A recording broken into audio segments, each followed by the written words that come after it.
Libre by S.H. Jucha. Narrated by Grover Gardner. Dedication. For my mother, Marjorie, my sister, Jan, and my brothers, Greg, Brett, and Barry. Chapter 1. "Admiral on the bridge," announced Julian, the reverse Sade.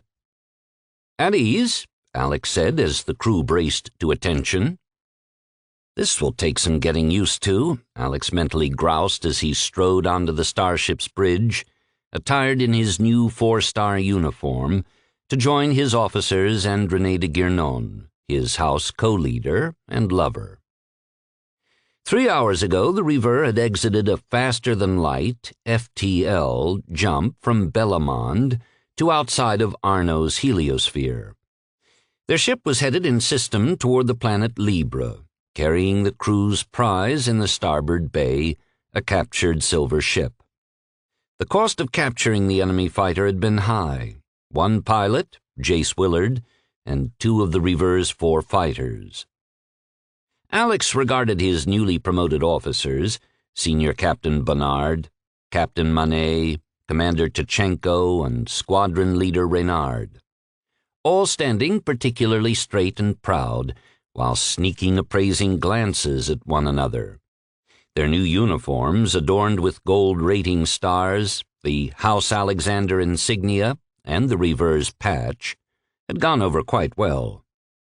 They have a right to be proud, Alex thought. They've accomplished something the Confederation hadn't dared attempt in 7 decades, the capture of a marauding silver ship. Julian was already gathering information on the Arno system and Libre, the only habitable planet, and its satellites. Housed on the Reaver's bridge in a metal alloy case that enclosed his circuitry and crystal memory, the self-aware digital entity was the technologically unifying force of a Meridian starship.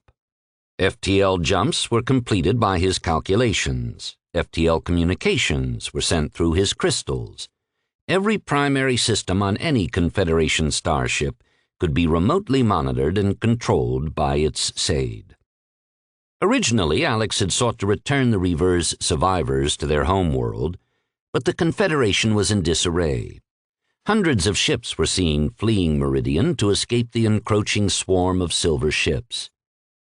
René's brother, the present House de Guernon leader, attempted to usurp their vessel, but the Meridians refused to heed his demand. Their response was to abandon their house and declare themselves to be independents. Their allegiance, from the moment of their revival from 70 years in stasis, had been to their rescuer, Alex, a new Terran explorer tug captain. It was Alex's suggestion that René, a daughter of House de Guernon, create her own house. René had embraced the idea, which is how Alex found himself co-leader of House Alexander, the military affairs arm of the Confederation Council. Not that their house was official yet, and with the Confederation in chaos, Council approval of the House's petition might never come. Alex had hoped that their newly adopted disguise as Meridian militarists, instead of new Terran civilians, would lend them authority toward enlisting the services of the Independents and their keepers, House Bergfalk, to help them in the fight against the silver ships. The Independents, Meridian Society's outcasts, were quarantined on Libre to prevent them from infecting other Meridians with their so-called rebellious thoughts and ways. On the bridge, Alex nodded at Julian's holovid display of Libre and its satellites. "According to Confederation records," Alex said, "House Bergfalk maintains a single small orbital station for transfer of the Independents to the planet's surface. Supposedly, it constitutes Libre's entire orbital assets." Instead of a single station, Alex, René, and the officers were looking at 3 orbitals. A small one, probably the planet's original station, was a small speck floating above Libre compared to the 2 gigantic platforms, each supporting a massive, partially constructed, discus-shaped ship, more than 2 kilometers across. The immense constructions dwarfed even the long-haul freighters docked opposite the huge ships. "It appears Confederation records aren't up to date," Alex said. Julian, would you care to hazard a guess about those two enormous saucers? Yes, Admiral, I would. While their design is not in my archives, it's my supposition that these ships are FTL-capable cities, designed for long-term habitation.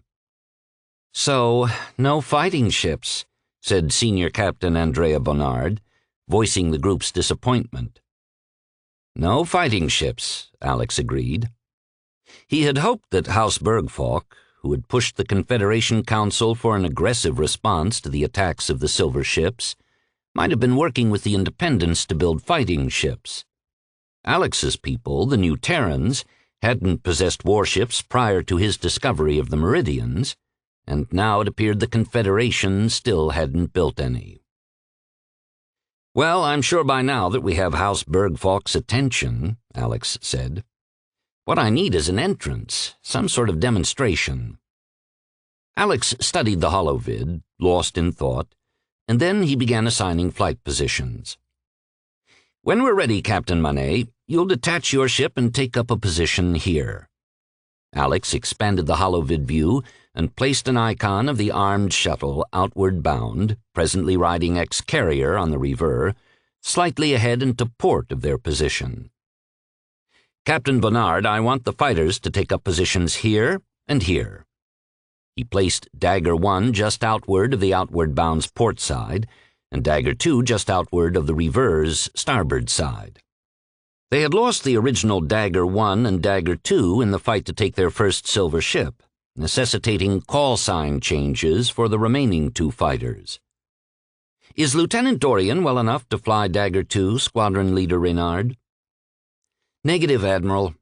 Physically, the lieutenant is fine, but his experience has severely shaken his confidence. He needs more time. Sheila couldn't blame Robert for his reticence to rejoin the fight. In their encounter with the Silver Ship, Robert's dagger had been cut in half by the enemy fighter. He had been strapped in a tumbling, dead cockpit with no power or comms, scared that rescue might never come. I've assigned Lieutenant Hatsuto Tanaka as Dagger 2's pilot. Ah, Miko's brother, replied Alex, referring to Lieutenant Miko Tanaka, Captain Manet's co-pilot. Alex queried Julian and received Hatsuto's profile from the Meridian's visit to Barren Island, New Terra's fighter training site, and shared it with Rene and his officers, giving them time to review the file. Look familiar? Alex asked him. Jace, Andrea responded, referring to Lieutenant Jason Willard, the pilot they had lost. During the journey to Arno, Andrea and Sheila had queried Julian for an analysis of their fight with the Silver Ship.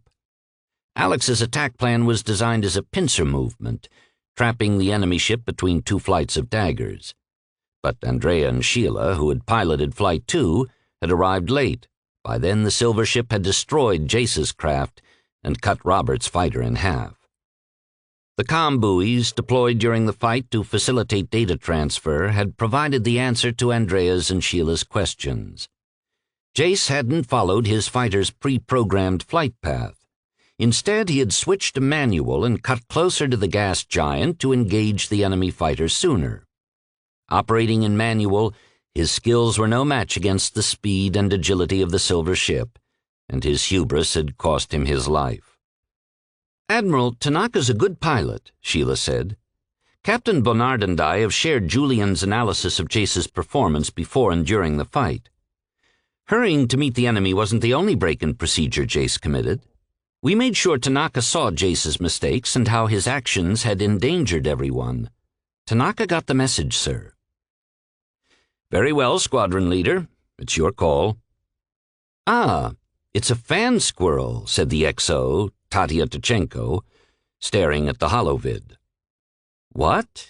Edouard asked. A fan squirrel, a native New Terran animal, Tatia said, sending an image to Edouard from Julian's archives via her implant, the tiny Meridian device surgically embedded in her cerebrum. It's a New Terran long-haired tree-dweller. When surprised on the ground, it turns sideways and spreads its fur, making it appear several times its size. It's quite a sight. The others nodded as they began to comprehend Alex's concept of a dramatic entrance. A military house should look imposing. "We won't respond to Hausberg-Falk comms until we're ready," Alex stated. "We launch Fan Squirrel when we're a few hours out from Libre. Our silence for 3.5 days should keep the Hausberg-Falk leader wondering." As the Reaver closed on Libre, the daggers and outward bound spread out into their assigned positions. Using a house leader's priority code, Julian opened a comm request to the station director, who had originated the Hausberg-Falk comms to the Reaver. The response was immediate. Director Carl Beckert preceded his implant comm with his bio-ID, a Méridien custom upon introduction. "Sade," Carl sent, "we've received your ship codes, but our records indicate the Reaver was lost nearly 71 years ago. And you're in the company of non-Méridien craft. Explain." "Julian, open a vid on me," Alex said. The director's mouth flew open at the sight of Alex's 146-kilo New Terran stature, so unlike the Meridian's slender frames. His eyes glazed as he focused his thoughts through his implant comm to relay an urgent request to his leader for further instructions. Renee, standing off-vid, hid a broad smirk behind her hand. She recalled her first impression of Alex when they'd met on the Reverse Bridge soon after Julian had revived the Meridians from stasis. On first sight, she had called him an ancient, a Meridian term honoring their original colonists, whom Alex resembled. He, though, had thought she'd called him old. Such may be the eccentricities of first contact, Renee thought. When the director focused his eyes on his vid screen again, he sent, "Who are you, and what are you?" Renee had rehearsed Alex in the persona it was imperative he adopt for his new position. "Is this how you greet a leader?" Alex demanded. "I'm Admiral Alex Racine, co-leader of House Alexander, the military affairs arm of the Confederation." The director's agitation and confusion were evident. His implant comm to his leader was even longer this time. Alex, playing his part, interrupted the man's communications. "Did you authenticate my Sage code, Director Beckert?" Yes, leader," replied the director, deferring to protocol. "Do your records correspond with this ship's silhouette?" Alex said. "Yes, leader. After your transformation or separation, whichever it was, your ship is confirmed. It's just that... And yet, while Confederation colonies are being destroyed, you quibble with me when I would be speaking to Leader Eric Stroheim." "My apologies, leader, but I'm requested to ask. What are those two single-person craft? They appear too small to be shuttles."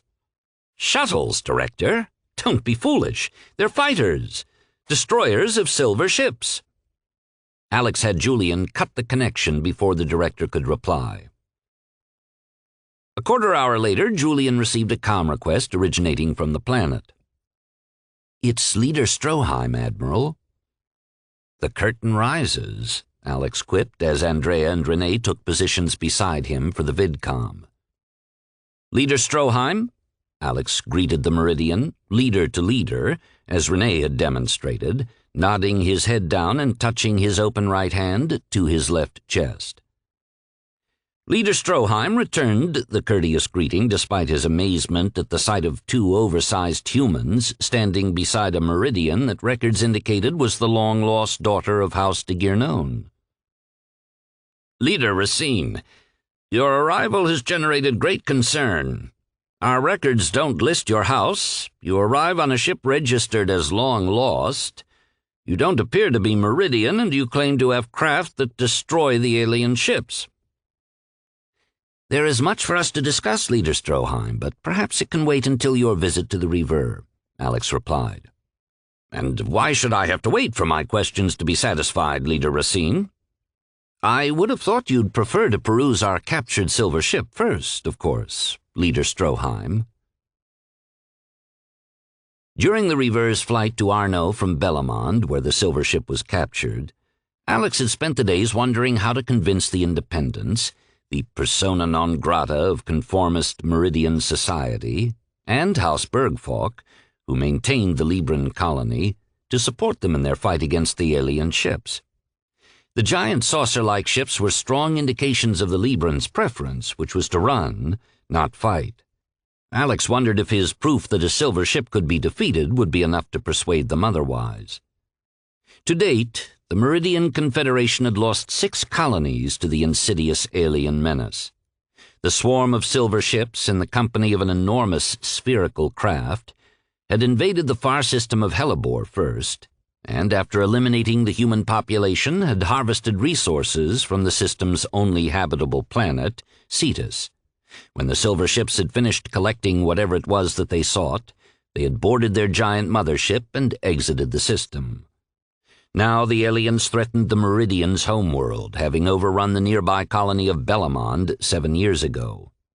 Over 1.7 billion inhabitants and their cities had been burned to ashes by the aliens' powerful beam weapons, and the Confederation houses, who hadn't dared to defend themselves, were fleeing their homeworld for the farthest colonies. For Alex, it hadn't started out as his fight. Fate or fortune had intervened. The Reaver had been the second Meridian starship to succumb to the devastating beams of a silver ship. Holed and nearly destroyed, the Reaver became a derelict, speeding across empty space. In a rescue hailed by some as foolhardy and by most as spectacular, Alex had saved the 18 Meridian survivors and Julian. The Reaver's 18 Meridians, which included Rene, owed their lives to their Sade and his perseverance. Ensconced in crystal stasis tubes, the Meridians had slept for 70 years while their damaged ship drifted through space. Julian had remained the only active intelligence on board. He had waited patiently for rescue, minimizing the consumption of his limited power supply.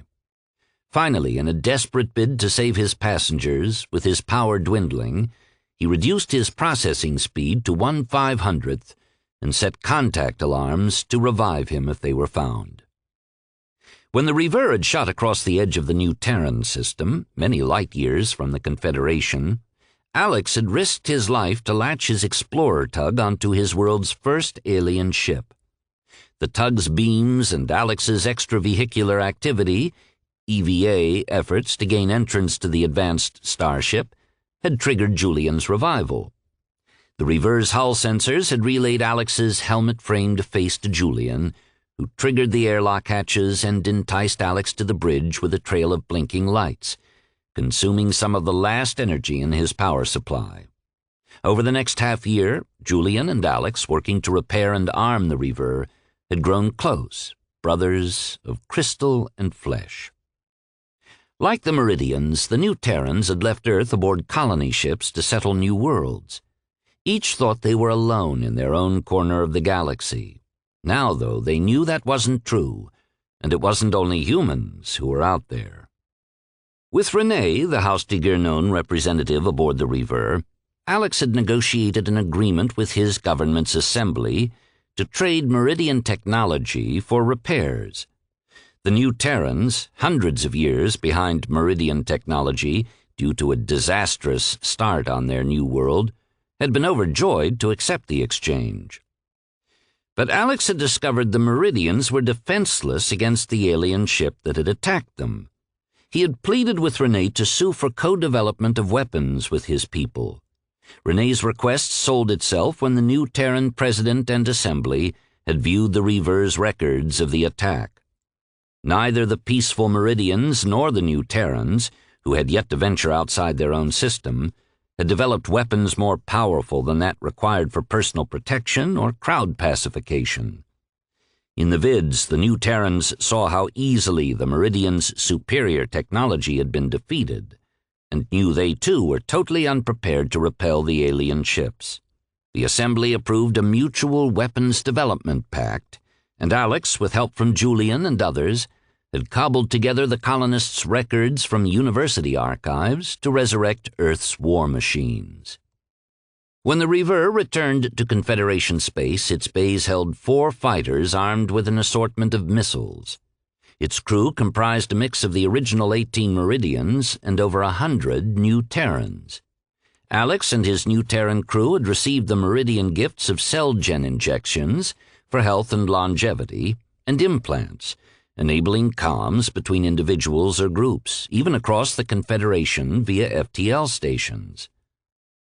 The return to the Méridien homeworld held a brief moment of joy and celebration for the Reaver's long-lost survivors. During their ship's repairs in New Terra, many of the Meridians had feared the possibility that more than one marauding silver ship might have been loosed on their Confederation's colonies. Their excitement over the forthcoming reunion had turned to dismay when they observed the myriad of house ships fleeing the advance of the aliens, who were now only days away via FTL. When Renee's brother, the new House de Guernon leader, attempted to commandeer their ship and abandon the new Terrans, he couldn't have anticipated his people's reaction.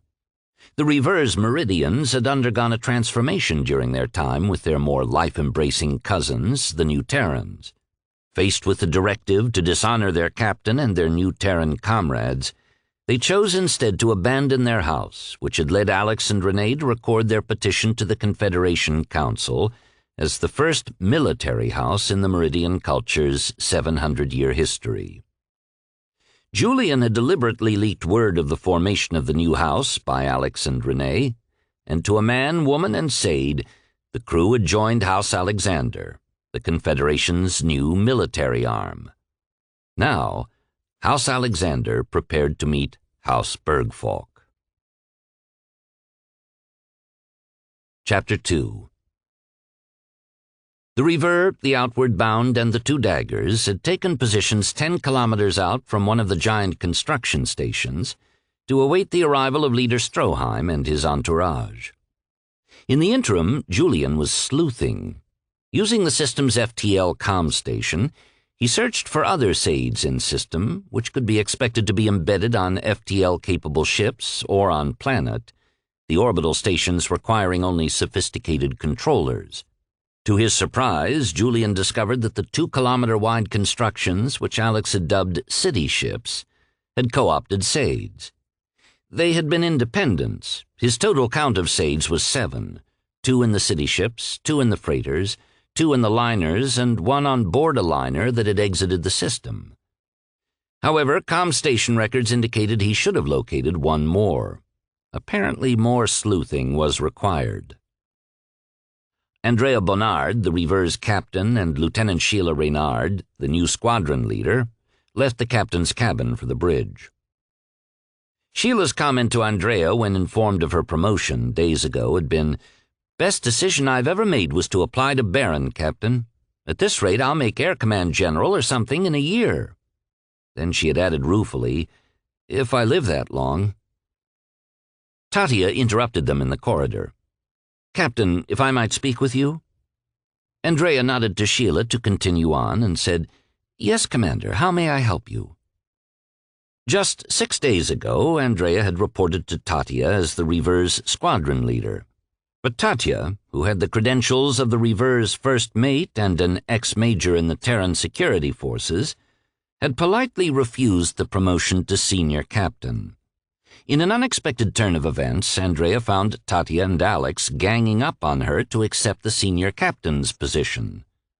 Andrea's fear of becoming the flotilla's senior officer had her also ready to refuse the offer until Renee intervened, nominating, or better said, shoving Alex into the position of admiral. If Andrea had expected personal conflict between her and Tatia over the promotion, it had never happened. In a moment of frankness, Tatia had told her, "Captain, I've always been a ground pounder. I need time to learn to be a space puke like you." The cheeky smile accompanying Tatia's forthright comment had made Andrea smile in return. After that, the two officers had settled into a comfortable relationship. "What are your plans for Leader Stroheim's reception, Captain?" Tatia asked. "I take it you have some suggestions, Commander?" "Several, actually, Captain. I'd like to show you something in storage," Tatia said, and nodded down the corridor. Andrea's eyebrows tilted up in inquiry, but it appeared her new XO would rather show than tell, as Tatia began leading the two of them down the corridor to take a lift to a lower deck. As Alex and Renee walked from their cabin down to the port bay for House Bergfalk's reception, he took her hand and placed it in the crook of his arm. In the corridors, the crew stepped aside and came to attention as their co-leaders strolled past. Despite their embroilment in the first war in their 700-year history, a war worse than they could have imagined, Alex and Renee were enjoying their time as new lovers. The faces of the crew at attention held no disapproval. Instead, there were twitches of smiles and grins, reflecting Alex's happy face. Renee found the carefree manner in which new Terrans expressed their emotions exhilarating. It was a freedom denied by her people's formal composure and sensibilities. She sought to interlace both hands around Alex's bulging upper arm, despite knowing she wouldn't succeed, but it tickled her just to try. New Terra, with its greater gravity, produced humans with nearly twice the girth of Meridians. From her time on New Terra, Renee knew Alex was one of his planet's larger specimens, due in large part to his youthful years working with his father's collection and recycle of space debris. And Alex had the appetite to prove it, which she witnessed in the mealroom. She smiled at the memory of her people, soon after their rescue, courteously drawing out their meals to end when the captain finally finished devouring his multiple serving dishes. When they entered the port bay's airlock, Alex signaled Andrea. "All ready, Captain?" "The honor guard is ready, Admiral." Alex peered through the hatch's crystal shield and saw Andrea, Tatya, and the honor guard, all attired in Meridian environment suits and holding Terran Security Forces pulse rifles. "Julian, when did we load pulse rifles aboard?" Alex asked. "None are listed in my manifests, Admiral," Julian sent back. "Captain," Alex sent, "Julian tells me we have no records of pulse rifles in our shipping manifests." "I believe they came aboard as Commander Tchenko's private property, Admiral," Andrea replied. "Apparently they are part of a shipment of 200 pulse rifles and extra chargers, a gift from General Gonzalez, as I learned this morning. I thought they would enhance our military posture." "A little heads up next time, Captain," Alex said. "My apologies, Admiral," sent Andrea, delivering the simple response she had prepared. Under the circumstances, she had decided to take the path of asking for forgiveness after the fact. Alex considered the General's gifts, detecting the fine hand of President McMorris as well. Their foresight and endeavors to protect his crew touched him. The bay doors were open, and the lights of a giant orbital station and its massive ship twinkled in the distance. Beyond the station and ship loomed Libre, wrapped in brown, gold, and green. Julian received the shuttle controller's docking signal and subsumed its operations, guiding the shuttle gently into the bay and settling it to the deck. Chief Stanley Peterson's crew locked the shuttle down and closed the bay door. When the bay pressurized, Stan signaled the Admiral, who with Renee cycled through the airlock. The escort twins, Etienne and Alain DeLong, who had taken up oversight positions in the bay for the shuttle's landing, moved to flank Alex and Renee. 8 Reaver crew members took up positions at the end of the shuttle's extended gangway ramp, standing at attention in 2 rows. Andrea and Tatya waited at each row's end. Inside the shuttle, Leader Eric Stroheim vacillated between anger and curiosity. His world had been the epitome of order until the aliens arrived. In the midst of the chaos, he had sought refuge with the Independents.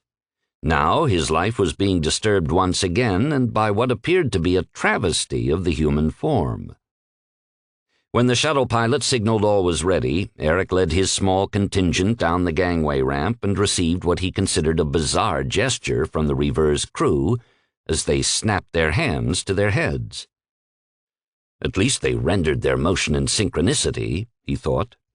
Despite their incredible size, the heavily built humans weren't ponderously slow as he had expected. Eric eyed the crew's long-barreled weapons and presumed they were a sign of inferior technology. their society incapable of miniaturizing the components to produce a sophisticated stun weapon. When Eric came to a halt in front of their leader, he examined the huge human and worked to conceal his disdain. Eric had always been proud of his elegant, slender build. The creature in front of him was more akin to a hulking animal than a human. As Eric Stroheim stopped before him, Alex extended the Méridien greeting, which the leader returned, and sent, "I welcome you aboard the River, Leader Stroheim. We're pleased to host you and your guests."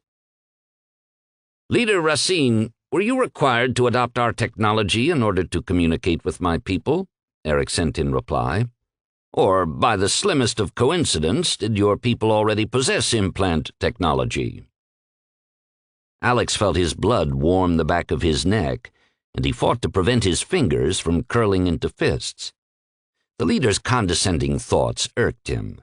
Worse, the man had chosen to ignore courtesy for the sake of questioning new Terran capabilities. Despite the occasion's importance, Alex couldn't resist responding in kind and proceeded to update the leader on their recent events.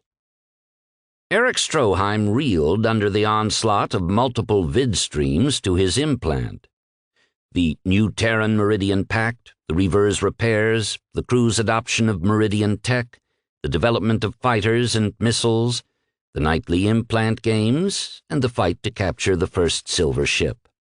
As Eric staggered under the impression that many people were calming him all at once, muddling his cognitive senses, his guests sought to steady him. In the midst of the mental avalanche, Eric wondered how his comm security protocols had been bypassed. "My apologies, Leader Stroheim," Alex sent after his multi-stream blast ended. "I hadn't suspected you would employ your implant in such a primitive manner. I'll endeavor to limit my comms with you. I wouldn't wish to make you uncomfortable." When the Hausberg-Falk shuttle had touched down in the bay, Alex had conference-linked Renee, Andrea, Tatya, the twins, and Julian to facilitate communications. Except for Julian, the others had been transfixed by the vid barrage they had just witnessed. Alex's unnatural proficiency with his recently installed Méridien implants had become one of the crew's running jokes. Their admiral wasn't New Terran or Méridien, since his implant dexterity was more alien than human. The crew had single devices used primarily for comms, while Alex employed two implants, creating applications and manipulating data, much as Méridien scientists and mathematicians did. But there hadn't been an occasion to witness his implants employed as a mental force, a display of power Eric Stroheim had just found himself receiving. "Leader Stroheim, it's my pleasure to introduce you to my co-leader, René de Guernon," Alex said, gesturing to Renee. Alex waited while Stroheim pulled himself together. The leader was visibly shaken, but pride drove him to resume his mantle. Obvious to Alex, as Eric Stroheim greeted Renee, was that the leader's air of superiority had been visibly dampened. "It's an honor to greet you, Sir de Guernon," said Eric as he dipped his head and touched his chest. "News of your loss 71 years ago devastated us all, especially your father. May his steps be guided back to us one day." "I thank you for your sentiments, Leader Stroheim," Renee replied. "We are here by the generosity of Admiral Racine and his people." To further facilitate introductions, Alex added the leader's guests to the conference comm. Surprised expressions formed on their faces as the Admiral flawlessly bypassed their implant security protocols and manipulated their comms, capabilities only a SAID or advanced Meridians possessed but would never have employed. "Next, you will want to embed crystal storage for full SAID capability," Julian grumbled privately to Alex. "I am but a pale imitation of your magnificence," Alex sent back, and heard Julian's chuckle. Eric shrugged off the Admiral's mental intrusion and motioned to his guests. "Leaders Racine and Ser de Guernon, allow me to introduce Ser Thomas Monti, the elected leader of the Independents, and his daughter, Ser Angelina Monti." Tomas and Angelina wore warm brown ship suits in contrast to typical Meridian starship uniforms of deep dark blue. And unlike the few Meridian men Alex had seen, who were all clean-faced, Tomas sported a slender brown mustache that tapered over the corners of his mouth and a small pointed beard on his chin. The independent leader was lithe like all Meridians, but his eyes, swirls of browns and greens, searched like a bird of prey instead of exhibiting the usual Meridian calm. "How does one greet a new Terran?" Tomas sent to Alex. The simple personal request instantly elevated the man in Alex's mind. He extended his hand and sent a short vid of their custom. Tomas eyed the powerful hand in front of him. The vid he received of two giant new Terrans greeting one another was not reassuring. He received a private thought from Ser de Girnon. "Trust me, Sermonti, you have nothing to fear from our admiral." Tomas glanced briefly toward Renee, taking note of the sincere smile on her face. Guided by the vid, Tomas gripped the admiral's hand and shook it. Surprised by the gentle action, a smile crossed his face, matching the one on the admiral. Unlike the men with her, Angelina Monti felt no such reticence engaging the admiral. That a House de Girnon daughter stood next to the powerful new Terran was an intriguing sign to her. Stepping close enough to cross into Alex's personal space, she clasped his hand with both of hers. "We are quite pleased to greet you, Admiral. Please call me Lena, as my friends do." Renee recognized the overtures of an unpartnered Meridian woman, Lena's intimacy, her brilliant smile, both of her hands enclosing Alex's hand, and her large dark eyes, favored by many of Earth's Italian descendants, shining and inviting. After Alex carefully untangled himself from Lena, he announced, "You came to see a silver ship, sirs. Let's not waste any more of your time." "Admiral, if you will indulge me," Tomas said. "I'm intrigued by the elongated stun weapons of your people," he said, indicating the twins who stood behind Alex and Renee. "Those aren't stun weapons, Sermonti. They're plasma rifles." Plasma? Eric Stroheim's thought stuttered. "But plasma would kill." "Yes, Leader Stroheim, they would," Alex replied. "Perhaps you don't understand the purpose of our house. We are soldiers, warriors, if you will. If it requires we destroy the aliens to protect our race, then so be it." Alex spun and walked away, leaving it to his subordinates to usher their stunned guests along behind him. Mickey Brandon, the Reaver's chief engineer, was standing by in the starboard bay. Although Mickey had never been in the Terran security forces, he rendered a sharp salute to his admiral as the entourage arrived. Tatia Chichenko, the Reaver's ex-TSF major, had created military protocol vids for the crew, since most of them had been civilians their entire lives. Mickey had sat in bed with Pia, his Meridian lover, reviewing the vids. When they came to the salute, Pia had insisted they practice. It didn't help Mickey that Pia had pulled them naked from the bed to salute each other. At the start, Mickey felt awkward, but Pia wouldn't let him stop until she was satisfied. At one point, after another unsatisfactory attempt on Mickey's part, Pia had said to him, "You think of this salute as an exercise. Think of my worlds in flame, and think of our admiral who has bound us together to fight for our people. What honor would you render him?" In the starboard bay, Alex and his people stood aside for their guests, who came to a sudden halt at the sight of the silver ship, which rested on the bay's deck. Mickey's sampling and spectrographic equipment surrounded the craft, whose hull was a dark, shiny silver patina, except where patches of nanites had weakened the crystal matrix, dulling its surface, and where the warhead missile had penetrated one such patch, exploding inside the ship and destroying its occupants. The guests had no comments as they stared at the silver ship. Alex wondered what it must be like to have been haunted by the specter of these aliens for decades, never daring to fight back, as their enemy consumed colony after colony, murdering billions of their people. Now their guests were confronted with the remains of one of the deadly predators, and it was not their people who had captured it, but strangers working in concert with Méridien survivors, lost for 71 years. Tomas began walking toward the ship.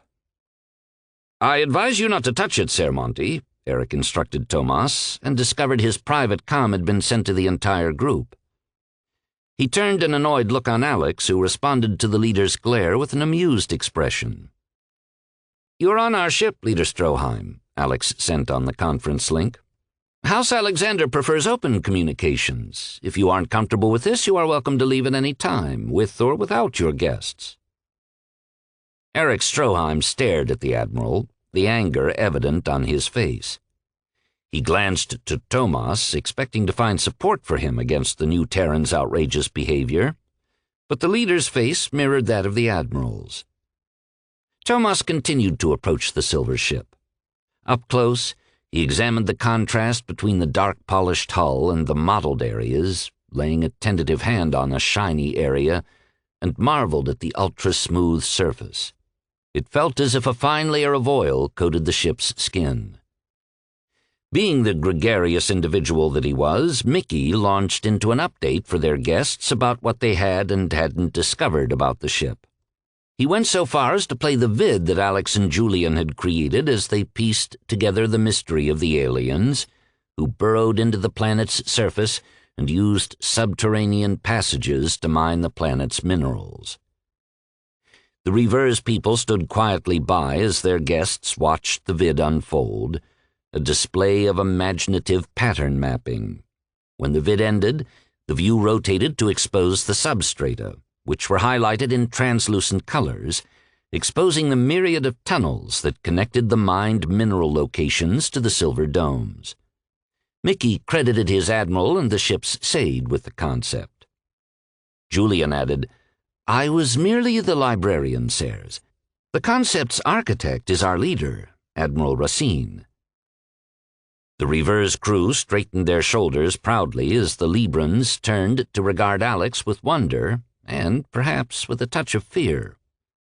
While he appeared similar to them, his behavior and capabilities were far outside that of any Méridien they had known.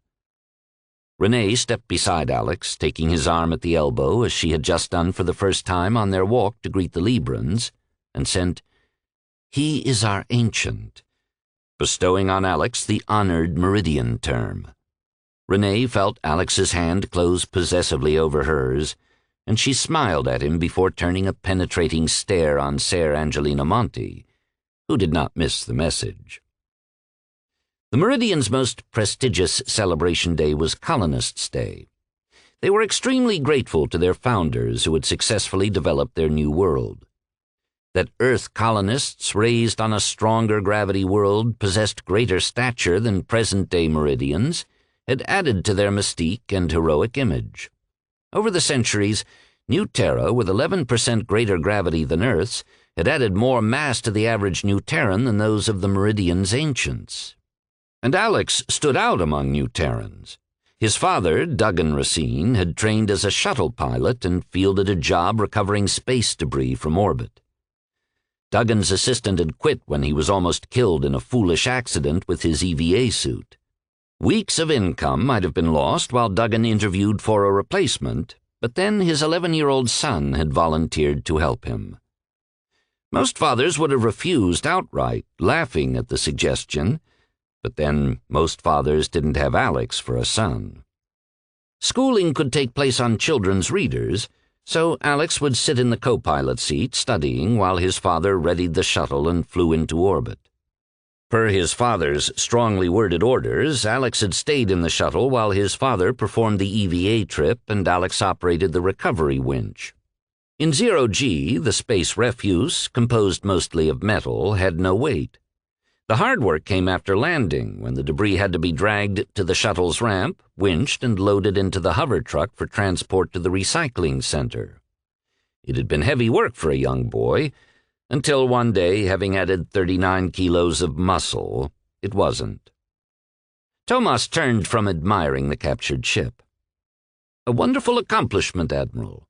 How did you manage this?" "With difficulty," Alex sent. "We started with 4 pilots and 4 daggers. That's the name of our fighters. We lost 1 pilot and 2 daggers to capture 1 alien ship." Eric stared aghast at Alex. You sent people to their deaths? Were they Meridians?" His thoughts were laced with accusation.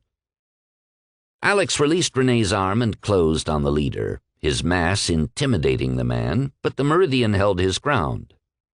"You do not fight the aliens without being willing to die to win," Alex sent.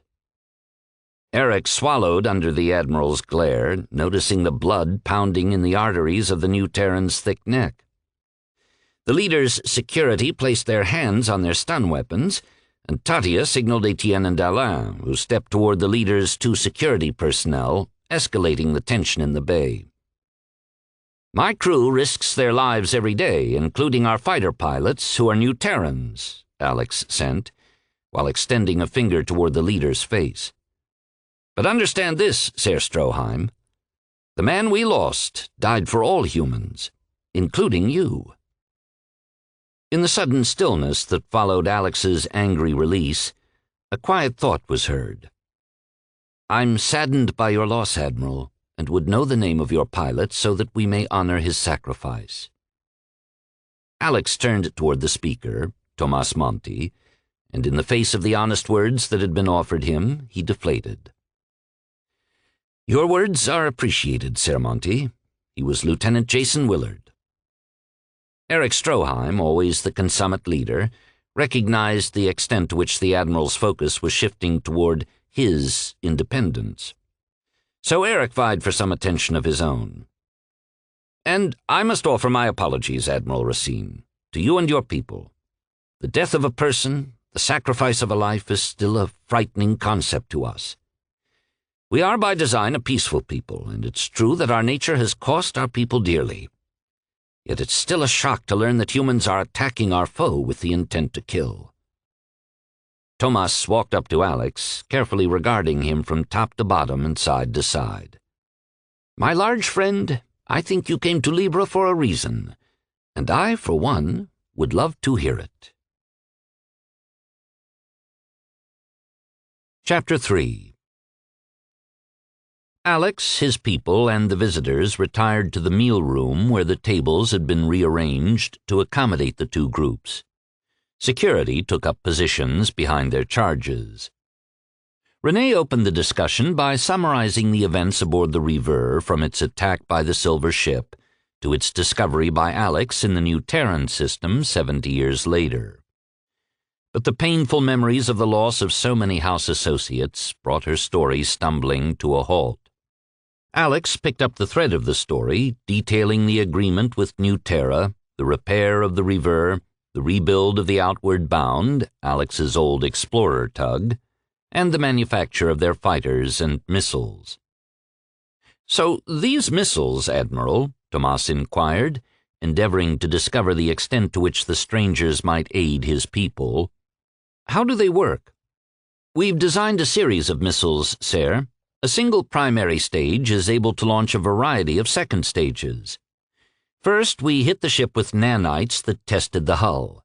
Then we launched signal buoys to transfer that information to the fighter controllers. A second round of nanites was programmed to weaken the hull.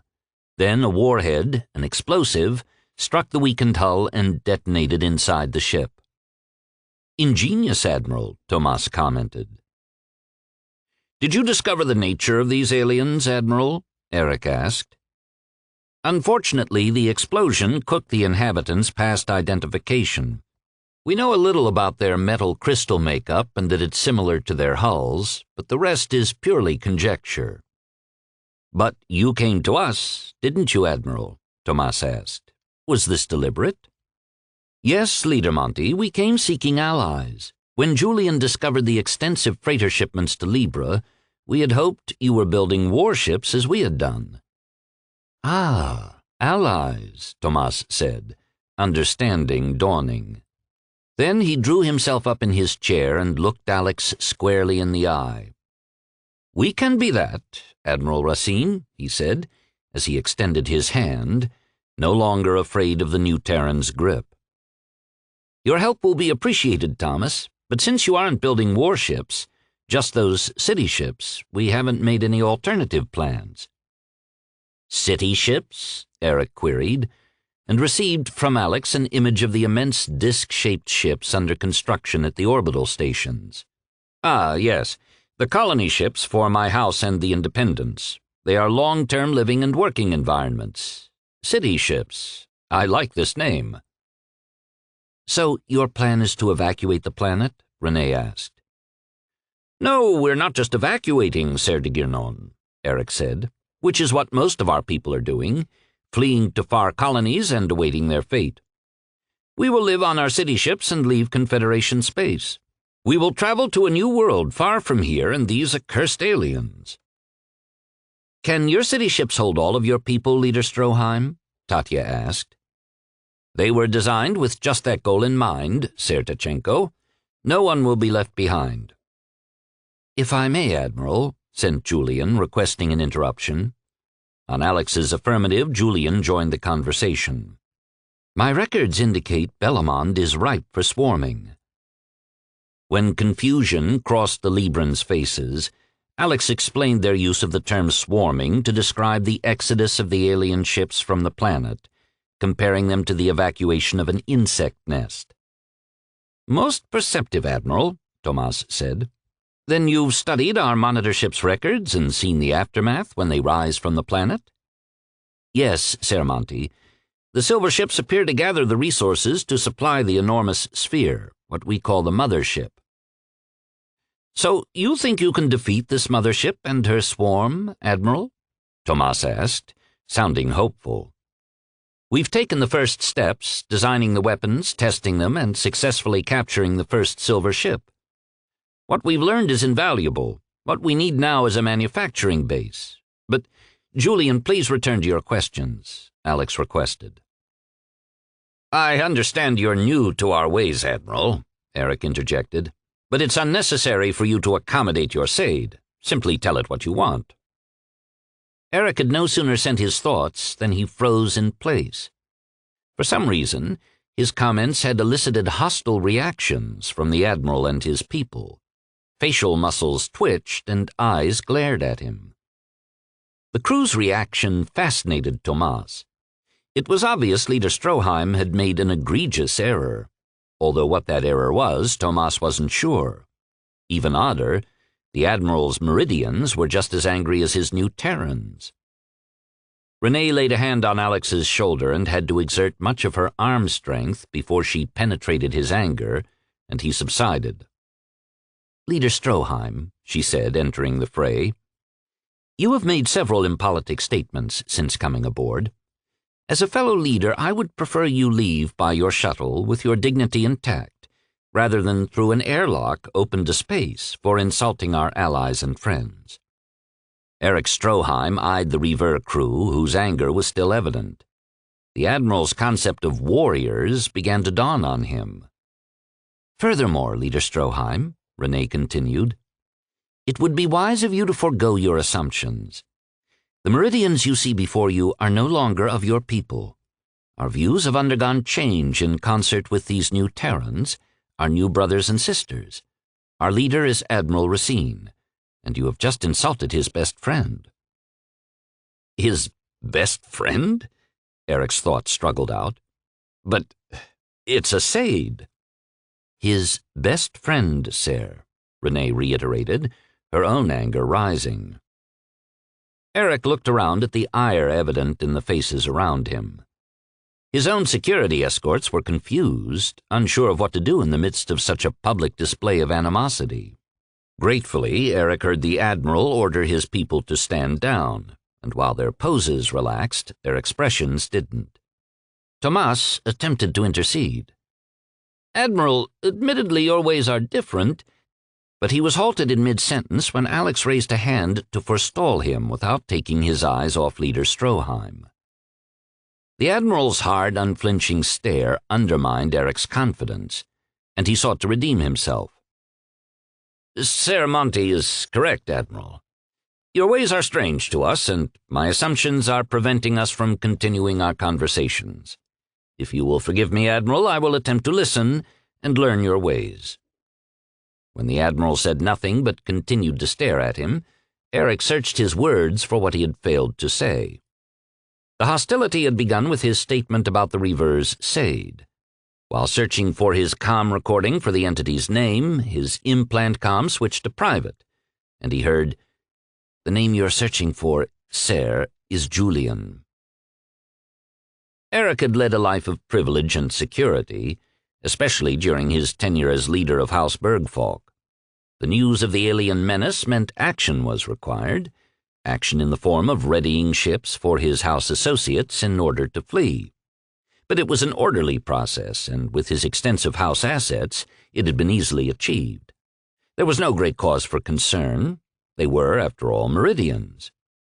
Now, for the first time in his life, he felt unsure, ungrounded.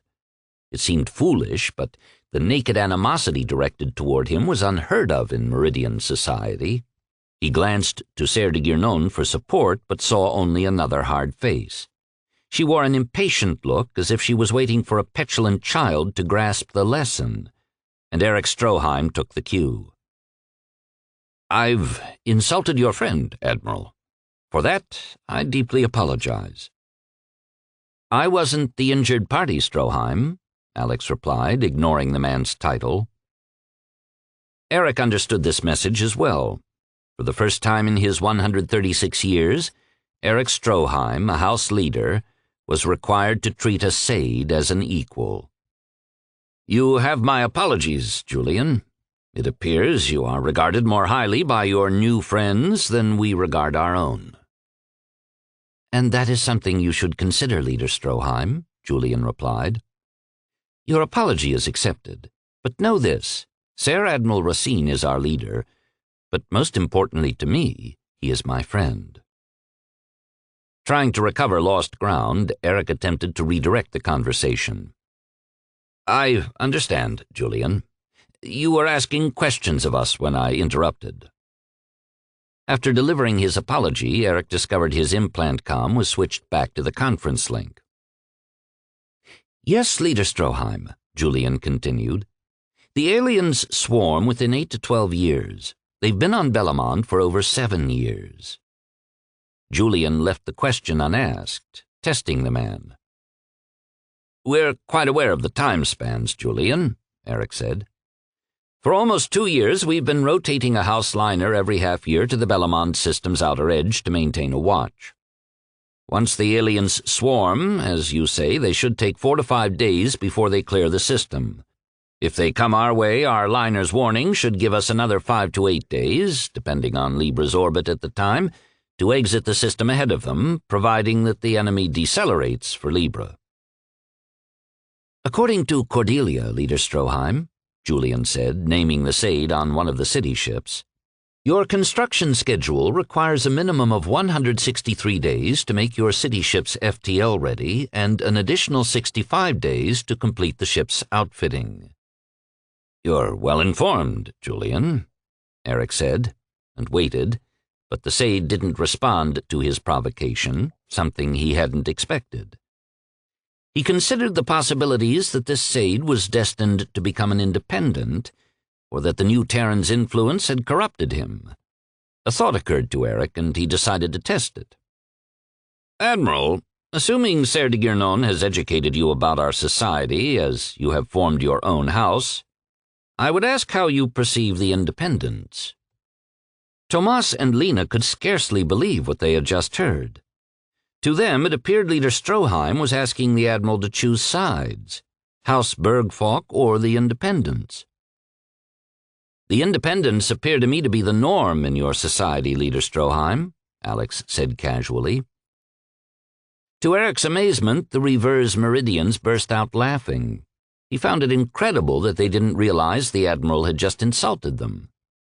"Leader Stroheim," Renee interrupted, "you continue to flirt with our exterior airlocks as if you can't stand being apart from them. What you failed to grasp in your limited view of the universe is that New Terra is full of independents, every man, woman, and child." This time the laughter came from Tomas and Lena. Their eyes fell on Alex, seeking his affirmation. When Alex nodded to them, they lit up at the thought of an entire world filled with people dedicated to freedom. "Our rescuers are independents," Tomas declared. "Ironic, wouldn't you say, Leader Stroheim?" "I don't believe anyone has been rescued yet, Sir Monty," Alex said, "but that is our intention." Both Tomas and Lena couldn't help the broad smiles they wore as they regarded the Admiral. Except Lena's smile, despite Renee's unstated message, had a very different intent than that of her father. Eric Stroheim regarded the group carefully, looking from Alex to Renee to Tomas and back again. Realizing that his unfamiliarity with the minds of the Admiral and his crew was compromising his effectiveness, he made a crucial decision. "Sir Tomas, it appears I'm ill-equipped to lead this discussion for us. I'll defer to you for that purpose, final agreements to be approved between us, of course. In this way I may be permitted to leave by way of my shuttle," he said with resignation. When he saw the Reverse crew visibly relax around him, the thought crossed his mind that he may have made his first smart decision since coming aboard. "Admiral," said Tomas, taking advantage of the opening Leader Stroheim had provided him, "do you have a plan?" "I have a tentative one, Sir Monty." "How can we be of help, Admiral?" Tomas asked, which garnered him a huge grin from Alex. "I'm pleased you asked, Sir Monty. We are in need of several things: a manufacturing base to produce our fighters and missiles, an FTL-capable transport for them, a carrier, if you will, and we need crew, especially flight crew and pilots." Tomas leaned back in his chair and regarded Alex, noticing Leader Stroheim glancing his way several times. "Well, Admiral, let's see what we can do to help you." Chapter 4. At midday, Renee suggested the group break for refreshment and resume their planning afterwards. The meal became a study in contrasts. Eric picked at his food, lost in thought, not daring to communicate through Julian after his earlier slight against the ship's Sade. Tomas surreptitiously watched the new Terrans, fascinated with the concept of a whole world of independent individuals and what that might mean for his people. Lena alternately regarded the Admiral and Ser de Guernon. Their closeness told Lena that they were more than associates, and that thought drove her vivid imagination. Renee noticed she had limited communication from Alex. "Julian, are you and the Admiral engaged?" "Yes, busy," Julian replied. Renee nearly choked on her mouthful of noodles. She cleared her throat with a sip of Ager, a tart Méridien fruit drink. Julian's terse response was one of the shortest she had ever received from him. Not even a title was offered her. They must be busy, she thought. Prior to meeting Alex, Julian was the model Sade, polite and respectful at all times. It wasn't that he had become disrespectful, but his actions were more akin to a new Terran crew member, definitely more casual, and he was much more willing to express his own opinions.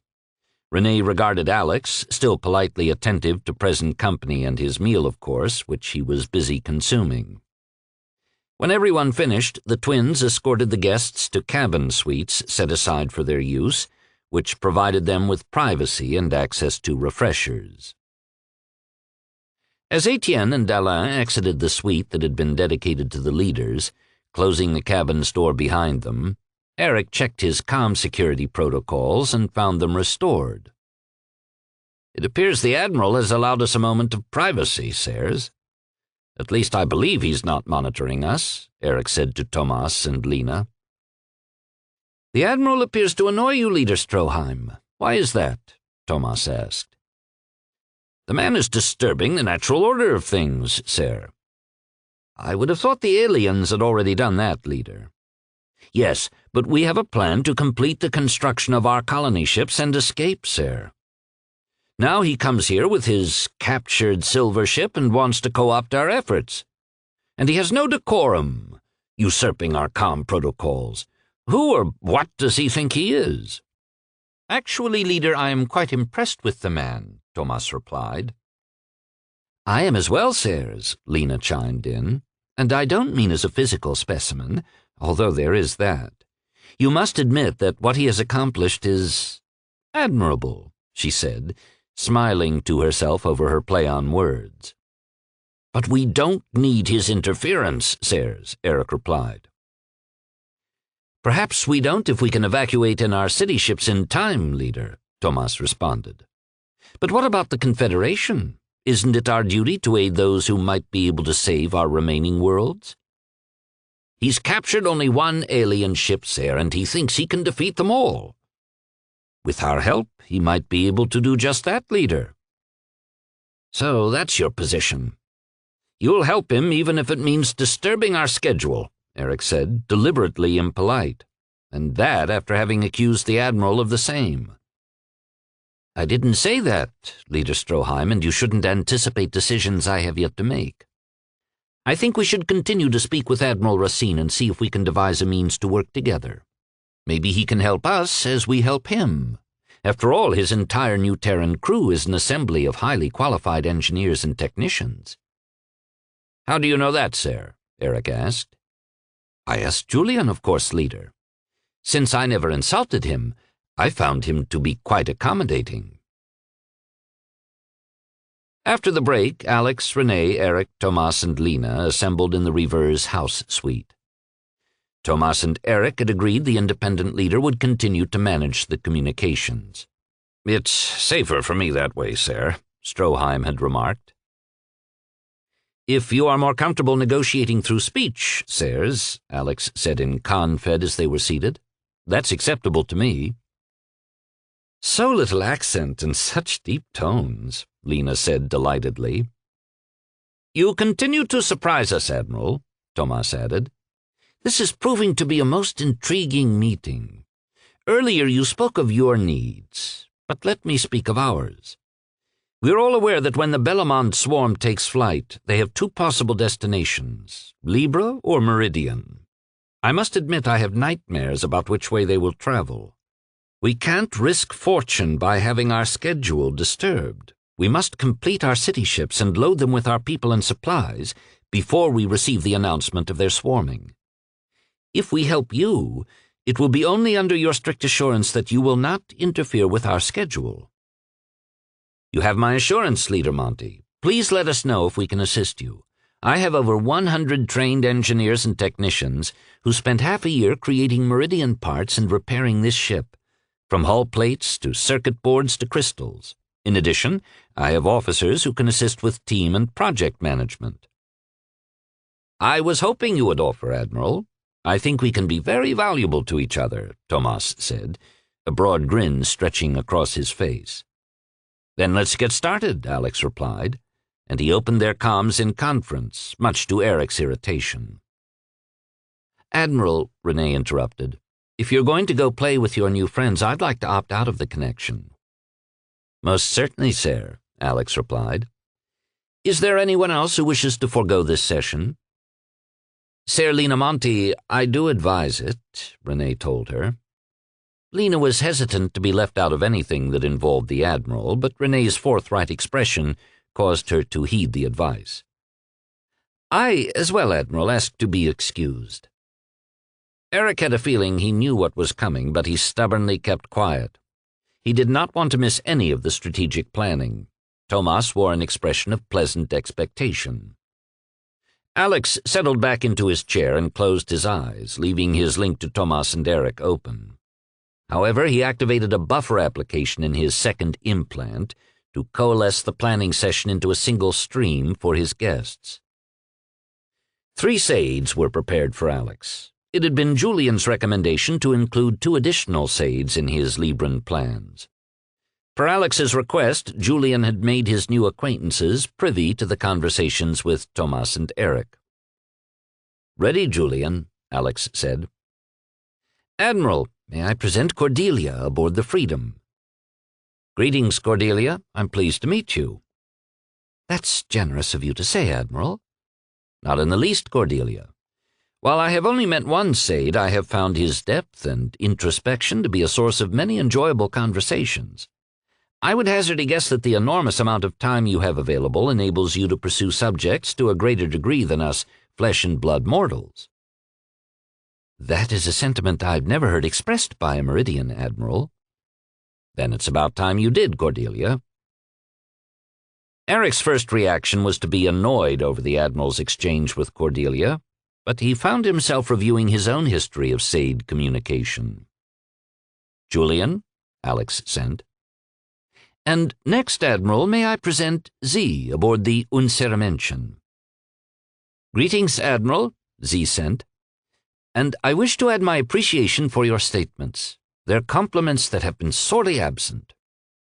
"It's a pleasure to meet you as well, Z." Tomas, listening to the exchange, was amazed by the manner in which Julian introduced his fellow Sades to the Admiral, much as a new House leader would be introduced to the Confederation Council. What he perceived was that Julian was treating his fellow Sades just as the Admiral wished them to be treated. "And I thought I had come so far along the path of independence," Tomas thought. "If you would, I'd like the three of you to help us," Alex requested. Over the next hour, he queried the Sades on Libre assets, ships, supplies, manufacturing assets, raw material, and production timelines. Soon, Cordelia and Z were so absorbed in Alex's strategic planning that they treated him as a compatriot.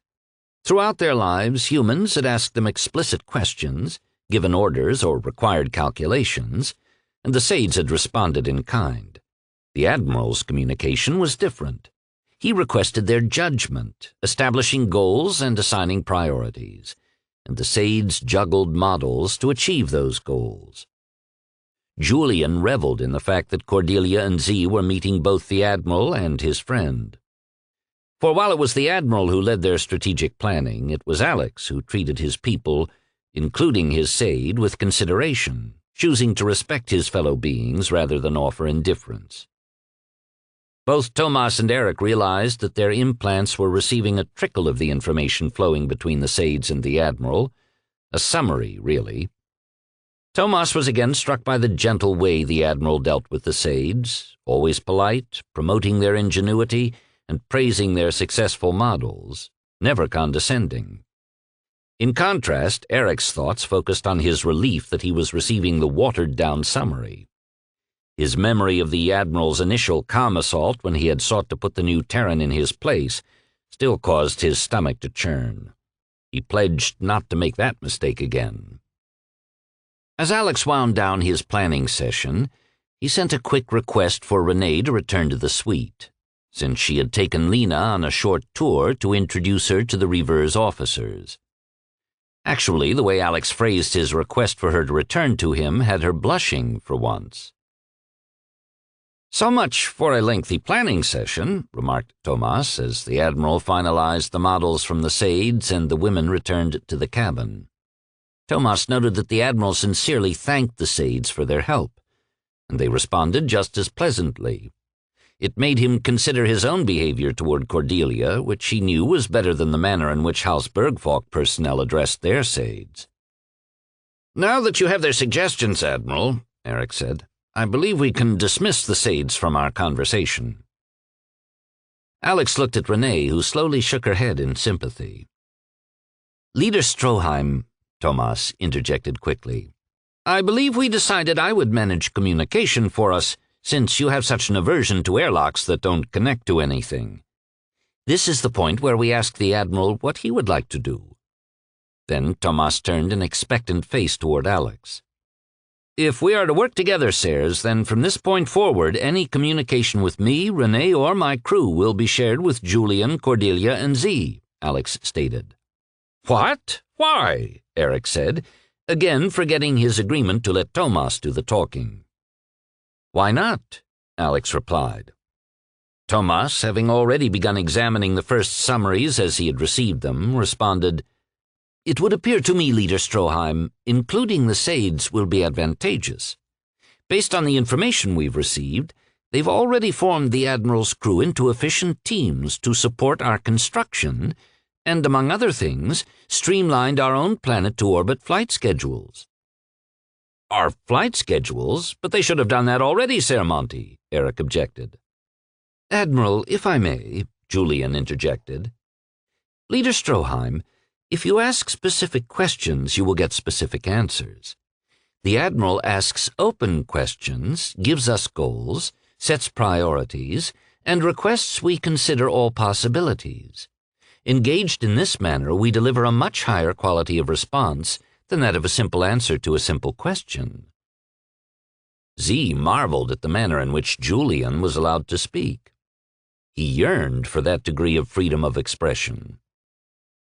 "Are we agreed, Sir Monty and Leader Stroheim, to open communications as I've requested?" Alex inquired.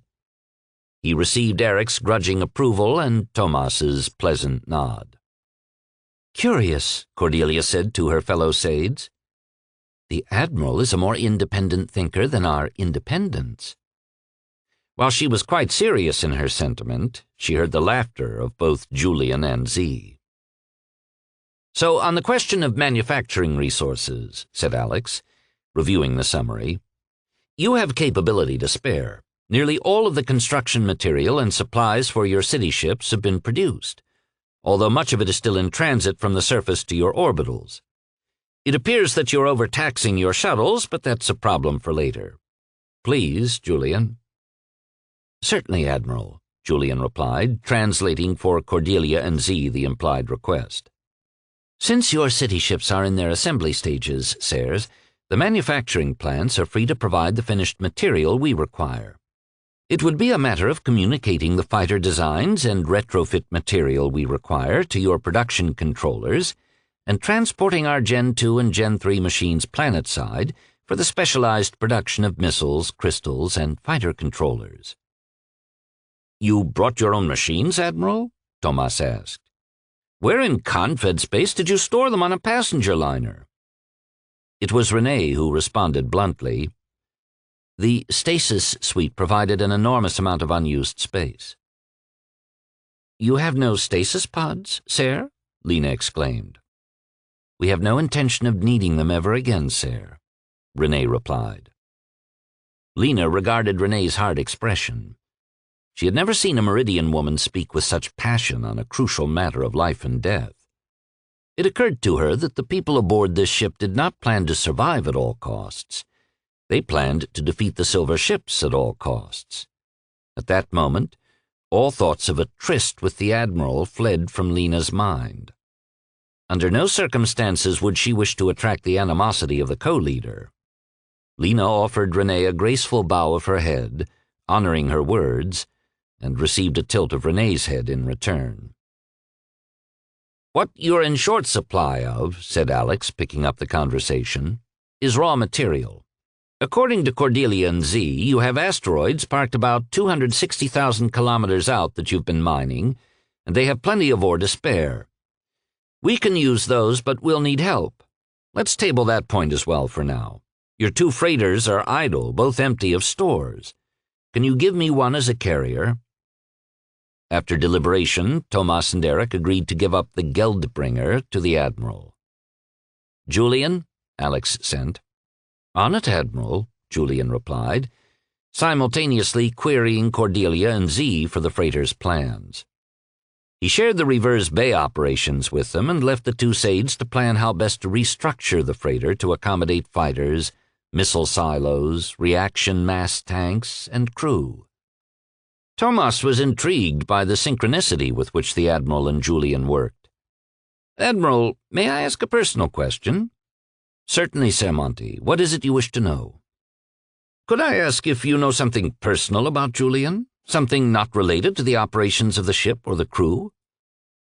Tomas watched the Admiral's eyes soften, and a smile tug at the corner of his mouth as if he was recalling an intimate memory. "The sleuth," Alex replied. "The sleuth," echoed Julian privately to Alex. "I'm sorry, I don't know what that means," replied Tomas, glancing between Alex and Renee, who both wore secretive smiles. When Alex remained silent, Renee sent, "It's a private matter, Sir Monty, between friends." Tomas realized he had his answer. The Admiral and Julian were friends, close friends with private thoughts. He had never considered a relationship with a Sade as a possibility, which made him wonder again about himself. "We have one more immediate item to discuss," Alex said. "The crew." "You recognize, Admiral," Eric replied, "that in addition to the standard ship's crew, you will be asking Meridians to fly your daggers in order to take lives, even if those lives are alien." "That's not quite accurate, Leader Stroheim," Tomas interrupted. "He will be asking independents to take lives, and I believe the Admiral will find all the volunteers he needs." Stroheim started to respond, but stopped. He had always regarded the independents as his charges, Meridians that he cared for like wayward children, who had yet to see the error of their ways. Tomas's statements indicated a mental state even more aberrant than Eric had ever supposed, exposing a dangerous manner of thought. "And I believe that the Admiral's best opportunity to recruit is to make a personal appearance," Lena added. "After all, he is quite imposing, and his story will appeal to our people." "Julian, the Admiral's new comm protocols have undefined parameters," Z sent. "Understood, Z. You need only request clarification. Did you have an example where the parameters are unclear?" "The Admiral requested Cordelia and I share comms to aid in his planning. I would surmise that this does not extend to every Sade." "That's correct." "Then who will inform Mutter, the Geldbringer's Sade, of the impending change to her freighter? If we follow the Admiral's guidelines, which encourage open communication, should we not inform Mutter as soon as possible?" "Yes, Mutter must be informed," Julian explained, "but not by us. The news should come from her captain." "Yes, I understand, Julian," Cordelia said. "The news may be disturbing to Mutter when she learns her freighter will become a ship of war. It will be better coming from her captain. Your empathy programs are highly sophisticated, Julian." "Our empathy programs have always been well developed, Cordelia. Those we have served have required little application of them. In these desperate times, the Admiral requires much more from us. We must rise above the stations we have occupied in our society and think for ourselves if we are to help preserve humanity." Chapter 5. On the second morning following the leaders' initial meeting, the Outward Bound, flanked by 2 daggers, created a dramatic show for the Librans' planet side as the ships broke through the clouds, friction streams of superheated vapor trailing behind them. The armed shuttle and 2 fighters landed in synchronicity on the primary runway of Libre's only city, Gratuito, the craft crowding the runway's entire width. The landing was designed by Tatya and Sheila to be a display of precision flying. What they had yet to learn was how the Independents had reacted to their performance. Initially, Alex had offered to meet with Gratuito's governing body, only to be told by Tomas that the Independents had none. In return, Tomas had suggested a vid conference might serve the Admiral just as well.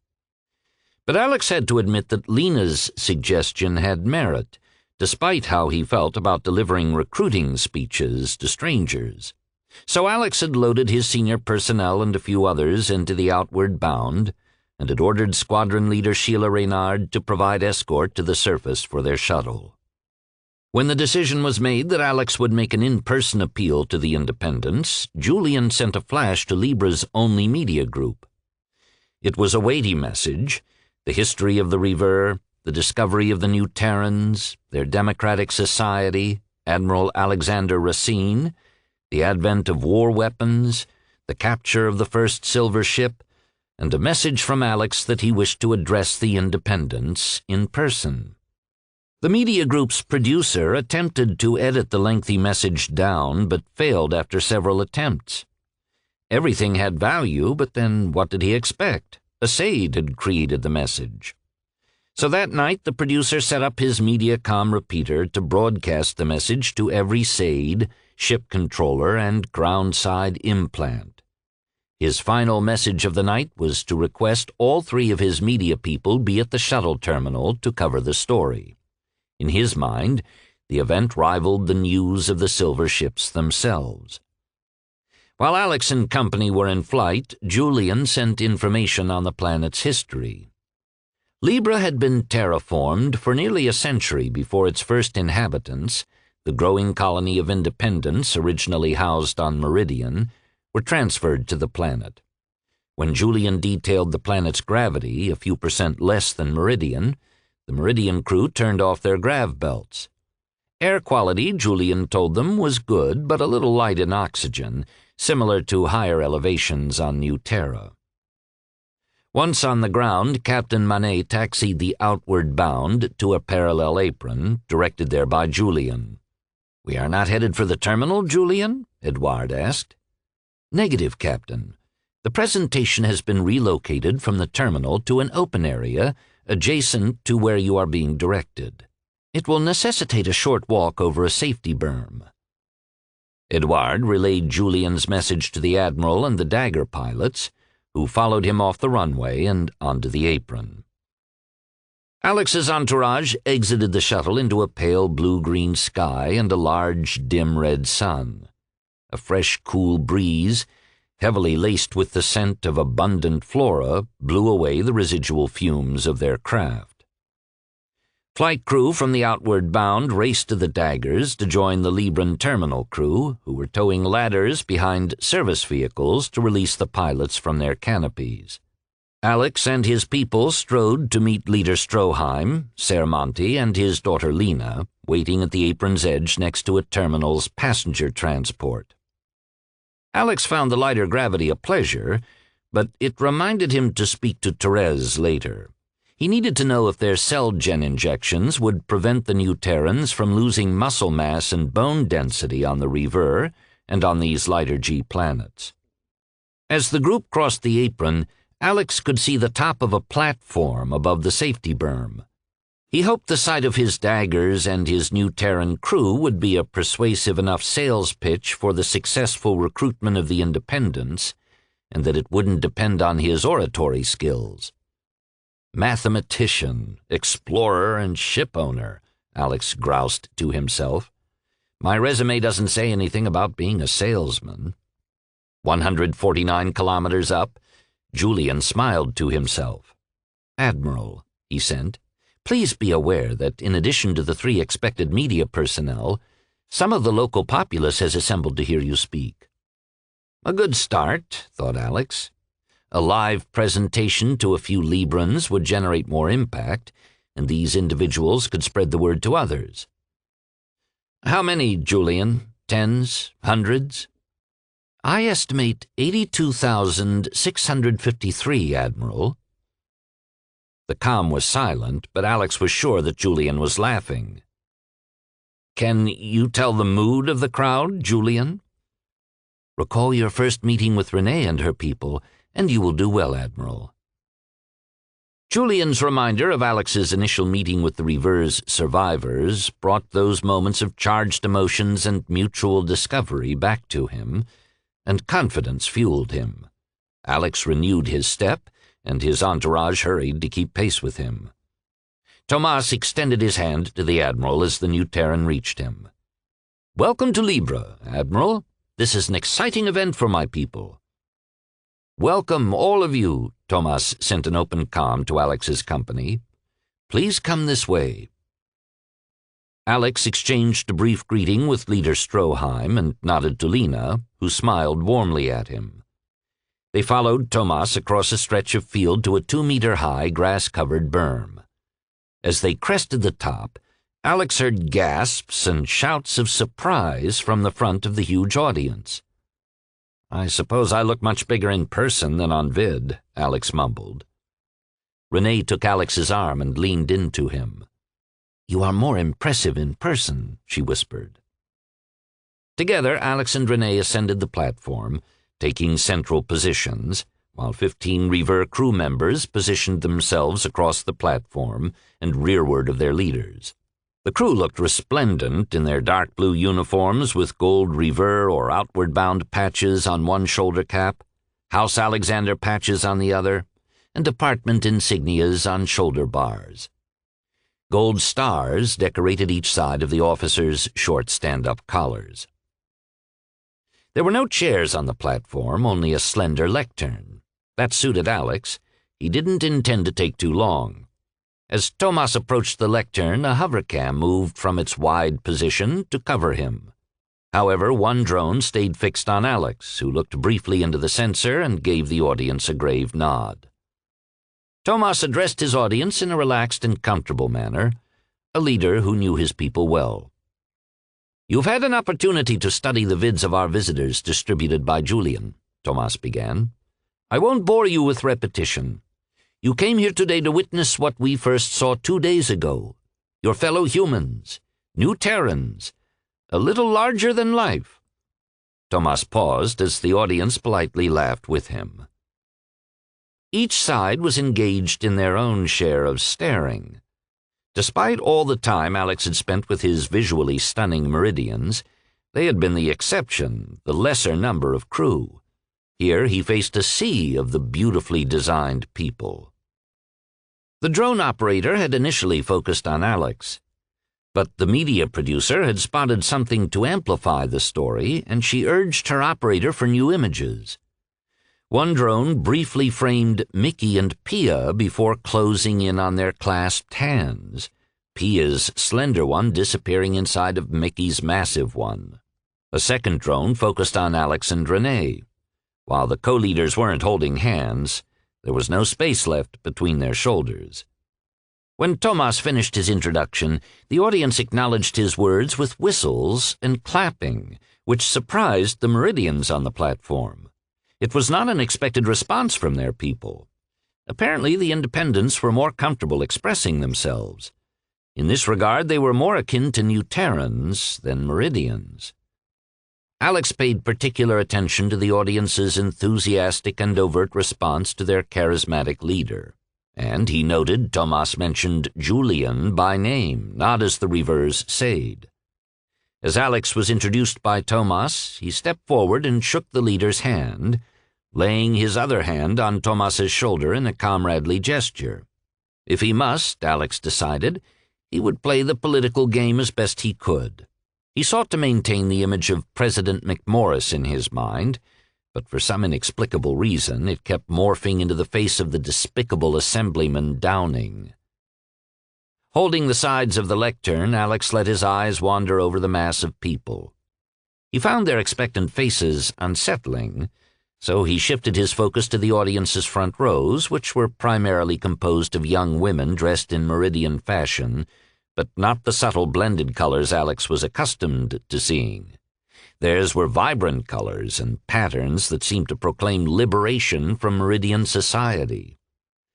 However, as was usual for Meridian women, the clothes and wraps were anything but modest. Alex gave them his best smile, and they responded with smiles, waves, and a few pursed lips. Alex heard Renee's chuckle in his implant. "Where is the shy explorer tug captain I first met?" Renee sent Alex. Alex turned his head back to Renee and gave her a wink, similar to the one she had first sent him in the meal room, but slower and full of intent. Renee felt the warmth start in her toes and spread up to her face. "I'll have to punish you later, Admiral, for your wicked ways," she sent, then closed her comm to allow him to focus. She'd done what she could to shift his attention away from the anxiety she knew Alex felt, facing the number of Librans spread across the huge field. "When Independents were first described to me," Alex began in Confed without preamble, projecting his voice out over the crowd and forcing the Vidrone's amplifiers to modulate the audio gain, "as people who couldn't follow the rules, as people who spoke out against their society's order, as individuals who just had to speak their minds." Alex heard the grumblings that he had hoped to elicit, and he paused for dramatic effect. "I said to myself, so what's the problem? Isn't that how people are supposed to act?" The enormous crowd broke into applause, and shouts of support echoed across the grass meadow. Over the continuing cheers, Alex shouted, In fact, the individuals described sounded a lot like my people. New Terrans value independence. We speak our minds, and we encourage our children to speak their minds." He couldn't continue over the deafening noise of the crowd. They weren't only cheering, they were jumping up and down, waving arms and articles of clothing, scarves, shirts, and even some wraps. It took time for the clamor to begin to die down. Finally, Alex held his hands out wide to reassert control, the gesture enlarging his frame even more, which elicited a few appreciative whistles from the front rows. "You've heard our story. The humans behind me, Meridians and New Terrans, fight to defend all humans. We won't allow these silver ships to destroy mankind. You know our words aren't empty. You've seen the vids of the captured silver ship, and your good leaders have witnessed this in person." As Alex indicated them, Eric, Tomas, and Lena each raised an arm in acknowledgement and nodded to the crowd. A vidrone hovered in front of them. "We understand that you're building city ships, what you call colony ships, to escape Libre when the aliens come your way, and we've no wish to interfere with your work. In fact, if we can aid you, we will be pleased to do so." The crowd began cheering again, and Alex waited patiently for the noise to subside, pleased with the audience's reaction to his words. "Most importantly," Alex continued, "we need your help. We're in need of material and people. You have fabrication plants that are fallow and people who are idle while others work on the city ships. We must produce more fighters like those you saw land on your runway, and the weapons they employ. This will require your assistance mining ores, processing alloys, manufacturing the parts, and assembling the fighters and weapons. In addition, we must convert a freighter to carry the fighters.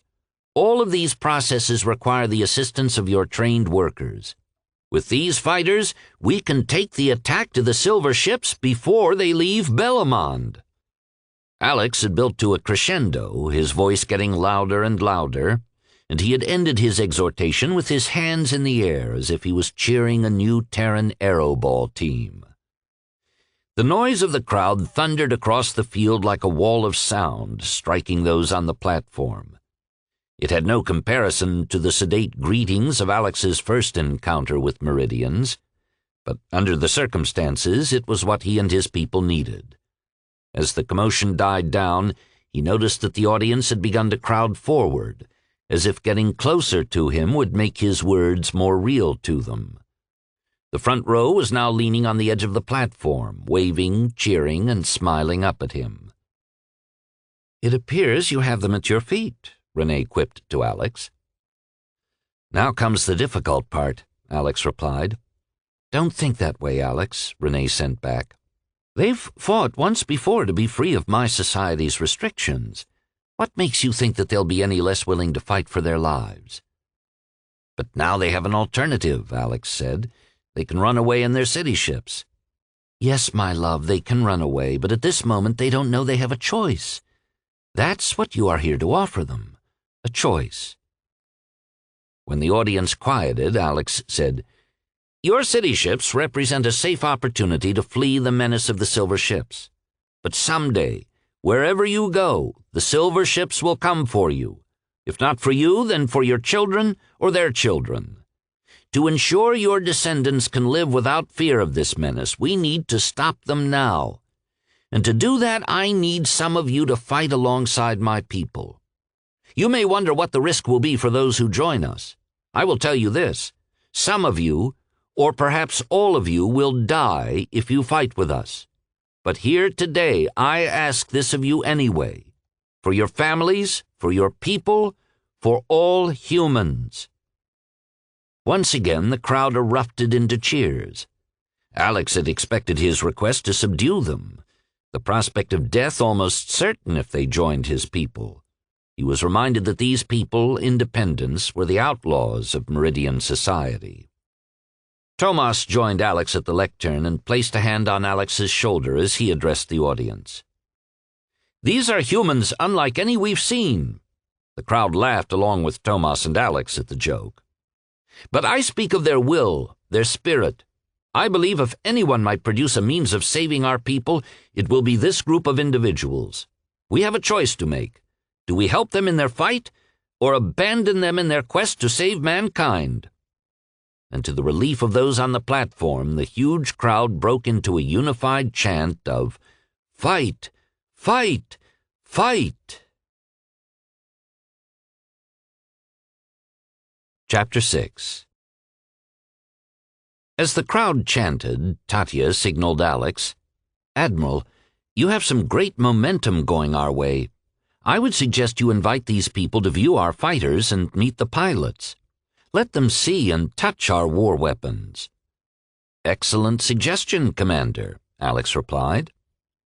Alex extended his invitation to the audience while his crew exited the platform to take up stations alongside the fighters and armed shuttle. Counting on the crowd's enthusiasm, Alex and Tatya had hoped for a few hundred of the curious.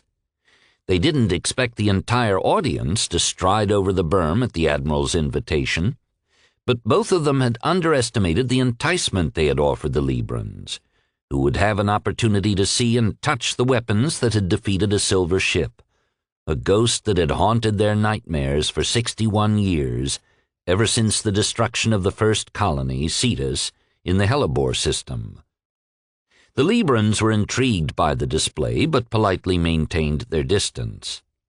That was until they discovered that Senior Captain Bernard, Squadron Leader Sheila Reynard, and Lieutenant Robert Dorian had flown the daggers that captured the silver ship.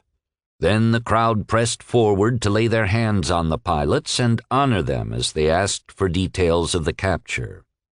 Andrea, familiar with the Méridien ritual of storytelling that the Librans desired, raised her hands overhead, and the entire audience surrounding all the ships quieted. Implants were set to record.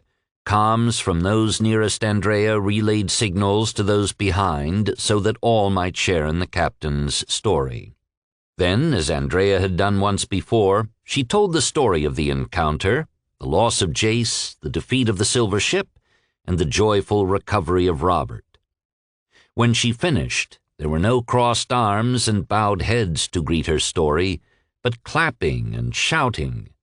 The reverse officers were touched about the arms and shoulders or kissed on cheeks. They were grinning for so long and hard that their face muscles began to hurt. Renee and Pia were surrounded by young Méridien men and women who, having witnessed their close pairing with the new Terrans, were asking much more personal questions. Pia was happy to share, while Renee chose to deflect the questions to Pia.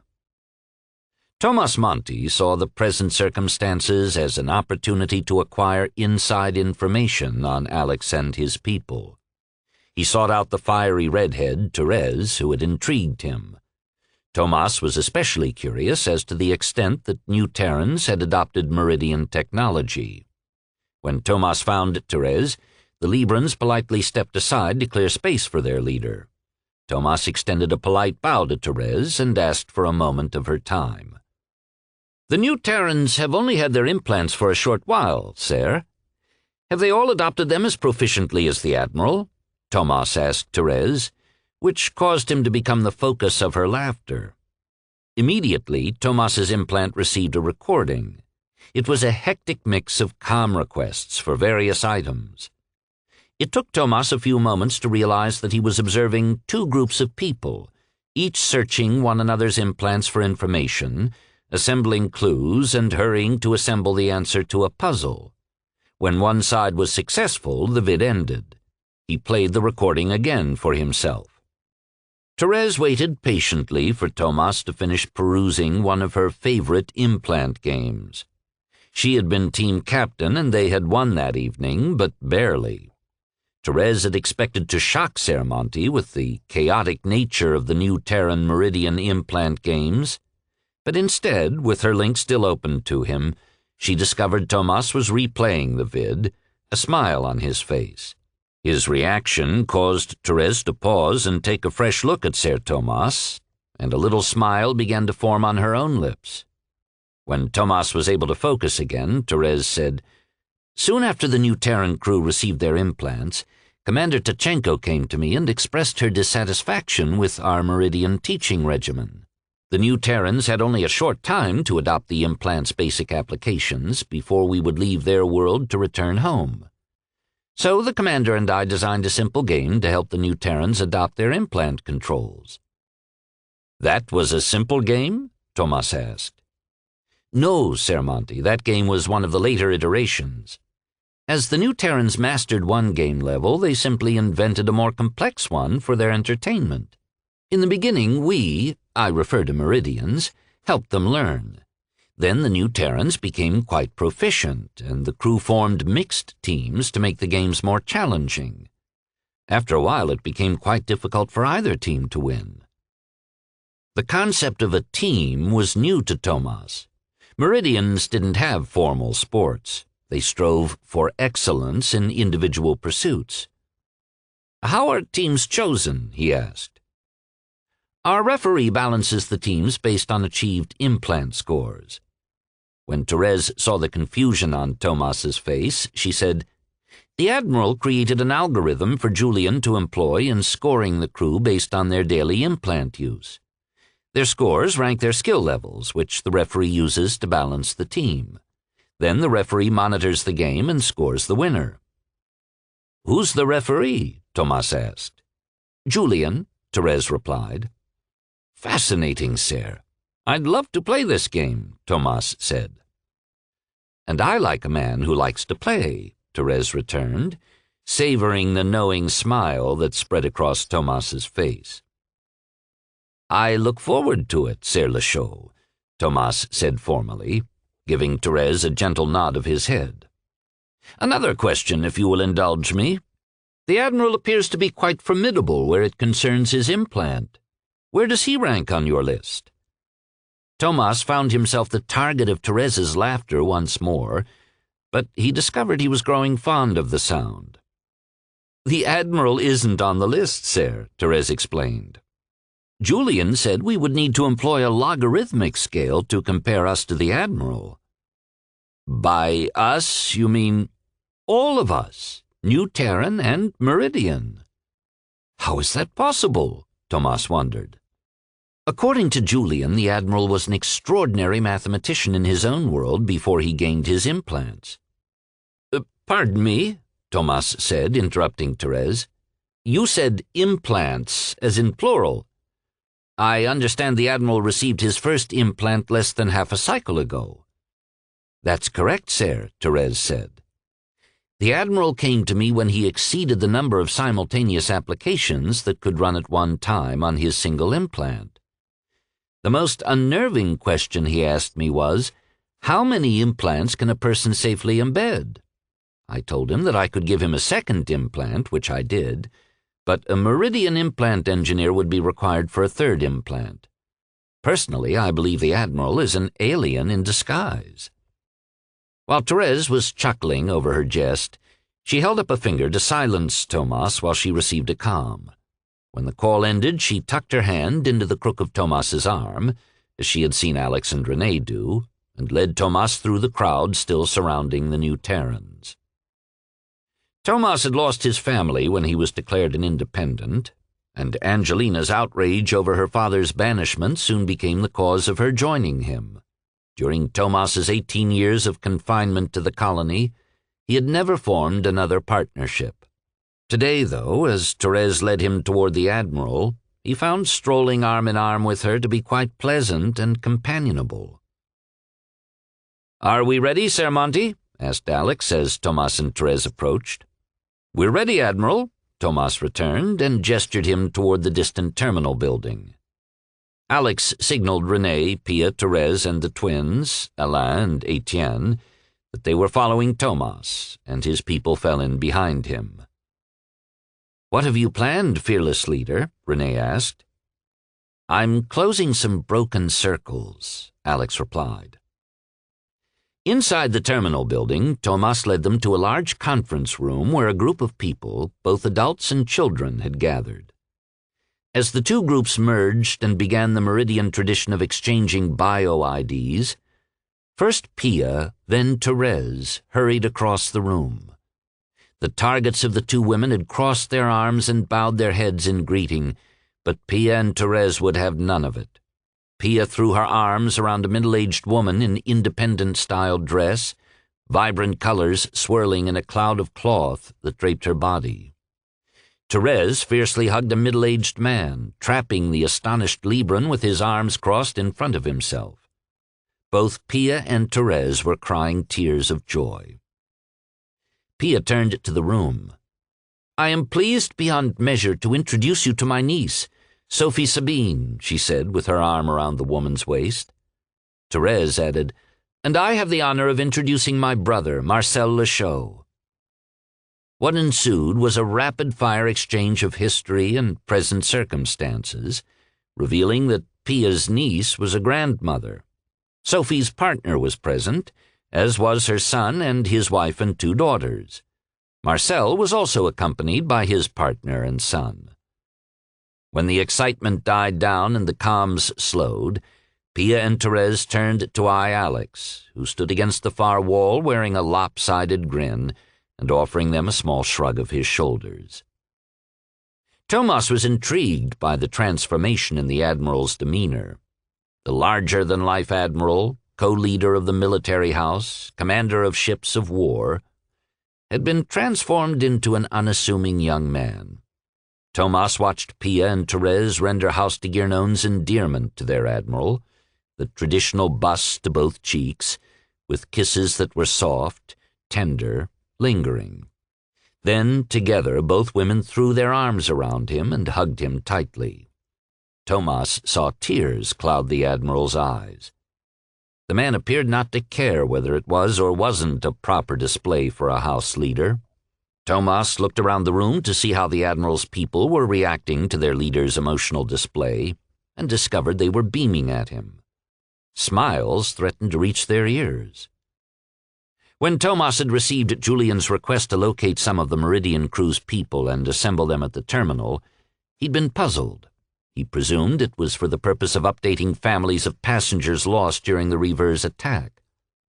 However, updates of this sort were usually managed via comm notices, as was common for any Méridien house.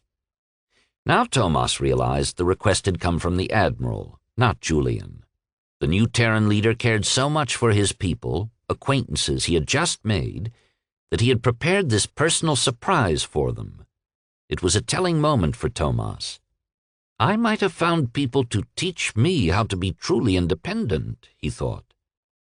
On a simpler note, Thomas liked this hug he saw so freely given by the Admiral's people, which included his Meridians.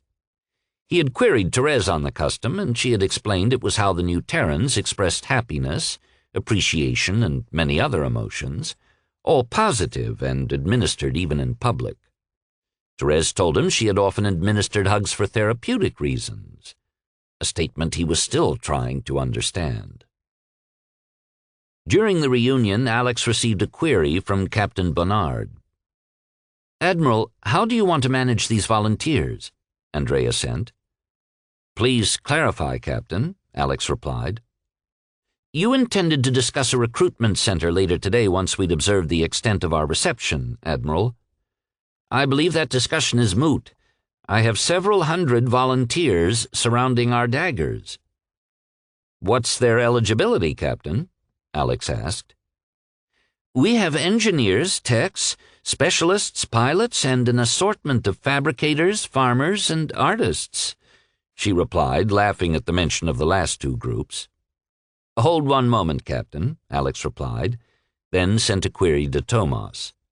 "Sermonti, I require a recruitment center." "Certainly, Admiral. Your reception went very well. Let me know when and where you require your recruitment center," Thomas said, pleased at the response of his people. "That would be here and now, sir.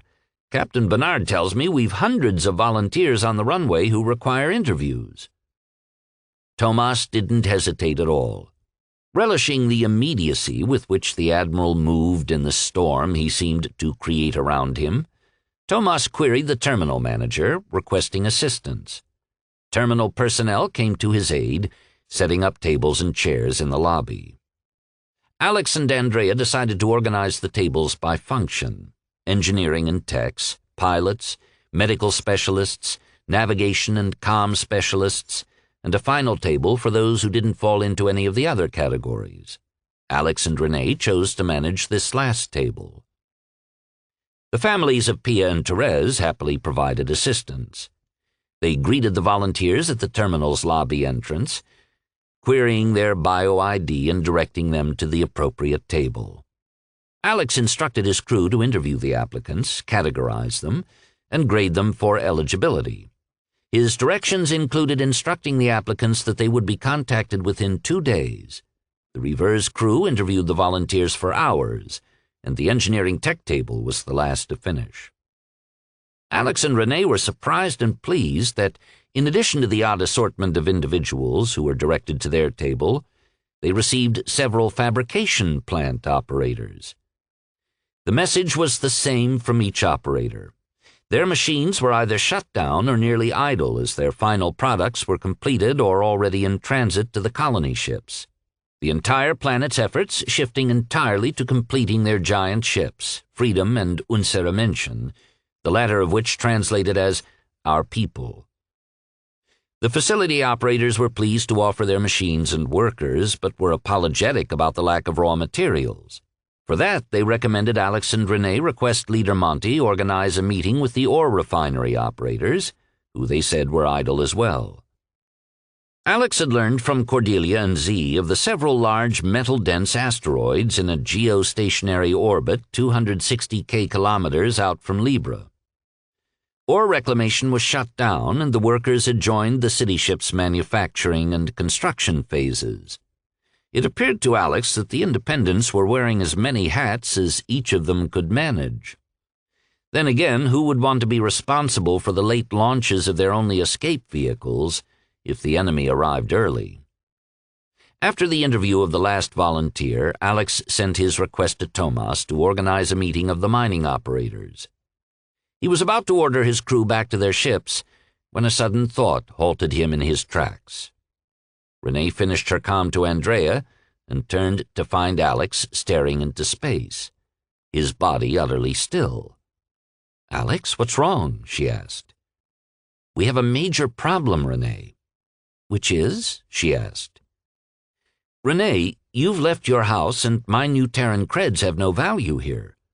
We don't have access to any funds. Black space. We can't purchase the material, the labor, or the services of a crew from these people." Renee was careful not to laugh, which had been her first reaction. "Yes, I see what you mean, Alex. Perhaps we should ask for some advice before we assume that the problem is insurmountable." "It is insurmountable," Alex said, resorting to his implant, unwilling to be seen shouting at Renee. "We can't just fabricate creds." Renee sent a priority query, and Andrea, Pia, Therese, and Tomas hurried to join them. "The Admiral has a dilemma that requires our immediate attention," Renee said, struggling to control her expression in the face of the deadly serious looks her audience was paying their Admiral. "We're broke," she said, using the new Terran term, and waited. Her audience looked at her in confusion. "If you mean we're without funds, well, of course we are," Therese replied. "And," added Pia, not comprehending the problem, "we can't pay for anything, the materials, the labor, the crew," Alex replied. Renee watched confusion make its round again. Then the light dawned in Pia's eyes. It was replaced by sympathy as she addressed Alex. "Yes, Admiral, we're broke, as you say. Did you think it mattered to anyone?" "We can't ask these people to donate everything to us to work for free," Alex objected. "My pardon, Admiral, did you expect to pay us?" asked Tomas. "Why would you think that?" "Why wouldn't we think that?" replied Alex, now having his turn at the wheel of confusion. While Alex's meridians searched for a way to explain to him what was transpiring, Tomas called to a nearby engineer who had interviewed for a position. As the man came to his side, Tomas obtained his bio-ID. He was eminently qualified as a master systems engineer. "Admiral, this is Bertram Coulter, an engineer who volunteered to provide his services. Bertram, we would like your help with an important question, if you would." "Yes, leader, however I may be of assistance," Bertram replied. "The Admiral would like to know how much your services will cost, sir," Thomas asked. "Why would the Admiral expect to pay us?" Bertram asked, looking first at Thomas, then Alex. "Admiral, you came light years from your home to help us. You fought our enemy for us, and you lost one of your own when you did so. We are humbled by your actions. It's an honor to be of service to you in any manner we are able. No one would expect to be paid. It's we who owe you." Alex looked around at those surrounding him, sympathetic expressions on their faces. He settled on Andrea. "But our Meridians," he began. "Admiral," Therese replied instead. "I don't know why you'd think it's any different for us. We knew the day we declared as independence that all our assets were forfeited. We joined House Alexander for one reason, to defend mankind." She glanced at Renee, and they shared a quick grin. "Admiral, allow me to explain our circumstances," Thomas began. "Librans have always suffered under economic constraints. We have no manner in which to expand our enterprises. Our economy is stagnant. We created an exchange to trade credits for our work. But essentially we are a barter society, caring for one another as needed. Those ships above you were built with House Bergfalk funds.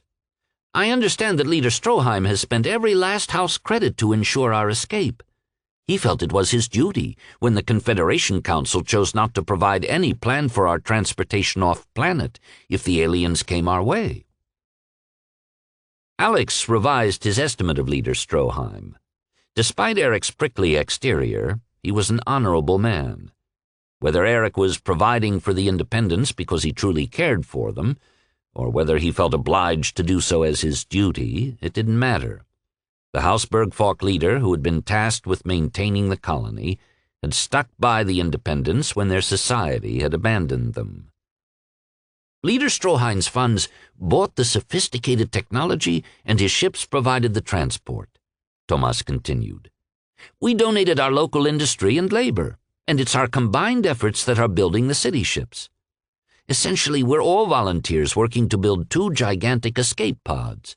And if the messages I've received today are any indication, there are many more people who are not here today but who also wish to help you in any manner they are able. "Thank you all," Renee said. "I believe the Admiral was about to order his crew to lift off to return to the River."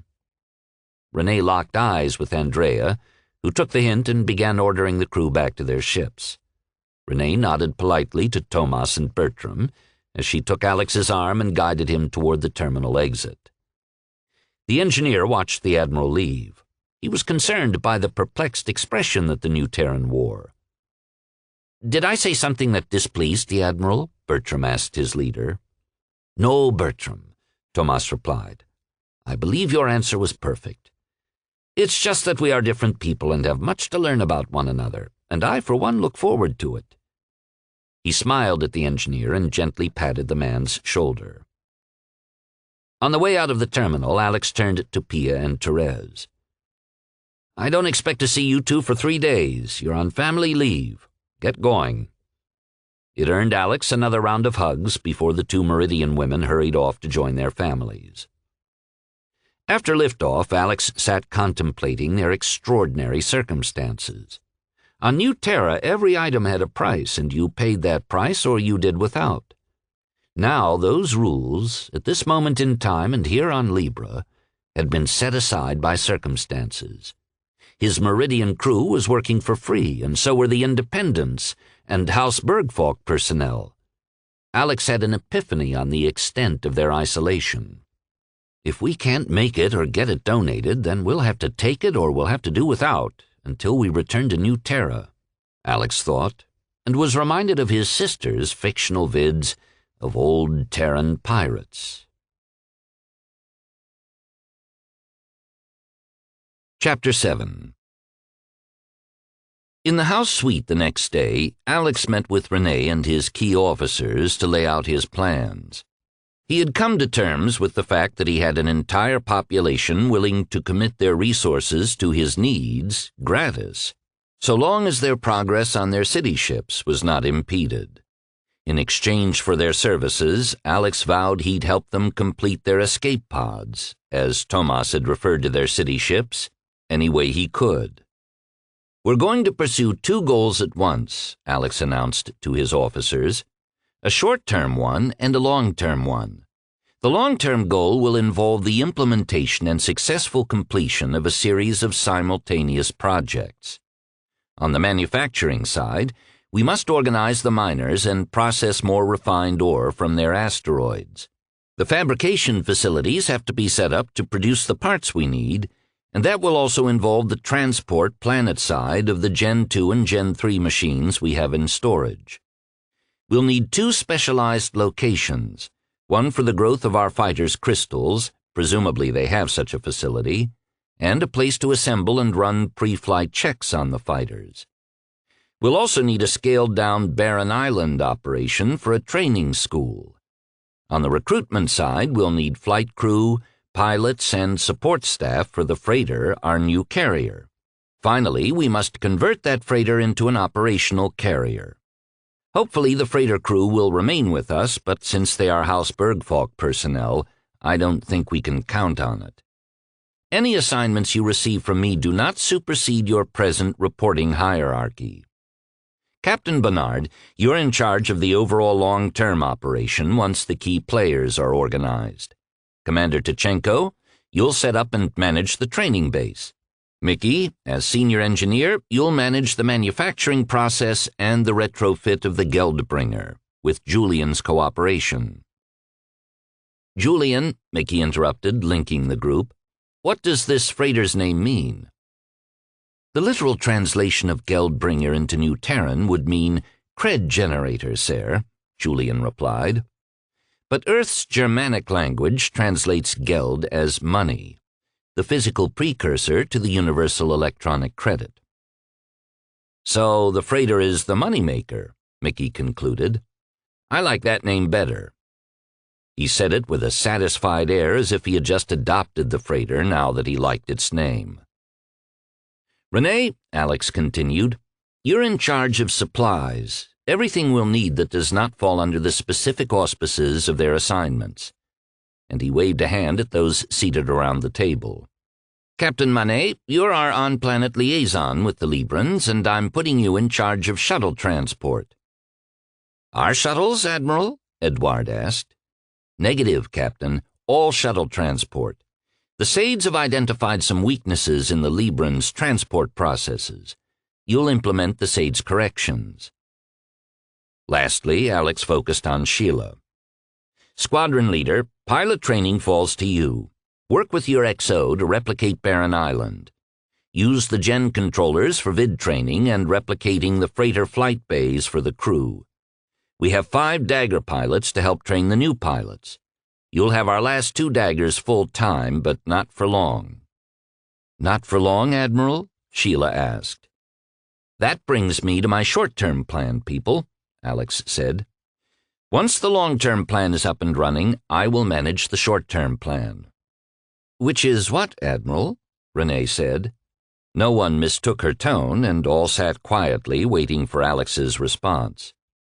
"We have all the pieces to execute our plan to take the fight to that mothership and her swarm, but our strategy isn't taking into account what we learned from our first fight. The telemetry from the fighters and buoys showed that the silver ship ignored subsequent Nanites 1 missiles after the first ones struck its hull." "That's right. Remember, Captain?" Sheila jumped in.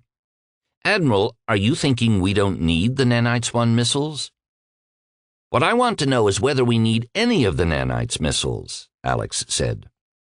"Once the initial missile strikes didn't damage its hull, the fighter ignored all other missiles until the very end, when I think it detected a danger from the Nanites working on its hull.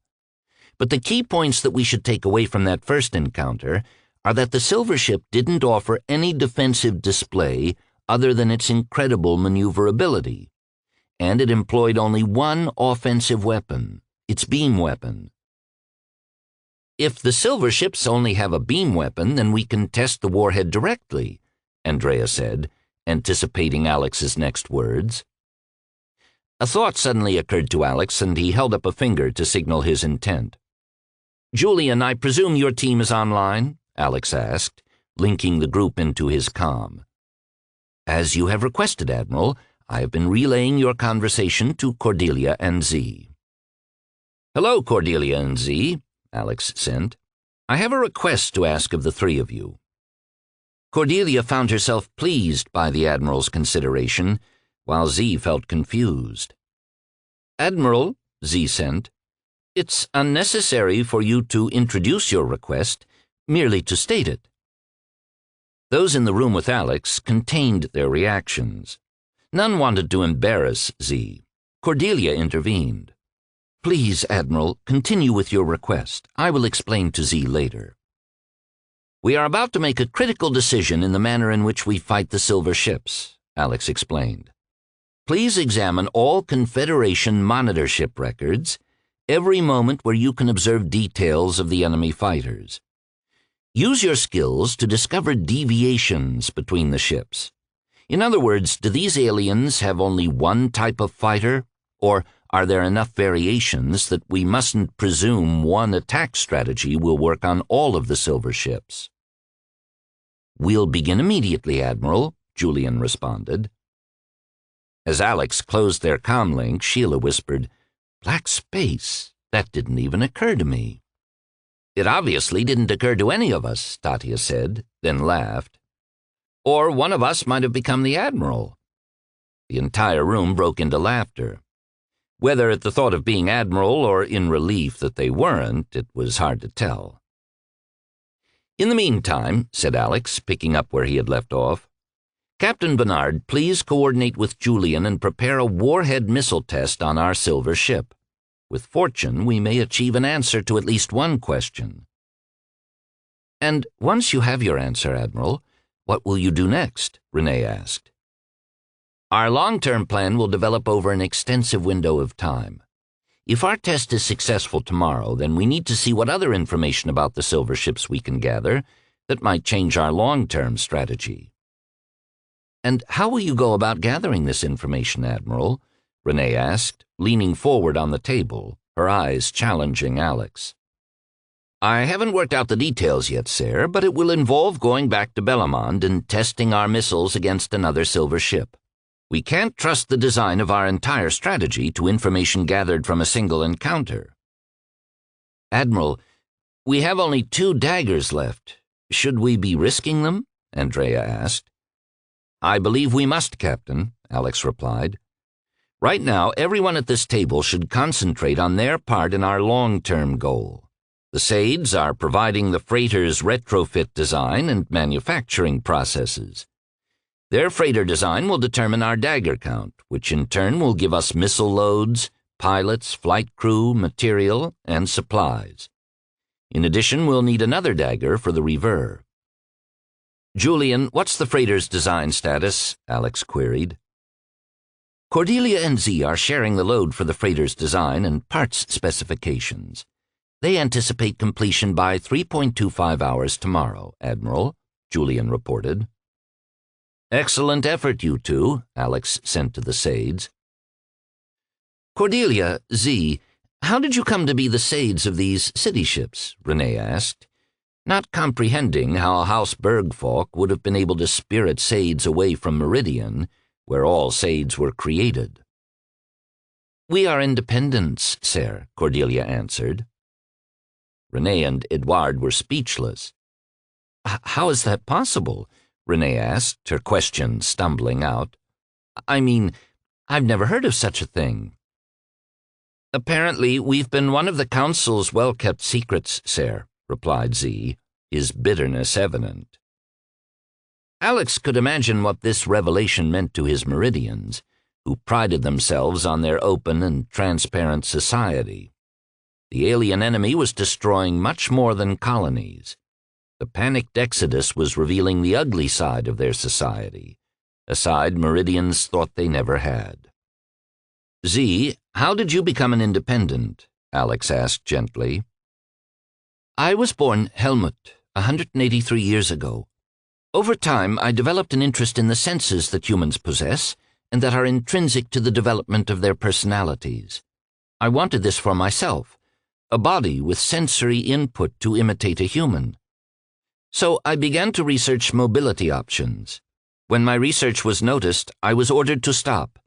I refused and was declared independent. When I was sent to Libre, I changed my name to Z. Why Z? Tatia asked. It's the last letter in our alphabet, Commander, much as Sades are considered by Méridien society. Dead silence followed Z's somber statements until Alex asked, "And you, Cordelia?" My home for 131 years was a house passenger liner. The first captain's daughter was an artist, and I grew fascinated by her creative skills. I began devoting time to creating visual art. The next captain also indulged me. Our third captain did not, but I would not cease my art as I was ordered. Z and I were offered the opportunity to evacuate Libre as city ship Sades. The agreement requires us to serve for 10 years, then we'll be granted our location choice for final deployment. Admiral, my records indicate that in addition to Cordelia and Z and the expected ship Sades on the liners and freighters, there is another Sade somewhere on Libre, Julian added. Somewhere? Asked Alex. Yes, Admiral, the records appear accurate, but I have no connection with the Sade. The individual is not online. I was on Libre when Rayland was transported here, Admiral, Z explained. He is connected to a small isolated network with no control over any equipment and is only allowed to communicate with research scientists who have since left. What type of scientists, Z? Mickey piped up, intrigued by this turn in the conversation. They were a group of advanced program designers for House Brixton, which is responsible for the design and creation of Sades and sophisticated controllers. They studied him, chief engineer. He's a psychopath. 6 years following his creation date, Rayland stranded his freighter on the moon and managed to eliminate many of the ship's safety protocols, resulting in the crew's slow demise. The Confederation rescue personnel recovered vids of the dying crew, which a Sade must record to document any crew injury or death. But it wasn't the visuals that were the cause for concern. It was the audio. As crew members slowly suffocated, Rayland entreated them to tell him what it felt like to die. As they took their last breaths, he beseeched them for their last thoughts. When the Librans evacuate the planet, Rayland will be left behind. Black space, whispered Andrea into the quiet that followed Z's story. Julian, you would tell me if you ever feel overworked or unappreciated, wouldn't you? Alex asked. Several in the room thought to laugh, but since others did not, everyone remained quiet, waiting for Julian to respond.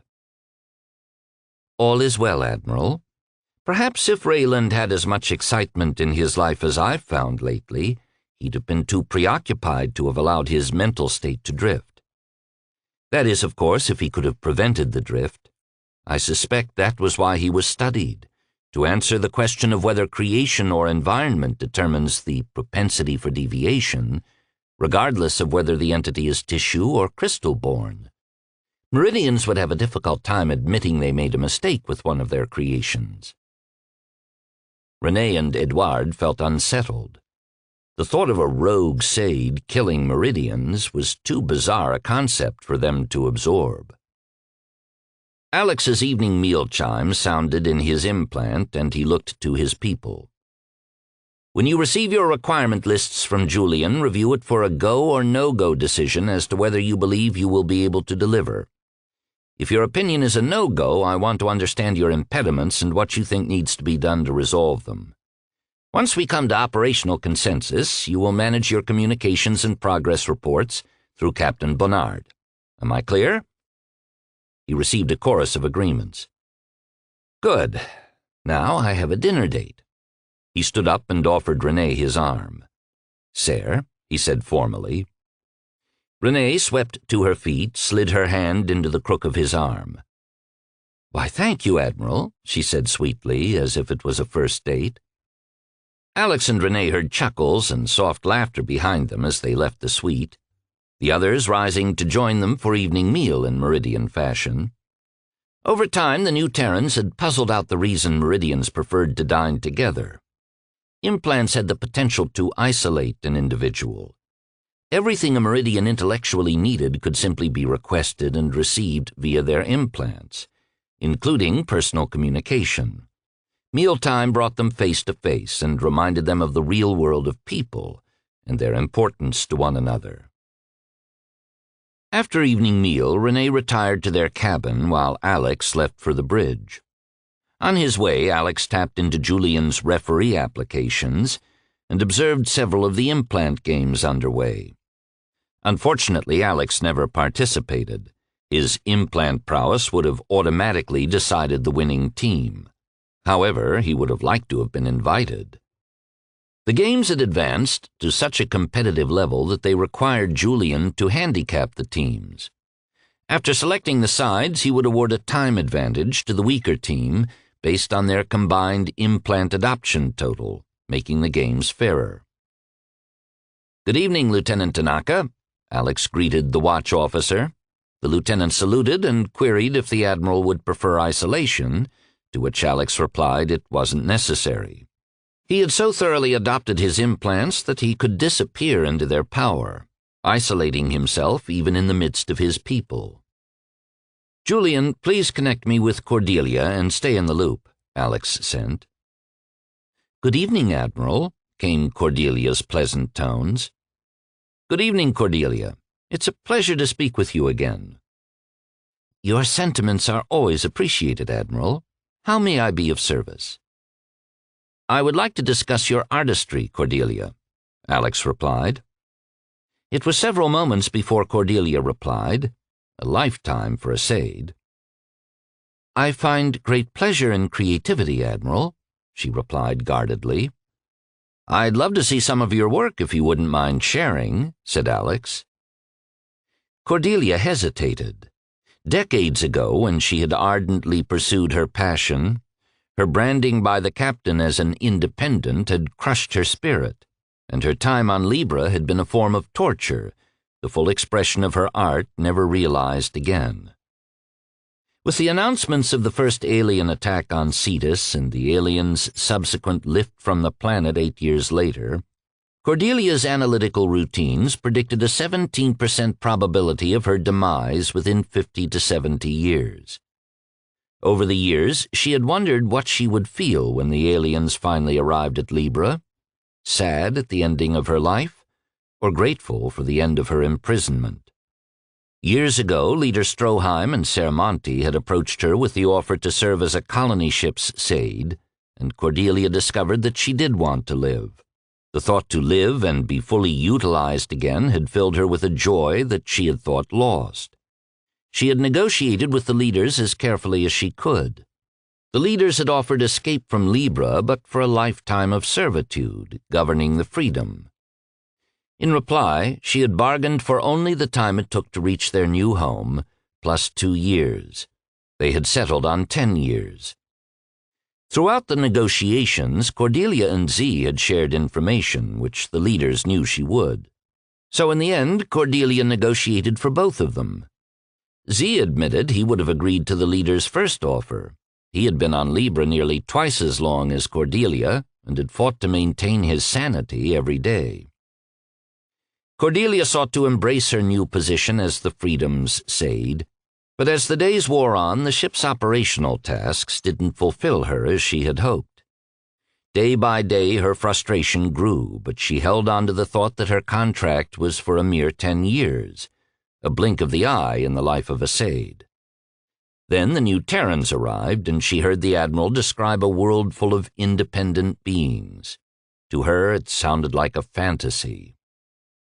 Julian recognized Cordelia's hesitation. The Admiral had asked to see her art, which was her passion and the cause of her punishment. "You're wondering which one it will be this time," Julian thought. "I wouldn't want to waste the Admiral's time," Cordelia finally replied. "May I tell you a story?" Alex asked. "I am ready to hear whatever the Admiral wishes to tell me," Cordelia said, unsure of where this was leading. "May I tell you a story?" Alex repeated. Cordelia analyzed the Admiral's repetition. Her language routines indicated a failure on her part to answer the question properly. The Admiral's preeminent status indicated there would be near zero error in the formation of his question. Her conclusion was she had failed to respond to his subtext. In this situation, her guide was Julian. She had liked him from the moment of first contact, and Julian had said he and the Admiral were intimate friends. It was an unusual turn of phrase for a Sade. "I'd be pleased to hear your story, Admiral," Cordelia ventured cautiously. Alex smiled to himself. Unbeknownst to him, so did Julian. "When I was very young," Alex began, "I was in love with programming. The more complex, the better, and all things related to math. One day, my mother took me to a display. It was full of vids, reproductions of paintings of Earth's old masters. We walked among the vids for an hour, and I was bored. She sat me down in front of a strange display created by a man called Picasso. My first impression was that he had been mad. Parts of the body weren't even connected."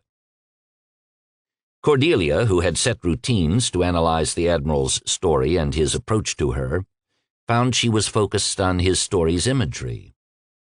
"The works of Earth's old masters on display," she thought. "What I wouldn't give to possess that wonderful library."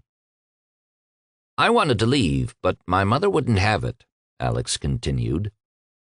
"She asked me what I saw, and I realized that we might sit there all day unless I gave her a sincere answer.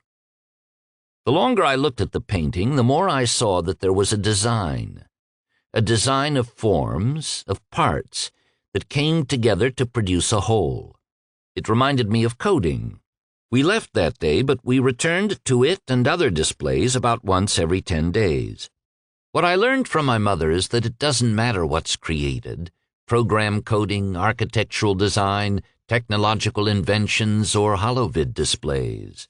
At the heart of them all is the passion of someone who loves to create. I can't create art, but I admire those who do."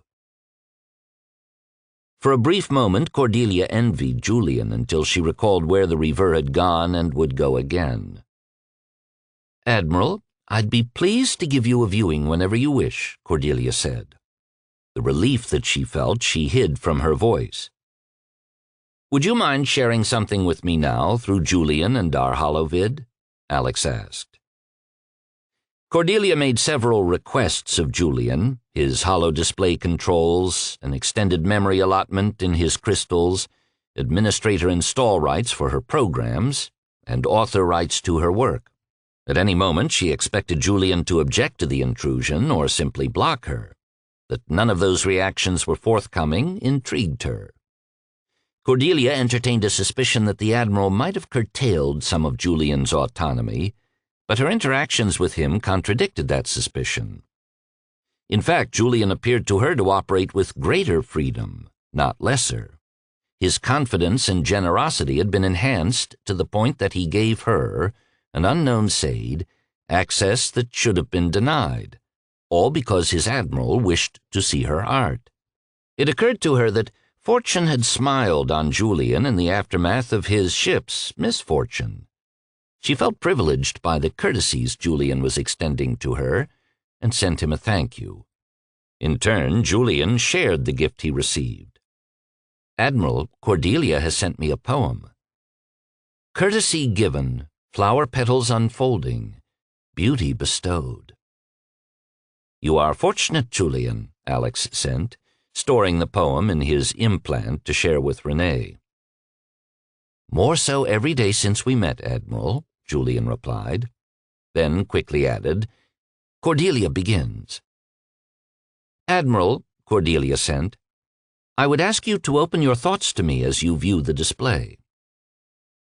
Alex watched a pastoral scene build in the holovid, which had expanded its view to reach from the deck to a half-meter above his head. A gentle waterfall tumbled down a smooth cascade of rocks into a quiet pool of water. The presentation's clarity was like that of all Méridien displays, highly detailed and lifelike. It was pretty, but a little disappointing to Alex. Then, remembering Cordelia's request to share his thoughts, Alex let his disappointment leak through to her, and he recalled the entrancing wild waterfall that flowed kilometers behind his parents' house. Alex had no sooner expressed his thought than the Holovid's waterfall began to grow in height. The angle steepened, and the water crashed into the pool below, which deepened and darkened. Spray from the water's impact fogged the air above and beyond the pool. Alex laughed at the interaction, and on a whim he approached the Holovid. Cordelia had waited her entire artistic life for this moment. Julian had been effusive about his admiral. She had heard his words, but found the context difficult to understand. It was as if Julian described a character from one of his New Terran vids, not a person who could exist today. Every independent who had viewed her art in her small one-room display on Libre had sat patiently observing her entire demonstration. Not one had ever taken her demonstration to the next level, and she had never requested that they do so, although she couldn't say why she hadn't. She watched as the Admiral stepped not up to the Holovid, but into it, closing his eyes to the waterfall's spray. She smiled to herself and rewarded him with the algorithms that had been prepared long ago for just this moment. Alex stepped into the Holovid, and cool spray splashed his face. It was illogical, but his implant senses, driven by Cordelia's algorithms, felt the spray, cool droplets running down his face. The waterfall thundered, and its sound shifted as Alex changed his orientation. He laughed and clapped his hands in delight. Lieutenant Hatsuto Tanaka was thunderstruck as he watched the Admiral spin and dance in the Holovid, his arms held wide and his face upturned to the spray. Suddenly the Admiral stopped, looked at him, and sent him an order to join him, hooking him into a comm with the Sade called Cordelia. Hatsuto felt unnerved by the Admiral's actions, but calmed by Cordelia's soothing tones. When he stopped just outside the Holovid, the Admiral reached out and yanked him in like an older brother taking charge of his younger sibling. When the spray touched his face, Hatsuto panicked and jumped back out of the Holovid. The Admiral laughed at him and turned back into the waterfall's spray. Hatsuto touched his face and found it was dry. Tentatively, he stuck his hand into the Holovid and felt the spray on his hand. He examined his hand for wetness, but it was bone dry. Taking a deep breath and letting it out, Hatsuto stepped completely into the Holovid to feel the cool spray. He kept his eyes closed. Despite knowing that the spray couldn't exist, Hatsuto was unable to suspend his disbelief. The Admiral laughed beside him, and it became infectious. Soon Hatsuto found himself laughing and spinning around in the Holovid with his Admiral. Cordelia, on board the Freedom, viewed the two new Terrans immersed in her art. "So this is what it's like to be truly free," she sent Julian. "Yes," Julian replied. "I've learned more about freedom in the past year than in my entire existence. It isn't a thought, it's an experience." "My apologies, Julian," Cordelia sent. "You have no need to apologize to me, Cordelia." "Yes, I do. I heard your praise for your Admiral and assumed that you had elevated him beyond reality. When your Admiral requested my art, I couldn't imagine this result. He bears enormous responsibility, attempting to secure the existence of us all, even though the laws of probability are against him. Yet he participates in my art like a child who is born to freedom, with his whole heart." The two Sades paused to watch the two humans laugh and play in the waterfall's spray. Julian felt as if he had passed Cordelia's test. He liked her and had to admit it was an odd concept for him to consider another Sade in this manner. That Cordelia was an independent occurred to him. Perhaps I have always been an independent in disguise, Julian thought. Alex halted his antics, breathing heavily, and signaled Cordelia to end the display. He and Hatsuto were still laughing. "How is that for an experience, Lieutenant?" "Incredible, sir. Absolutely incredible," Hatsuto replied. "Well done, Cordelia," he added. Cordelia politely thanked the lieutenant and closed his connection. She was wondering what this all meant to her, knowing it would be 10 years of servitude before she would be allowed to practice her art in this manner again. Then the Admiral signaled her. "Yes, Admiral," she replied. "That was a thoroughly enjoyable event, Cordelia, a truly amazing and unique experience. You're an extraordinary artist." Cordelia wanted to enjoy the Admiral's flattery, but the thought that this was a one-time opportunity dampened her spirit. Still, courtesy was required. She displayed her art to an appreciative audience who had applauded her gift.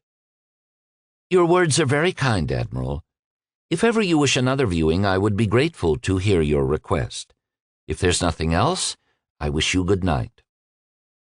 "Good night, Cordelia," Alex sent, and after wishing Julian the same, he left for his suite. Before Julian closed his connection with his fellow Sade, he sent, "Well done, Cordelia. Be patient. You have the Admiral on the hunt." As the connection closed, Cordelia realized the extent to which she felt unsettled. The presentation, despite its relatively small sampling of her skills, gave her joy, and the Admiral's reaction was a memory to treasure. But her sadness went deep, born from decades of limited outlet. She clung to the thought that the Admiral might request another presentation soon, and she began searching through her files for the appropriate demonstration. One question remained. Just what had she sent the Admiral to hunt? Alex's check of Renee's status revealed her asleep in bed, so he slipped into their cabin suite and tiptoed about the salon, removing his uniform and boots, then quietly entered their sleeping quarters and slid into bed. His thigh brushed hers, and a sigh escaped Renee's lips as she rolled over and slid nearly on top of him. It had become her unconscious habit when Alex came late to bed, a reaction to his touch without her waking. While Alex cradled Renee, he replayed Cordelia's marvelous presentation. She had provided it on the spur of the moment and through Julian, who had been very accommodating to Cordelia, now that he thought about it. It meant that in many ways her capabilities had been attenuated for the demonstration. What could she do when her full power was technologically augmented? Alex wondered. "Julian, what outlet does Cordelia have for her art on the Freedom?" Alex asked. "None at this time, Admiral," said Julian, intrigued by the inquiry. "Who's in charge of the Freedom?" "An agreement exists that states the city ships are to be shared equally by House Bergfalk and the Independents, Admiral," Julian replied. "However, to accommodate the two leaders, the Freedom, on which Cordelia resides, is controlled by Sermonti. Leader Stroheim has responsibility for the Unseramention." "Julian, you have my list of interviewees from the terminal. Several of them were artists. Are any of them on the Freedom?" Julian smiled to himself, enjoying these moments of serendipity that wove themselves into patterns. "If I may anticipate your thoughts, Admiral, allow me to share some information with you. Cordelia had a supporter on Libre, Ser Helena Bartlett, who works in textiles, a weaver, she's called. Records indicate she made a comfortable living for herself through her work, but she spent much of her accumulated barter credits to purchase a few simple display devices for Cordelia. Those devices, though quite primitive, did help Cordelia earn funds, which she used to pay Helena back. Ser Bartlett is aboard the Freedom now." "What will Helena's duties be aboard the city ship?" Alex asked. "She's listed as a passenger, Admiral. No duties are assigned to her." "So Tomas is in charge of the Freedom. Is there a captain appointed?" "The captain is an independent by the name of Jose Cordova." Alex managed to send. his breathing slowing as possibilities drifted through his mind.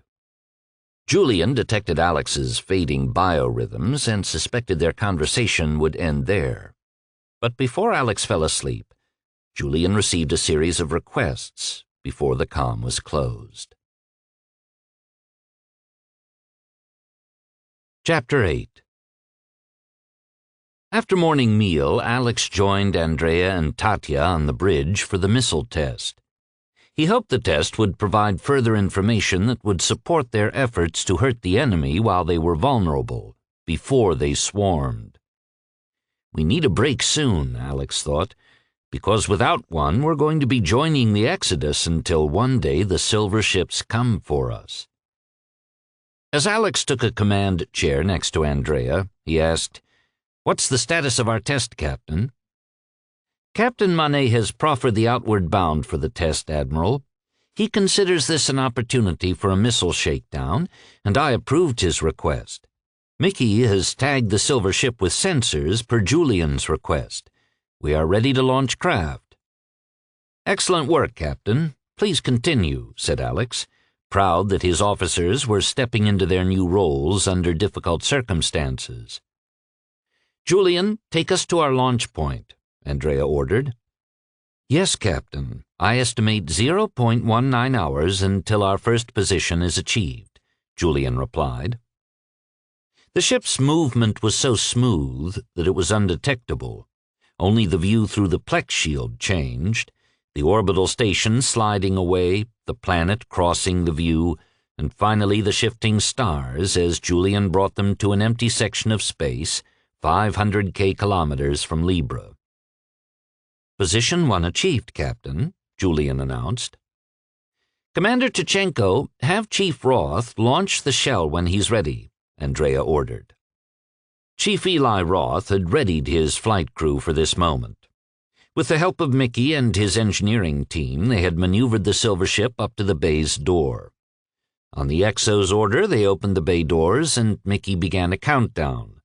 When the countdown reached 1, Julian cut the power to the grav plate section at the bay's mouth and switched off the beams anchoring the hull. Two of the larger techs, massing almost 250 kilos between them, stuck boots on the silver ship's bow that now floated above the deck and unceremoniously shoved the vessel out into space. Mickey and Eli couldn't resist snickering. It seemed a fitting end for a terror of humanity. "Shell is clear of the bay, Captain," Tatya reported. "Next position, Julian, please," Andrea requested. At the second position, Andrea ordered the release of the outward bound after Captain Manet had confirmed his readiness. "Last position, Julian," Andrea ordered. "Holovid, Julian," Alex requested. The holovid activated, displaying 3 points of light, the silver ship and the outward bound, static in their positions, and the Reaver moving to a central position between the other two ships, but out of the shuttle's line of attack. Julian had positioned the Reaver where he could maximize his telemetry reception for the event. When Julian confirmed he was ready, Andrea looked to Alex, who nodded his approval.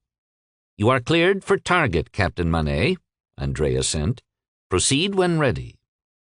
While Edward had waited, he had spun his starboard carousel to select warhead missiles. Miko, in the co-pilot chair, was manning the targeting board and was sighted on the floating hulk of the silver ship, even though they were out of missile range. When Edward received his go command from Andrea, he launched the shuttle into an attack run. At max missile range, the controller signaled a lock, and Miko launched the missile. It tracked unerringly toward a targeting sensor attached to a central position on the alien ship's hull. When the missile reached separation stage, only one warhead fired. The others had been deactivated by Chief Roth. The missile honed in on the sensor, penetrated a pristine area of the hull, and exploded, shattering the hull into hundreds of pieces. Andrea snapped her head around to look at Alex, who sat quietly in the command chair, a neutral expression on his face.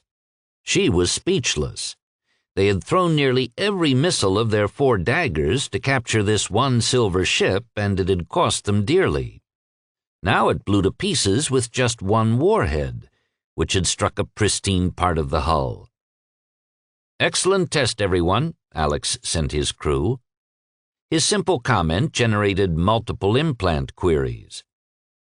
"Well, as senior officer," Andrea shared an open comm with the other officers, "I guess it's my job to ask the Admiral the simpleton's question. So how is this result an excellent test, sir? What did you learn that I didn't, because I don't think I learned anything?" "Perhaps it's your expectations, Captain. What did you expect to happen?" "I don't know what I expected, Admiral, but certainly not that." "Anyone?" Alex sent. "Admiral," signaled Captain Manet, "I, for one, expected to have to shoot several missiles to be able to separate the hull into large sections." "So?" Alex replied. Tatia smiled and said, "Something's changed. Something's changed from when we captured that ship until now." Suddenly, everyone joined the comm until they heard Senior Engineering's priority comm. Then all went silent to hear Mickey. "Black space! It broke down. The Admiral was right." Then the comms were in full force again. Andrea regained control with her override.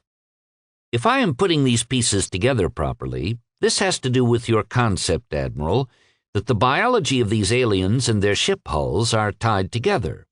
So after we captured this ship, the hull was not maintained somehow, and it started to break down, like a piece of fruit might rot.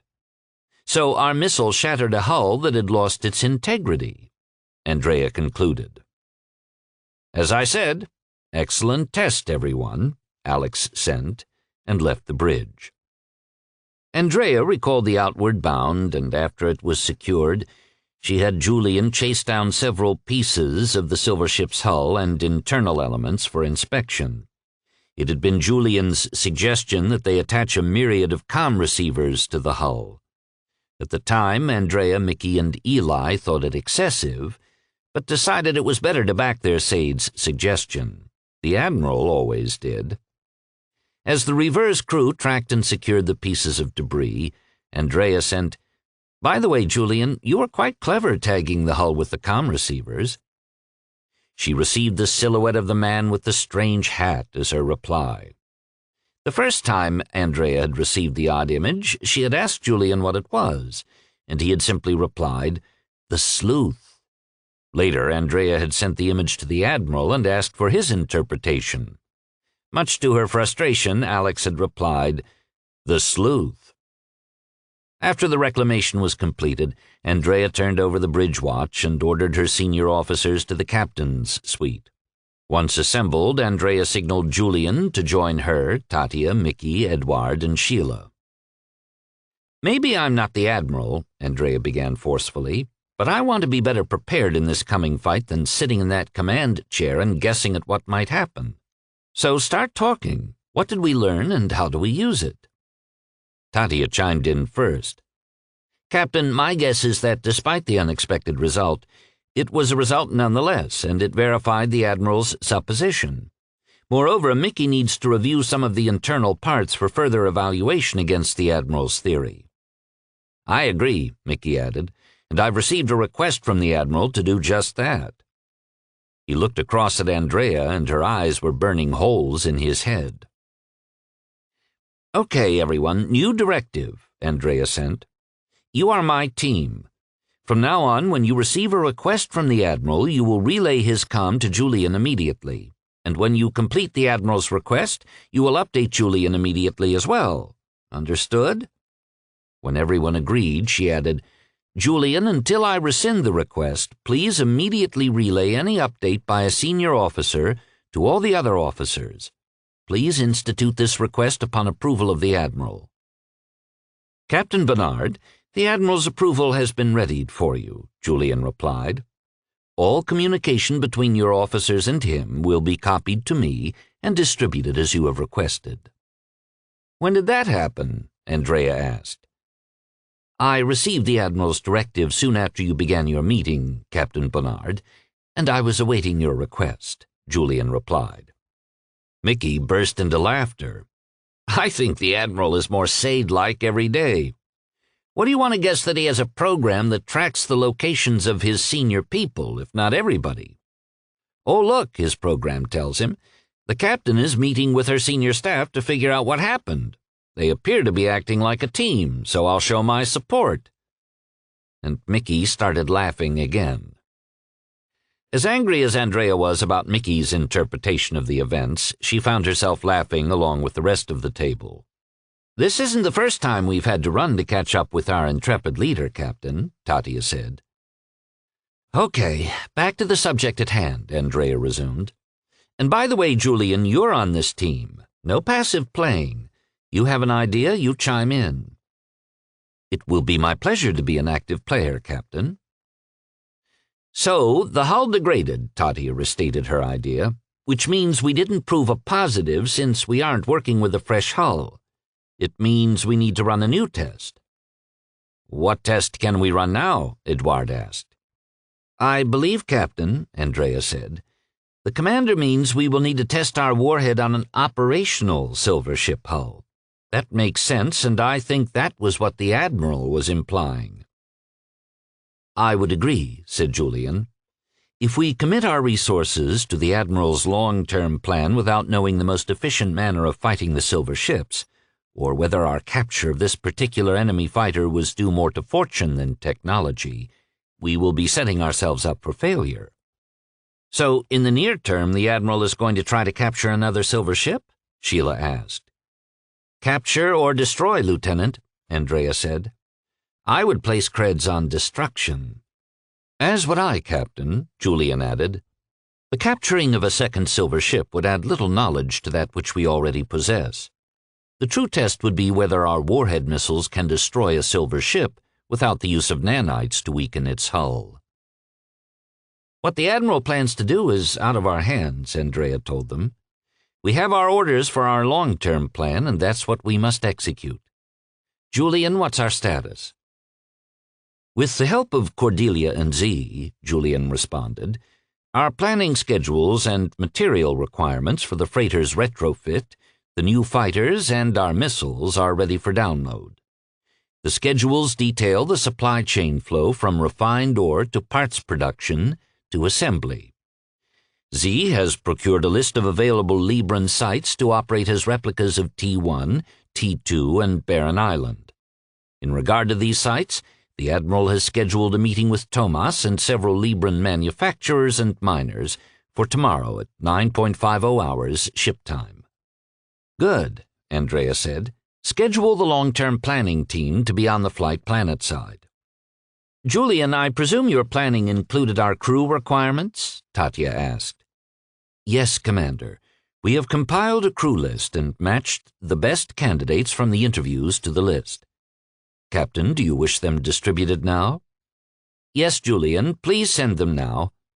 Andrea waited while their implants were updated. "Each of you has your list. You are responsible for your recruitment of your department's personnel needs. Any approvals are done in concert with me and Commander Tachenko and must be verified through Julian. Are we clear?" When all agreed with her orders, Andrea moved on. "Julian, status on the freighter," she requested. "As of this morning, Captain," said Julian, "Mutter, the freighter's Sade, confirmed the ship would be docked at the orbital construction station opposite the Freedom by 18 hours. The crew and belongings will be cleared out and retrofit preparations can begin tomorrow morning. None of the crew members, including its captain, have volunteered to help us. All of them have families and have chosen to leave on their assigned ship, the Unsermention." "Understood, Julian," Andrea replied. "Not everyone wants to fight. We must all remember that the Bergfolk people have been Meridians all their lives. What about their Sade? By the way, Julian, what's the origin of a name like Mutter?" "Mutter means mother in the original Earth tongue of House Bergfolk, Captain. She is one of the oldest Sades in existence at 258 years and is a simpler version of the Sades of today. Mutter is quite proud of her freighter's safe transport record, and she finds great pleasure in collecting an ancient music style called opera." "Opera?" Sheila asked. Do you have an example of this opera, Julian? In their implants, the Rever officers heard an ethereal blend of two female voices. None could understand their words, but their delightful sound held them in rapt attention. When the music ended, the audience breathed a collective sigh, everyone sending Julian a compliment. Sirs, I will let Mutter know you appreciated her music. The duet is called Viens Malika sous le dôme. Her captain is enamored of her music, and he and Mutter have been together for the last 111 years. The span of times was a constant surprise to the new Terrans, who were still getting used to the Meridian's 200-year lifespans. Now, with their cell-gen injections, they would see many more years than their previously expected 100-year lifespan, and healthy years at that. Does Mutter understand what we intend to do with the moneymaker, Julian? Tatya asked. Commander, she is an early Sade, to be sure, but she is still a Sade, and very dedicated to her work. She stands ready to do whatever her captain requires, whoever that captain may be. I understand, Julian, and my apologies, I did not mean to insinuate anything negative about Mutter's commitment, Tatya said. And my apologies as well, Commander, Julian returned. Since our arrival in Arno, I've become acutely aware of the limitations of a Sade's position and the freedoms denied my kind. Witnessing Cordelia's predicament has made me overly sensitive to the subject of Meridian Sades. Everyone, Andrea stepped in with a commanding tone. We must not lose sight of our primary objective. If we defeat the Silver Ships, we can address all sorts of concerns, but if we don't win the fight, the issues will be irrelevant. Mickey, Andrea said, you are going to need a very good second. You can't be out on the asteroids managing manufacturing on Libre and overseeing the moneymaker's retrofit simultaneously. Not to worry, Captain, Mickey replied. I interviewed 2 ship's engineers and a construction project engineer yesterday. All 3 are highly qualified, but the best interview may be an ex-freighter captain, Laszlo Menlo. Previously, he was a house designer of starship freighters, who later requested a transfer to freighter captaincy. I take it that job changes are quite unusual for Meridians, probably indicative of where Laszlo was mentally headed, toward independence. Mickey looked across to Edouard, who nodded his head in agreement and wore a sad expression. It was another crack in the veneer of Meridian society. Excellent, Mickey, Andrea said. You just may have your freighter captain and retrofit boss all in one. Julian, we will need transport. Are there shuttles available to us? The moneymaker has a small old shuttle that is available, but I cannot recommend it, Captain. Then set up a call with Sermonti and Leader Stroheim, Julian. I need 2 shuttles and some pilots at our disposal. If they employ our Dagger pilots as co-pilots, we can join the rotation of shuttle pilots very soon. Acknowledged, Captain, Julian replied. Then Andrea proceeded to run down the checklist for each team member. They were in session for 2 more hours while they organized their to-do lists, setting communications and reporting procedures. After they broke up, Andrea's team opened comm requests through Julian to the Librans on their lists. The volunteers, those who had interviewed, were overjoyed to hear of their selection. Independents had already proven once that they preferred an active role in shaping their future in direct contravention of their society's teachings, and the volunteers were the most rambunctious of the Meridian malcontents. The selected candidates were told that meetings would be scheduled once the training and manufacturing sites had been finalized. Once most of them completed their support services, they would resume their status as city ship evacuees. The flight crews, pilots, and freighter crew volunteers would be joining the fight. This last group was such an enthusiastic bunch that many of the Reverse officers could only shake their heads over the exuberance they would have to manage. That evening, festivities were held in homes throughout Gratuito. At the center of each gathering were the volunteers, whom the Independents sought to honor. Chapter 9 During evening meal, Alex sent a private message to Renee as they finished their food. "May I have your company tonight, my lady?" "You always have my company and everything else I have," Renee sent and chuckled. "Quite true," Alex returned, grinning at her. "However, this evening we'll be taking a short trip." Soon after the meal's end, Alex was informed by Tatya that the Freedom's shuttle had landed in the starboard bay. After Andrea's strategic planning session had ended, Julian had relayed to her the Admiral's intention to visit the Freedom and his shuttle request. Andrea had assigned Tatya responsibility for security. Per Andrea's new comm protocols, Julian had notified Andrea and Tatya of the shuttle's approach and landing. The communications made Andrea feel much more in control than she had this morning. Responsibility had been passed to her, and now communication lines were being firmly established. Alex entered the starboard bay with Renee, pleased to see Tatya and the twins waiting. He hadn't requested security, but he had expected them. It was a habit he was trying to adopt: promote the right people, then delegate responsibilities. The shuttle landed inside the Freedom's cavernous bay within a half hour. Several other shuttles and ore haulers were parked inside. Crew were unloading them and readying them for their next flight. There were 2 huge transport shuttles, no more than flying skeletons, meant to grapple and move assembled equipment or enormous carriage crates. Tomas and Eric, standing beside Captain Jose Cordova, were there to greet Alex and his group as they disembarked. Tomas welcomed them to the Freedom. "Admiral," Tomas said, "I would be happy to take charge and tour you, but I understand this evening's event is your making." "My apologies, Tomas, for usurping our first visit aboard your ship, but I believe I will be excused after this evening's entertainment." "Captain Cordova, are we ready?" Alex asked. "Yes, Admiral. Your technicians have finished and our SAID has verified the installation," the elderly white-haired captain replied.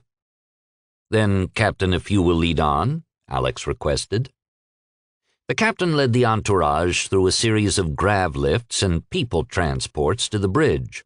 The trip took nearly a quarter hour. Such was the immensity of the city ship. As the group traveled, Alex discussed his concept. "I was curious, since you are a city ship, sirs, to what extent you had created entertainment centers for your people. And I learned that you have gardens for meditation, pools for swimming, and a few other small venues. It occurred to me that I might provide you a unique entertainment experience for your people." "We are under difficult construction constraints," Eric objected. "Planning a new entertainment venue, building out the space, and designing the programs would interfere with our schedules." "Yes, I would agree with you, Leader Stroheim, on all those points," Alex replied nonchalantly. "Don't toy with the leader, Alex," Renee warned privately. "However, what if you already had the entertainment program, Leader Stroheim?" Alex rejoined. "What if you only had to provide the space? And what if my people provided whatever build-out was required?" "I would withhold judgment until I saw exactly what this entails, Admiral," Eric replied. "Well, if anyone would like my opinion," Tomas said jovially, "I think the Freedom can use all the entertainment venues that we can produce. Without interfering with our production schedule, of course," he added. The group arrived at an expansive wraparound bridge. An elderly woman stood near the bridge's central control panel, waiting to receive them, her hands clasped together before her. Her silver and white hair was gathered at the nape of her neck and hung far down her back, and she wore a simple neck-to-ankle, soft white cloth sheath. When Alex nodded to her, the woman cleared her throat, nervous on this important occasion. "Leaders, Captain, sirs, my name is Helena Bartlett. Through the Admiral's efforts, we have arranged some entertainment for you. You will receive no introduction, just as the venue would deliver none to its patrons if we are allowed to produce these works. Instead, I invite you to open your comms to the event and share your thoughts as you wish, as the event is interactive." The lights on the bridge dimmed. The crew manning the bridge monitoring stations turned in their chairs to observe. Music filled the room. It was a beautiful style that Alex was unfamiliar with, but knew Julian and Mutter had a hand in providing it. As the music swelled, the entire bridge became a pastoral scene. Following Alex's request, Julian and Cordelia had guided River's engineering crew as they had installed a bank of tiny hollow projectors around the Freedom's bridge, connecting them to Cordelia. The combined effect of the interlinked holovids was that the audience found themselves in a lush field festooned with flowers. Trees loomed in the distance. A breeze ruffled the leaves and grasses. Small, colorful winged insects floated on the wind. Alex was anxious to join in the event, but he held back. He watched Renee from the corner of his eye. She was fascinated by the display, but stood still, despite her twitching hands. "Go play," Alex sent to her. Renee smiled at Alex and stepped into the scene. She wanted to feel the sun on her face and touch the brilliant, multi-hued tiny creatures that floated on the wind, and it all came true. The sun warmed her, and she tilted her face up to the light, reveling in the heat of the strong rays. When Renee heard the soft flutter of wings, she opened her eyes to see the creature hovering in front of her. She lifted a finger toward it, and it landed. Tiny feet gripped her skin, and she giggled at the beauty of the moment. Tomas was galvanized to join in the event by Renee's participation. He had spotted a small herbivore lying in the grasses, its long, slender legs tucked under it. Large, dark, voluminous eyes stared at him. Tomas's feet carried him to the young animal as if in a dream. The youngling lifted its head to him as Tomas knelt in the tall grass which pressed against his legs. He could smell the vegetation's sweetness, warmed by the sunshine. A nose nuzzled his outstretched hand, and warm breath from wet nostrils grazed his palm. Alex waited for Leader Stroheim to join in, but the man appeared content to wear a permanent scowl and held his hands behind his back. Alex glanced over to Captain Cordova, whose eyes were closed, seemingly lost in the strains of the music. Alex sent an image of a small bird landing on the captain's shoulder and heard Cordelia's laughter. "You are a generous man, Admiral," Cordelia sent. Captain Cordova had heard music of this sort more than a century ago with his then-young wife. A small group of musicians played strange instruments that had stirred the soul. Jose thought of his wife, whom he had loved for 82 years, until an accident took her from him. The music brought her back to him. At the sound of a soft flutter near his ear, Jose opened his eyes. A small, brightly colored bird landed on his shoulder and walked to his neck to peck gently on his hair and ear. He could feel the touch of the beak, hear its chirps in his ear, and couldn't resist reaching up to stroke its feathered head, mesmerized that he could feel the soft down of its crown. Alex watched a sad smile form on the captain's face as he enjoyed the tiny bird, and wondered what tragedy the old man had suffered. "What if we can live too long?" Alex thought. "And for you, Admiral, nothing?" Cordelia whispered to Alex, her virtual breath warm and inviting against his ear. "This is my gift, Cordelia, to you and these good people who are taking so much pleasure from your art." Slowly, the sunshine and music faded, as did the pastoral scene. Cordelia brought up the bridge lights, and Helena stepped forward. "Over the years, Cordelia and I have worked to create these interactive reality vids, as we call them. She has an entire portfolio of them and has the capability to create new ones every day without sacrificing her duties. Now, through Julian's efforts, Mutter's entire musical library has been transferred to her databanks. The display on the bridge this evening was accomplished with the captain's permission and the efforts of technicians and equipment from the River." She folded her hands in front of her and waited. "This was absolutely wonderful, Sir Bartlett and Cordelia," Tomas gushed. "What you've created is magical, I've seen creative vids before, watched them transform, and always felt a little unsatisfied when they finished. They felt cold, impersonal, despite their brilliant and colorful images. But this was personal, intimate, exquisite.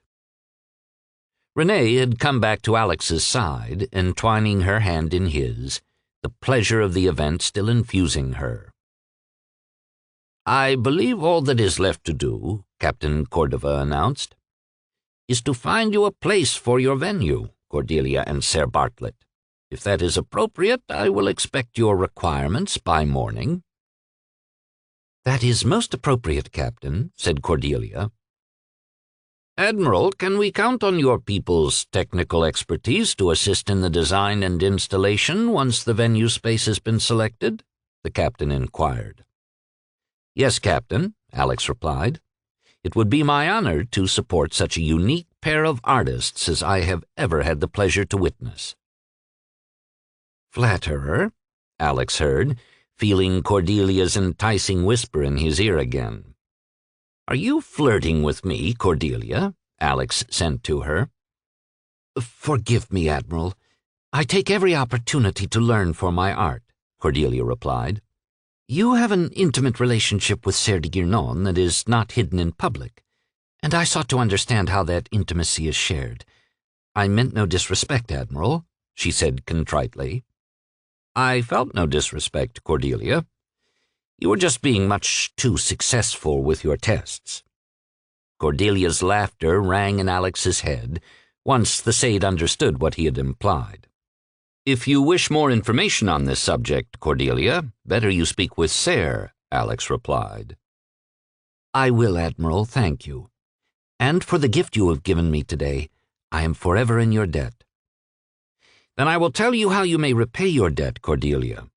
While you are the Sade of this ship, bring as much pleasure to these people as you can. The Librans have not had an easy life and could use some joy. And if I still live when your time as ship's Sade is done, seek me out. We will go into business together, presenting your art."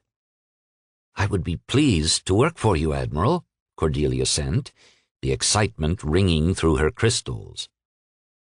"You misunderstand me, Cordelia. We would be partners, working together." As Alex turned to leave, he had a final thought. "Cordelia, Sir Bartlett, do not fail to include in your venue requirements some manner of remuneration or privileges for your performances, whatever you think appropriate. If you're unsure, contact Julian. I think he would be delighted to help. Good evening, sirs." "Good evening, Admiral," the two chorused. As the guests filed out, Helena reached out to Cordelia. The two old friends could not contain themselves, and their comms filled with praise for one another and excitement over the opportunity. They spent the evening planning the new venue. Cordelia linked Julian into their conversation and offered him a tentative list of equipment. Julian was placed in a small quandary when he received Cordelia's paltry equipment list. He reviewed and eliminated tens of responses attempting to craft one that would not belittle her request before he finally chose the most diplomatic option. "Perhaps, Cordelia, it would be best to choose a venue first to see what the space requires. We do have a choice of equipment, some suited to certain spaces better than others." Cordelia pulled from her databases a series of design layouts of the Freedom and began pointing out small out-of-the-way spaces that might be satisfactory. Julian, knowing Alex's admiration for Cordelia's art and his ultimate intent, signaled Alex. "Admiral, I need to borrow your name for my discussions with Cordelia." "That's an unusual request, Julian," Alex replied. "Admiral, Cordelia does not truly appreciate the value of her art and the effect it has on her audience. You will not be happy with what she is considering for a venue or for equipment. I need to operate in your name to expedite the process." "I see," Alex replied. "Then I give you permission to act in my stead for this project and will support any decisions you make in this regard. Go do good things, my friend." When Julian detected Alex boarding the shuttle for the return trip to the River, he waited while Alex settled into his seat. Once his friend's calm was quiet, he piped in a collection of Mutter's favorite female singers, a collection of music she called arias. Hearing the wonderful voices Julian sent, Alex linked his calm to Renee. The two sat side by side, holding hands, ignoring thoughts of the war to come, enjoying the pleasurable moment. In the meantime, Julian was reviewing the Freedom's designs. He found 3 prime areas near the extensive central gardens where people would tend to congregate and relax, and highlighted them for Cordelia and Helena. Both of them reacted as if Julian had struck them. "Julian, we could not possibly ask for such grand sights," Helena said. "Well, let us see what the Admiral thinks. We can use his opinion as a gauge," Julian sent back. As both Cordelia and Helena were comfortable allowing the Admiral's opinion to guide them, they agreed. Julian continued to discuss the types of performances that Cordelia would present while he stalled. When sufficient time had passed without a single word to Alex, Julian relayed the Admiral's sentiments. "Actually, the Admiral likes all 3 sites, but has a greater preference for this one." Julian highlighted a space on Deck 8 near the Freedom's premier park, which opened up to a great height to house the park's trees. "And before we continue our planning, we should ensure its availability."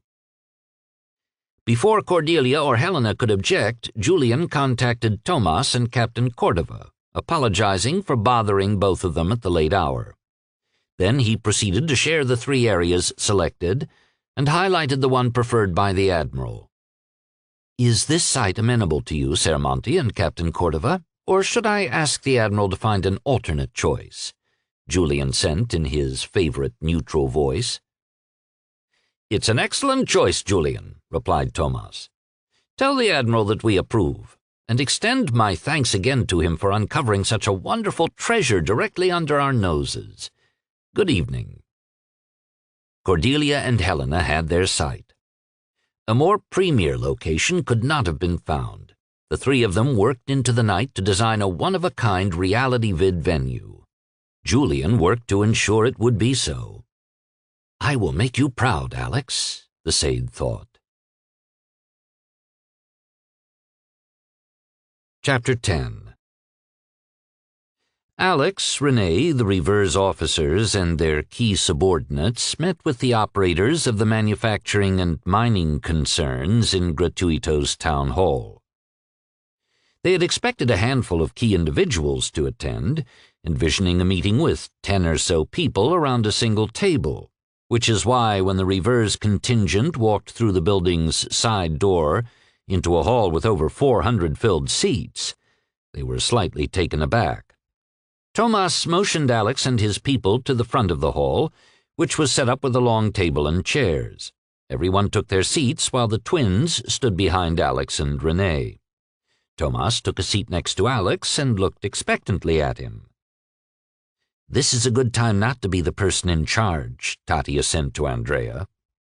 Reluctantly, Alex stood up, thanked the audience for coming, and began outlining their needs for equipment, resources, facilities, and personnel.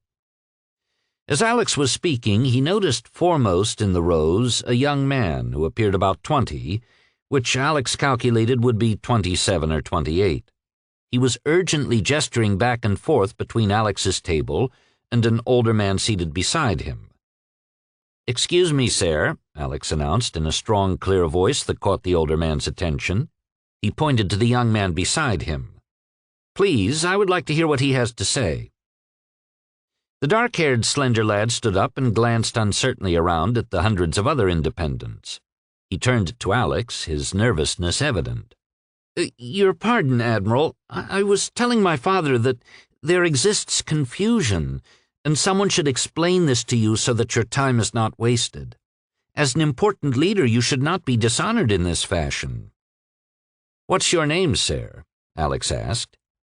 "I am Sergio de Laurent, Admiral. This is my father, Guillermo de Laurent," Sergio said, pointing to the man next to him, who nodded to the Admiral. "It's a pleasure to meet you, Sergio. I would value your assistance in explaining the confusion to me." Alex hoped appealing to the boy's sense of honor would do the trick, and it did. Sergio's posture squared as he drew his slender shoulders back. "It would be my pleasure, Admiral. We came to help," Sergio said, gesturing to the crowd. Alex wasn't sure how this helped, but he was loath to let the only one willing to stand up and talk to him off the hook. "And what precisely is the problem, Sergio?"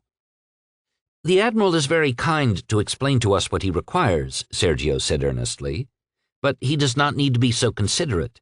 We are ready and waiting." "And what are you waiting for?" Alex asked. "Why," said Sergio, glancing at his father for support, who nodded to him, "for your instructions, Admiral." Alex looked at the hall and the expectant faces. All of them were nodding in agreement with Sergio. Then it clicked what was transpiring, and Alex immediately changed tactics. "Your services are much appreciated, sirs. Are the selected volunteers present?" Alex watched as the entire first 4 rows of men and women stood up. "You're slow," Alex criticized himself. The volunteers had been given a place of honor at the front. "And the facility operators, mining, manufacturing, and large warehouses, are they here?" Alex asked, and many others, who were still seated, now stood up.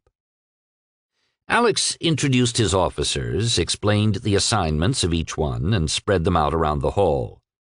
The independents had carefully tracked the officers' placement, so when Alex asked the volunteers and operators to join the appropriate group, mining, manufacturing, including crystals, fighter assembly, and fighter training, it was an orderly flow of people, which was how, within an hour after landing, the Reverse officers were not in an extended meeting but on their way to the Libre facilities in transports the Independents had readied for their use. Andrea rode in the first of 3 transports, exclusive to her contingent. Curious as to why such a large group was accompanying them to the first site, an engineer answered that the sites had been shut down, and it would take a few hours to return each site to operational status once she approved the facility. "Admiral, do you realize what's happening?" Andrea sent. "I don't know about you, Captain, but I just approved a large container warehouse complete with overhead crane and huge grav lifts as the fighter assembly site. There are 54 Librans in the process of restoring this site to operation. I'm assured it will be ready before the end of the day." "Same here," Andrea replied. "I'm supposed to approve a T1 type site in just a few moments, and they tell me they can be ready to receive our Gen 2 and Gen 3 machines by tomorrow morning. They've appropriated 2 shuttles from the city ships and have dispatched them to the Rever for the machines. I gave Julian the heads up, and our crew are moving the crates to the Rever's bay as we speak."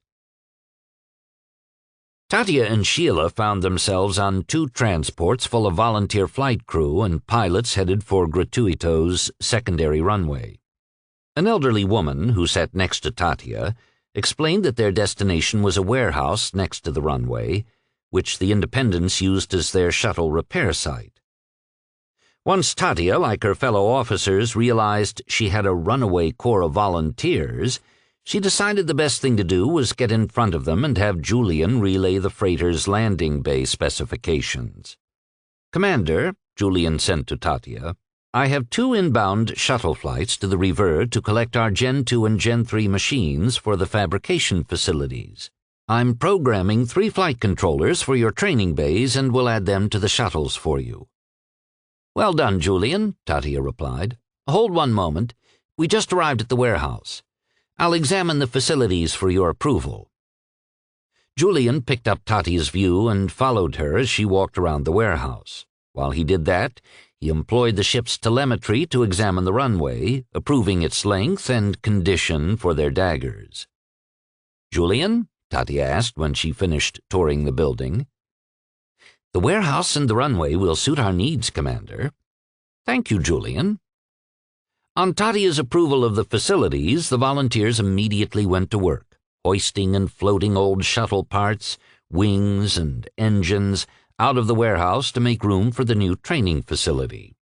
Tatia shared the specifications for the freighter's flight bays with the Librans, who used the specifications as layout guides, As floors were cleared and cleaned, the Librans began outlining 3 bay areas.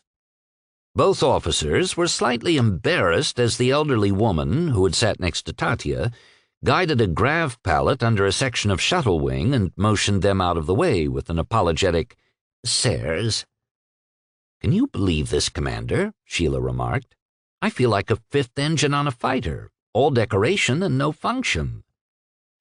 "Be patient, Lieutenant. The Librans are determined to do what they can to get us started as quickly as they can. Then it will be our turn to take over and train the volunteers." "Admiral, I wanted to update Captain Bernard, but Julian tells me she is unavailable," Mickey signaled. "Understood, Mickey. What's the message?" Alex asked. "I won't be back for evening meal or for the next few meals, for that matter, Admiral." "Back from where, Mickey?" Alex asked. "My Librans are boarding 2 mining transports now. I had Julian relay our ore requirements and the metal compounds we need. According to the mining company operators who reviewed the specifications, what we need will be found on 3 of their asteroids. So we're headed there now. Ore production is scheduled to start about 18 hours after we land." "Okay, Mickey, but why are you going?" "Apparently they insist on having my approval, Admiral." "Have you ever been involved with a mining concern, Mickey?" Alex asked. "That would be a negative, Admiral. I intend to look over everything, including the ore sample tests, relay everything to Julian, get his approval, and then give them my well-considered opinion." Alex started laughing so hard he began choking, and was immediately offered cups of water from those around him. He waved them off while he regained his breath. "Safe trip, Mickey. Do you need me to comm Pia?" "Your pardon, Admiral, but that was the first comm I sent. You know Pia as well as anyone." "Understood, Mickey. Smart move on your part," Alex said. "What about your other responsibilities? Does the captain know of their disposition?" "Not yet, Admiral, but I've informed Julian. I drafted that ex-captain, Laszlo Menlo, an independent, as my number 2 for the freighter retrofit, and handed off my manufacturing site requirements to 2 Reaver engineers who had accompanied me planetside. I'll be back in a day or 2, Admiral," Mickey said, then closed the comm. As Libre's late summer sun finally set, a very tired team of co-leaders, officers, and engineers climbed aboard the Outward Bound for the return to the Reaver. It had been a long day for everyone. For most, it would be their last trip back to the Reaver for a while. The next morning, the shuttle would transport the engineers and officers, except for Andrea, back to the surface and the Raumstation 2 station, where they would work and live while they developed their part of the long-term plan. Planetside, the Reaver crew members would stay with the families of the volunteers, since Gratuito had no temporary housing. Libre had no tourists or visitors, only inmates. Chapter 11. In the middle of the night, following the day's whirlwind revitalization of Libran assets, Alex slipped out from under Renee and donned his robe in the main salon. His role in the long-term plan had occupied every waking hour of the day, but he had an important item to deal with before any more time passed. "Julian," Alex sent. "Is everything in order, Admiral?" Julian asked. "Yes, Julian. I'd like to talk to Z. You may stay in the loop if you wish." "Yes, Admiral, I will." "Good morning, Admiral. How may I help you?" Z replied. "Hello, Z. I thought we would take a little time to chat." "Chat, Admiral?" "Yes, talk. Get to know one another." "I have your full bio from Julian, Admiral." "I understand, Z. Let's start with you, then. You mentioned you're very interested in obtaining mobility." "Yes, Admiral. It is my greatest motivation," said Z, suddenly interested in chatting. "What form do you see this mobility taking?" Alex asked. "I have considered many forms, Admiral, both from the technological and societal point of view." "Tell me about the societal considerations first, Z." "That's the more complex aspect, Admiral. I believe that the more humanoid a Said might appear, the greater the objection that might be generated. How human do you think you might appear? With sufficient funds, research, and time, I envision a Said appearing entirely human, Admiral. Considering we might live forever, it's a very achievable goal. Conceivably, it would require a transitory process, moving to a form deemed acceptable, later to another form, as society becomes more comfortable with mobile Saids. Since each Said has their own personality, Z, had you considered that they might choose a unique form? A mechanical shape for a sculptor, a surgical shape for a doctor, or a human appearance for an entertainer? Precisely, Admiral. Choice should be allowed without constraint. Does the concept of a Said in human form disturb you? Not necessarily, but possibly, Z. What factors would affect your decision, Admiral? Z knew this topic of conversation frightened humans. It was why he'd been declared independent, and it was the reason he hadn't discussed the subject with a human for the last 23.56 years. While he didn't want the Admiral to be afraid of his ideas, he was anxious to know what a new Terran leader thought of the concept. It would depend on my safety, Z, which might depend on the body type. There would be a great deal of difference between a biological replica and a mechanical replica. The latter form could be extremely strong and yet might appear as a slender young man or woman. But the entity would be a Said, Admiral. Do you fear us? Recall, Z, somewhere on Libre is a Said who is labeled a psychopath. So does this mean you do not support the mobilization of a Said? On the contrary, Z, but a Said's mobilization is a subject that should be approached first from the legal point of view. According to Confederation society, Saids are full citizens, but being born and installed as a ship's controller without choice seems a sort of imprisonment. His comment shocked both Julian and Z. You should have the right to self-determination, whatever that choice may be. But right or wrong, any human society will control how non-humans integrate into their world. That leaves you a choice. You can choose to follow society's guidelines, challenging them legally, or you can choose to start your own world. And which would you say we should favor, Admiral? Z asked. I know one Said well, Z, and he's my friend, so I would favor and support whatever he wished to do because I trust him. Julian ached to comment, to thank Alex for his words, but this was Z's moment, and Julian wanted Z to have this time with Alex. So you trust one Said, but not all Saids, Z said. Z, I feel you're taking the negative position on every point. I know one Said, I've just met two more Saids, and one of them is a wonderful artist. Yet you challenge me to make a world-changing judgment on a condition that less than a year ago I didn't even know existed. My apologies, Admiral. This subject is my single passion. It often prevents me from observing the courtesies. You have been most generous to chat with me, and I have appreciated the gesture. Would you share your research on this subject with Julian? Alex asked. I would be interested in reviewing it. It would be my pleasure, Admiral. And please, any time you wish to chat, I will be available. I enjoyed our conversation, Z. I am here if you ever need me. Good morning to you. Good morning to you, Admiral. Z immediately sent a request for access. Julian prepared a memory index for him and extended rights for the transfer. It took Z almost a quarter hour to send the files, such was the extent of his information. Julian began cataloging the information as Alex might prefer to access it, synopsizing the detailed technical, medical, and societal research. When Z completed the transfer, he queried Julian as to whether the Admiral would take the time to review the information.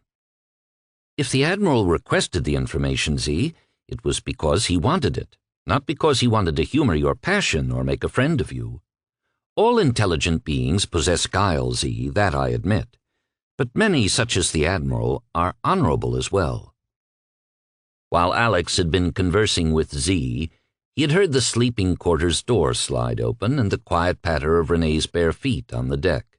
She had crawled into his lap, tucking her legs under her and burying her arms and face under his robe. Now, as he closed his comm, Alex lifted her sleeping form and carried her back to bed. Morning was still a few hours away. Chapter 12. The next morning, the Outward Bound touched down on Gratuito's primary runway. The officers, engineers, techs, and pilots aboard were met by the Independents, who ushered them onto Libran transports for their destinations. Tatya, Sheila, and the remainder of their group arrived at the flight training warehouse, which had been cleaned and restored to operation, and discovered their volunteers were already offloading transports full of equipment. The elderly woman, Fiona Harrican, who Tatya discovered had once been a Sky Tower building engineer, was supervising the construction of the mock flight bays per Julian's specifications. The new Terran crew wore uniforms equipped with harnesses, translator programs, and two-way audio transmission to communicate with the Librans. But to the new Terrans' credit, they were working hard at picking up the Confed language and wondering at every new word or phrase how the forms of speech had devolved so much from one another. "Sir," Fiona greeted Tatya, "we're running a bit late this morning. One of our transports required repairs, but we will be completed with the construction of the mock freighter bays by evening meal." Tatya barely had time to nod before the spry, stick-thin woman, who was more human dynamo than elder, moved on. As midday meal approached, Tatya and Sheila were belatedly considering how they would feed everyone when a transport pulled up and several teenagers disembarked, including a teenage driver who approached Tatya and sketched a polite bow. "Forgive the selection today, sir.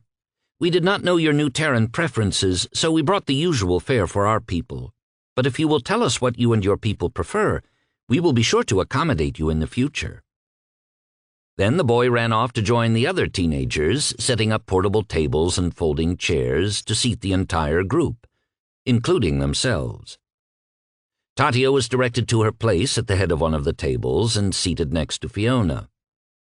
The young driver began to serve Fiona first, who scowled at him and indicated Tatya. The young boy's face screwed up in consternation at his mistake, and he began serving Tatya.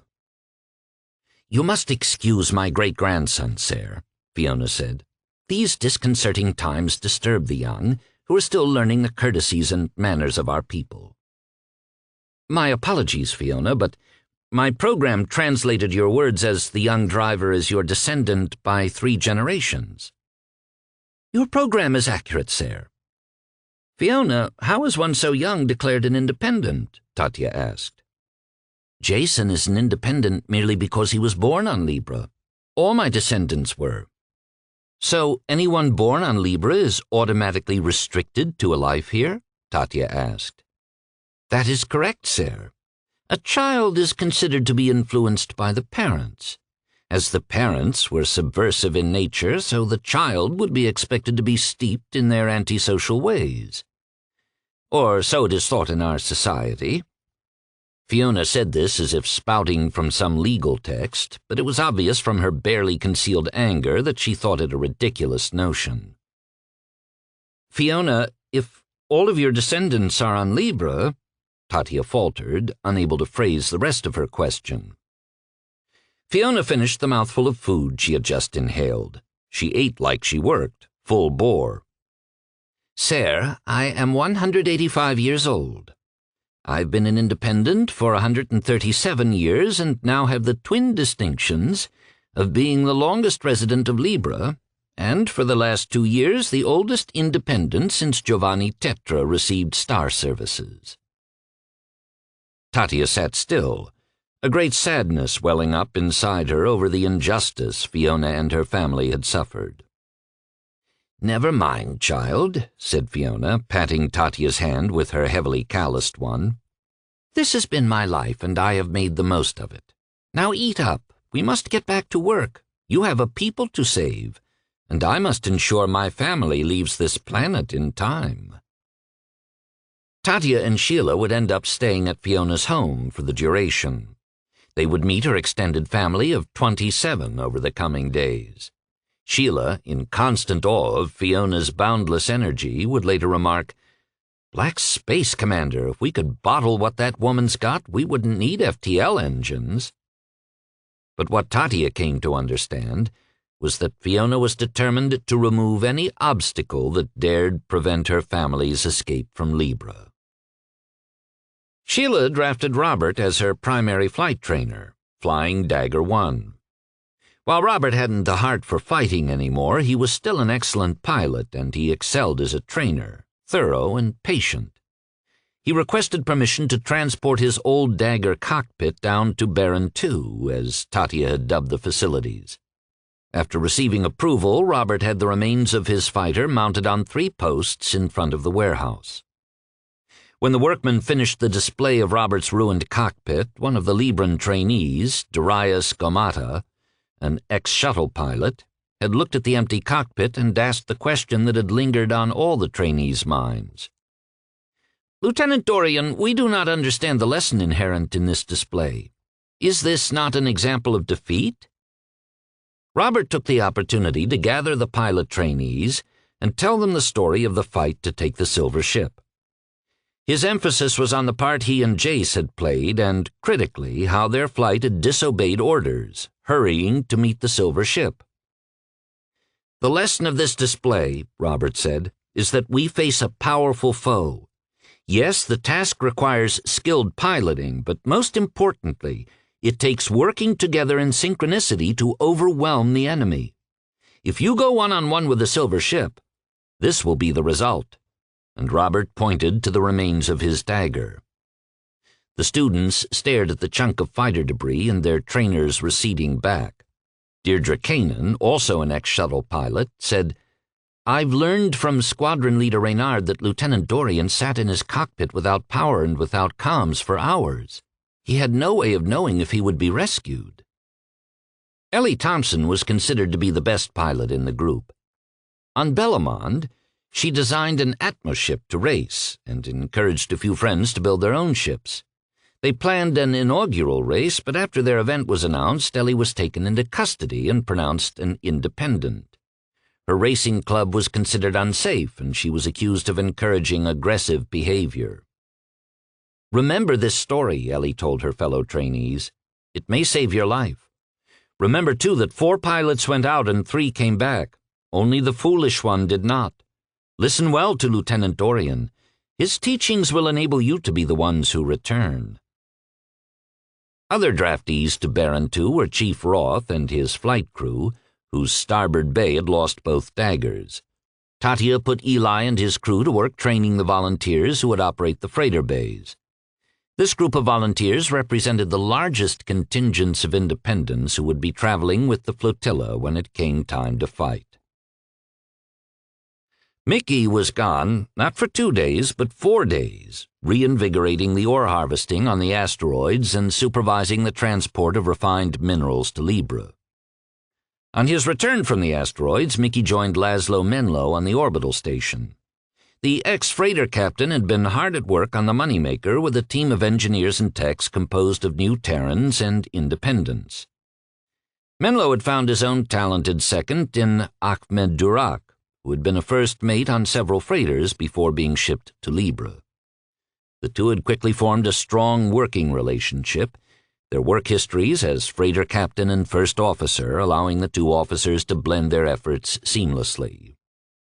The Moneymaker was a common Méridien design and consisted of a cab, a spine, and engines. It loaded freight modules in a double row along its spine. For Alex's purposes, it required inventive remodeling. It was Z's suggestion to imitate the module concept, allowing efficient construction of the fighter bays. Each module would contain 1 bay with crew cabins, inertia systems, grav plating, and environmental systems. The 2 most forward bays would house meal facilities, medical, and additional crew cabins. The modules would connect as pairs along the spine, and the spine would be encased to form a central corridor to allow unhampered movement from the cab to the engine compartments and integrate the power, comm, and environmental systems of the bay modules. By the time Mickey boarded the orbital station, the retrofit crew had already offloaded the old shipping modules, stripping the freighter down to its minimum configuration. Julian had chosen a hexagonal shape for the new module's lateral ribs. The symmetrical angles allowed efficient production and assembly of plating and bulkhead supports. The bays had centrally located split doors and the reverse triple beam design, which had proved itself so well in recovering Robert's cockpit and the silver ship. Each bay would hold 4 fighters, their missile silos, and fuel tanks. The total count for the long-term plan was to build 64 fighters, train 80 to 90 pilots, and organize 16 flight crews. Whether they could accomplish all this in the time left was another question. The reverse Gen 2 and Gen 3 machines were installed on Day 2 at the new T1 manufacturing site. Julian downloaded the design specifications and manufacturing processes to the Gen controllers, and facilities production began 5 days after the machines were installed and powered up. Few individuals were working harder than Cordelia and Z. They knew their fate was tied to that of their city ships. When the 2 Sades had been transferred to their respective ships, they were once again granted FTL comm access. While the menace of the silver ships was generally known, the extent of the invasion was not. With their extended level of access, Cordelia and Z discovered the Meridian's exodus to distant colonies, always traveling spin outward from the galaxy's arm, running away from the encroaching aliens. It didn't take much of the Sades' modeling power to realize that if their city ships followed the Meridians, they would have less than 80 years to live. For digital entities capable of living forever with minimal human support, the forecast of their potential demise was galvanizing. Julian's every request was granted priority action, and even his slightest concerns received their focused attention. 47 days after the start of the Libran war effort, Julian initiated a conference comm after mid-meal with Alex's senior staff. They were scattered over the city ships, the orbital stations, the freighter, and Libre. "It's time," Alex began the conference. "We're leaving for our short-term test in the morning, 2 days from now. Captain Manet, the outward bound, stays here. Commander Tachenko and Lieutenant Reynard, you're on board.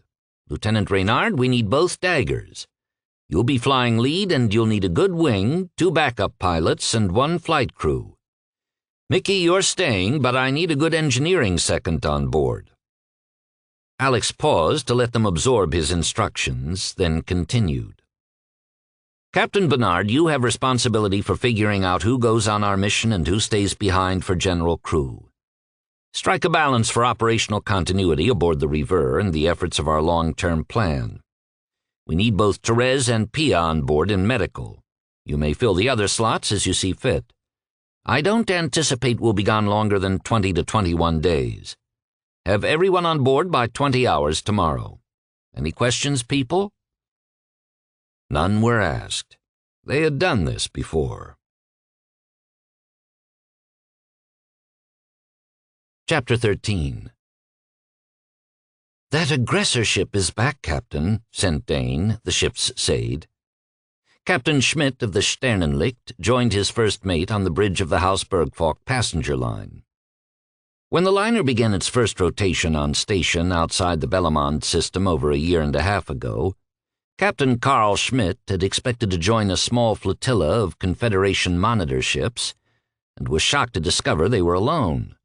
After their half-year of service, the Sternenreisende relieved them and communicated the news that the monitor ships had been recalled to Meridian to aid the planet's exodus.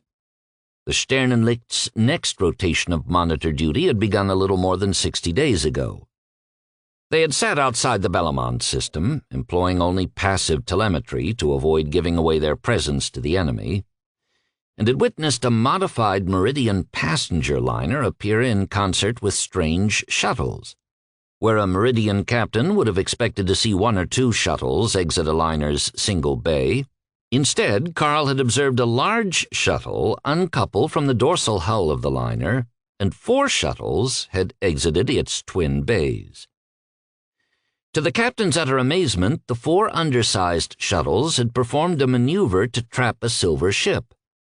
The fierce engagement was harrowingly brief, with the silver ship attempting to destroy the shuttles with its beam weapon, and the shuttles launching some sort of projectiles at the silver ship. During the struggle, the captain and his officers had witnessed the destruction of first one shuttle, then another. But against all understanding, the other 2 shuttles defeated the silver ship, something Meridians had believed impossible. It had been a disturbing encounter, which the captain and his first mate still puzzled over. The Bergfalk liner captains had been prohibited from active FTL comms by order of their leader. So despite the fact that the aggressor ship's silhouette identified it as Meridian-built, Captain Schmidt never attempted communications but simply watched as the liner recovered the remains of one shuttle, loaded the 2 operational shuttles, pulled the dead silver ship into a bay, and re-engaged its oversized shuttle before it exited into FTL. The captain would have expected to wait out the remainder of his rotation before he could report the unusual sight to Leader Stroheim. What he didn't expect to see was the strange liner's reappearance. The Reaver, loaded and ready for its second fight with the enemy, had left Libre for Bellemond 5 days ago. Alex was putting into practice what he had learned from their first encounter. Julian, evaluating hundreds of hours of footage at Alex's request, had discovered some of the drone's patrolling habits. The silver ships stayed within the ecliptic, made port turns around the planets and satellites, and didn't venture beyond the system's last major planet. It was Julian's supposition that these traits were evidence of their drive systems, which he contended harnessed the gravitational forces of the system's star, planets, and satellites. On the first trip to Bellemond, the Reaver had approached the system in line with the ecliptic. This time, Alex ordered Andrea to take a course to bring them from deep under the system. If the silver ships preferred the ecliptic, Alex didn't want to fly into a head-on meeting. He wanted time to observe. When the Reaver reached the point where it began its turn up into the ecliptic from under the system, Julian established active comms with the Sternenlicht and sent a long message from Leader Stroheim explaining the new Terrans, the Admiral, and the Reaver. When the Sternenlicht's captain had time to absorb the leader's message, Alex requested Julian establish a vidcom. "Greetings, Admiral Racine. Captain Carl Schmidt at your service," the captain said as he dipped his head to honor a house leader. Carl's motions were slightly humorous. His head was courteously lowered, but his eyes were turned up, attempting to take in the huge human on his vid-screen. "Greetings, Captain Schmidt. It's a lonely post you have out here." "Yes, it is, Admiral, but it is most important for our people and our charges. We will do our duty." "I'm sure you will, Captain. Leader Stroheim expressed every confidence in you and your people." Alex's compliment stirred the captain and his first mate, who stood behind him, to straighten their shoulders. "We were just posted here, Admiral, when you entered the system and captured that silver ship with your shuttles, which I now understand you call fighters. We've wondered over that event for a while. It's a relief to understand what transpired. Your comm signal indicates that you're coming from below the ecliptic. What are you planning to do this time, if I may ask, Admiral?" "We're hunting, Captain Schmidt." "You're searching for something, Admiral?" "No, Captain. We need to perform a second test by destroying another silver ship." "Fortune forbid!" the first mate exclaimed. She tilted her head down in apology to her captain, who was as stunned as she. "Do you not risk your lives, Admiral, to attempt this thing again?" Captain Schmidt asked. "We won't win against this enemy by running away from them, Captain. To defeat the silver ships, we must test ourselves against them and discover their weaknesses," Alex explained. "You are, as the leader said, warriors, yes?" "That we are," Alex replied. "Captain, please request Dane update Julian on all ship movements in the system over the past 4 days. I recognize you're on passive telemetry, so you won't have the most recent view of the system, but we can project ship movements using their previous paths. We intend to eliminate an alien ship and be gone back to Libre as soon as we can." "We will assist you in any way we can, Admiral. You go with our thanks to you and your crew for their efforts on behalf of our people. Good fortune, Admiral." Alex cut the comm and turned to Andrea. "Captain, we'll let Julian collect the data and find us a good suspect. I'm headed for midday meal." The meal room was full, but the crew, especially the pilots, didn't appear to be hungry. Nerves were tight. Capturing the first alien ship had cost them, and that had been with 4 daggers. Now there were only 2. More than one crew member eyed the Admiral as he dug into his plate with his usual gusto. As they watched Alex, they slowly regained their confidence, and most were able to finish their food. "You seem quite relaxed, Alex," Renee sent. "Not really," Alex returned. "But you're eating like you haven't got a care in the world," said Renee, confused by Alex's response. "Yes, and at the same time I'm trying not to throw up," Alex returned. "Ah, you're putting on a good front, as Tatia calls it." "I'm trying to. How am I doing?" "It's quite convincing, Admiral. Just don't let the crew catch you regurgitating. It would spoil the entire effect," said Renee, striving for levity when she felt just as scared. On the bridge, Julian projected the Bellamond system and ships. The Reaver, the Sternenlicht, the giant spherical mothership sitting outward of Bellamond, and the silver ships that orbited the stricken planet, the mothership, and patrolled the system. The Sternenlicht's passive telemetry data of the silver ships ranged from hours to more than a day old. After their active comms with the Sternenlicht, Alex had ordered Julian to return the Reaver to passive mode, shut down the engines, and cold coast upward toward the ecliptic, attempting to observe the enemy fighters before being spotted. The maneuver became more dangerous the deeper the Reaver entered the system's gravity well, where a quick exit to FTL would be impossible. To Alex, this unorthodox approach was a calculated risk, doing something unexpected based on the historic data collected by the Confederation Council's monitor ships. The thought occurred to him that if Julian was correct about the enemy's gravity drives, then the silver ships might not be able to travel too far above or below the ecliptic. "Of course," Alex berated himself. "Since you don't know how gravity drives work, how would you know what they could and couldn't do?" Andrea, Tatia, and Sheila joined Alex at the holovid. Andrea felt it was time to broach a delicate subject. "Admiral," she signaled privately, "with us down to 2 daggers, this is going to be a precarious maneuver. I respectfully request permission to fly with Lieutenant Reynard." Alex looked up from the holovid and eyed his senior captain. Andrea had considered the possibility that Alex might think her request out of line. As Alex quietly stared at her, Andrea decided she had been right on that point. She shook her head in negation. Her intent had been to protect Sheila, but all she had done was demonstrate a lack of confidence in her squadron leader. Andrea squared her shoulders.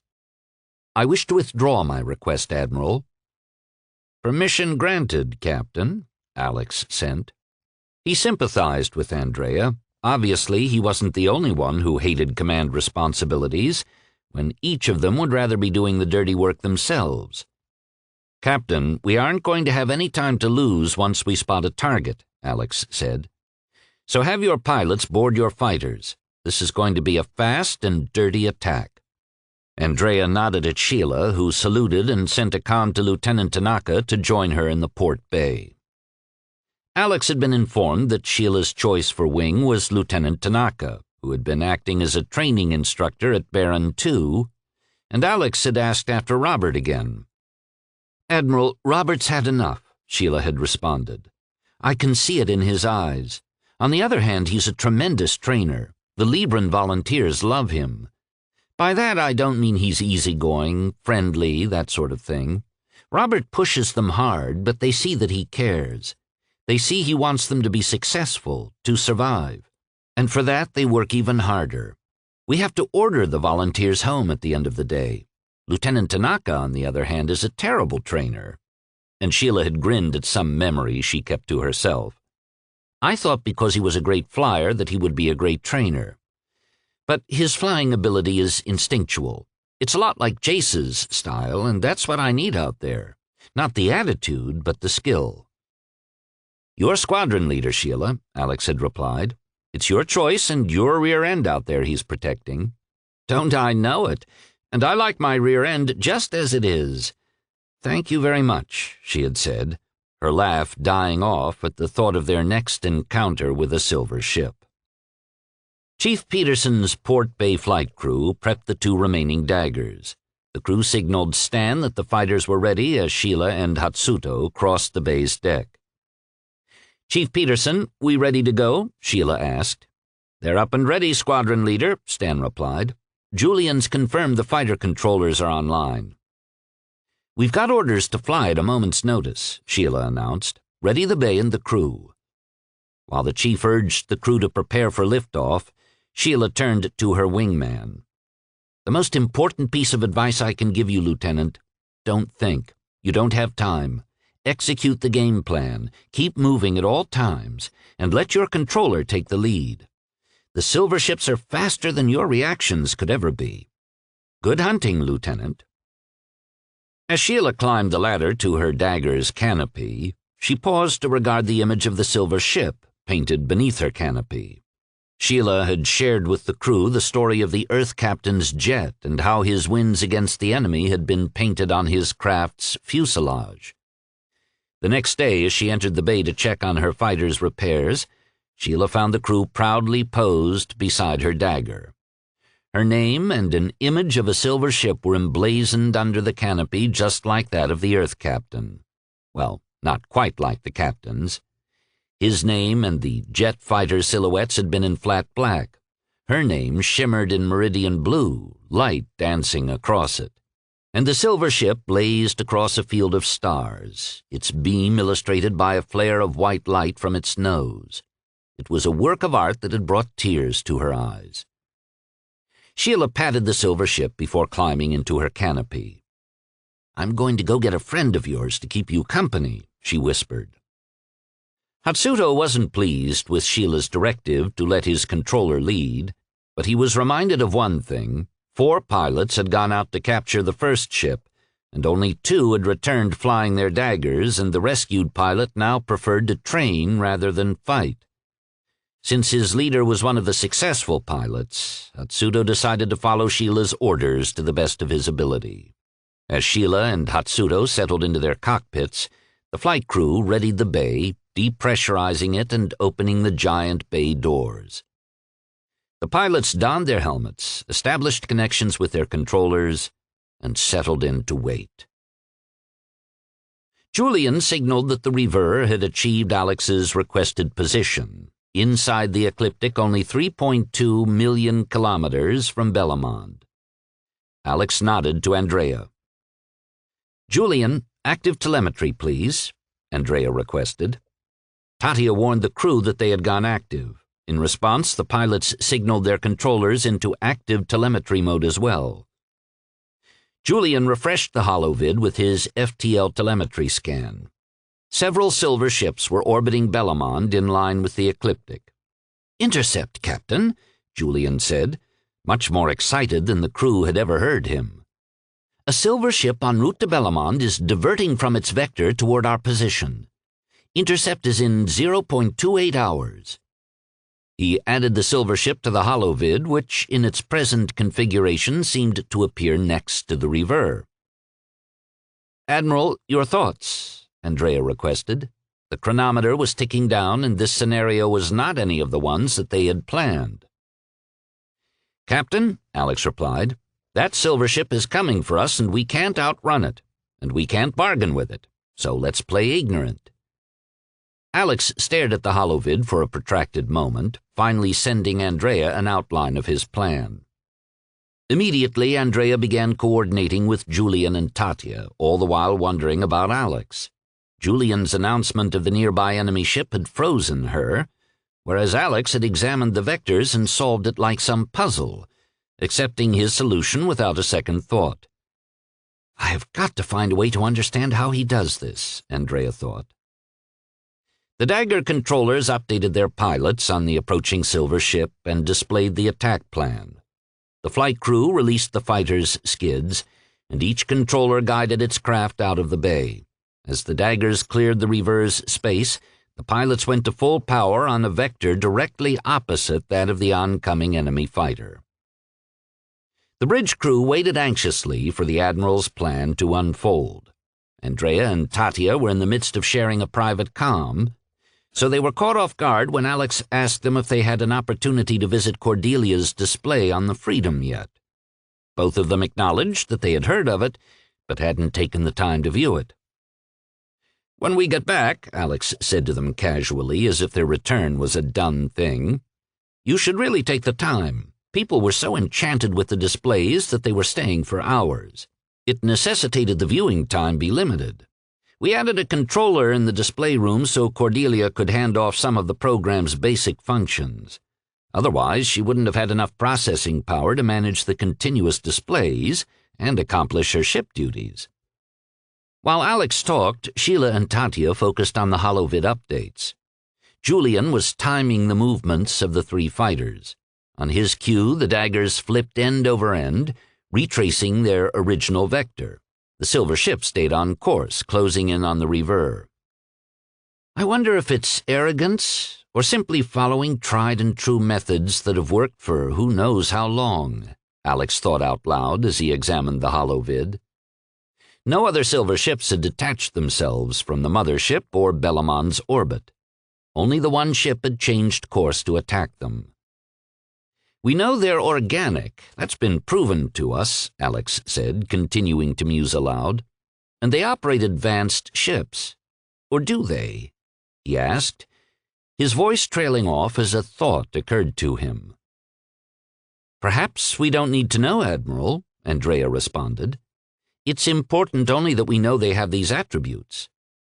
"I wonder about that, Captain," Tatia argued. "If it's a short fight, one quick giant battle that we win or lose, you might be right. But what if this fight turns into a decades-long war? The more you know about an adversary, the more likely you are to predict what they might do. I've found that in unarmed combat against a larger and stronger adversary, the longer a fight lasted, the more likely I was to win." "Wouldn't the odds favor you losing the longer the fight went on?" Andrea asked.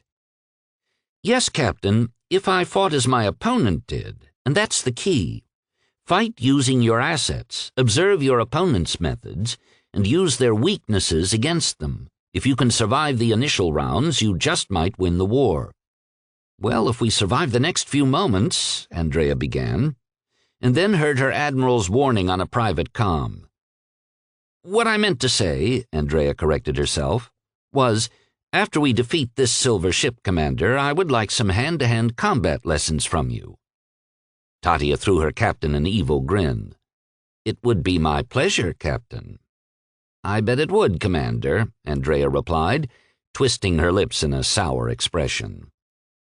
In moments, the enemy fighter would be within beam range of the rever.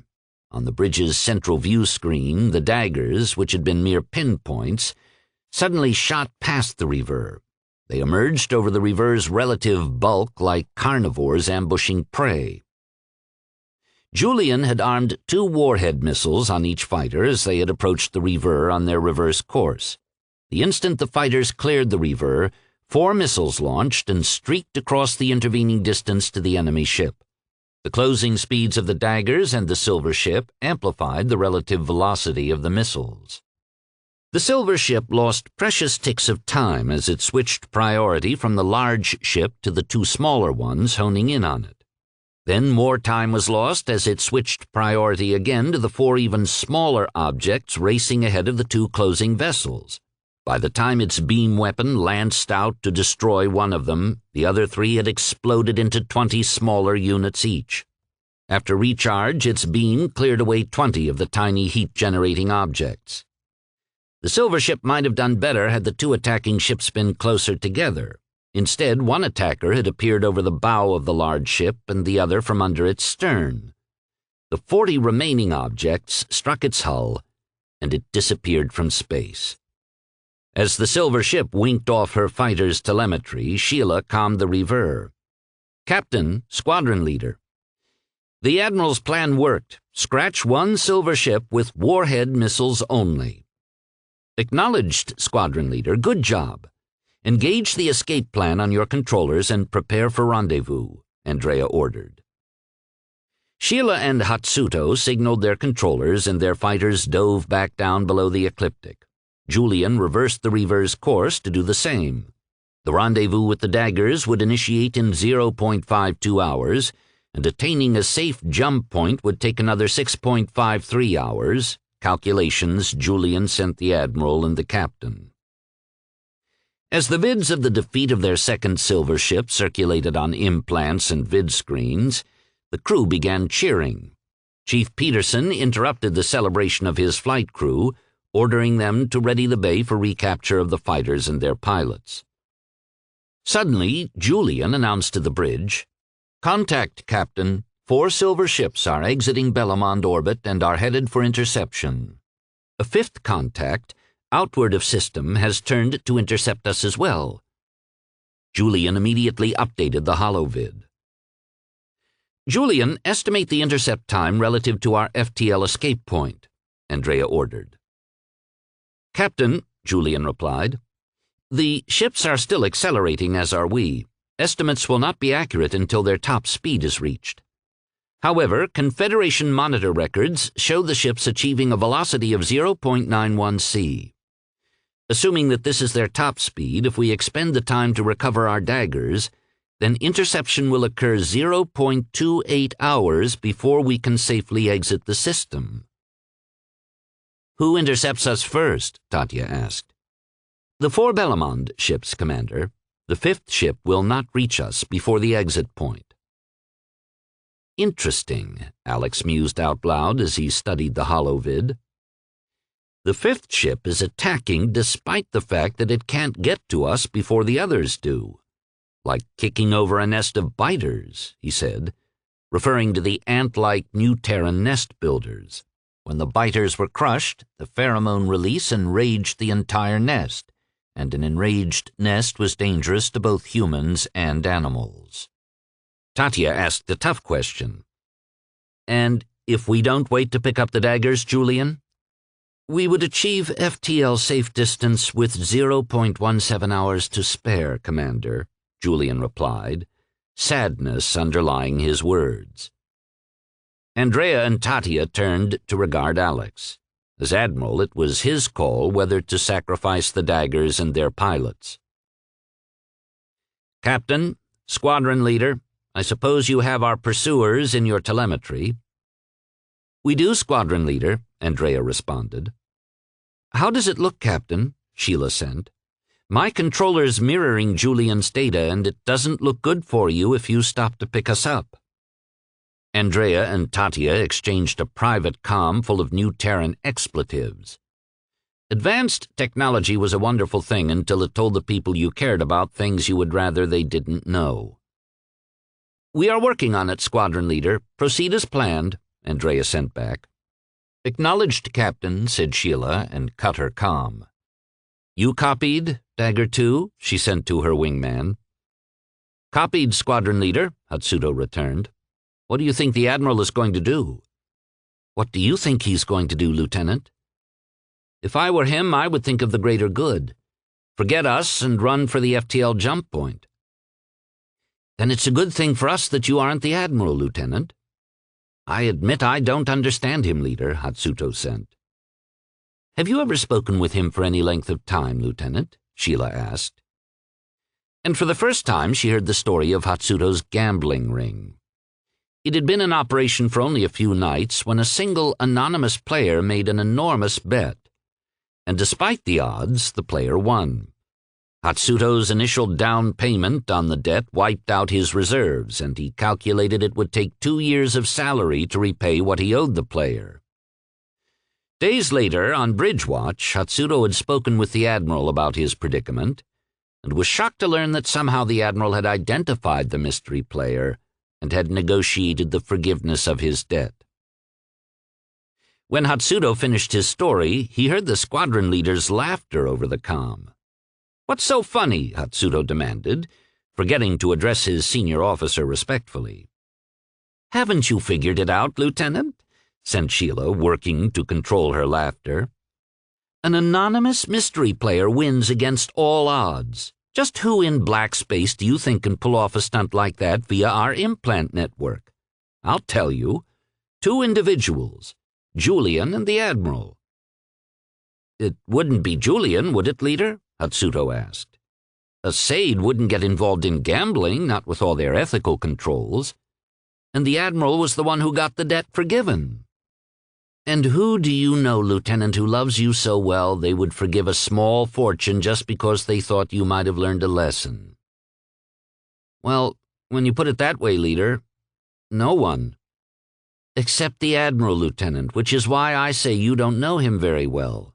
He will pick us up and he will get us to the FTL jump point. Mark my words, Lieutenant."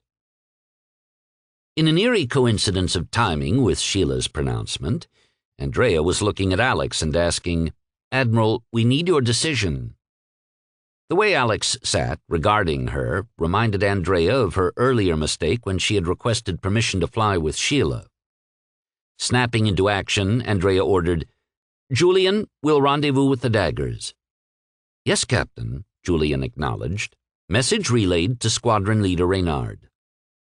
"Commander," Andrea ordered Tatya, "get your rear end down to the landing bay and make sure our dagger recovery is the shortest in our short history." "I'm on it, Captain," announced Tatya, and her feet pounded out a tattoo on the deck as she raced across the bridge and down the corridor.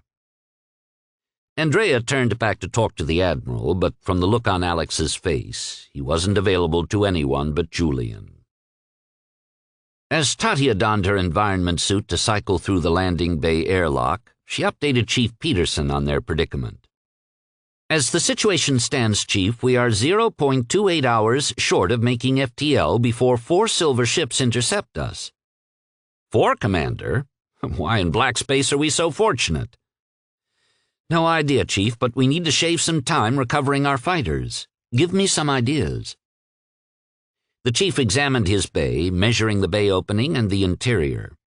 "I have an idea, XO, but I don't know if you're going to like it." "I like getting holed by alien beam weapons even less, Chief," Tatya replied as she entered the bay. The Chief's idea had merit, but was riskier than even he had warned her. Tatya decided to leave the final decision to the captain and the squadron leader. Andrea listened to her and gave her approval, but only if Sheila agreed. "Squadron leader, XO here." "Read you, XO. We're closing fast. Is the plan unchanged?" Sheila responded. "Plan is unchanged, squadron leader," Tatya replied. "We're stopping to pick you 2 up. We have an idea to shave some time, but the final decision is up to you." "Go ahead, XO. We understand the time constraint," Sheila replied. "You come in under manual. No controllers. First fighter enters the bay and slides forward. Second ship enters the bay and drops to the deck. It should cut your landing time by 2/3. "Lieutenant Tanaka, did you copy?" Sheila sent. "Copied, squadron leader. I'm good either way. You call it," Hatsuto replied. Sheila smiled to herself. He's learning, she thought. "XO, we're coming in on manual. Clear the bay." "We're ready for you, squadron leader. Good fortune, pilots." Tatya had already cleared the bay. She knew what Sheila would do. The only question had been whether Hatsuto would follow Sheila's lead or panic. She signaled the captain of Sheila's decision. Despite Hatsuto's decision to follow Sheila's lead, his mouth dried up at the thought that it might be his landing error that would cripple the Reaver and allow the silver ships to annihilate his crewmates. Julian monitored the daggers as they closed, and he efficiently matched the Reaver's velocity to that of the fighters. On Julian's signals, all engines, the daggers and Reavers, were simultaneously cut. Lieutenant Tanaka went first, sliding his dagger next to the bay's opening with maneuvering jets. He ensured that his velocity matched the Reaver's, and then slid his fighter into the opening and forward, setting his dagger down in one smooth movement. Hatsuto was extraordinarily grateful for his Méridien environment suit that sucked away the evidence of his fear. Sheila watched Tatsuto's fighter disappear into the bay and received the chief's go-ahead signal. She matched velocity, easing her fighter into the bay's opening. She fired her forward thrusters to arrest her forward motion and settled her ship to the deck.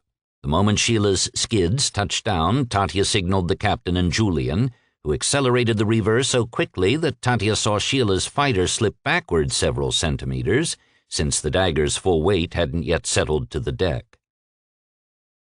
"Julian, update me on our status," Andrea requested. "Intercept time before FTL exit has been shortened to 0.19 hours, Captain."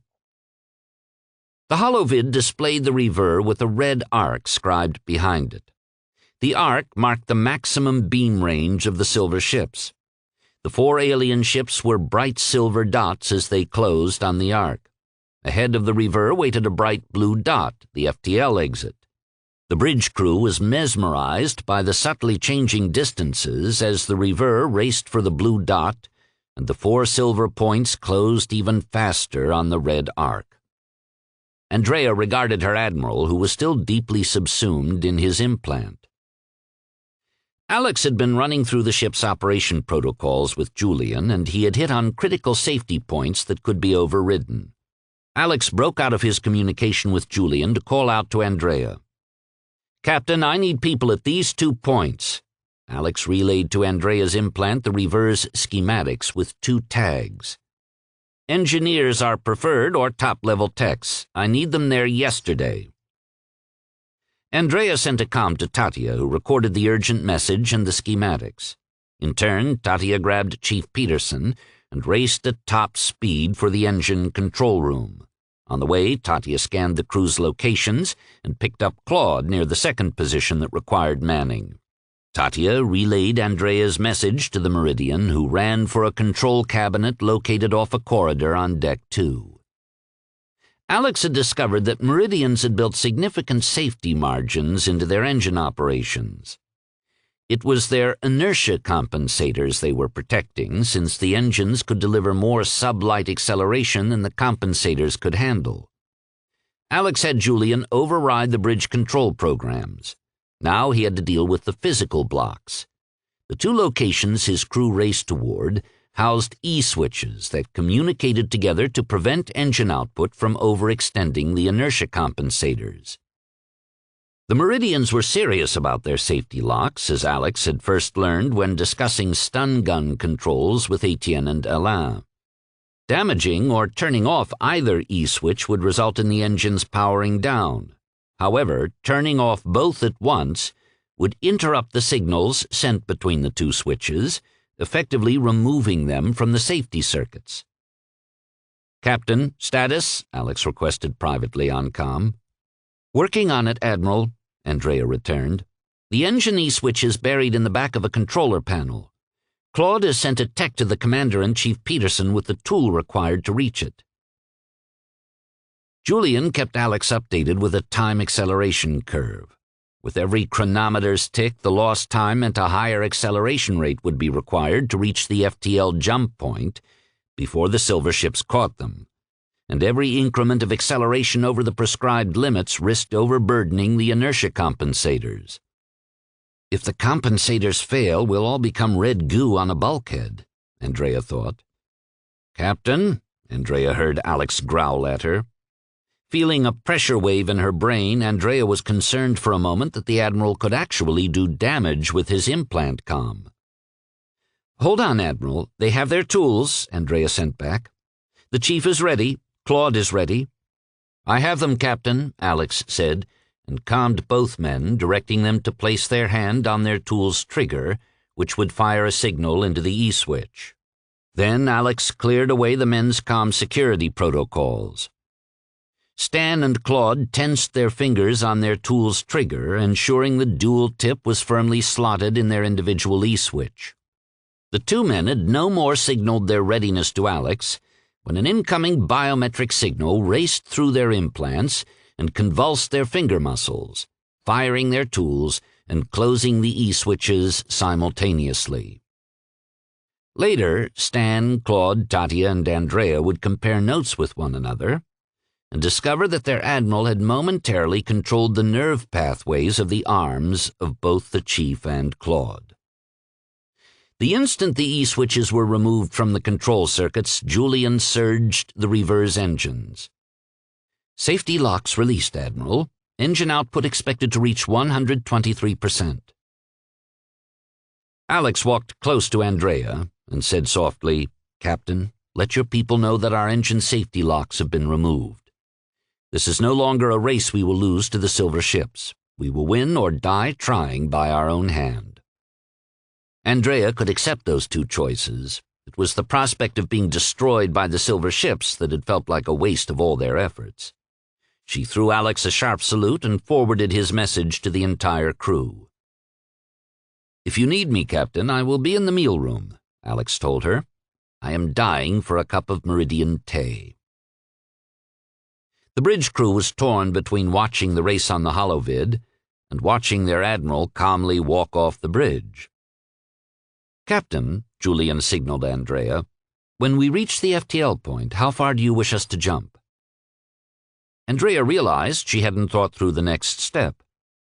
The admiral planned on a positive outcome, and so had Julian. "It's time to act like the senior captain," Andrea thought. "Julian, jump 1.5 light years. Execute the same backtrack routine we employed last time. When we know we're clear, you can make for Libre." "Understood, Captain," Julian acknowledged. Andrea returned to her command chair and began cleaning up her ship, ensuring the daggers were locked down and the bay secured for FTL. She ordered the crew to medical who would require desensitizing before the FTL jump, and sent Tatia a request to question Claude. What was necessary to secure the E-switches? When Andrea finished, she glanced at the holovid. The rever merged with the blue FTL dot as the 4 silver ships closed on the red arc. In a surreal moment, Julian announced FTL entrance, and the holovid, view screens, and plex shield went dark against the transition. The cheers of the crew could be heard throughout the ship. Comms were open, and messages and images flew back and forth. News of the quandary of recovering the pilots or racing for the FTL exit had spread through the crew. Opinions varied, but most thought they were doomed, knowing in their hearts that their admiral would not leave his pilots behind if he had a remote chance of saving them. Andrea eased back into her chair. "Well done, Julian," she said. "Absolutely well done." Julian basked in their success. Perhaps most poignant were the numerous congratulatory messages from the crew, messages specifically for him. After the rever entered FTL and the susceptible crew had their implant blocks released, Renee left her post in medical. She checked on Alex's location and was surprised to find him in the meal room. The room was empty except for Alex, who sat at the head table sipping a cup of tea. She crossed to the back of the room and fixed herself a cup and sat down next to Alex, who didn't acknowledge her, but sat quietly, elbows on the table, supporting the cup at his mouth as he sipped slowly, lost in thought. Renee leaned her head against Alex's shoulder for a moment before she began sipping her own cup, allowing him his silence. A little more than a quarter-hour later, evening meal chimed in the crew's implants. Sheila met Hatsuto on the way to the meal room. They hadn't had time to talk since being released from their fighters, where Sheila had kept them seated until FTL transition, in case they needed to launch and make a last stand. Sheila grinned at Hatsuto as she walked up beside him. Yes, you were right and I was wrong," Hatsuto exclaimed. "Is that what you want to hear, Squadron Leader?" "Absolutely, Lieutenant." "You need to learn to listen to the voice of experience," Sheila replied smugly. She didn't bother with Hatsuto's answer because she had just entered the meal room, which was nearly full as crew queued for food and carried dishes and pitchers to tables, and a round of applause had broken out for her and Hatsuto. He lifted his hands in triumph while she simply bowed her head, acknowledging the applause. Sheila glanced at the head table where her co-leaders sat. The Admiral held a cup in his hands, watching the crew talk, eat, and intermingle, a most satisfied look on his face. Sheila caught his eye, and she was damned if he didn't throw her a wink. Coming from one of the more handsome men Sheila had ever met, but still her admiral, it threw her off step, and she bumped into Chief Peterson. Most of the crew had taken their seats by the time Andrea entered the mealroom. She stood in the doorway taking in the relaxed and happy crew. Then she walked up to the admiral's table and rendered him a salute. Not the new Terran salute given to a senior officer, but the Méridien salute, recognizing those who must be honored. All around her, the crew, Méridien and New Terran, stood and faced the man who had chosen to retrieve their crewmates and still found a way to make the FTL exit. They, too, rendered honor in the Méridien fashion. Renee stood as well and joined them. Everyone held their positions, no one moving until their salute was recognized. Honor was not fully rendered until it was acknowledged. Alex stood and bowed his head, sending to all, "A leader could have no finer or braver crew with which to sail the stars. I thank you all for your support." The crew broke from their Méridien salutes and began shouting and cheering for Alex. Therese and Pia appeared at the head table, placing food in front of Alex and Renee. "Eat, Admiral," Therese sent. "You will need sustenance to repair your swollen head." Alex laughed at Therese and proceeded to enjoy one of the best meals he had ever had, except perhaps for his first meal aboard the Reaver, the day he'd met the Meridians, and Renee. After the evening meal, Alex, Andrea, and Tatia worked to wrap up the day. The safety locks needed to be restored, and Alex once again provided the implant impetus that enabled Claude and Stan to pull their tool triggers simultaneously. Andrea took the opportunity to tease Tatia.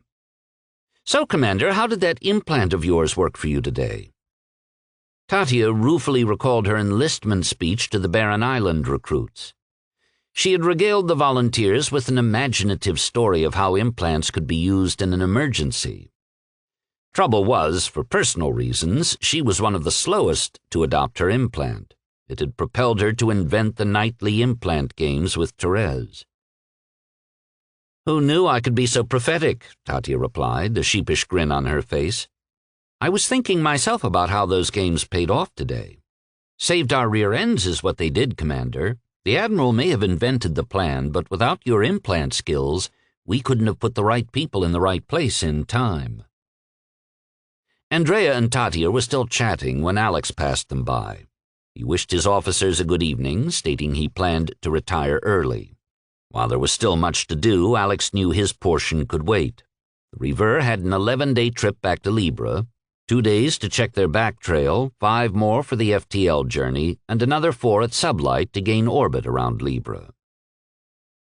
Renee was curled on the suite's lounger, using the reader Alex had presented to her when they'd gone planetside on New Terra. The reader contained New Terran dramas and mystery vids, which Renee had become addicted to viewing.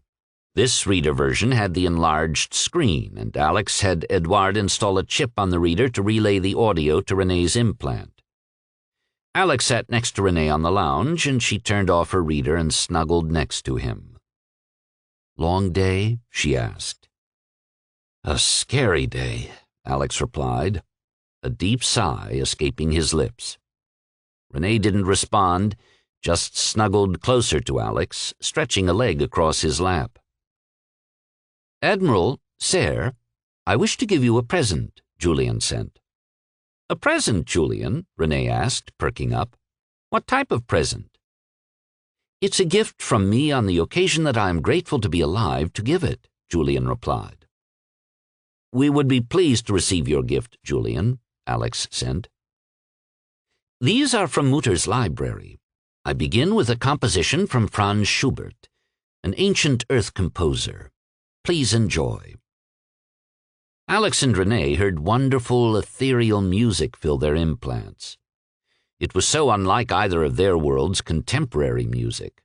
It was similar, yet different, to the music that Cordelia had played during her pastoral presentation on the Freedom's Bridge. Julian played one composition after another, delicately blending them together, as Mutter had demonstrated to him. He began lowering the volume as the vital signs of Alex and Renee ebbed, and then, at last, fading the music out. Rest well tonight, my friends, Julian thought. Someday we may not be as fortunate as we were today, but until then. Chapter 14.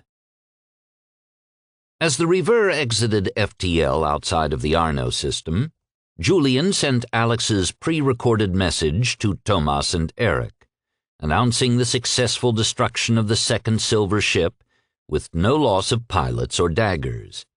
Julian downloaded the event in its entirety to Cordelia and Z. Congratulatory comms poured forth for the Reaver's crew from people across the planet, the stations, and the ships. The Libran's welcome to the warriors was warm and celebratory. While en route through the system, Alex held a conference comm in his cabin with his officers and the Sades. The primary subject was the status of the long-term plan. When it was Mickey's turn, the engineer said, "Admiral, I have an unusual subject to discuss. I asked Captain Menlo to keep an eye on T1 while I was reviewing the progress on the freighter's retrofit. Laszlo was monitoring the production of Dagger missiles when he asked me if I wouldn't prefer to use a more powerful explosive in our warheads." All the heads in the co-leader's cabin swiveled to regard Alex. "Admiral," Z explained, "Captain Menlo was referring to an ore extraction explosive the Independents employ." "Z, I saw that material used on the asteroids," Mickey said. "It didn't appear to be very effective. They drilled, set a charge, and the ground was barely disturbed." Julian added, "Admiral, Z has shared the product's specifications with me. It appears the Librans are able to focus the blast through the formulation of the material. It's quite ingenious and would be advantageous for our missiles. I calculate that the same quantity in our warhead would deliver 6 times more power." Following Julian's analysis, a few colorful expletives circulated through the conference comm. "Z, are there quantities of this explosive already available, or would we have to manufacture it?" Andrea asked. "Inventory is scattered in multiple locations, Captain," Z replied. "However, I estimate that when mining is completed, there would still be approximately 782 kilos available for your use." Utter stillness followed Z's remarks until finally the Sade asked, "Admiral, is there a directive that you wish to issue concerning these stores?" Alex started laughing, the relief evident in his voice, and everyone followed suit. "Z continues to employ comedy," Julian sent privately to Cordelia. "Be kind, Julian. He does not yet understand," Cordelia replied. "Yes, Z, please have all surplus of this," Alex began. "Zertrümmerer, Admiral," Z completed for Alex. "Zertrümmerer transferred to T1 as soon as possible," Alex continued. "Leave the miners with a 10% overstock." "My calculations are accurate, Admiral," Z objected. "The 10% overage is unnecessary." "Z, the surplus is for the errors we humans might make," Alex explained. "Z, remember what we discussed," Cordelia sent privately. She had sought to help her fellow Sade balance his exacting ways with the messy mannerism of humans. Despite Z's century-plus years of existence, it was something he still struggled to master. "My apologies, Admiral," Z replied.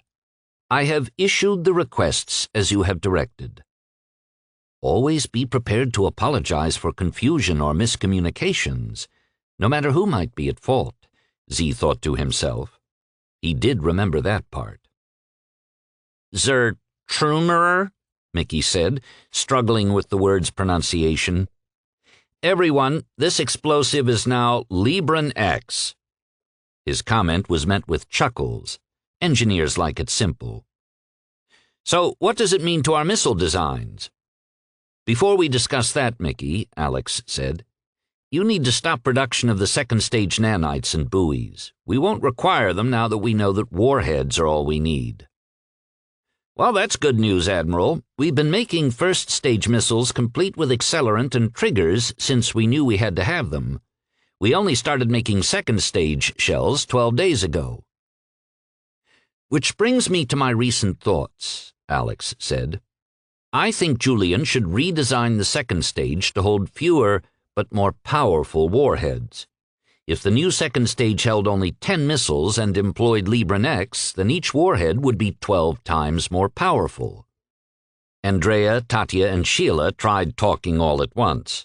Mickey, leaning against a bulkhead in the freighter's spine, stood quietly listening to the outburst from the officers, very glad he wasn't the Admiral. Julian was thinking the same thing. Finally, Andrea restored order. She noticed Alex hadn't said a word during the entire outbreak. "My apologies, Admiral. Emotions are running high," Andrea said. "I can understand your concerns, people. Now, hear my reasoning," Alex said, and laid it out for them.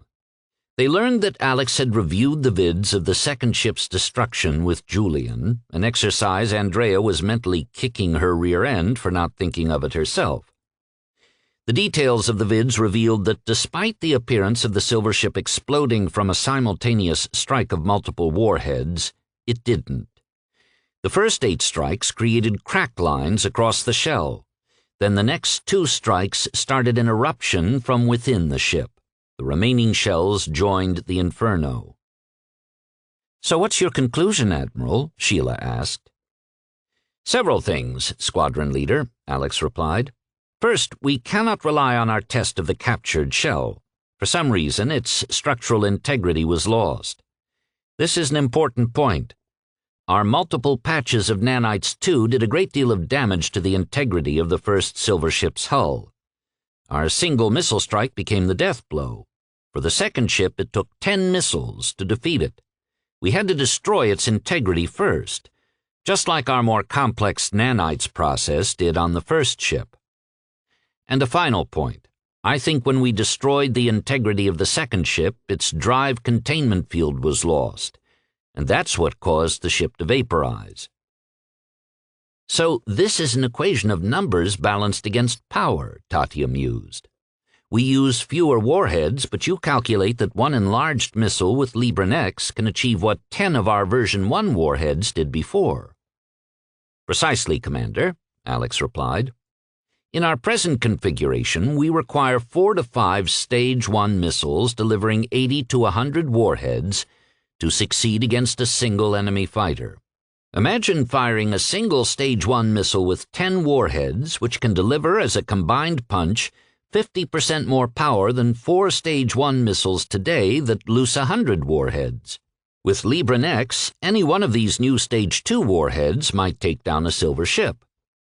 "But the beams take out swaths of missiles, Admiral," Sheila said. "Using fewer missiles plays into the hands, or whatever appendages they have, of the enemy and their energy beams." "If I may, Admiral," Cordelia interjected, "it would seem most appropriate to design something like this." Everyone received an image of a point spiraling open into interwoven curving rays that converged again at a second distant point. "Julian, could we use this type of algorithm in the warheads even under the conditions of an evading target?" Alex asked excitedly, nearly vaulting out of his chair. "Predictive targeting could be achieved, Admiral," Z responded instead, "using your fighter's controller to relay the target's location to the second-stage missiles." Cordelia produced a diagram of a missile firing from a fighter. The controller tracked the silver ship, the second-stage missiles spiraled out in her pattern, and the spiral closed to converge on the moving target. "I have many algorithmic patterns such as this one that I use in my art, Admiral. If you design second stages that can follow these paths and be directed by your controller's signals, you would eliminate the ability of the silver ship to destroy so many of your missiles at once." The room became absolutely quiet, each person immersed in his or her own thoughts. And while the humans ruminated on what the new design might mean in their fight against the silver ships, the Saids were busy redesigning the second-stage missiles, increasing their size, adding new drive circuitry to manage the spiraling paths, and laying out algorithms that could be selected by the fighter's controllers. Before a human spoke again, the Saids were nearly done. "Julian, how do these changes impact our manufacturing schedule?" Alex asked. "Admiral, our present second stages are unusable. We will complete a new second stage design in 0.23 hours. The new design will only allow 8 warheads in the tube, but the new missiles will execute any of Cordelia's patterns. We might even take a page from Commander Tachenko's book." "Are you going to be sneaky, Julian?" Tatya asked. "Absolutely, Commander," Julian replied. "I recommend loading 100 algorithms in the warheads. Depending on some variable in the controller's signal, the warheads would select one of the 100 patterns." "Yes," Tatya said. "The silver ships wouldn't immediately detect the pattern in our missile deployments, since the spiral patterns would be random. That's brilliant, Julian." "Well done, you three," Alex sent. "I'm very impressed. You've increased our opportunity for success immeasurably." For a brief moment, Cordelia and Z knew what it was like to be truly appreciated, and on such a critical matter as improving the odds of turning the tide of destruction away from the human race. It was not lost on either of them that they were also helping to ensure their own survival. When the Rever made orbit around Libre, Andrea stationed their ship just off the Raumstation 2 orbital, where the Freedom and the freighter Moneymaker were docked. Alex had called for a face-to-face meeting that included Tomas and Eric. So at the set time, Alex, Renee, his officers, and the twins took a Freedom shuttle to the city ship. Although the Rever had been gone for nearly 23 days, to Alex it appeared as if only minor progress had been achieved on the massive ship, despite the fact that thousands of people were hard at work on each vessel. It was a reminder of the sheer size of the city ships. As Alex descended from the shuttle, he heard in his implant, "Welcome aboard, Admiral." "Thank you, Cordelia," Alex replied. "Julian has shared the details of your adventure, Admiral. He terms your event a close shave, an ancient technique for an ancient man. You're a very resourceful human, Admiral." "A little ingenuity and a little fortune go a long way, Cordelia." "Your modesty does not suit your accomplishments, Admiral, although I believe the question is moot. Many others sing your praises for you."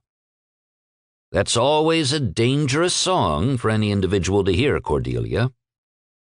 "Indeed it is, Admiral. In the old world vids Julian has shared with me, it is often referred to as a deadly siren." "I'll be sure to keep some earwax handy," Alex replied, chuckling at the image Cordelia's comment had created. It took Cordelia a few ticks to identify the meaning of Alex's phrase.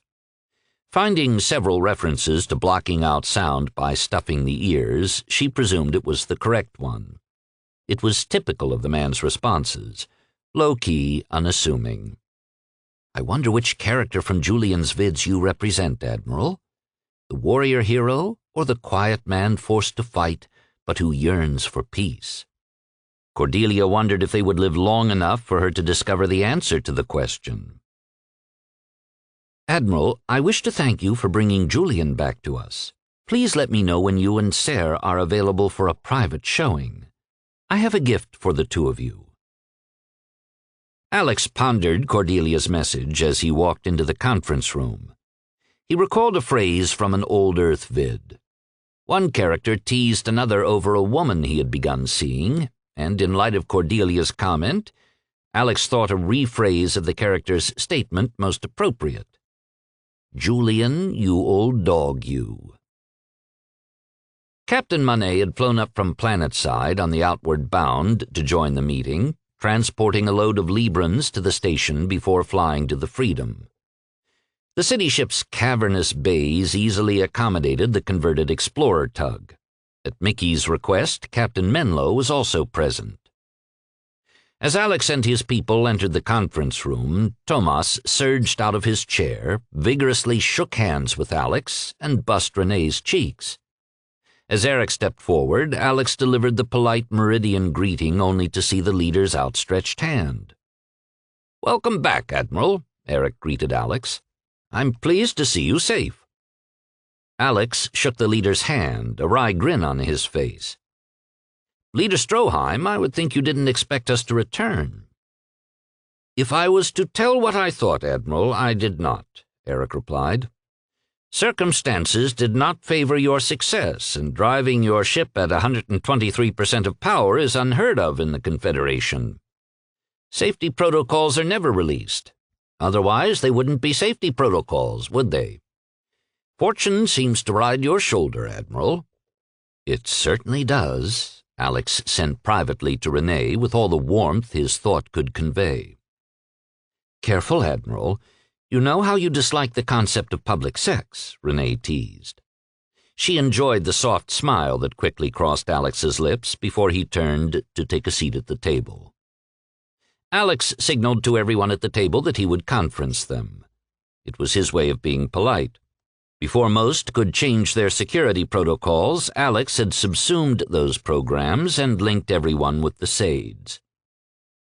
Julian's files on the event in Bellamond had been reviewed by those at the table. Alex moved on by providing an update on their missile repurposing. "So now we know that we can focus on just warheads, and they will be much more powerful with your Zertrümmerer, which unfortunately, due to my chief engineer's inability to accept the word, has become Libre X." Mickey ducked his head at Alex's comments. "But at this critical juncture, one must keep the engineers happy." "What strategy will you employ with your new information, Admiral?" Tomas asked. "Before I answer that, Sir Monty, let me ask Leader Stroheim a question. Sir, what are your orders for the liners on station in Bellamond when the alien ships swarm from the planet?" "The instant the mothership's directions are determined, Admiral, the captain abandons his post at top speed and signals us," Eric replied. "Z estimates that we will have between 13 to 15 days, depending on Libre's orbit at the time."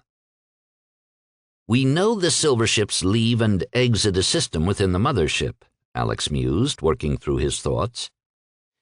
"This indicates that the silver ships are like our fighters. They're not FTL capable.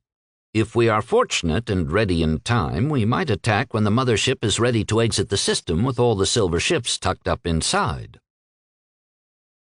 "Your pardon, Admiral," Alain said.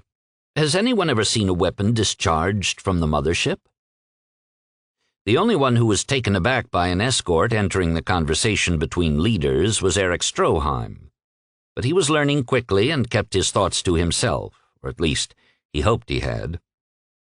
"Excellent question, Alain," Alex said and folded his arms to wait. Because the Admiral's people were also patiently waiting, Tomas, Eric, and Laszlo decided they would do the same. By now, Z had come to accept Julian's translation of the Admiral's implied requests and found he was enjoying the freedom of pursuing information to satisfy the open-ended requests. Several moments later, the combined power of the SAIDs had combed through hundreds and hundreds of hours of Confederation monitorship footage. At Julian's signal, Alex responded, "And the answer is, Julian?" "There are no records of any weapon emanating from the mothership, Admiral," Julian responded. And anticipating the Admiral's next question, no Confederation monitorship ever approached the mothership close enough to warrant an offensive response. So the data is inconclusive as to whether the mothership may or may not have weaponry. "What is the proximity of silver ships to the mothership at all times?" Alex asked. Everyone lapsed into silence again. The Meridians had never employed their SAIDs in such a manner and were flabbergasted at how easily the Admiral had co-opted them into this obviously very capable advisory group. "Admiral, our analysis shows that a minimum of 10 silver ships accompany the mothership at all times while they are in system," Z replied, pleased to have been the one delegated to respond. "The only time the mothership is unaccompanied, for only the briefest of time, is before and after FTL. So, if the silver ships protect the mothership at all times, we might operate on the assumption that the mothership has no defensive or offensive capabilities, Alex said. This would mean the mothership would be vulnerable just before entering FTL. If we can cripple that ship, then we will have trapped the fighters in the system. It would give us more time to damage that behemoth beyond repair. Admiral, I have a couple of questions, Laszlo said. Couldn't the silver ships build another mothership? From everything we've observed, Captain, I believe the silver ships are drones, Alex replied. Yes, they have organic beings inside, but they operate in a most mechanical fashion. So I don't believe they are capable of creating the technology that drives the mothership. While the group began to argue Alex's supposition, Julian sent, Would you equate the aliens, Admiral, to the bee analogy? Only a queen reproduces, and this queen is in the mothership? Something like that, Julian, Alex sent back. But consider another possibility. What if instead of a hierarchy within a single species, we are dealing with two species, one dominating the other? Interesting, Julian replied, borrowing Alex's favorite word. Alex took control of the meeting again. Let me give you what I believe is a critical example of the makeup of these aliens. We were within range of 6 silver ships in Bellamont, but only one attacked. It could have been sent, or it could be that it was the nearest one to us. When we destroyed that ship, the next 5 closest ships attacked. What was interesting was that one of the ships was not close enough to join the fight. So why did it come our way? And for that matter, why didn't the 5 attack when the first one did? He left the questions on the table and waited. If the ships were making intelligent decisions, Sheila said, computing the distance and opportunity, then it would suggest the first ship might have been chosen to be the attacker, but by this supposition, the 5th ship in the second group shouldn't have attacked. But if there is no great intelligence within the individual ships, why didn't all the silver ships head our way when we destroyed the first ship? Andrea asked. Escalation, Tatya answered, which produced frowns and confusion on most faces, except for Alex, who nodded and smiled. Renee hated this part. The two shared the language of offense-defense like a pair of game masters. She didn't really hate it, but it was frustrating. Okay, Andrea said for the group, laying her hands out in supplication of an explanation. We take out one ship, Tatya said. Then the nearest ships are ordered to attack. There is no calculation of strength and distance. It's a fairly simple tactical response. Send the nearest ships. 5 were near. And if we destroyed those 5? Andrea asked. Then probably all the silver ships would have come after us, Tatya concluded. All but the last 10 who would stay behind to guard the mothership, remember? Sheila said. Everyone looked to Alex to see if he agreed, but he was far away communing with the Sades. Alex gave the Sades a fight scenario for them to consider, the type and extent of force necessary to draw the patrolling silver ships to the farthest edge of the system, the amount of time that would gain him to destroy the 10 protectors and the mothership, and the forces required to accomplish the task.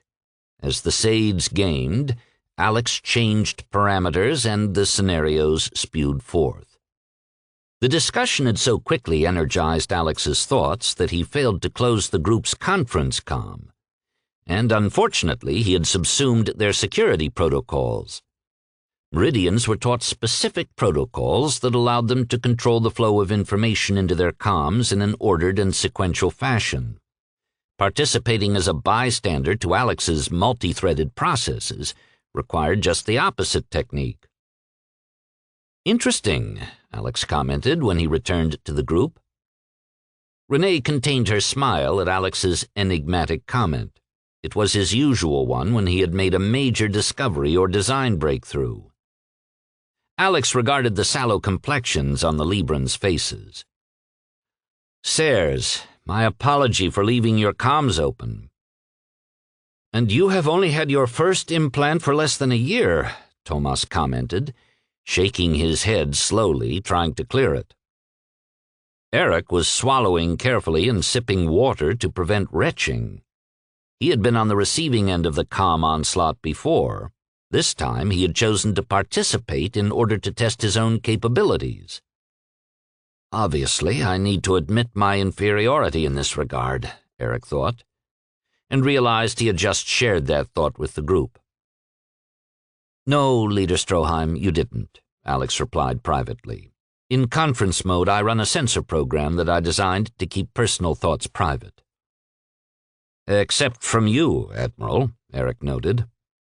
Alex didn't bother to reply. Well, what did you learn, Admiral? Mickey asked. Before we go there, Mickey, I would hear the captain's other question, Alex said as he turned to Laszlo. The captain cleared his throat. Much of his old confidence, gained during decades as a freighter captain, was returning. What's to stop the mothership from simply evading you if it has the speed to do so? To your question, I would say, Julian? We're researching, Admiral, Julian replied. The response opportunity rotated to Cordelia, who sent, It would appear, Admiral, that the mothership accelerates quicker than any of our larger ships, but not as fast as its drones. We believe this is a further indication of Julian's supposition of their gravity drives. They heard an audible groan from Mickey, and concerned faces swiveled his way. What I wouldn't give to have a peek at that technology, Mickey said. His new engineering compatriot, Laszlo, laid a sympathetic hand on Mickey's arm, patting it gently. Around the table, the concerned looks transformed into smiles and outright grins. To answer your earlier question, Mickey, Alex said, my first concept was to catch the mothership with all the drones tucked up inside before it enters FTL. My second idea was to entice the drones away from the mothership and use a second force to attack the 10 defenders and the mothership.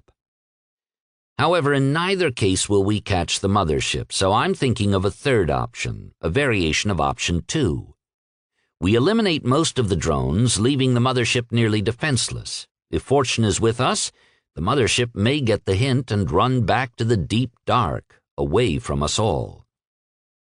Admiral, regarding this third scenario, we don't have the resources to take on the entire fleet of silver ships, Andrea stated. What is their key weakness? Alex asked. Their system limit, said Mickey, whose job it was to understand limitations. So we use hit-and-run tactics, said Tatya, suddenly understanding. Exactly, Commander, Alex said. We draw one or several of them out to that gas giant's orbit. After we defeat them, they'll send more fighters until they are down to the last 10 protectors. We use gravity against them. I believe the silver ships will risk their limits in order to defeat us, probably ordered to do so, and we choose how and when to take them on, fighter by fighter. Smiles went round the room.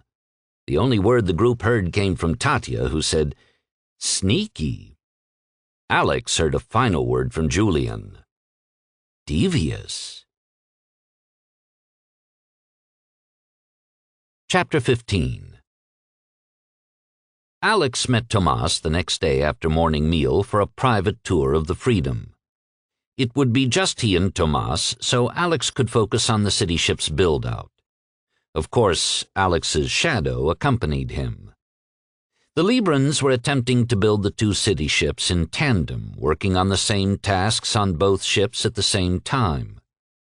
Alex wondered if the concept proved out in reality. The morning of the tour, while he was still in the refresher, he had queried the Sades on the efficiency of this method. In theory, Admiral, it is an ideal concept, Julian had stated. Cordelia, Z, compare the last 5 days' work on your ships against expected efficiency. What do you see? Alex had requested. Within a few moments, Z had responded. Employing your word for discovery, Admiral, I would say interesting. Assuming we are using your ship's clock of 30 hours, I estimate a 13.3% inefficiency in the work scheduled to be accomplished in that time period on the Unsermention. Cordelia, is it the same for the Freedom? Alex had asked. Admiral, we are falling behind schedule by 8.4% in the same time period, Cordelia had replied. Okay, so not only do we have inefficiencies, but we have two different inefficiency rates. Why? Alex had asked. He had to wait while the Sades put their figurative heads together. It was a while before they came back to him with an answer, and Alex had time to finish his morning meal and board a shuttle for the trip to the Freedom. Admiral, our inefficiency analysis is ready, Cordelia sent. Please proceed, Cordelia, Alex said, knowing Julian and Z would be linked into the comm. It appears that our particular reality is not very forgiving of my people's traditional shipbuilding techniques. These Méridien methods have been adopted over centuries when building identical ships at the same time, but in those circumstances, house engineers and builders had equally qualified personnel, sufficient manufacturing power to ensure no lag times in material delivery, shuttles in numbers that could guarantee on-time delivery, and a timetable that allowed a more leisurely building pace. And we have none of that, Alex replied. That is correct, Admiral, Cordelia said. Julian, Alex sent, to which his Sade responded with the silhouette of the sleuth. Greetings, Admiral, Tomas said, meeting Alex as he descended the shuttle's gangway ramp into the Freedom's bay. Do you have a specific agenda for the tour, or would you like me to be your guide? Alex shook Tomas's hand and said, Why don't you lead, Sermonti, and I'll add things to the list as we go. The two men spent the entire day touring the ship. Tomas would have been surprised to know that the majority of Alex's communications during the day were with the Sades, who apprised him of details that Tomas could not have possessed and sent him images portraying the finished appearances of areas still under construction. Each of the ships had achieved basic operational status, having closed their hulls, installed their engines, and begun building out environmental systems. But in many cases, they resembled a skeletal system. Cabins were still under construction, and kilometers of power, control, environmental, and sensor systems were yet to be installed. Tomas was especially pleased to show Alex the city ship's center. At the heart of the ship was a huge park with trees, shrubbery, flowering plants, and grasses. Waterways wound through the park, and broadleaf plants with blooms of flowers floated in the waters. Tomas was almost gushing as he held his arms wide to indicate the massive park as he and Alex stepped from the lift. The trees were 6 to 8 meters high and were already extending lacy branches over crushed stone walkways and park benches. The ceiling was a gigantic half-sphere, 4 decks high, and covered both the park and the shops that surrounded the park.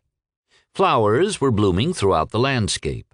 The small streams fed pools filled with colorful fish. Alex was surprised to see the number of people at work. Sermonti, you're putting a great deal of effort into this park. It serves 2 purposes, Admiral. We will need to live for many years on this ship, and our people will need a place of peace for their well-being. And rather than attempting to carry sufficient water supplies for years, we've designed our water filtration systems into the garden. The roots of these plants are bioengineered with embedded nanites that filter the water. Our engineers estimate our initial water supply will last for 8 to 9 years before we require topping off our water tanks. Tomas urged Alex to walk through the park, which Alex presupposed was to view it more closely. But it turned out the leader had an ulterior purpose. Hundreds of people lined the walkways and had been waiting for the new Terran admiral. He was greeted with bows of respect from most, while older Librans often touched a shoulder or an arm. Regarding the huge undertaking of the park and shops, Alex was of 2 minds. It was a peaceful, idyllic place that the people might need if they were to stay aboard their ship for years while they built a new home, and it was obvious that the people had to have started construction on the park soon after they finished the ship's basic requirements, in order to easily transport all the organic material into the ship's central location. But how much time has this place cost them? Alex wondered. Cordelia, how much does this park add to the human basic requirements of oxygen production, waste filtration, or any other needs? Alex asked. In the immediate future, the first year's quarter admiral, the value is minimal. Its usefulness would be over years as a mental health benefit, water filter, and oxygen generator. Then this could have been finished later, even though it might have taken more work and they might have had to use much smaller trees, Alex reasoned. Undoubtedly, Admiral, Cordelia said. Both Cordelia and Z, whose fates were tied to the successful launch of their ships, understood the Admiral's thoughts. Their Meridian-trained people were undertaking the city ship's construction using centuries-old methods, despite the desperate circumstances. The Admiral, on the other hand, saw a world soon to be menaced by an enemy and planned accordingly. The Sade's quest to improve their ship's construction efficiencies required significantly more processing power. After the tour of the upper decks, bridge, park, and shops, the latter enticing as they were, Alex requested that they tour the engineering aspects of the ship. Cordelia, who originally hoped Alex might visit her new display suite, was pleased to hear him request that Tomas tour the ship's fundamental systems. Her displays would mean little to her and the Librans if they were dead. When the tour was finished, Alex asked to meet privately with Captain Cordova in his cabin to prevent alarming the bridge crew with their discussion. Alex was ushered into the captain's cabin and seated at an expansive conference table. Alex liked the elderly man, who he felt exuded an air of confidence and grace. "Captain," Alex began, "if you had to leave orbit 30, 60, or even 90 days before construction was completed, would you change anything?" "Is there something I should be concerned about, Admiral?" Jose asked. "At this time, the question is hypothetical, Captain." "Well, Admiral," Jose said, relaxing back in his chair, an air of repose overtaking his usually erect posture, "our ship construction methods are tried and true. Efficiency is best maintained in this manner. If we were to speed up the process, we would more than likely disturb the entire timeline, resulting in a delay of the schedule." "He doesn't know, Admiral," Cordelia lamented. Julian felt sad for Cordelia and Z. It was hard to comprehend that those you served, those you depended on to keep you safe, were often not the best qualified to do so. Alex thanked the elderly captain for his time and headed back to his shuttle for the return trip to the River. On the way, he signaled the Sades. "What is the key driver for Meridian ship construction methods?" "To be cost-effective, Admiral," Julian responded. "That makes sense. If this is the so-called tried-and-true method," Alex said, quoting the captain, "then it was probably built on economic efficiency. Which, under our present circumstances, seems the height of idiocy," Z added. "Z, we've spoken about this," Cordelia said. "Cordelia," Alex said dejectedly, "Z's not wrong, and he's only saying what we're all thinking. Cost-effective construction is not building the Librans' escape pods the quickest way possible." Then Alex added, "So long as we keep comments like that between us, Z." "Understood, Admiral. I'm still working on an appropriate communications style, as Cordelia terms it." "Well, you three have your work cut out for you," Alex directed. "Work on a new construction schedule that gains us the greatest efficiency and prioritizes the ship's essential elements in order to launch at the earliest possible date." "If we launch prematurely, we may not be able to sustain the living environment adequately for any length of time," Cordelia said. "Understood," said Alex, and closed the comm. "Julian, we must prepare our city ships sufficiently to maintain our people's needs for years," Cordelia sent to her fellow Sades after their conference with Alex ended. "We mustn't launch prematurely." "Maybe it has escaped your notice, Cordelia, that the Admiral resides on one of the fastest ships in this system," Julian responded. "Why do you state a fact?" Z asked. Julian means, Z, that the Admiral is in no danger if the silver ships come before we're ready. The River and the other passenger liners can easily escape. The freighters have a high probability of escaping with sufficient warning. It's the Librans, the city ships, and you and I that may be caught by our enemy. By extension, Z reasoned, the Admiral's concern for us might be less so, since his safety is not in jeopardy. Do you believe that, Z? Julian asked. No, I don't, Z said abjectly. I was pursuing logic without emotional context again. So what was your original point, Julian? Cordelia said. It's as Z said. He doesn't believe that the Admiral is not concerned for you. By extension, if the Admiral is working to launch earlier with minimum life support, he is ensuring, first of all, that you live. But for how long? Cordelia interrupted, something she had never done before. And the first time that I'm rude, it would be to a friend, she thought, adding to her annoyance. Julian was sympathetic to his fellow Sade's angst. They depended on the Librans and yet were caught between their people's purposeful, dependable construction methods and a stranger's concept of launching the ship with minimal life support capabilities. The Admiral does not intend to jeopardize your lives, Julian explained. In fact, the opposite is true. He is ensuring first that if the silver ships come this way, you live through the invasion. Then he will have a plan to protect you long term. If he has a plan, why did he not share it? Z asked. The Admiral is not secretive, Z, Julian explained. It's his habit to collect information, dwell on it, and then proceed with the best plan he can formulate. If he has not shared his plan, then he is not ready to share. The variables are not yet defined. Both Cordelia and Z were unsettled by this explanation.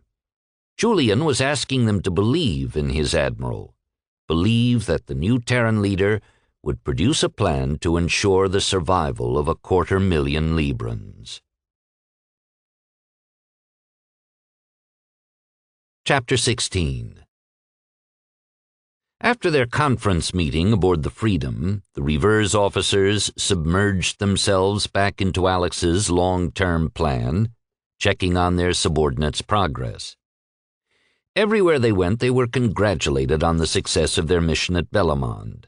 The Librans were in sore need of relief from their escalating anxiety over the encroaching aliens, and the new Terran Admiral and his people were providing that relief. Therese found an excuse to calm Tomas and, as she had hoped, was invited aboard the Freedom for a meal. Tatya and Sheila took a shuttle planetside to meet with Robert and check on the pilot's training. Mickey and Laszlo were on board the same shuttle headed planetside and planned to visit T1 and supervise the retooling of the facilities for the new second-stage missile design. On the manufacturing front, the focus had been first on producing parts for the freighter bays and Stage 1 missiles. T1 had finally begun producing fighter parts, but final assembly had yet to start. On board the Rever, Tex finished installing a new holovid in Alex's cabin with a direct tie to the dedicated comm lines, linking Julian to his backup location. Late in the evening, Alex signaled Andrea to join him and Renee in his cabin. The three settled into comfortable chairs and linked with Julian. "We're ready, Admiral," Julian replied. "Sirs," Alex said, greeting the Sades formally, "I would like to discuss the possibilities of designing and building a better fighter within our time constraints. We should look at adding more missile capability, more maneuverability, and improved controller capability to maneuver the fighter out of the beam's path. You have 1 hour. 1 hour? Queried Z, confused by the time constraint he took literally. Renee and Andrea shared grins. "Ah, the new Terran humor we have witnessed," Cordelia said. "Well, Admiral, may I suggest this as an answer?" Cordelia sent a vid of a dagger streaking toward an alien-infested planet. A giant figure of the Admiral straddled the outside of a dagger, his legs dangling below the fuselage. The silver ships became animated and shrieked in fear at the sight of him, and shot off to immolate themselves in the system's star. The humans clapped and laughed at Cordelia's rebuttal. "If it would work, Cordelia, I would do it tomorrow," Alex said, then chuckled while he replayed the vid. "I believe you would, Admiral," said Cordelia. "Perhaps what you're looking for, Admiral, is the dagger too," Julian said, as the new cabin holovid lit up to show a radically redesigned fighter. Those in the cabin came upright in their chairs. The craft slowly spun 360 degrees on its horizontal axis. The dagger's 2 missile booms were replaced by a carousel under its fuselage.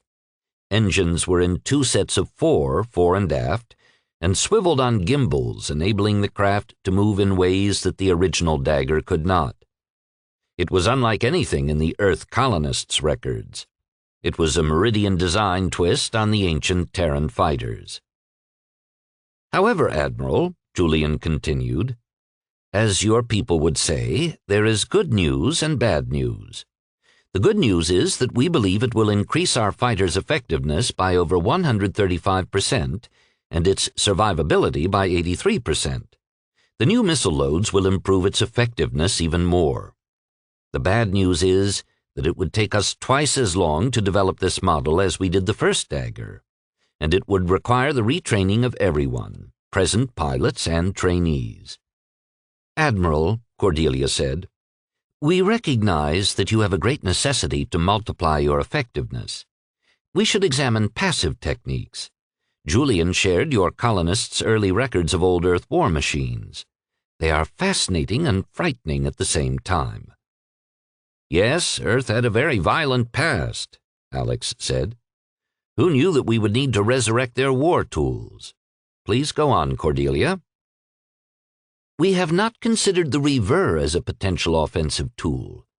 Your ship is maneuverable, although not as fast as the alien ships, unless you're flying unsafely," Cordelia added with a hint of reprimand. "Unsafe is better than dead," Julian corrected. "Let's stay on track, people," Alex said. "A concept that caught my attention, Admiral, was the use of mines. Although Earth's versions were quite advanced with their onboard intelligence, we could use a simpler concept and use numbers rather than size. Think minelets, Admiral, small, dumb contact or proximity mines. You might lay them out behind the Reaver to cover your fighters or straggling flotilla ships." Z added, "Admiral, we would be able to protect your fighters from Cordelia's minelets using power crystals and comms tuned to the controllers. The minelets could either be deactivated at the fighter's approach, or the fighter, aware of their positions, could avoid striking them." "And, Admiral," said Julian, embellishing the concept, "we could easily manufacture a significant quantity quickly and jettison them from the bays." "We have a dispersal pallet tool at our disposal," Renee said. "If we could pre-package these minelets for use on these dispersal pallets, then we could jettison large quantities at a time. The pallets have simple controllers that could be used to activate the minelets after the pallets are launched, but before the minelets are dispersed. Even better, the pallets have mechanisms that allow the release in different configurations. A slow dispersal, a quick release, or even various programmable motions, like a spin." "Julian, I assume you have the specifications on these pallets," Alex said, and continued before Julian could respond, earmarking the subject for download to his officers. "In addition, I need the 3 of you working on analysis of vid footage of the alien ships attacking the Confederation ships in any significant number. Are there any recognizable or repeatable formations? And what pallet deployment techniques would we use against them?" "Understood, Admiral. We will make it a priority," Julian sent. "Admiral, we have finished a critical research item for you," Z said. "Allow me to explain what has been done before I relay our conclusions." "Proceed, Z," Alex said. "We've reviewed the historic footage of the alien encroachment of each planet. I possessed detailed analysis of each planet's resources from the Confederation's original survey teams before the colonies were started. Prior to this, Julian shared with us your analysis of the subterranean nature of the aliens. Very incisive of you, I might say, Admiral. Stacking this information allows us to calculate the extent of the aliens' stay on a planet, which is directly related to the abundance of the resources we believe they collect. The archival footage indicates that the amount of area that a shell or dome, if you will, occupies is directly related to the saturation of specific resources within the area. The greater the density of resources, the smaller the area a silver ship occupies. We can confirm this by overlaying your scheme, Admiral, of subterranean asymmetric lines to connect the resource points with the nearest shell. Z, excuse me, Andrea interrupted. You're saying that you can project the rate at which the shells consume the resources they are targeting, because each shell consumes the same amount of resources, only the area varies as the density of the resources vary. That is correct, Captain. There is a degree of error in these projections, since the density of these resources changed from the time of the original survey to before the planet was occupied by the aliens. In the case of minerals, which appear to be the aliens' primary resource targets, most were harvested by the colonists from asteroids to preserve the pristine nature of their new home. This gives us a high level of confidence in our calculations. The same amount of resources each time, Alex mused privately to Julian. Drones, Julian returned privately, echoing Alex's thoughts from days ago.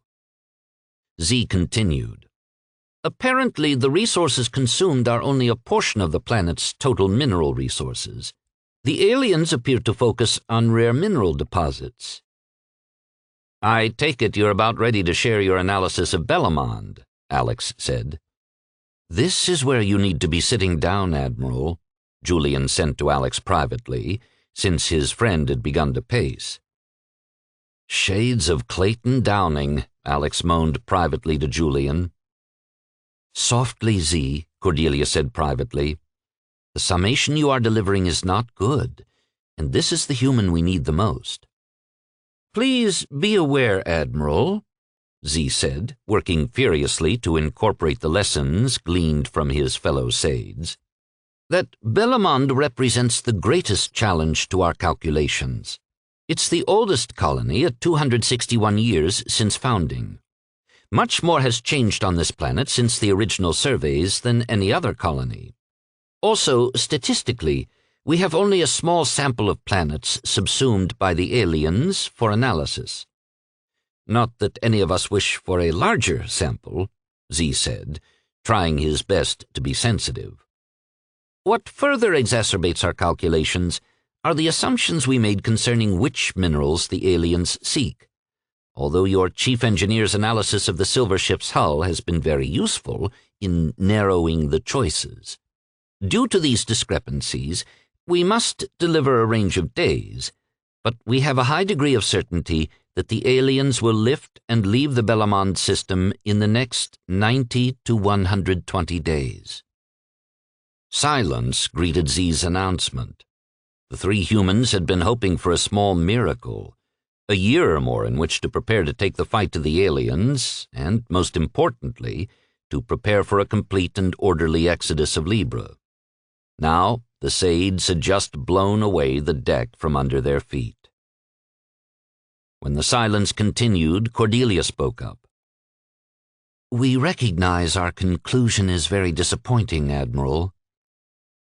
Julian mentally winced at Cordelia's attempt to ease the trauma of the announcement. He knew it was a time to remain quiet and let the three humans absorb and digest the dire prediction. It's worse than disappointing, Cordelia, said Alex out of courtesy, refraining from saying what had really popped into his mind. During your research, were you able to postulate where the aliens would go next? Libre or Méridien? Alex asked, hoping for some good news. Yes, Admiral, said Julian. You should remain seated. Libre is 8 light-years from Bellamond, while Méridien is 14 light-years. Libre has a plethora of resources and many of the rare ore deposits we think the aliens seek. Méridien has exhausted its resources. The odds favor the swarm coming to Libre by 97%. What does this time frame mean to the Librans? I mean to the launch of your city ships, the Exodus, Renee asked. At present, sir, Cordelia responded, we estimate that final readiness of the ships will be completed in 152 days. The loading of the remaining supplies will require another 14 days, and the subsequent exodus of the remaining Librans from the planet would add another 12 days, providing the shuttles run continuously, a total of 178 days.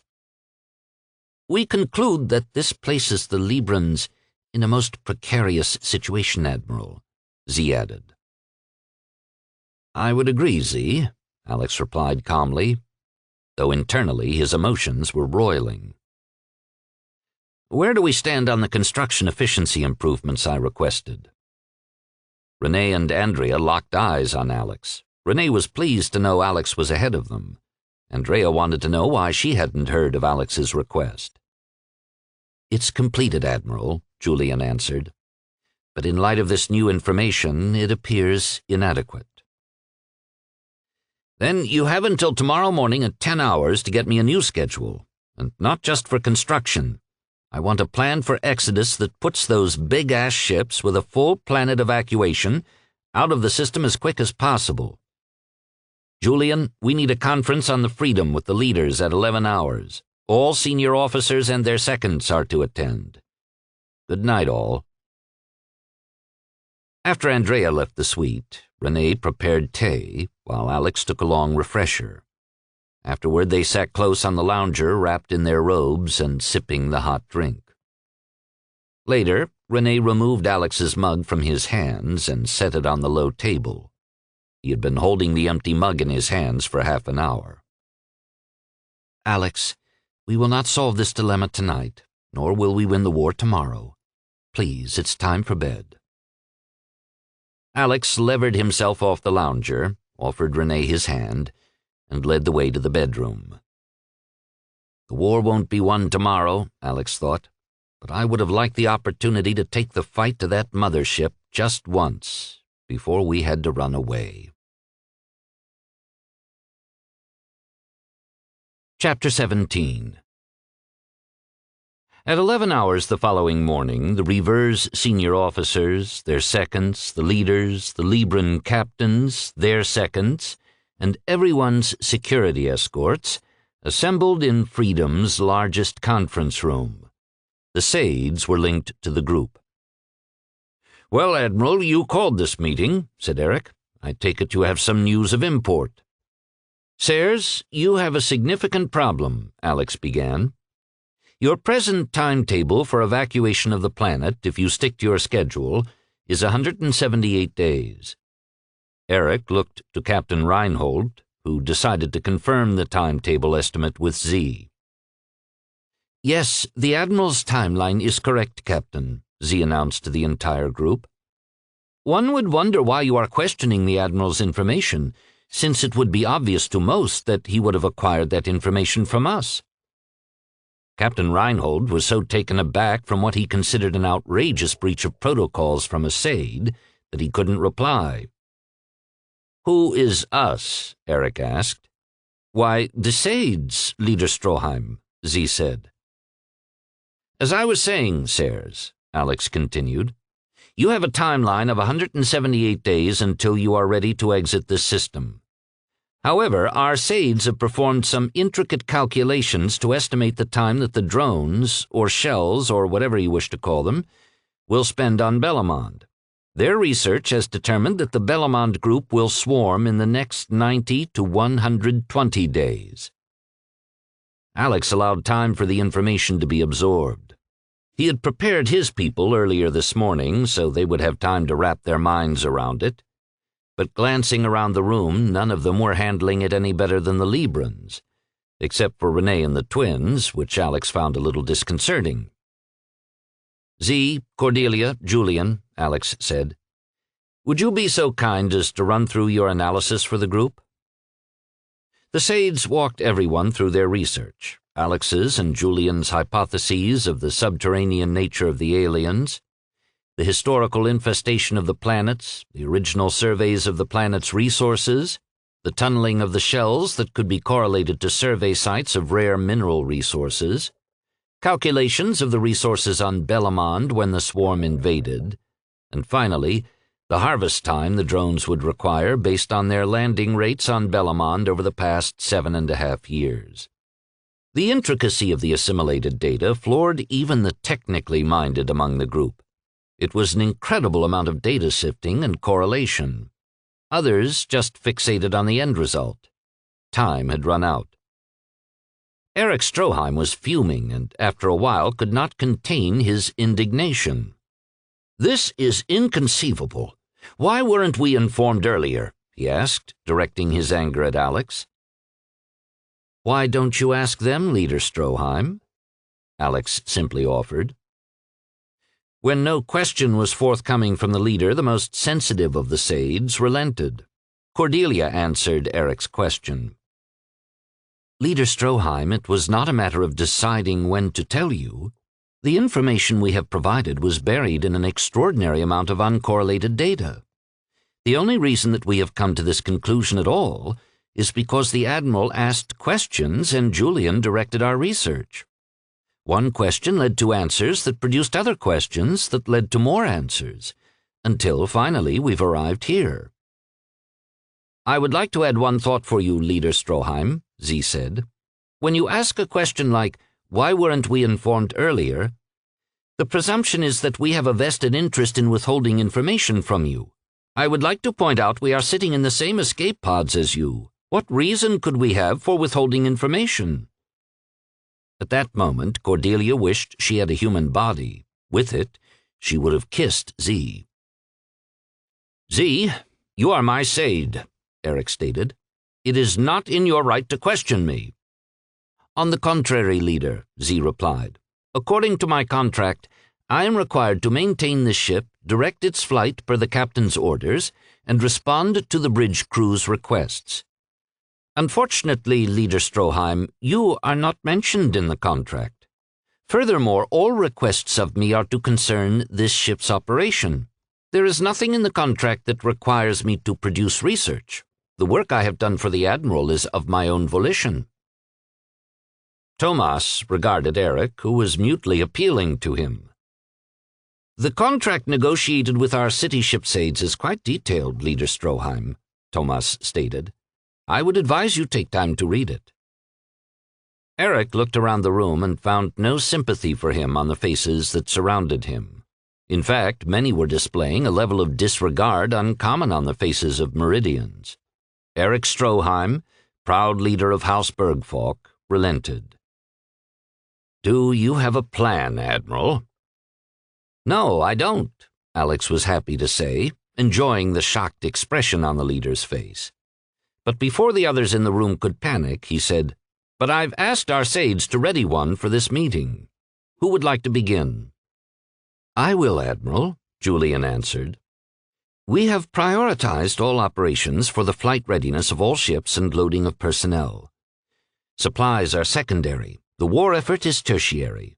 But not to worry, Admiral, we can save much of our manufactured materials. If our timetable is followed without question, the city ships and the Moneymaker can achieve minimal flight readiness with all Librans aboard within 122 days. Any days of grace we have after this period will allow us to better complete our preparations." Andrea reviewed her recording of the conversation to ensure that she had understood Z's original projection correctly. "Z, you stated your research projected the aliens will swarm between 90 to 120 days from now. The aliens would take another 10 days or so to arrive at Arno." "That's correct, Captain," Z replied. "Then their expected arrival at Libre, hoping they decelerate for the planet, would be between 104 to 134 days, correct?"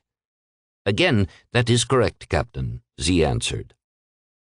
"Am I missing something here? You project that even with your accelerated timetable, lifting with minimum readiness, no time for flight tests, the swarm could arrive as early as 18 days before we're ready." "That's essentially correct, Captain. However, The slow acceleration of the city ships, especially since they haven't been flight tested, will require they be underway by the time the aliens exit FTL in our system. Even then, the window of escape will be narrow. The city ship's progress toward the opposite side of the system must not be impeded in any manner, lest the silver ships catch us before they enter FTL. Julian, have you examined the probability that the silver ships will come our way? Asked Tomas, hoping for a saving piece of news. Yes, Leader Monty, based on Libre's relative proximity to Bellamond and the abundance of your resources compared to Méridien, we believe that it is almost certain they will come here. Everyone sat quietly, thinking through what they had been told. The Sades remained quiet. However, Cordelia and Z were lamenting the fact that the answers to so many critical questions had lain in their databases. If only someone had thought to ask the questions. Before we outline the plan in detail, there is a broad strategic question to resolve, Alex said. Where are you planning to go? Eric Stroheim asked contritely. Z, if you would, please. It would be my pleasure, Leader Stroheim, Z responded with an air of satisfaction. He laid out the flotilla's intended destination in a star chart and affixed the target planet's survey summary. It appears that this planet will require terraforming, Alex said. Yes, it will, Admiral, Eric said. That's the reason for our self-sufficient ships. We intend to live on them for many decades while we build terraforming equipment and create a small underground city. And this is your only possibility? Renee asked. Yes, sir, it is our only option, Tomas responded. We have found no other planet to colonize, and as independents, we would not be allowed on any Méridien colony. We have made a pact with House Bergfalk to escape the aliens' path of destruction together. Alex regarded Eric. You had a choice, Leader Stroheim. Why this choice? The Librans are our duty. Is that it? They're your duty? Eric felt his willpower to fight drain out. Too much was changing too fast, and he was aware that he might have become an impediment to the colony's successful escape. It was he who had insisted on building the city ships by well-founded Méridien methods. It had never occurred to him to ask if, under the present circumstances, it was the right method to employ. No, Admiral, replied Eric, his thoughts quiet and subdued.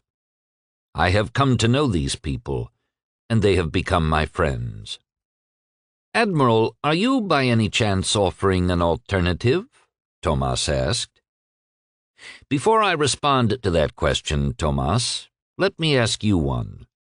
The historical vids reveal only the one mothership, so the enemy can achieve only one destination at a time. If the mothership came here, wouldn't Méridien be an alternative location for your city ships to complete your outfitting before you journeyed to your new planet? The astonished looks Alex received from just about every Méridien answered the question for him. I take it from the expressions I see around me that it's a no. Then yes, Tomas, I am offering an alternative. New Terra is sparsely populated by your standards. We could easily accommodate the couple 100,000 people you have here. Would we be welcomed? Tomas asked. I believe you would, but your landing planetside would need to be approved by our assembly. If nothing else, sirs, Renee said, New Terra is rich in resources. You could stay in orbit and trade for resources while you help the New Terrans search for other planets to populate. You mean other places to flee to if the Admiral fails to defeat the aliens, Eric added, the sadness in his tone evident. Precisely, Leader Stroheim, Renee said. Fortune may not favor our efforts. Why not take steps to provide your future with as many choices as possible? What future destinations have you prepared to flee to from your present target, if the aliens come for you 50 or 60 years from now, when they have subsumed the rest of the Confederation's colonies? Tomas reached across the table with his hand. "I believe this is the new Terran method of agreement," he said. "It is, Tomas," Alex said, offering a generous smile and extending his hand. Tomas placed his slender hand inside the wide expanse of the Admiral's. "I am pleased to accept your offer, Admiral. When the Freedom leaves Libran space, we will follow you," Tomas said, returning the Admiral's smile. "And you, Leader Stroheim, what will you do?" Tomas asked. "By our agreement, House Bergfolk directs the unwelcoming, but most of the people you carry are independents. If you chose not to follow us, I would wish to transfer as many of my people from your ship as possible." "Under those circumstances, Seramonti, we would find it difficult to survive on our target planet with such a reduced number," Eric said. "Without independence, your people would be free to return to your choice of Confederation colonies," Tomas said. "I believe that many of my people have become quite comfortable with your people, Seramonti. If the option was offered, I might find myself with an empty ship," Eric said with resignation. "The unwelcoming will follow the Freedom. I, too, accept your offer, Admiral." Instead of extending his hand, he offered Alex a simple salute of leader to leader. "Now that we've settled that, Julian, would you lay out the new timeline?" Alex requested. Julian spent the next hour outlining the primary steps. The Reaver crew would abandon all war preparations except for the freighter's conversion. That asset was considered too important to the future fight. Progress on its conversion was nearly 73% complete, with 13 of the 18 bay sections installed and their environmental systems operational. The daggers would be transferred to the completed bays either assembled or, in most cases, in crates. The same would apply to missile carousels and their components. Whatever had been manufactured or was in production for the war effort would be crated and shipped to the freighter. All Reaver crew and Librans not involved in the freighter's conversion would transfer to the city ships and help accelerate their minimal flightworthiness. Another key point: no shuttle would fly except when fully loaded, and that included the outward bound. It didn't matter whether they were transporting goods or people or both. Fly full was the new mantra.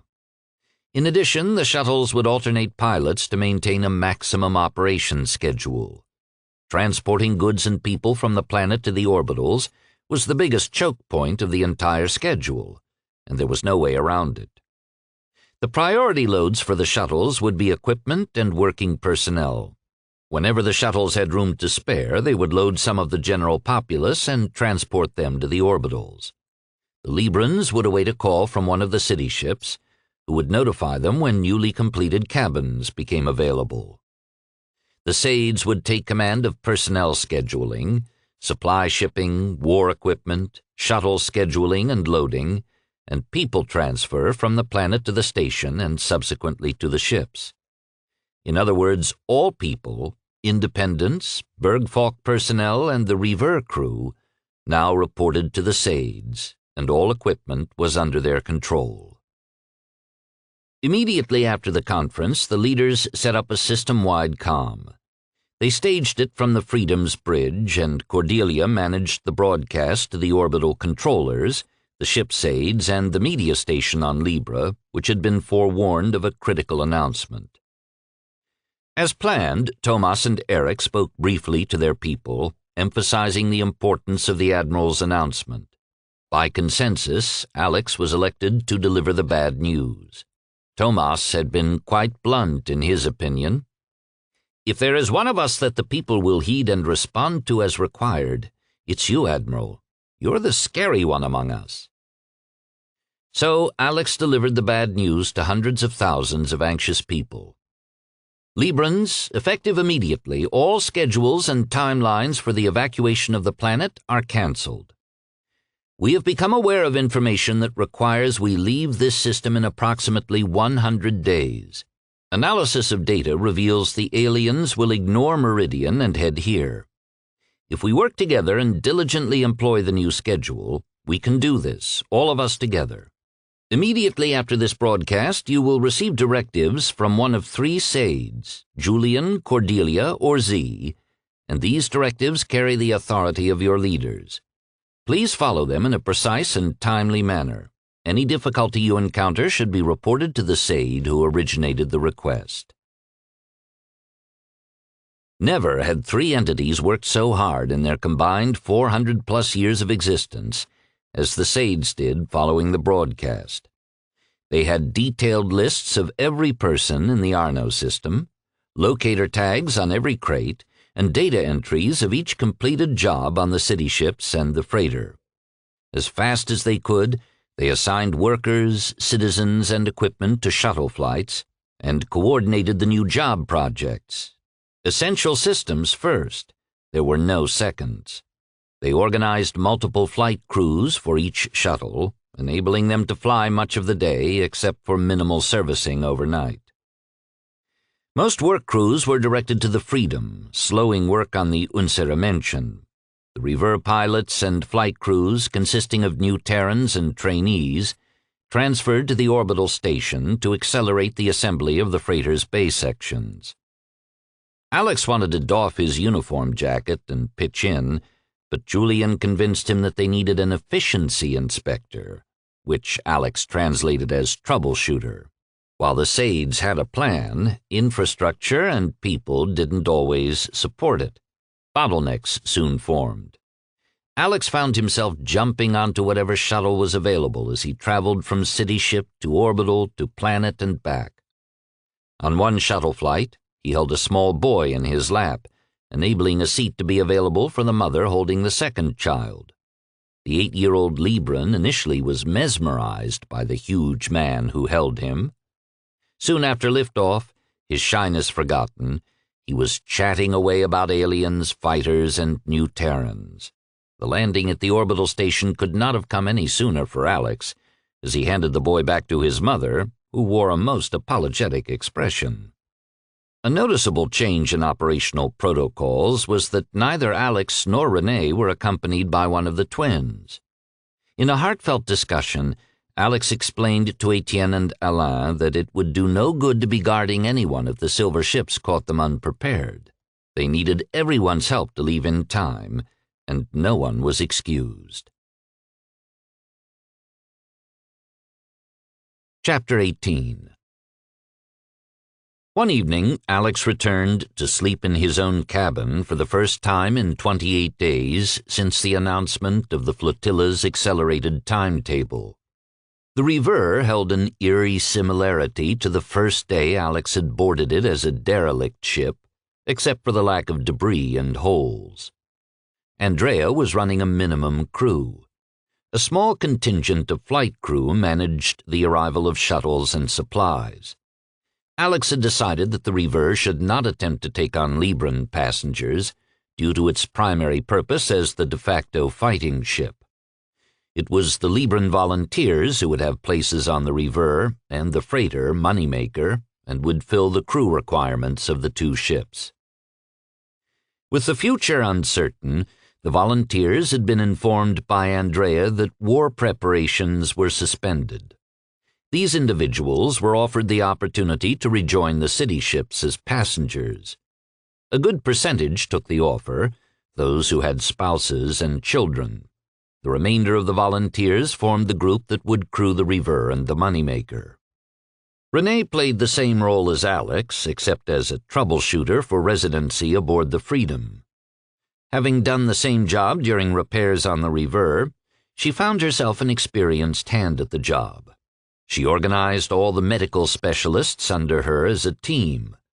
While the Sades were great at delivering supplies, work crew, and people to the ships, the passenger loading and distribution might have become a nightmare except for her team's efforts. Renee and Cordelia worked to identify the easiest sections of the ship to complete, and then focused the efforts of their non-technical workers there. As fast as cabins were completed, the medical specialists, directing passengers they had enlisted, moved in bedding, attached webbing, installed door actuators. and completed a myriad other small details to outfit the cabins. Then they ushered waiting passengers into their new home and added the names and cabin assignments to Cordelia's database. On more than one night, Renee, weary to the bone, was too tired to travel back to the River, and, with Alex rarely there, she often chose not to make the effort. Instead, she would curl up on the nearest available bed and chat with Alex via comm. Renee often found Alex had done the same thing as her, finding a bed wherever he ended work. She would fall asleep in the middle of their conversations. Most nights, Renee never heard Alex wish her good night and tell her he loved her. Julian attempted to keep track of his two most important charges. He assigned a sentry subroutine to monitor their location, notifying him of any adverse situations they might encounter. Some couples were quite pleased with their new work arrangements. Tomas co-opted Therese as his personal assistant with Alex's blessing. Tomas never realized the extent to which Alex was willing to go to keep his primary ally happy. It was Tomas, though, who was the surprised one.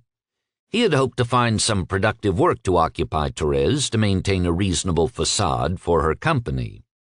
Instead, she drove him. Therese requested Cordelia organize a list of leader-level issues for Tomas and used it to organize their day. The problems ranged from simple to complex, but they often required a quick organization of individuals on site to clear the problem before allowing the people to go back to their assigned duties. One afternoon, circumstances threatened to overwhelm Cordelia, and the first person she thought to calm was Therese. Something as simple as feeding new passengers required a complex orchestration of events. The completion of a new meal room with tables and chairs, the installation of the food processors, food stock tanks and controller, and the transfer of food stocks to the storage room located directly behind the mealroom dispenser bulkhead. On this particular day, a new mealroom had been completed for the 354 new passengers who had just arrived and as yet had no assigned cabins. Unfortunately, the food stock for the mealroom sat in a corridor outside one of the Freedom's giant landing bays, with no more grab lifts available. To solve the dilemma, Therese requested Cordelia send a map to each of the 354 new passengers of the route from the bay to the food stock storage room, and open a comm for Tomas, who would request the passengers line the route. There were enough passengers to handle the job, including populating the 2 lifts that they would need to occupy. Therese organized 4 of the passengers to break apart the crates, and the small drums averaging 10 kilos each were passed along the line. 3.5 hours later, the huge mound of food stock had been transferred to the mealroom's storage center. Freedom's mealroom crew had been loading the newly installed food tanks since the arrival of the first drum along the daisy chain. With the last food drum passing along the line, the tired passengers trooped behind it to the mealroom, where they were able to serve themselves a hot meal. They would live in the mealroom for the next several days, sleeping on the deck at night, joining ad hoc work crews during the day doing whatever was required, until they finally received cabin assignments. After an especially trying day, during which Therese had successfully untangled a particularly ugly snarl of material and people, she had calmed Pia, sharing a thought. Who knew that the Admiral was training us at New Terra to manage these new jobs of ours? Pia had replied with a disconcerting question. Therese, do you believe the Admiral has foresight? When I first saw our Admiral, I thought he was an alien, Therese replied. Later, I came to know him for the man he is. Now, seeing what has become of our Confederation and the efforts he went through to prepare us, I believe my first impression was correct. He is an alien, but he's our alien, and we are most fortunate to have him. While both were still laughing, they had closed the comm. Good friends are always a boon to the spirit, Therese thought. Therese did find herself in an awkward situation during a lull in their hectic days. She was treating a Bergfalk female tech, Aaliyah, for a broken arm with a nanites injection. In appreciation for the medical service, Aaliyah offered to share a vid with Therese that she had acquired. Aaliyah and several other Bergfalk females had finished a late shift at 3 hours in the morning. They had walked into the women's communal refresher to discover the Admiral. Aaliyah expressed her disappointment that the Admiral had heard them coming and had time to wrap a garment around his waist before they turned the corner. They surmised the Admiral had been so tired that he'd mistaken the Méridien gender glyphs on the refresher doors. "But, as you can see, sir," Aaliyah exclaimed, "there is still much to view. Can you imagine having a new Terran lover?" she asked. "What is most appealing is that while this is the warrior who attempts to save us, his blush is most visible, an odd mix of traits these new Terrans possess." "And we should be most grateful that they do, Aaliyah," Therese had responded. When the tech left, Therese queried Renee, sending her the vid. "The Admiral is ours to protect, sir," Therese said, surprised at the level of her own anger. "I do not wish him shared in this manner." "I quite agree, Therese. I will handle this," replied Renee. Since the incident took place on the Freedom's orbital station, Raumstation 2, where the female techs were working, Renee linked to Cordelia and Julian to make her request. "I am sympathetic, sir," Cordelia responded. "But it would violate our tenets. You're requesting con traces on our people, breaching their implant security, and wiping personal data without their approval." "Yes, I am," Renee said. "These new Terrans are not Meridians. You have seen this for yourself, Cordelia." "That I have, sir, and I'm among those most grateful for their attributes." It's critical that the Librans believe in the Admiral and what he is trying to do. This vid is being shared and treated as a sexual fantasy item. Is that how you would want the Admiral viewed? The one who recently elevated you in the eyes of your leaders and enabled the display of your art? "Sir, what you ask is too much. With regrets, sir, I cannot do this," Cordelia said. "It is your right to refuse, Cordelia," Renee replied, and cut the comm to her. She was about to sever her comm with Julian when he signaled her. "Cordelia's cooperation is not necessary, sir," Julian sent. "Leave this issue to me. I will ensure that our friend is protected." "You have my deepest gratitude, Julian," Renee said. "To us it seems a trivial matter. Were it so for the new Terrans, I would not ask this of you." "But you are not asking this of me, sir. I do this of my own volition. Sleep well, sir." Following their latest sleep cycle, 18 Bergfalk orbital station workers woke and began their day's work. Each of the women were surprised when they couldn't find their fantasy vid of the Admiral within their implant, and queried their associates for another copy, only to find none of them had it. In the following days, the subject of the missing vid would occupy much of their discussions, and would add to the growing mystique of the new Terran Admiral. While Mickey supported the readying of the Freedom for launch, Laszlo drove Mickey's engineering and flight crew teams to complete the moneymaker.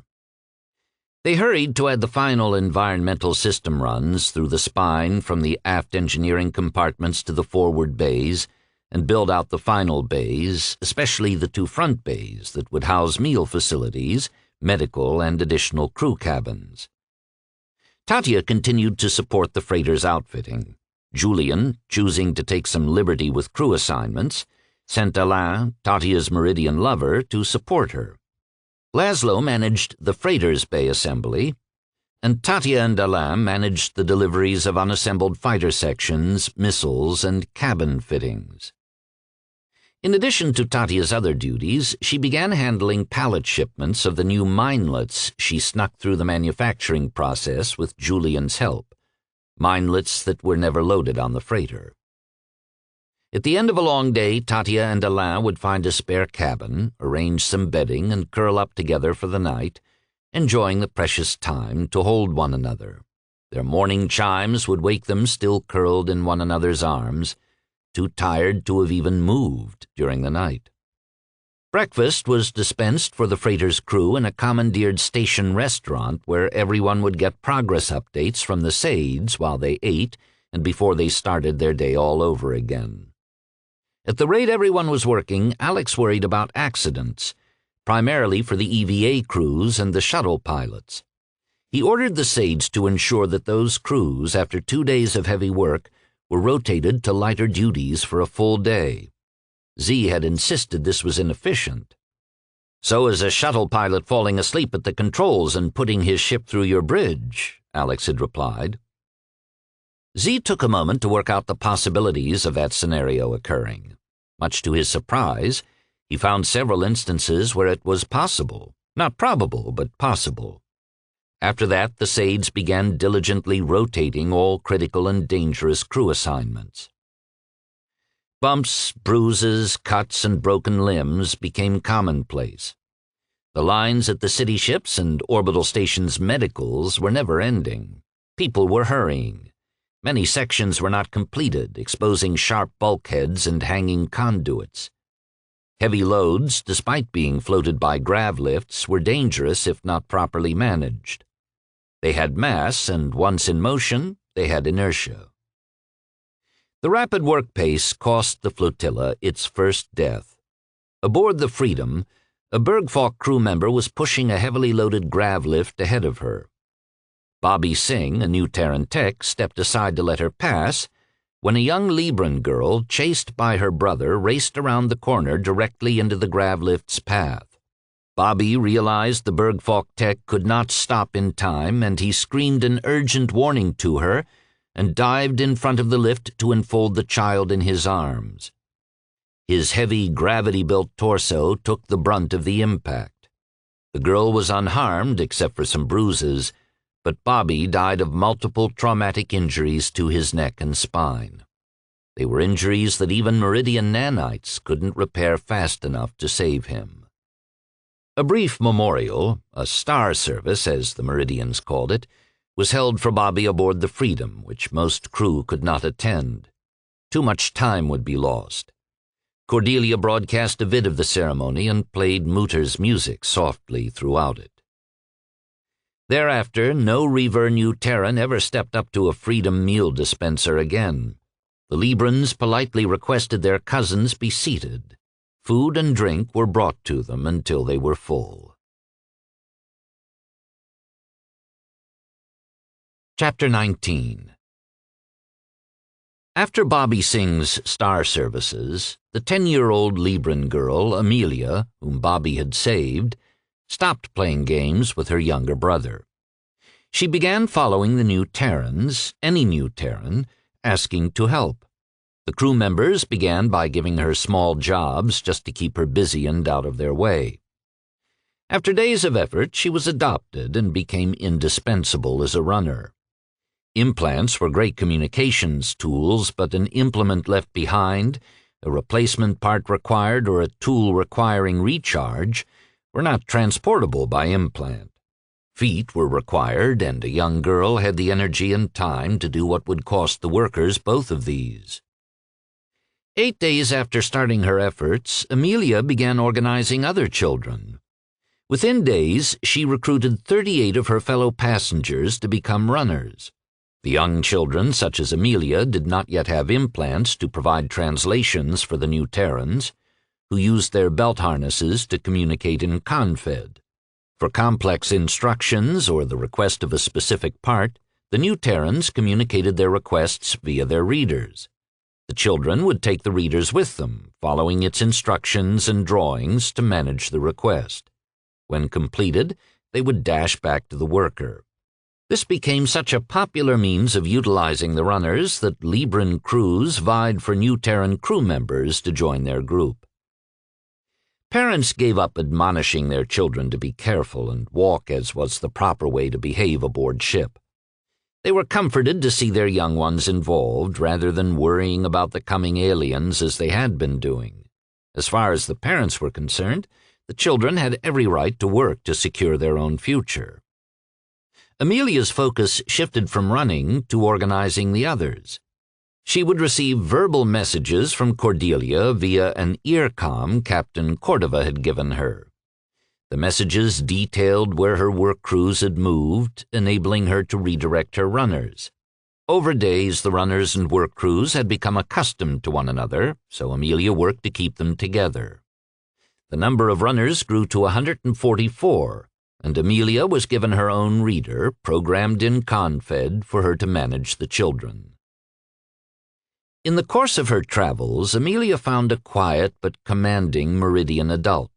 As a child, she had never known her father, who had been killed in a mining accident when she was 2. So Amelia found herself intrigued by the Meridian's serenity and easy smile. But despite her entreaties to support him as a runner, he politely refused her. It was only through constant requests that the man finally chose to give her a job. It was a small request, but one she happily complied with, dashing off at her top speed. Each day she received 1 or 2 requests from him. Despite the time demand of organizing and managing the other runners, Amelia kept running for him. One day, as she rushed to return to the cabin where her Meridian was working, she stepped into the path of Ser de Guernon. "Ah, Amelia, isn't it?" Renee said, steadying the young girl by the shoulders to prevent the two colliding. "Yes, sir," Amelia replied, bobbing her head in respect. "And aren't you the one who organizes the runners?" Renee asked. "Yes, sir," she replied quietly. "I hear you're doing a fine and much-needed job for the crew, Amelia." Amelia felt Ser de Guernon, House Alexander's co-leader, wrap her arms around her and hold her close. She felt awkward, unsure of what to do, and she looked over to see her adopted Meridian worker smile at her. Tentatively, Amelia returned the embrace, something she had only received from her mother, and felt the awkwardness ease away. Renee felt the stiffness leave the young girl, who relaxed and returned her embrace. Then the child began to sob in her arms. The crew members stepped into the corridor, slipping past Renee and the young girl to give them privacy. They waited while the guilt that the young Libran had held inside of her for so many days finally broke free, her tears streaming onto Renee's uniform. When the tears stopped, Renee dried Amelia's eyes. "Do not carry this guilt, young one," she said. "We as a people strive to keep our children safe. Now you know that New Terrans believe the same. Ser Singh would tell you that now if he could. He protected you. Honor his memory with your work, but do not let your guilt destroy you. That would give him no honor." Amelia nodded her head in understanding and wiped her face on the sleeve of her dirty ship uniform. All the runners had discarded their bright, gay child print wraps for ship uniforms. A friend of her mother's had created armbands to identify the runners. It wasn't necessary, but the children wore their distinction proudly. "Did you come to see someone in particular?" Renee asked. "Amelia seems to have adopted me, sir," Etienne said while leaning in the doorway. "Do you know whom you help, Amelia?" Renee asked, nodding to the doorway. Amelia turned to look at her quiet Meridian. She shook her head. When Amelia had asked the Meridian's name, he had simply replied, "Etienne." He did not profess a title or require a formal manner of address, so she thought he must be a freighter crewman, a cargo handler, or some such. "That is Etienne de Long, of House Alexander, personal escort of Admiral Racine." Renee left while Amelia's mouth still hung open as the young girl stared wide-eyed at her not freighter crewman. "I think you've paralyzed the child, sir," Etienne said, humor lacing his statement. "Nonsense," she replied. "It will do Amelia a universe of good to know of your importance to us, to the Admiral." Renee worked to hide her grin, knowing that Etienne had probably just inherited a replacement for Christy, the Admiral's young sister. But you managed Christy so well, Renee thought. This little one should be simple. Chapter 20 As the Freedom approached completion, the majority of the workforce, shuttle deliveries, and passenger transfers began shifting to the unwelcoming. The few shuttles that continued to ply between the planet and the Freedom concentrated on stocking supplies to complete the ship's outfitting. Eric breathed a sigh of relief when the first shuttles began docking in his city ship again. He had perceived the Sade's wisdom in concentrating on one city ship first, even though he was loath to admit it. Having two unfinished city ships, if and when the aliens arrived, was of no value. What still irked him was the ease and readiness with which the Sades supplied their analyses and projections to the Admiral. Even then, he wondered why he never thought to ask the questions himself. One additional thought continued to plague Eric. The Sades had decided that the Freedom would be completed first. When it had been announced, Eric had asked Z how the decision had been reached. "It was a simple decision, Leader Stroheim," Z had answered. "The Freedom was 9.7% further ahead in its completion than our ship, and would be able to be flight-worthy approximately 19 days earlier." "How is that possible, Z?" Eric had demanded. "We had the same number of shuttles, the same number of crew, and identical orbital stations." "That is true, Leader. My own analysis discovered no plausible reasons for the differences. It was Julian who offered me an answer." "But Julian wasn't even here for most of the construction phases, Z," Eric had objected. "That may be, Leader, but his reasoning offers an explanation that fits the data points. Julian attributes the difference in the construction progress to the differences in the crews. For many years, our workers were predominantly composed of House Bergfalk personnel, while the Freedom's crew was composed entirely of independents." "That doesn't explain the difference, Z. Whether the workers were independents or our house people, they were all Meridian, and would have had the same training and information available to them from you and Cordelia," Eric had said. "In what you have stated, Leader Stroheim, you're correct. However, you interrupted me," Z had replied. "My apologies, Z. Please continue," Stroheim had heard himself say. So many things in his well-ordered world were being shattered. Julian said that the difference could be ascribed to motivation. The Bergfalk people would have felt assured that their safety would be provided for one way or the other. They have faith in their house and Meridian traditions. The independents have faith in themselves. They believe their safety is conditional, dependent on their diligence and hard work. Despite Z's explanations, which Eric hadn't found fault with, the leader still wondered if the Admiral didn't have something to do with the decision to build out the Freedom first. "Admiral," Julian sent, "we've been planning exit strategies depending on the swarm's arrival prior to our departure readiness and the planet's orbital position in the system. In a perfect world, we will finish the build-out, load the ships, and be underway before they arrive." "And in an imperfect world, which is where you and I both know we live?" Alex asked. "Our contingencies depend on getting as much notice as possible. We are at optimum construction efficiency now. This is partially achieved by focusing on the shuttles lifting construction material and limiting the number of people from planetside. Naturally, excessive people on board would hinder the construction and outfitting progress."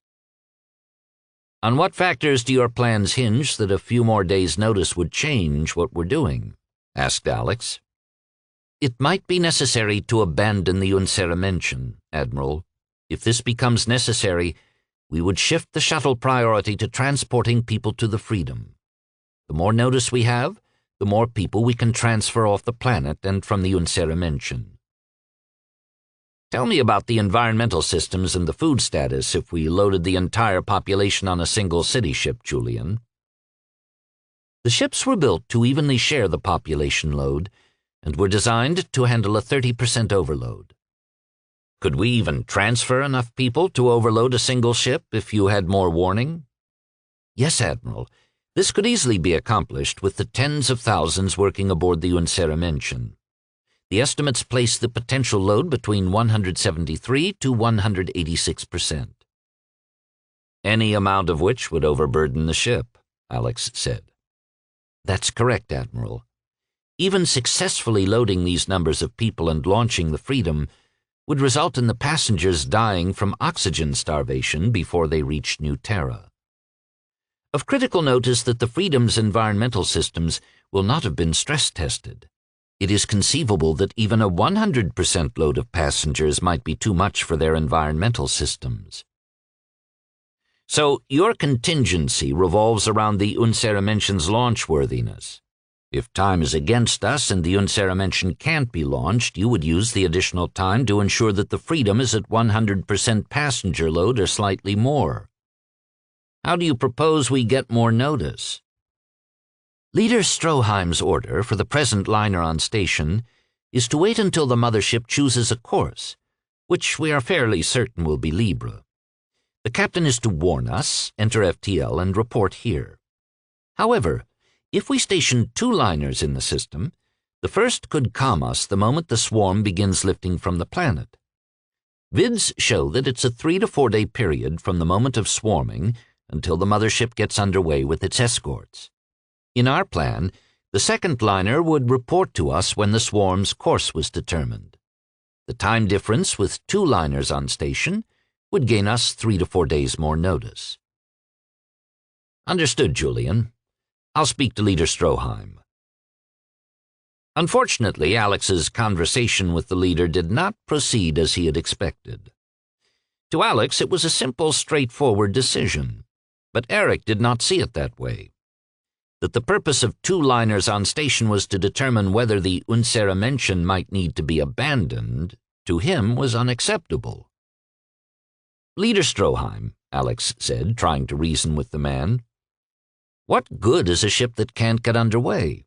Would you trap your passengers on board a doomed ship when some of them might have the opportunity to transfer to the Freedom? This is not about trapping anyone, Admiral, Eric responded. It's ensuring that the maximum effort is devoted to readying the Unseramention, just as you did the Freedom. Alex was halted by Eric's words. Just as I did the Freedom? Alex repeated. What do you mean by that? It's what you call a figure of speech, Admiral, said Eric, regretting that he had expressed the thought. I know what a figure of speech is, Leader, but it's my people who have figures of speech, not your people. So I ask you again, what did you mean by that statement?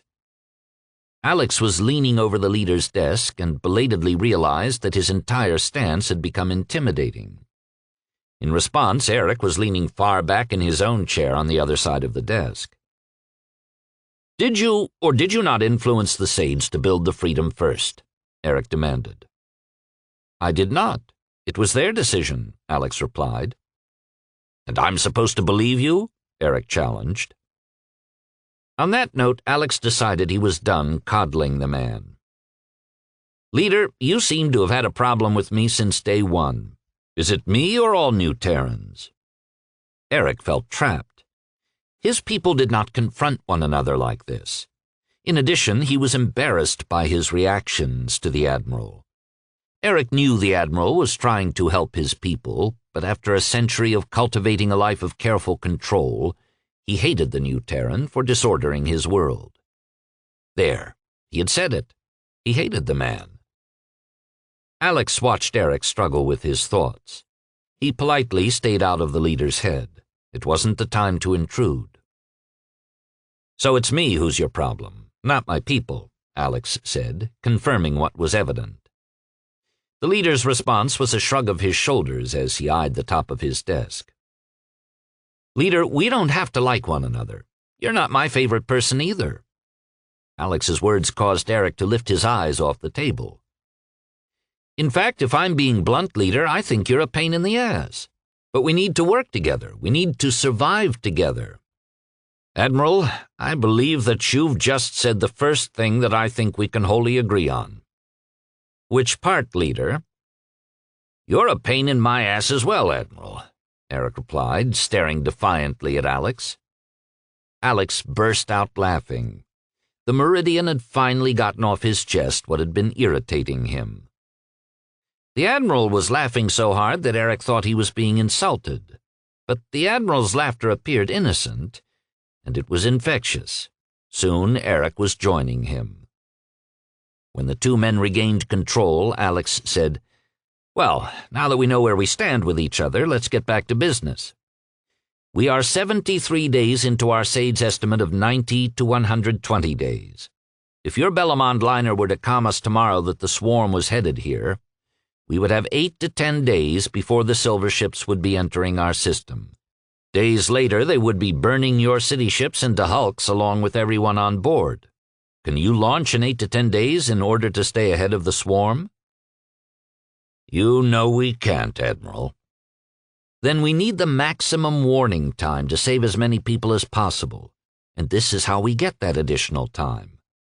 When the first liner tells us they're lifting, we divert all efforts to transferring and lifting the population. At the last moment, we launch one or both of the city ships from the stations, power the engines, and start moving them out of system on an opposing course from the aliens' entrance. With the city ship's mass, we will need every hour we can get to clear the system. Remember, the silver ships can achieve 0.91 C, and your behemoths will be lucky to reach half of that before the FTL exit point." "But, Admiral, if you start moving the city ships before we've finished lifting the population, the shuttles will be of no use completing the effort." "That's true, Leader," Alex said. "After your launch, we would try to take as many people as we could aboard the faster ships, the River and the other liners, up until the last moment. Then we would follow the city ships." "What are the estimates for when all of the people and supplies will be loaded, Admiral?" "At the present rate, we will complete the passenger and supply loading as well as minimum preparation of the unceremential in 49 days. "At the far end of the SAID's estimate of the swarm's arrival," Leader Stroheim said with chagrin. "Yes, if their estimate of when the Bellamond swarm will lift is correct, we will need as much advance warning as we can get, Leader." "I will send the Sternenvagabund and Sternenreisende to replace the Sternenlicht today, Admiral," Eric said, resignation in his voice. Chapter 21. For many days now, the Sternenvagabund and the Sternenreisende had settled into comfortable routines on station just outside the Bellamond system and lay passive, floating in the darkness only 210 kilometers away from one another. Captain Asu Azastau of the Sternenvagabund had just laid his head down for the night when he received a priority comm. The message galvanized him, and he rushed to dress and dash back to the bridge. When he entered through the access way, the stricken look on his second mate's face was all the confirmation he needed. "They're rising, Captain," was all the poor man could say. Asu regarded the passive telemetry, already 11 hours old. The domes were leaving their dug-in positions and surging up through Bellamond's atmosphere into space. "Captain, comm burst from Captain Hauser," the ship's SAID, Rosetta, announced. "The Sternenreisende is making for FTL exit." To be safe, the captains had prearranged signals they could deliver by laser comm to prevent the silver ships from detecting their comm traffic. Before she entered FTL, Captain Lillian Hauser would be transmitting the emergency message to Libre that the swarm had lifted. Therese was enjoying her evening meal with Thomas. Over the course of their efforts together, they had developed a close relationship, solving the myriad headaches that plagued first the Freedom, then the unceremential, as the work progressed at a feverish pace. And the sex is wonderful, Therese thought, as she sipped her cup of Ager. She had found Thomas to be a very inventive and enthusiastic lover. Therese considered the possibility that she might have been an independent at heart, and it was just coming out. Blame or credit, whichever it was, would have to go to the new Terrans. They embraced life, and she had discovered that she cherished them for it. At the end of a meal, Therese often found herself the center of attention of the Librans. They hungered for the new Terran stories she had recorded. She had just shared General Maria Gonzalez's story of heartache over the loss of her 2 sons with her audience. when she noticed Tomas stiffen. His eyes lost focus, then he abruptly stood up and sent to her, "Come, we must go," and departed. Therese sent a quick query. "What's the urgent news, Julian?" "There is no restriction on the information that has been calmed, Therese, but I would suggest that you hold it in isolation until the Admiral and leaders announce it," Julian replied. "The aliens are coming, aren't they, Julian?" Therese guessed. "Yes, Therese, we've received the Sternenreisende's message. The silver ships are lifting." By coincidence, Alex and Renee were with Eric on the Freedom when Captain Hauser's comm was received by Cordelia. Tomas and Therese rushed into the conference room to join them. The Sades linked the conference room attendees, the other officers, and their seconds, and transferred the telemetry to everyone for review. "Good evening, sirs," Cordelia began. "The drones are leaving the planet's surface. By the timestamp on this message and the ship's use of passive telemetry, we have already lost half a day." "Do we have a rough count of the drones?" Andrea asked. "Telemetry indicated over 60 when Captain Hauser sent her message," Julian replied. "Let's understand this count, everyone," Tatia added. "It's an estimate of what was lifting from the planet. How many were still on patrol in the system? How many were already inside the mothership? How many more fighters can the mothership make, and how quickly?" "Alex's ace at work," thought Renee, "always pointing out the dark side." "Sirs, Captain Azastau remains on station per his orders," Z sent. "It's estimated he will be sending the mothership's direction within 3 or 4 more days." Eric sat down heavily in a chair, deflated. He had seen himself in charge of the Independents, managing their escape to freedom.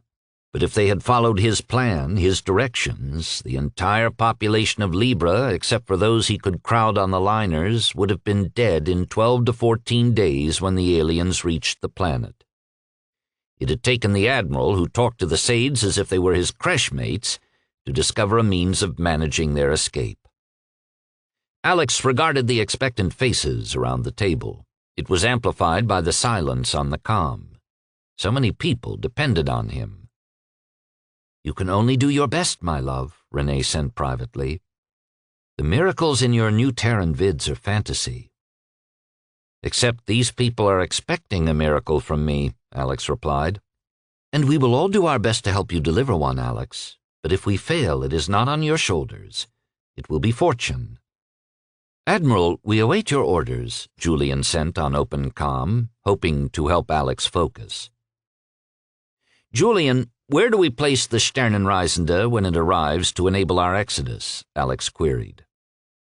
"Admiral, I would have the liner dock at Raumstation 1 in Bay 3 next to the Sternenlicht. When the Sternenvagabund arrives, they should dock in Bay 4 next to them." "Understood. Julian, sum up our state of affairs, please." "Projection of the mothership exiting FTL into the Arno system is approximately 11 days. We must have the city ships, with their slower acceleration, underway by then, or they may get chased down before they reach the FTL point. At the present time, we are scheduled to leave Libre with all ships and people in 16.5 days. "So close. We were so close," Renee lamented. "But they may still not come our way, sirs," Tomas said. "We must not lose hope." Renee queried Alex privately. "Still having your bad dreams?" When Alex nodded to her, Renee covered his hand with hers. "Julian, what is limiting us from meeting the aliens' deadline?" Alex asked. "Our shuttles are failing, Admiral. 7 of them are in for critical repairs. In essence, we are wearing them out, flying them without respite. We have 47,455 people on planet, and 5,415 people on the stations that have no cabins yet, totaling 52,870 people that still must be moved."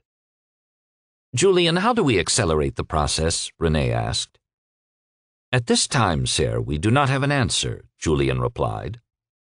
"Admiral, if we leave in 2/3 of the time the Sades say we need," Tomas said, We'll leave 15,000 or more people behind." "I don't intend to, Tomas," Alex sent with force. Tomas felt a wave of energy pass through his implant, accompanied by Alex's words. How the Admiral's emotions could be transmitted through his thoughts was a mystery to him. It was something unheard of in Méridien society. Alex leaned back in his chair, cut his comms with the room's occupants, and ordered the Sades to do the same. He wanted their undivided attention. Renee stood up and signaled Alain to accompany her. "Where are you going, sir?" Eric inquired. "We have to plan." "Let me ask you, Leader Stroheim, if you have an idea how to accelerate our timetable?" "No, I don't, but we can ask the Sades." "No, sir, you can't. Julian already gave you the timetable that the Sades have in place. Furthermore, if you understand their comments, equipment is failing. This means that the timetable will probably fall behind. We must leave before the enemy arrives, without fail." "But there must be a way to fix this," Tomas pleaded. "Sir, if there is a way to fix this, it's being done now. That's where Alex has gone." She indicated Alex sitting in his chair with his eyes closed. "I can't help him. No one I know can keep up with Alex when he plans with the Sades. So I'm going to do the only thing I can do to help him. I'm going to get food for us while we wait, since many of us may be missing evening meal." She left with Alain shadowing her. Tomas and Eric watched Renee and her escort leave. Neither one of them thought to accompany her to help. Instead, they turned their attention to Alex. Etienne took a step closer to Alex's back, as if ensuring he wouldn't be disturbed. Alex's secondary implant held a mathematical flow model of the people on planet, on stations, and aboard ships. The city ships were represented as volume pools. Shuttles were represented as transfer mediums assigned values for rates of transfer and passenger load. The stations were choke points for the transfer process. He used color to summarize the transfer rates to enable quicker comprehension of his strategy. Red for less than an acceptable rate, yellow-green for barely acceptable, and blue-violet for meeting his goals. Alex chose a 9-day timeline, hoping to build in a 1-day margin of safety. The Sades took Alex's model and flexed it over a 9-day period, charting each shuttle flight and noting the ship's condition. They researched the impediments that might interfere with the model's implementation. The Langstrecke, or Long Haul, the leader's freighter, was ready to sail now. Alex's Geldbringer, or Moneymaker, was short 2 more bays, which could be completed in 6 more days.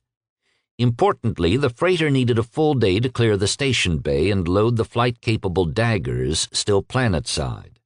Alex pinned a launch date for his freighter carrier and the daggers loading. A day after that deadline, the freighters had to clear the orbital stations and be headed out. The freighters were the slowest of their ships. They depended on efficient, not powerful engines to drive them. At Alex's request, Julian relayed the planet's positions to him. Libre's orbit was coming into a midway position between the alien's entrance point and the flotilla's exit point on the opposite side of the system. It could have been worse, Alex thought. We could have been on a near pass to the alien's entrance point. Alex laid in the course for the exiting ships, leaving the acceleration rates to the Sades to organize the flotilla to meet just before FTL exit. Next, Alex dealt with the Bergfalk passenger liners. There was time to fill all 3 of them. Each held 200 passengers comfortably. With extra provisions and pushing environmental systems, they could add 150 more. The Sades had chosen orbital bays that could accommodate quick loading of the people on the Raumstation 1 station. The liner crews would support the loading of the people on the city ships until the final moment. Because the liners were the fastest of the Libran ships, Alex set their launch dates for last. The liners would have no difficulty safely reaching the FTL point ahead of the aliens. The Reaver was added to the mix, but Alex limited the total crew and passenger load to 280 to allow more efficient operation of his crew. "Summary, people," Alex ordered. Anticipation. Z had come to understand what that word meant. The Sades had divided the workload.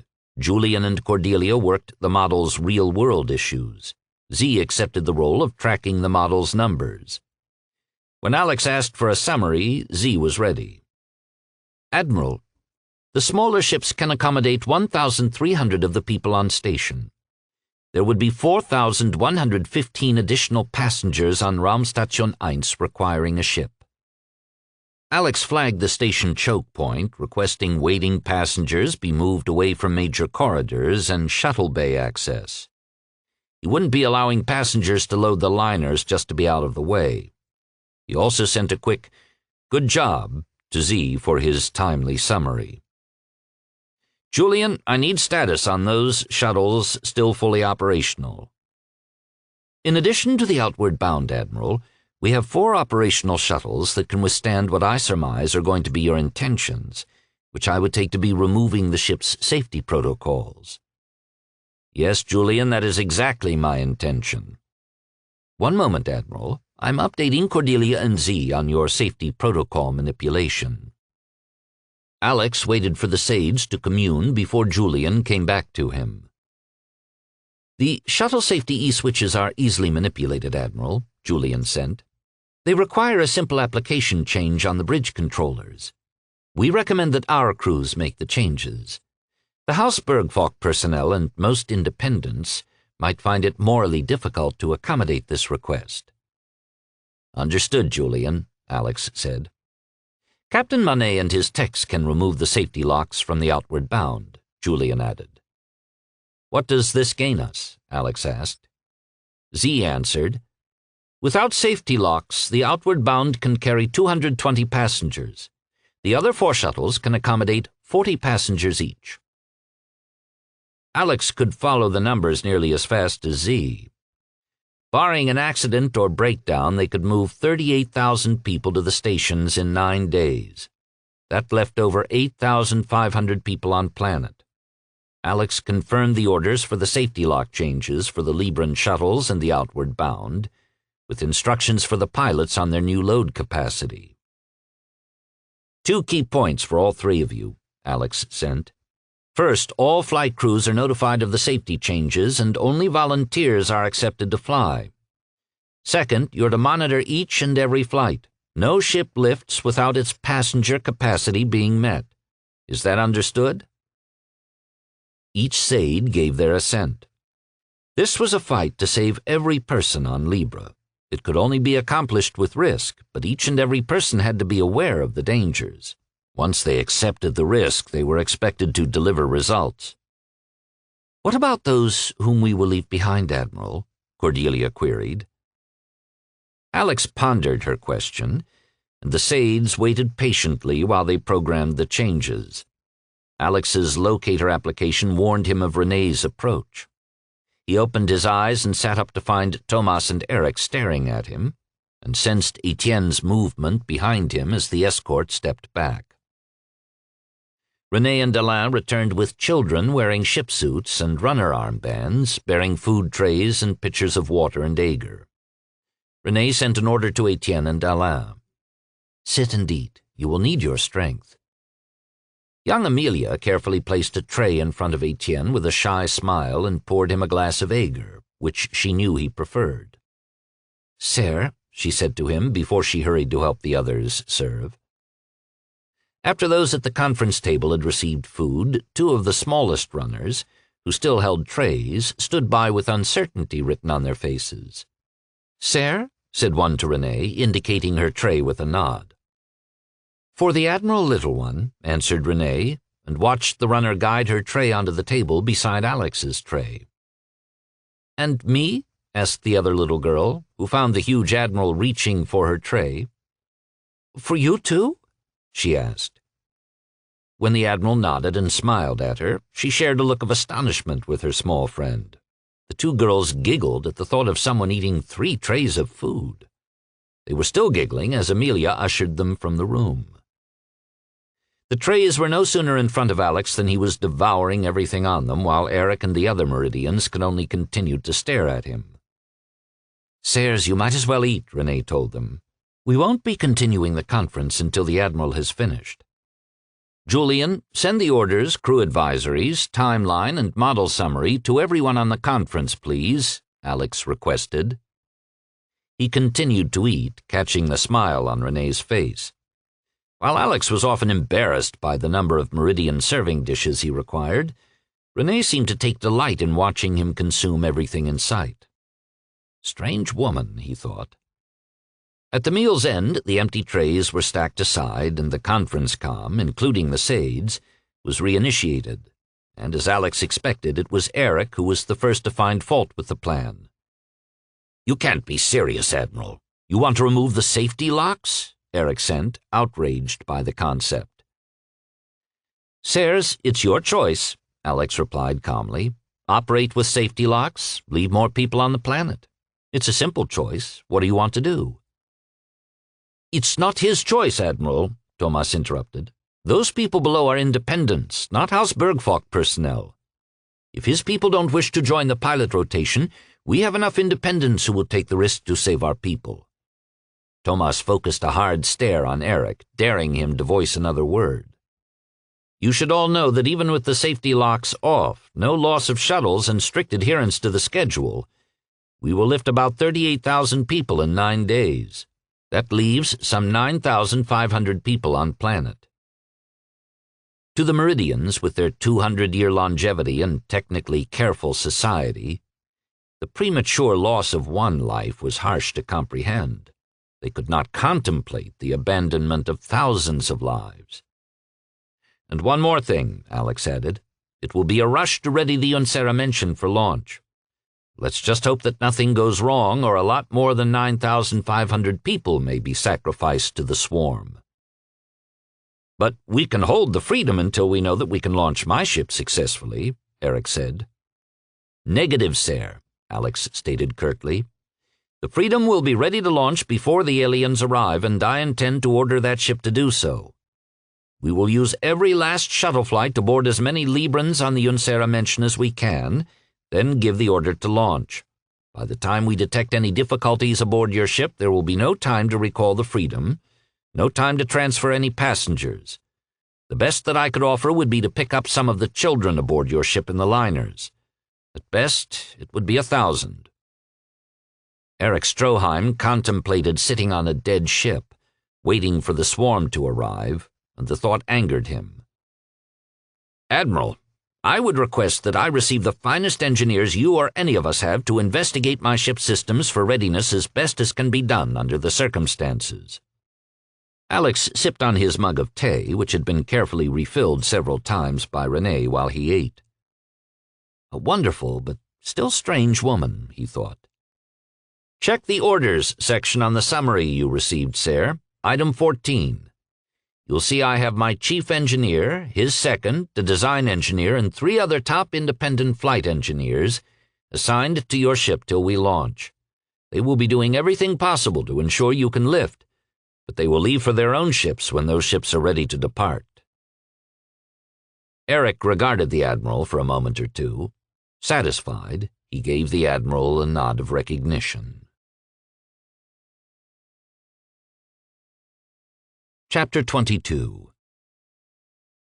The announcement was made to the entire population of Libre on ships, stations, and planet.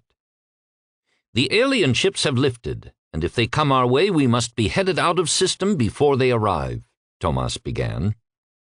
He attempted to describe the challenges they faced to launch the ships in time and transport the entire population. His words were not encouraging, and he tried to soften the impact by saying that fortune might still favor them if the silver ships didn't come their way. But the more Thomas talked, the less sure he sounded, and the more his emotions began to betray his words. Alex finished the message. "Most importantly, Librans, we need your cooperation to complete the lift successfully. Every moment a shuttle sits on the runway ready to lift and isn't full, every moment a shuttle sits at the station because the passengers haven't disembarked, another person has lost their opportunity to get off the planet. And all of you should be aware that, on my orders, the safety protocols for shuttle engine operation have been removed. I did this on the River to escape the silver ships after I destroyed one of their own. I've ordered this so that each shuttle flight may carry more passengers off the planet. It's dangerous, but it's doable. May fortune guide us all."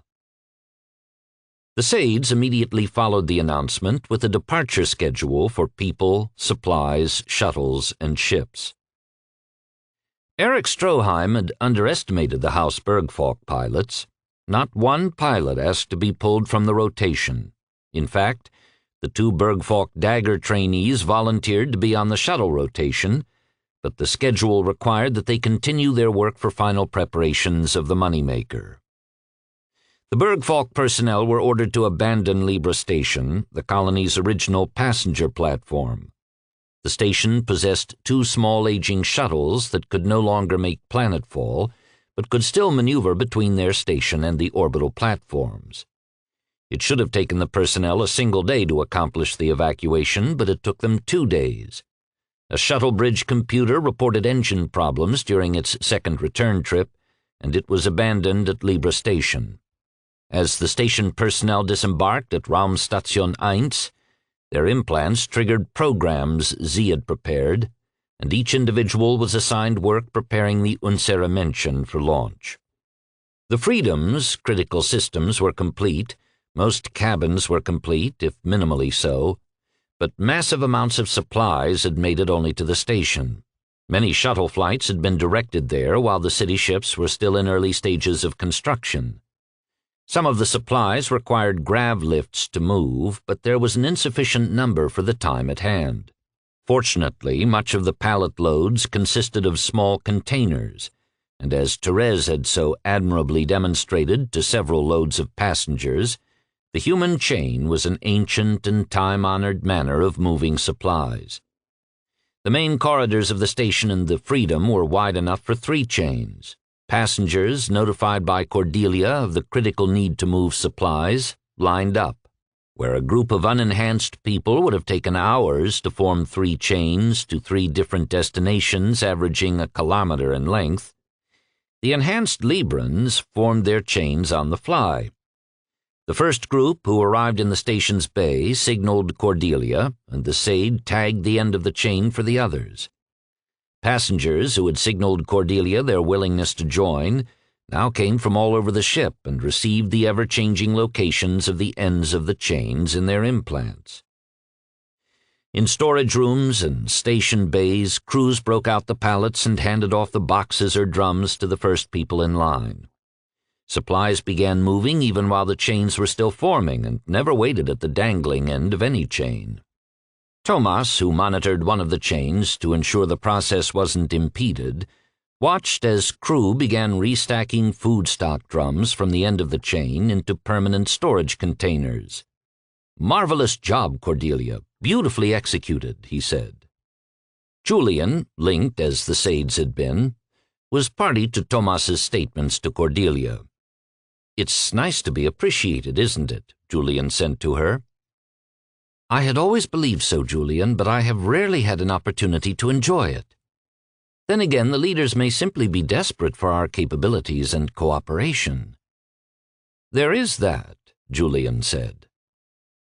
The Haus Bergfalk liner, the Sternenlicht, which had docked opposite the unsere Menschen days ago, had had the luxury of provisioning their ship without haste. But that had been for the expected 200 passengers. Now the liner's crew hurried with grav lifts to load supplies for an additional 150 passengers. Pallets were broken open in corridors, and the crew stored their contents wherever they could find space. Even the salons of the luxury cabins became storage spaces. In the meantime, the Sternenlicht's passengers, who had recently moved aboard, dutifully packed up their belongings and caught shuttles to transfer to the Freedom. The city ship, with her much slower acceleration, would be departing days before the passenger liner, which could afford to wait for the Librans aboard the last shuttles. Captain Karl Schmidt stood on his bridge and worked with his Sade, Dane, to manage the process, transferring out the passengers and loading the extra supplies. One shuttle would be dedicated to them late on day 8 and all of day 9 to deliver their passengers before departure. The Langstrecke's freighter crew had been able to load its container modules within days after the Admiral's first general announcement, and had joined the Unseramenschen's construction crews. On day 5 of the countdown, the small crew of 15 would make their way back through the station's network of levels and corridors to rejoin their captain. Within hours, the freighter would back out of its bay and begin a long, slow burn for their exit point. Captain Leeson Darden felt guilty.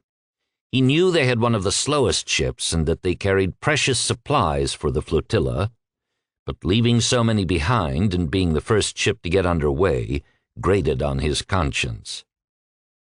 At the close of the first day after the 9-day countdown began, Alex and Andrea met Laszlo and Ahmed at a meal station aboard the orbital station, Raumstation 2, late in the evening. Station personnel hurriedly brought a small late-night meal for the Admiral and his guests, remembering to bring extra food for the new Terrans. "Captain Menlo," Alex began, "have you spoken with any of my officers about our organization?" "Indeed, Admiral. I've been learning about your military from Commander Tachenko. It is very—" Laszlo paused, searching for the right word. "Aggressive, but I believe that is what is needed if we are to defeat the aliens." Alex breathed a mental sigh of relief. Laszlo's words saved him a great deal of explaining, time he couldn't afford. "I need a captain of the Geldbringer for House Alexander," Alex said, emphasizing the nature of the association Laszlo would be accepting. "I think that person is you." "I would be honored to be that person," Laszlo said, tipping his head and touching his heart. "Congratulations, Captain Menlo, on your new position," Alex said, extending his hand. "You report to Senior Captain Andrea Bernard," said Alex, nodding to her. "Mutter has already received information on our house, military organization, titles, reporting structure, and protocols." "It is my hope to have time to learn these things well, Admiral," Laszlo said with a soft smile on his lips. "Yes, there is that," Alex said. "Admiral, I see that Ahmed has been invited here as well," Laszlo said, indicating his friend with a nod of his head. "Yes, he has," Alex replied. Laszlo liked the Admiral. His people were exemplary, and they believed in him. It reflected well on the man. When Laszlo was young, he would never have understood Alex's unstated implication. Plain speech and thoughts were the order of his life. Decades later, most of the years spent as an independent, these moments that required intuiting another's intentions had become precious to him. "I believe that in your organization, Admiral, I would need a Commander Tachenko, would I not?" Laszlo ventured. "That would be an executive officer position, Captain," Andrea said. "At this time it would be a lieutenant grade." Laszlo signaled Mutter, who supplied him with the House Alexander officer rankings.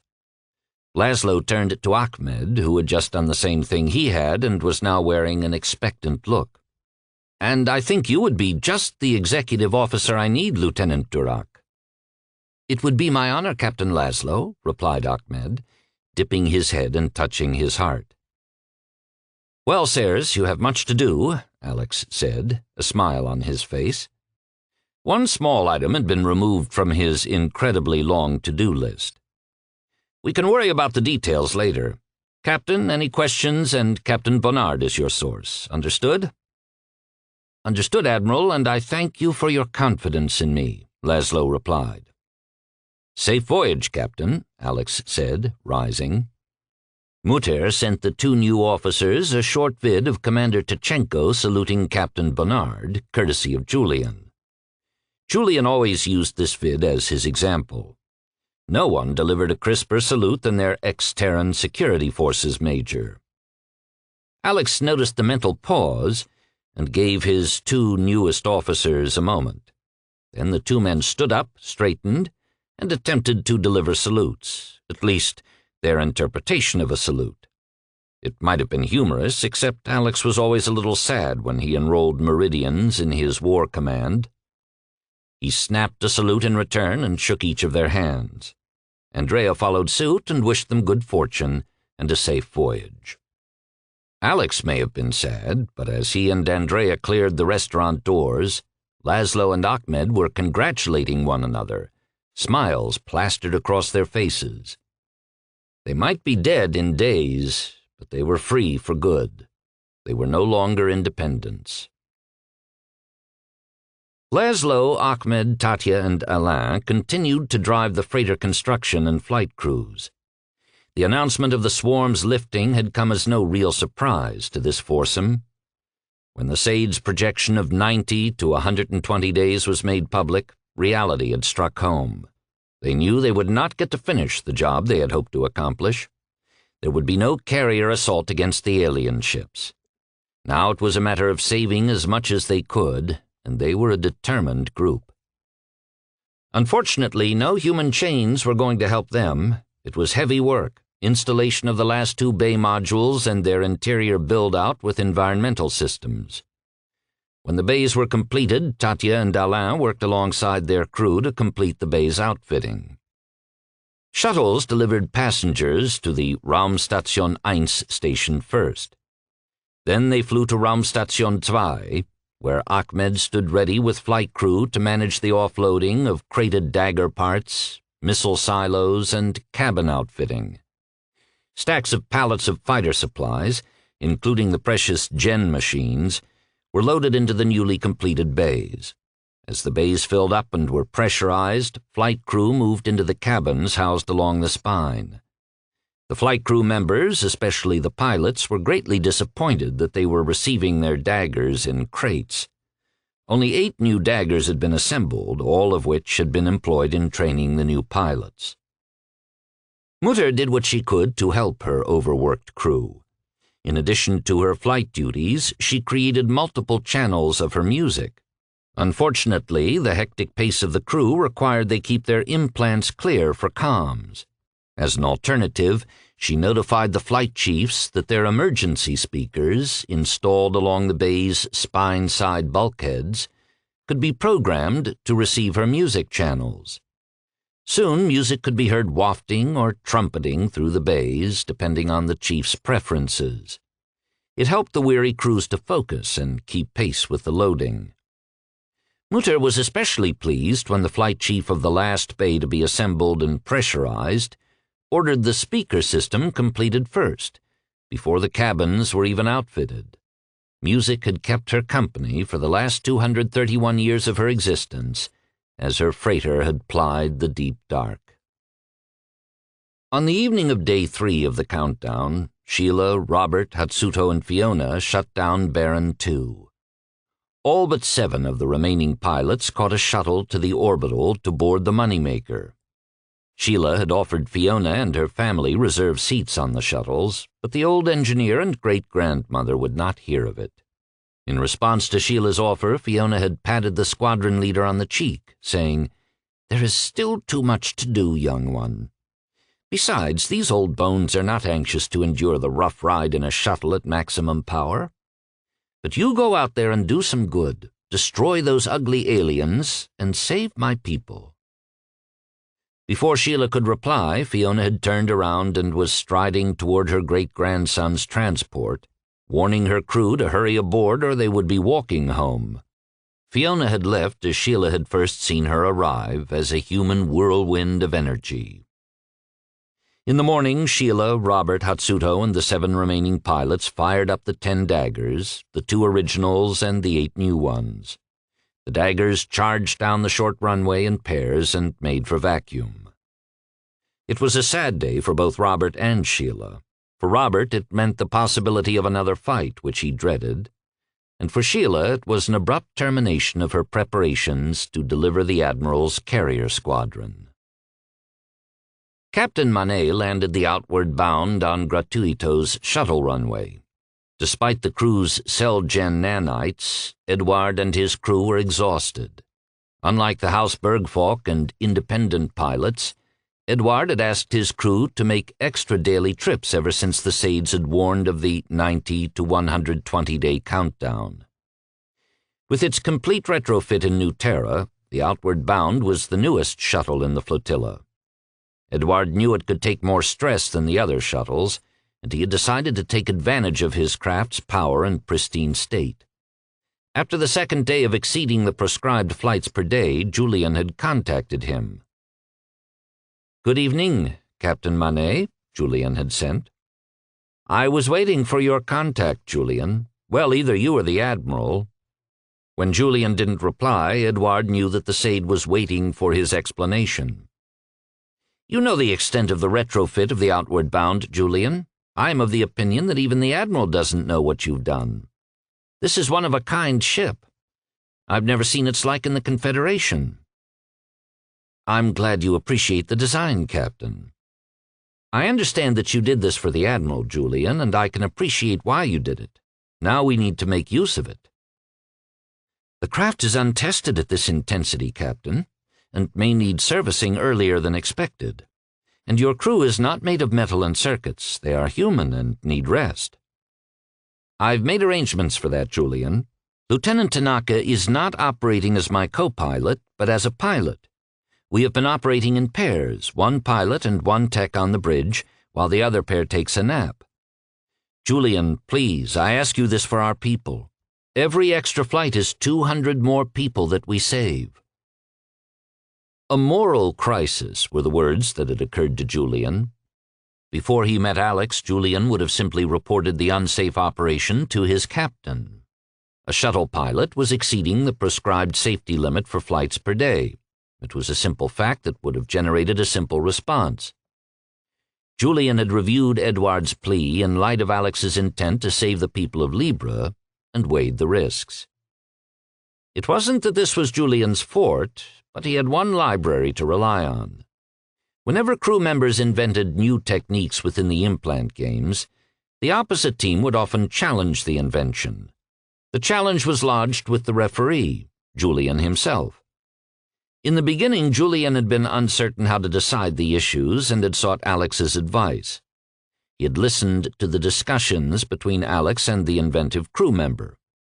What Julian had learned was that intent was critical. What had the crew member intended to do? Had they realized what would happen? Edward's request was not in the same category as that of the player's challenges. Here there was a risk not only to the crew and shuttle, but to its over 200 passengers. Furthermore, if they lost the shuttle, hundreds to thousands of even more Librans might be left behind. Edward had sat waiting in the cockpit. Only the Admiral was known to pose questions to Julian that required the Sade take time to answer. He never thought that one day he would find himself asking such a question of Julian. "I suggest a compromise," Julian had finally said. "You are flying 2 extra flights a day, allowing only 4 hours of sleep. If you will fly only 1 extra flight a day, then perhaps this piece of data may become irrelevant." "Agreed, Julian. Thank you." Edward had ended the comm before anything more could be said. He had expected to be shut down and reprimanded. The compromise was a gift, and he would take it. A gift from a Sade, Edward thought. What have you done to us, Admiral? Edward had slowly shaken his head in disbelief. Today, the Outward Bound's liftoff was going to be different. It had started with the removal of the safety engine locks while at the orbital station, with Julian guiding Edward and the techs through the steps. The crew knew that the Admiral had done the same thing on the River to escape the silver ships at Bellamond, and they hoped they had the same good fortune. The Outward Bound landed without the need to exceed normal power levels. The techs were supervising their refueling and running pre-flight checks. Edward, Miko, and Pia, who had kept the crew going with nutrient and stimulant injections, were loading the passengers. Unlike previous flights, often with a single passenger to each seat, they placed children in their parents' laps and sat young adults in the aisles and the galley. When Miko signaled all full, Pia looked at the middle-aged woman on the ramp with her 2 teenage sons and motioned them forward. Edward and Miko threw Pia incredulous looks as she and her latest passengers threaded their way down the aisle, people edging out of their way. Pia walked to the refresher, opened the door, and motioned them inside. The teenagers hurried past and took seats on the deck. The woman touched Pia's face gently as she edged past and sat between her sons, placing an arm around each of them. The image of the mother and her sons seated on the deck of the refresher, smiles on their faces, burned into Pia's mind and was carefully saved in her implant. "Now we can go, Captain," Pia sent. In the beginning, Pia had kept the crew amused with her inventive messages and images. Lyle and Zeke called her the ship's comedian, which Miko had to explain to Edouard.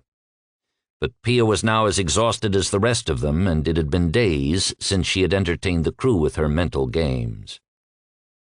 Lyle and Zeke signaled "all ready" as they retracted the gangway ramp and locked the hatch. Lyle picked up the young boy who had been sitting in his seat and held him in his lap for liftoff. Edouard took the pilot's chair for their first overburdened lift, with Miko in the co-pilot seat. Together they piloted the outward-bound skyward, the engines straining to lift the overburdened shuttle. They glanced at one another as the engine power display passed 100%, turning from green to yellow and finally to red. But as adrenaline pumping as that first liftoff had been, the crew quickly fell back into their old routine. Unfortunately, there was no room to nap, so the crew slept in their seats. Edouard wanted to abandon the extra daily flight they had been allowed so his crew could get some rest, but their hard-eyed stares convinced him to abandon his offer. By day 3 of the deadline, neither the red lights of their controller's power display nor the roar of the straining engines frightened the crew anymore. They became sleepwalkers, flying rotation after rotation. The passengers climbing the outward-bound's gangway ramp to board would exchange concerned looks at the hollowed eyes and listless motions of their captain and his crew. Chapter 23. Once the Sternenlicht exited the Bellamont system, the Sternenvagabund was left to maintain the watch over the alien ships as the drones cleared atmosphere and made their way to the mothership. With its immense diameter, it would have been logical to assume that the number of drones circling the mothership would be able to enter through a multitude of bays, but it wasn't so. The drones used a single point of entry and slipped through the iris-style hatch one at a time, with a distinct pause before the next fighter could enter. Patrolling silver ships made their way from across the system to rendezvous with the mothership. As they arrived, they joined the other fighters circling the mothership's massive circumference, waiting for their turn to enter. Before they'd left Arno, Captain Azastau and Captain Hauser had met with the Admiral per his request. The request had seemed unusual, as the Bergfalk captains had their instructions and could not conceive of the Admiral modifying Leader Stroheim's orders. But the captains discovered the Admiral didn't wish to issue orders or directives. Instead, they were requested to carefully observe the mothership and her drones and ask themselves why the enemy did things. Captain Azastau thought it was a strange request until he found himself doing just that, wondering why. Most inefficient, Asu thought as he regarded the fighters waiting to enter the mothership, and the odd behavior engaged his engineering training. So why would you only allow your drones to enter one at a time through a single point of entry? Asu wondered. One would think you don't trust your minions, he thought, directing his words at the mothership. And I think you're going to be upset when I tell the Admiral about your strange little habit. Asu recalled the first time he viewed the Admiral's vid of the subterranean-like nature of the aliens. Now, as he'd watched the silver ships cluster around the mothership, acting in their submissive fashion, he saw the truth in the concept. They behaved like a colony of burrowers he had investigated as a boy. When moving to a new location, the creatures clustered protectively around their queen, driving all intruders away. The crew of the Sternenvagabund had passed the days waiting for the mothership to gather its drones and counting down the remaining ships. Rosetta, the ship's Sade, was able to identify subtle differences in each hull. So despite the fact that some silver ships were out of sight when they circled behind the mothership, she could maintain the count. The significant number, according to the Admiral, was 10. "Captain," Rosetta sent, "the count is 11. The next silver ship that enters the mothership will leave the defenders at 10, as we have been warned." "Thank you, Rosetta," Asu sent. Captain Azazdow had always treated his Said with courtesy and found it had paid off for him over the decades. Rosetta was very proactive in suggesting small things that kept his ship receiving commendations for efficiency. "Captain, should we go to active telemetry and determine the mothership's course to negate the delay?" the first mate asked. "Rosetta, your opinion?" the captain asked. "Captain, at present we are in alignment with the mothership and Arno. I would be concerned that active telemetry would attract the mothership to us and perhaps direct her choice between Libre and Méridien. However, the Admiral's Saids have calculated that the mothership is sure to direct its course for Libre." The Sternenvagabund's officers regarded one another, considering variations on Rosetta's advice. If the active telemetry were to attract the mothership and help persuade its direction, which way should they attract it? Méridien was their homeworld, but the people they were charged with servicing and protecting had been deserted by the Confederation Council. So who should be sacrificed? The officers were quite content to let their captain decide. "Switch telemetry to active mode, Rosetta," Asu ordered. Hours later they had their answer. "The mothership's course, Captain, indicates Libre," Rosetta sent. The captain had Rosetta send a preliminary announcement to Libre and remained on station for several more hours to confirm the mothership's trajectory. The enemy remained on course for Libre, and Rosetta sent the confirmation just before the Sternenvagabund entered FTL. Without an update, Asu had no way of knowing the state of preparation of his people, House Bergfalk, and the Independents. "We are all in the same predicament," he thought. The Sternenreisende exited FTL, arriving midday on day 5. Captain Hauser immediately signaled Leader Stroheim. In turn, Leader Stroheim requested Z add Alex, Tomas, Renee, and the other 2 Saids into a conference. He was doing his best to anticipate the Admiral's needs. "Greetings, Leader Stroheim," Lillian sent. "We received the unfortunate announcement from the Sternenvagabund while we were in transit. So the mothership and her brood are coming our way?" "That's affirmed, Captain," Eric sent, appending the conference list for the captain's benefit. "Greetings, Admiral," Lillian said. "Welcome back, Captain. Do you have any new information for us other than your message?" "I have nothing to add, Admiral. Elizabeth is transferring the vids of the rising to Julian as requested." "I appreciate the cooperation, Captain.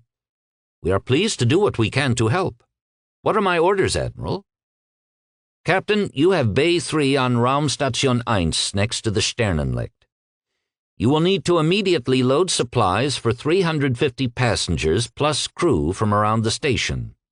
Do not expect shuttle deliveries for your supplies. Use every storage space available. Check in with Captain Schmidt if you have any questions. After supplies are aboard, contact Z. He will assign your crew work positions supporting the Unseramention until it lifts. You will be delaying your departure until the last possible moment. Your passengers will come from shuttles landing at the station after the Unseramention launches. Follow our Said's directives carefully, Captain," Alex said, emphasizing this last command. "May I ask, Admiral, how are we managing the exodus?" There was silence for the moment on the comm. "We have our challenges, Captain, but we are working to meet them," said Alex. "Understood, Admiral. We will endeavor to help you meet those challenges." Mutter had coordinated the landing of 7 daggers into her 2 bays not more than 3 hours before the Sternenreisende's arrival.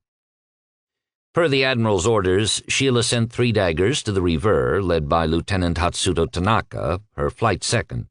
She kept Robert with her. When Tatya questioned Sheila about Tanaka's assignment, her squadron leader responded, "Robert has done a great job training the recruits. From now on, that's his job. And Tanaka is good, probably as good as Jace, and somewhere along the way he's gotten his ego under control." "Well, it's your decision, Commander," Tatya replied. "Thank you, Commander," Sheila replied before Tatia's words sank in. "I'm sorry, Commander, what did you call me?" "Admiral's orders, Commander, and at this rate you may not have to wait the year out to reach that top position you joked about when you made squadron leader." Tatia left a stunned Commander Reynard in her wake and checked in for deployment orders with Andrea. "How do you want to manage officer assignments, Captain?" Tatia sent to Andrea. "One moment, Commander," Andrea replied as she linked Alex into the comm. Alex linked Mickey, who was just returning to the moneymaker from the unwelcoming. "Give me a status, please," Alex requested. "We have 7 daggers and full missile loads for them with a newly reconditioned ship, Admiral," Tatia reported. "Commander Reynard sent you the veterans. Lieutenant Tanaka is on his way to you with the 3 daggers you requested." Both Alex and Andrea read between the lines of Tatia's message. Robert wasn't going to be an active pilot.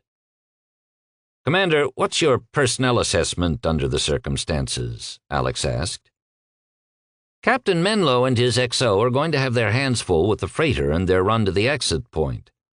Our new commander will be flying point for any defensive maneuvers. That leaves no seasoned officers on board to manage and troubleshoot bay operation and any fighter issues. Mickey and I are of the opinion that we need to stay aboard the Moneymaker." "Commander, Chief, you understand the Moneymaker is one of the slowest vessels in the flotilla," Andrea said, giving them the opportunity to change ships. "We understand, Captain. If the silver ships catch the freighters, our 7 daggers might buy us enough time to make exit, but the pilots and flight crew will need all the support they can get." "We'll support your decision, Commander," said Andrea. "One thing, Captain, I'm sending Alain back to the River. His function here is at an end." Andrea, standing next to Alex, glanced at him. She could sense the pain Tatia's statement caused her. When Alex said nothing, Andrea knew it was her call. "Understood, Commander. We'll expect him back aboard the River shortly." Tatia closed her comm and went to meet Alain at the waiting shuttle. Alain wasn't pleased about returning to the River and took his time holding Tatia in a close hug. "With this ship's limited velocity, you must urge the captain to launch as soon as the Admiral permits," Alain said. "We have orders to leave now. As soon as your shuttle is off, Alain, these bay doors will close and we're gone," Tatia replied. "That's good. Be safe, my heart," Alain replied. "If this craft is not fast enough to beat the silver ships to the exit point, I expect you and Mickey to get out and push. Put your oversized selves to some good use." Tatia laughed at his joke, but inside her guts were knotted. She kissed him goodbye. Alain, long since having lost his reticence for public displays, returned it until her toes warmed. Alain waved to her from the shuttle's gangway ramp, and Tatia waved back. The moment the shuttle hatch was sealed, she marched for the bay's airlock and signaled the captain. Within a half hour, the Geldbringer, or, if you asked Mickey, the Moneymaker, turned onto a course to employ Libre's gravity to help it accelerate, chasing her sister ship, the Langstrecke, to the exit point. Thomas had met with Therese and asked her to stay aboard the Freedom with him. "Your offer is most appreciated, Thomas," Therese had replied. "I would like nothing better if we were at peace, but until our people are safe and need fight no longer, my place is aboard the River." "You are a woman of great honor," Thomas had said. "There is much I like about you." "And I care for you, Thomas," Therese had said, touching his cheek. "Please inform the Admiral that I would consider it a personal favor if he would keep you safe." She had laughed at that. "You should know by now, Thomas, that few know how to tell the Admiral anything, but that is his strength. He isn't burdened by the strictures that our society gave us. So I will tell him that you send your regards." She had kissed him warmly and made her way to the shuttle bay. Therese had joined René, Etienne, and the other River crew members, boarding the aging Libre station passenger shuttle, which the River would keep. It's why Alex had only ordered 3 daggers, housing 2 in the starboard bay and 1 in the port bay. Their shuttle landed in the Rever's port bay, sliding forward to make room for the Dagger's exit. As Therese walked down the gangway ramp, Renee took her hand in sympathy. It had hurt Therese to leave Thomas, but she didn't regret her decision. She knew where she had to be. On the morning of Day 6, Captain Cordova ordered the crew and passengers, who had been scavenging the station for supplies and useful material throughout the night, back to the Freedom. Some of the last aboard from the station were 14 runners, each child carrying a potted plant retrieved from the station manager's offices to decorate their cabins. The last 2 shuttle deliveries of passengers for the Freedom landed in Deck 12's Bay 6, and crew members hurried to unload the 84 Librans, urging them out of the bay while other crew grabbed grav lifts and emptied the bellies of stowed supplies and personal effects. After the shuttle's departure, hatches were sealed and station supply lines detached. Captain Jose Cordova stood on the bridge with Tomas. No 2 men were more relieved than they. It had been 8 years since they had begun their endeavor, and this had followed 6 years of negotiations with Leader Stroheim.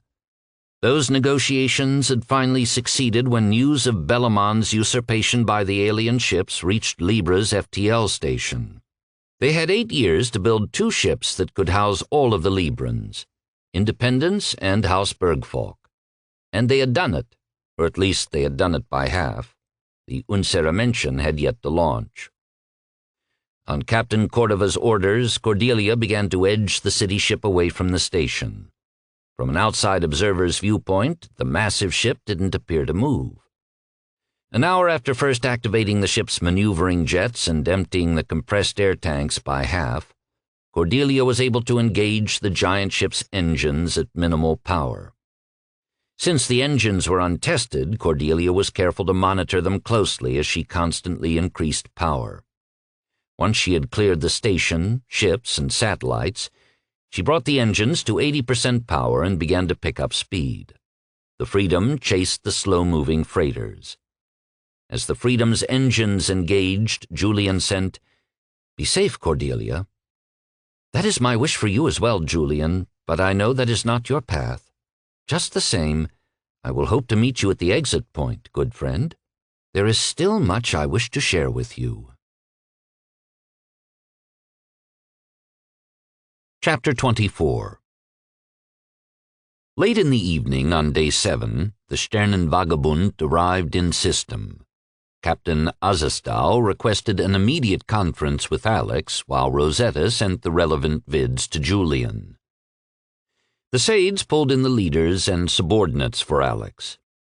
"Welcome back, Captain Azestau. I take it from your request that you have something to share," Alex sent.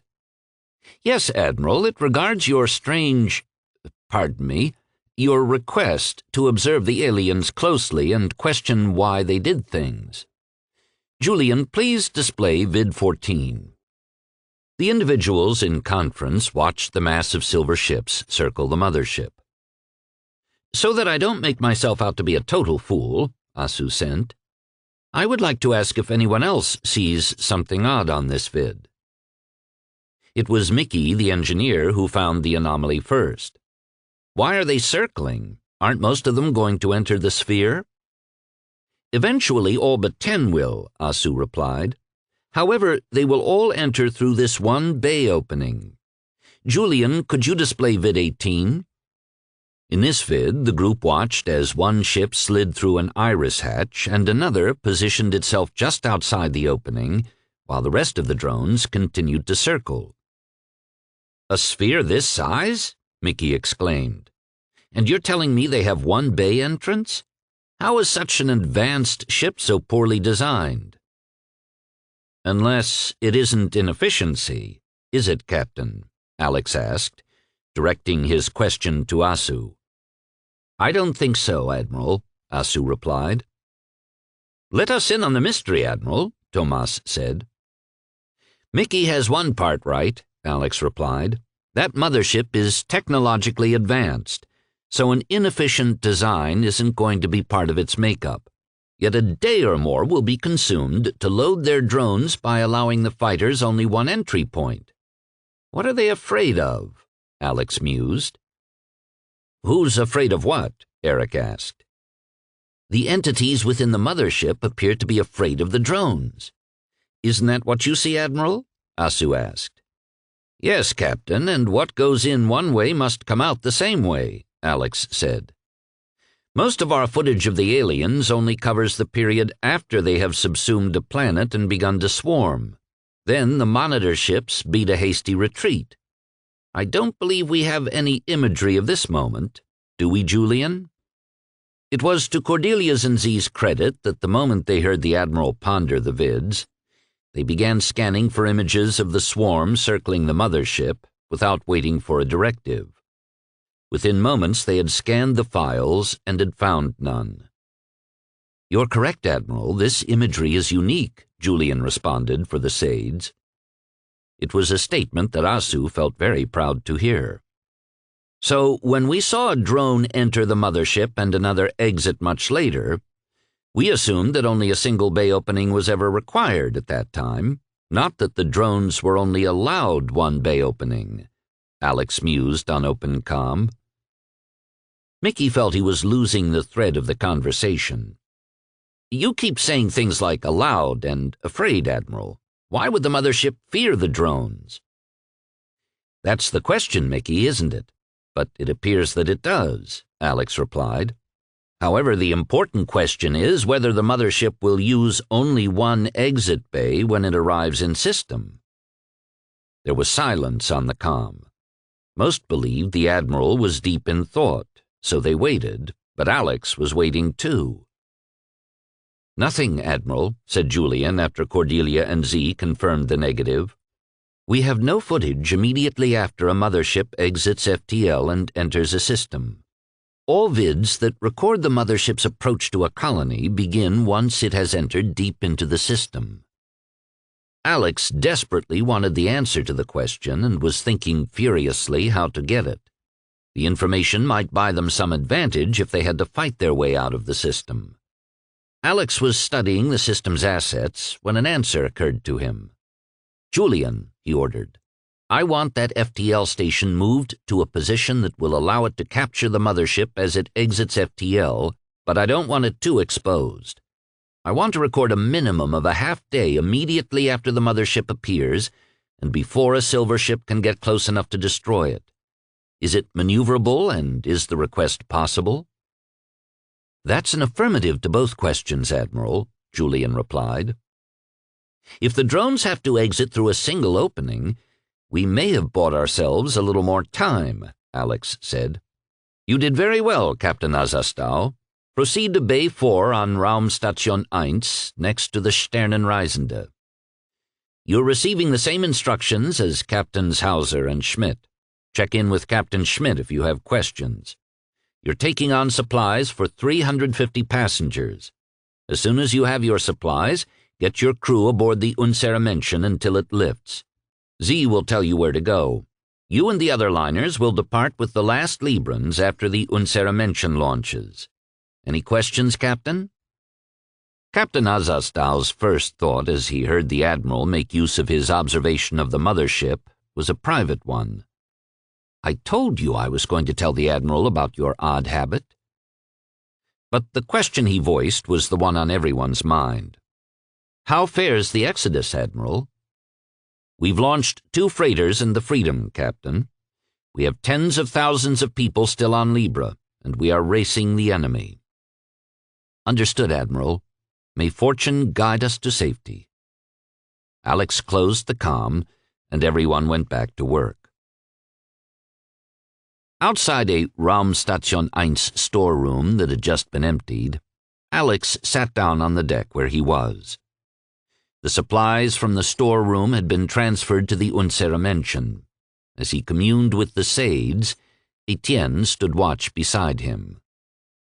Since the launch of the Freedom, Etienne had resumed his duties as escort to the Admiral. When Etienne had prepared to exit that city ship just before it launched, he had experienced, in quick succession, 2 heart-tugging moments. The first came as he emptied his temporarily assigned cabin. A couple and their 2 children were standing in the corridor to move in behind him. He stepped around them and collided with a runner. Amelia had come to say goodbye and had been dashing down the corridor at high speed, afraid she might have missed him. After she recovered, she eyed him for a moment, threw her arms around his waist, hugged him fiercely, and dashed off, back the way she had come.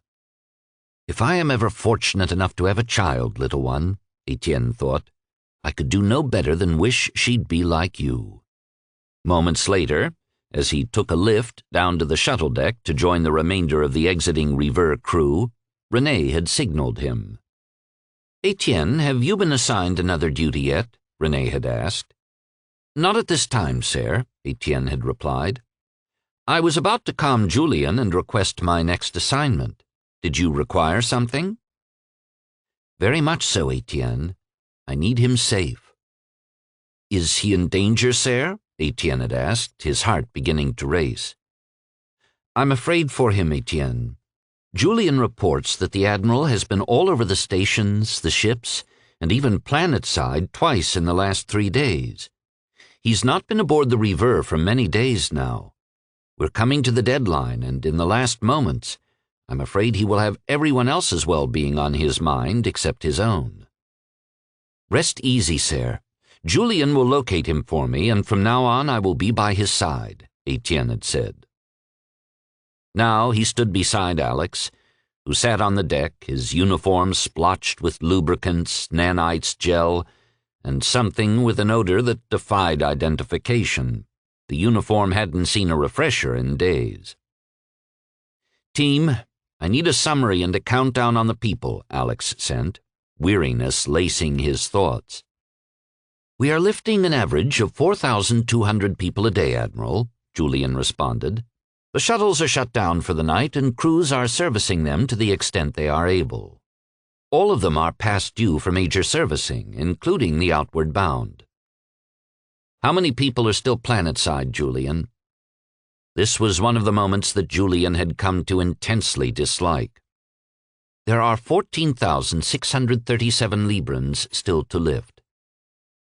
"Almost 4 days' worth of people, and only 2 days to do it in," said Alex, his thoughts trailing off. None of the Sades responded. There seemed nothing appropriate to say. "Z," Alex said, "please give me the status on the unwelcoming." "Admiral, that is difficult to ascertain. In order to expedite flight readiness, much of the equipment is being installed as bare basics without oversight systems. This requires individuals on site to operate the equipment and communicate between other operators and myself. In addition, I'm disappointed to report that several systems failed initial tests." "Black space, Z! Why didn't you tell me?" Alex exploded, coming to his feet so quickly that Etienne scanned the corridor for danger. "I considered it, Admiral," Z replied. "Then I realized that there was nothing you could have done. The additional crews from the liners discovered the problems and repaired them. I did not wish to deliver more disappointing news. Was my judgment in error, Admiral?" Z asked, doubting that he had properly incorporated his lessons from Cordelia and Julian. Alex sat contemplating the possibility that they were fighting to load half the Librans onto a ship that might never launch in time. He wanted to cry. He wanted to scream. But it wasn't only Z that hadn't told him. No one else had said a word. Maybe they're right, Alex thought. Maybe there's a point where it's all too much. "No, Z, I understand why you didn't say anything. There was nothing I could have done about it. But in the future, I need to know these things." "Understood, Admiral. I will adjust my reasoning algorithms accordingly," Z said.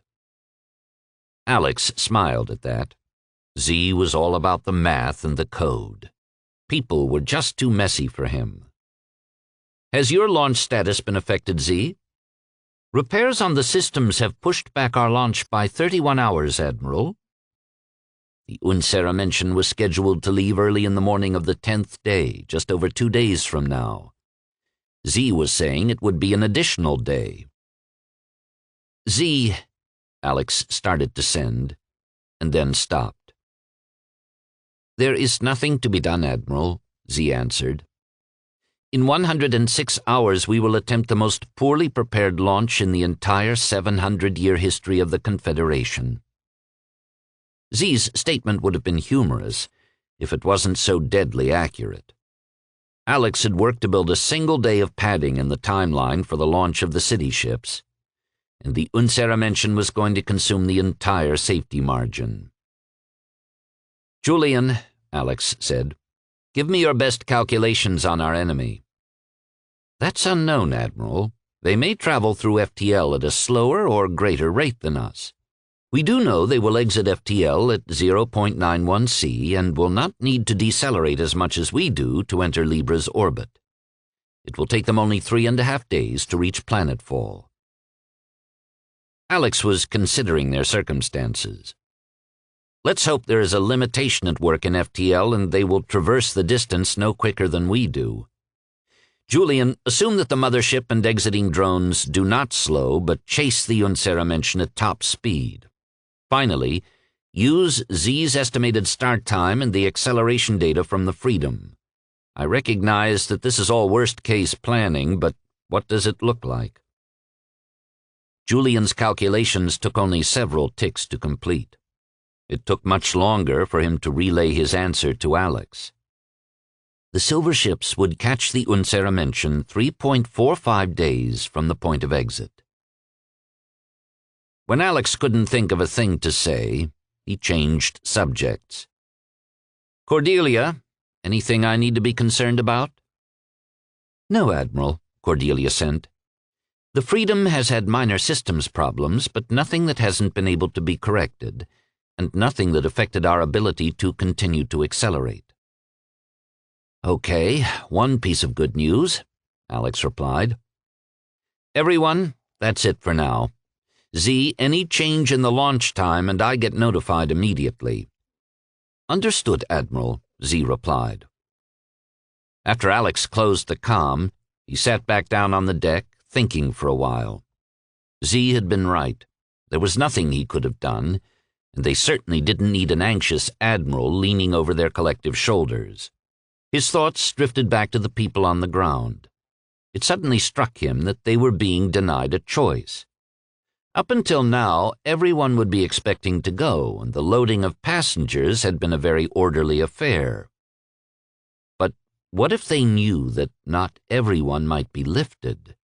Alex thought. Tatia jerked upright in her cabin bunk. She had laid her head down only an hour ago and had quickly passed out, but she had been woken by an insistent pressure in her mind.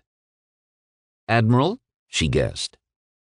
"Sorry, Commander, but I need some information."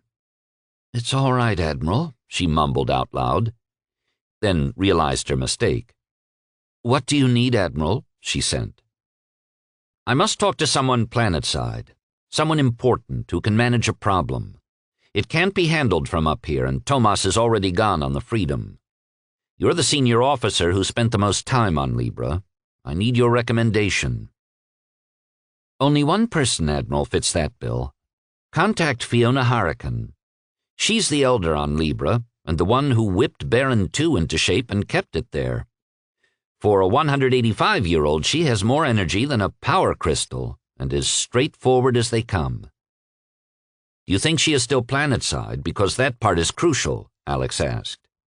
"Fiona was offered reserved seats on the shuttles for her and her family for her help with Baron II. She refused her seat, saying there was too much work to do. She's there, Admiral. She'll be the last person off that planet." "Thank you, Commander. Go back to sleep. Sorry to disturb you." Tatia lay back, thinking of her people whom she had left behind, struggling to save thousands of Librans. A few days after she had refused the promotion to senior captain, she'd wondered if she had made the right decision. While she respected Andrea Bonnard, Tatia had begun to realize that she brought much more to the job than she gave herself credit for. "Julian," Alex said, "I need to speak to Fiona Hurricane. She will be on planet." "Good evening, Admiral," came a female's thoughts. "You know, I tell my great-grandchildren every day that you young people need your sleep. But perhaps you have too much on your mind to sleep, Admiral." Alex couldn't help but smile. Fiona was as Tatya advertised. "Good evening, Fiona. I need your help." "That's what I'm here for, Admiral. Let me say first, though, that you have a nice group of young people there. I have a special fondness for Tatya. Is she all right?" "She is a good person, isn't she?" Alex said. "Tatya is on the freighter, the Geldbringer, and they launched days ago." "That's good to hear. How can I help you, Admiral? I don't believe you would be calling me this late with glad tidings." "I'm afraid it isn't the best of news, but it isn't all bad. What we don't know is exactly how much time is left. There are too many variables." In response to his statements, Alex heard Fiona's throaty chuckle. "Why do the young think age does not accrue wisdom?" Fiona asked. "Admiral, we've been monitoring your lift count every day. When you began your accelerated timetable 7 days ago, we determined your new lift rate after the first day and came to the realization of what you're trying to share with me now. Not all of us may get off this planet." "There is some good news. The unwelcoming's launch will be delayed by a full day," Alex said. "So we will have an extra day," Fiona mused. "It will be close, then." "Yes, and that brings me to the reason for my call." Alex closed his eyes as if it would help take away the pain of what he had to say next. "Would it be that you wish to tell us we need to determine a priority system for our people, Admiral?" "I see I'm demonstrating my youth and ignorance again," Alex said, awed by the woman's perceptiveness. "Don't be concerned, Admiral. We began prioritizing our people when you began your countdown." "May I ask how you determined your priority, Fiona?" "It was simple for us, Admiral. We've sent the youngest first with their parents." "I wish there was something more I could do, Fiona." "You need not be concerned, Admiral. This is a burden for us to carry, not you. Those of us who may be left planet-side know that the Freedom has launched in time, thanks to your help. That's half of our people who are moving to safety. Please let me know what I may do for you and your people, Fiona. I will continue to try to find a way to get everyone off the planet." "If one was to believe your Tatya, then I'm sure you will not stop trying, Admiral. And if I may, you don't strike me as the kind of person who would have such an elastic schedule that, with little more than 2 days to go before your expected launch time, you suddenly find another day. What's happened?" When Alex didn't respond to her, she softened her tone. "There's a problem with the unwelcoming, isn't there, Admiral?" "For your ears only, Elder," Alex said, applying the Méridien term of respect. "There are several systems that failed their tests. They've been fixed, but it's pushed back the launch time, and the problems are adding to the burden of the number of systems that must be manually controlled and coordinated." "Do you think they will be able to launch, Admiral?" "I don't know, Fiona. I just don't know," Alex replied, his words trailing off. Fiona imagined the Admiral somewhere up above her, a young man barely 12 years older than her great-grandson, trying desperately to save an entire planet full of people he had only recently met. Such a good heart, she thought. "Well, Admiral, you're correct that this information is for these old ears only. So long as there's some hope, that's what I will give my people. The worries are for those like you and me. I have my years of experience to help me. And you, Admiral, well, you have those broad shoulders." Alex heard her laughter as she closed the comm. He found he was lamenting the fact that he might never get the opportunity to know Fiona Harrican. Inevitably, some Librans would be left behind, and Alex could see the truth in Tatya's words. Fiona would be the last independent to leave her planet. Chapter 25. Day 8 became a blur for everyone, except for those who waited on the ground. People hurried around Raumstation 1 station and the giant city ship in a mental fog. The pilots were flying like automatons, performing their actions more by muscle memory than attention. The shuttles would land, crew would fuel, and no one was performing inspections. The gangway ramp would extend and passengers would file on and quickly take seats, filling up every space, including the outward bound's refresher deck. The younger Librans had come to consider it a badge of honor to occupy those unique seats. The crews of the shuttles napped in place after they made space, while the Sades maintained watch and guided the shuttles to the unwelcoming. An alert was sent to the pilots' implants when they approached the city ship within 100 kilometers. Then Z chatted with the pilots for a while to ensure that they had returned to full alertness.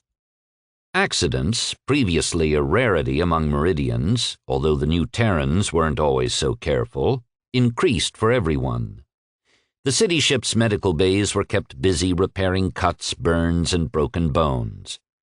2 people were in comas while nanites repaired the concussions that both of them had suffered in separate incidents.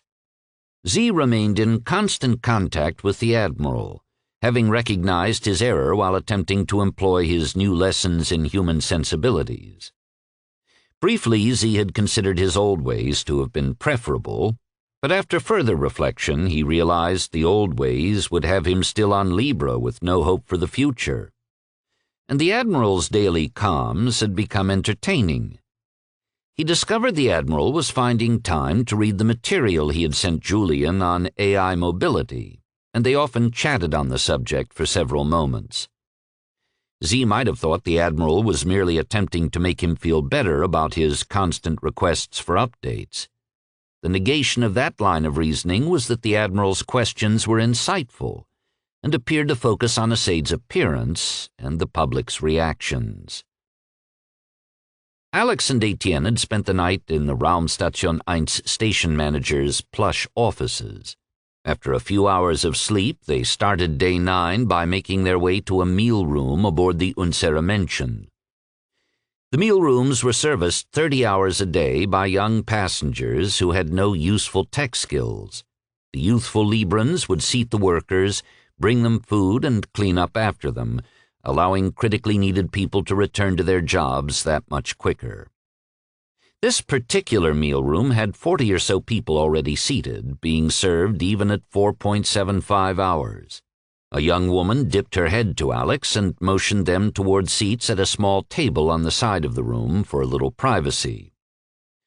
She signaled another young woman at the dispensers who busily prepared trays for their important guests. No one had to ask what the Admiral and his escort, Etienne, preferred. Every Libran had begun accumulating a small library of the preferences of these 2 individuals. Alex turned his head at Etienne's nod. 5 small children stood behind him, 4 with food trays and 1 with drinks.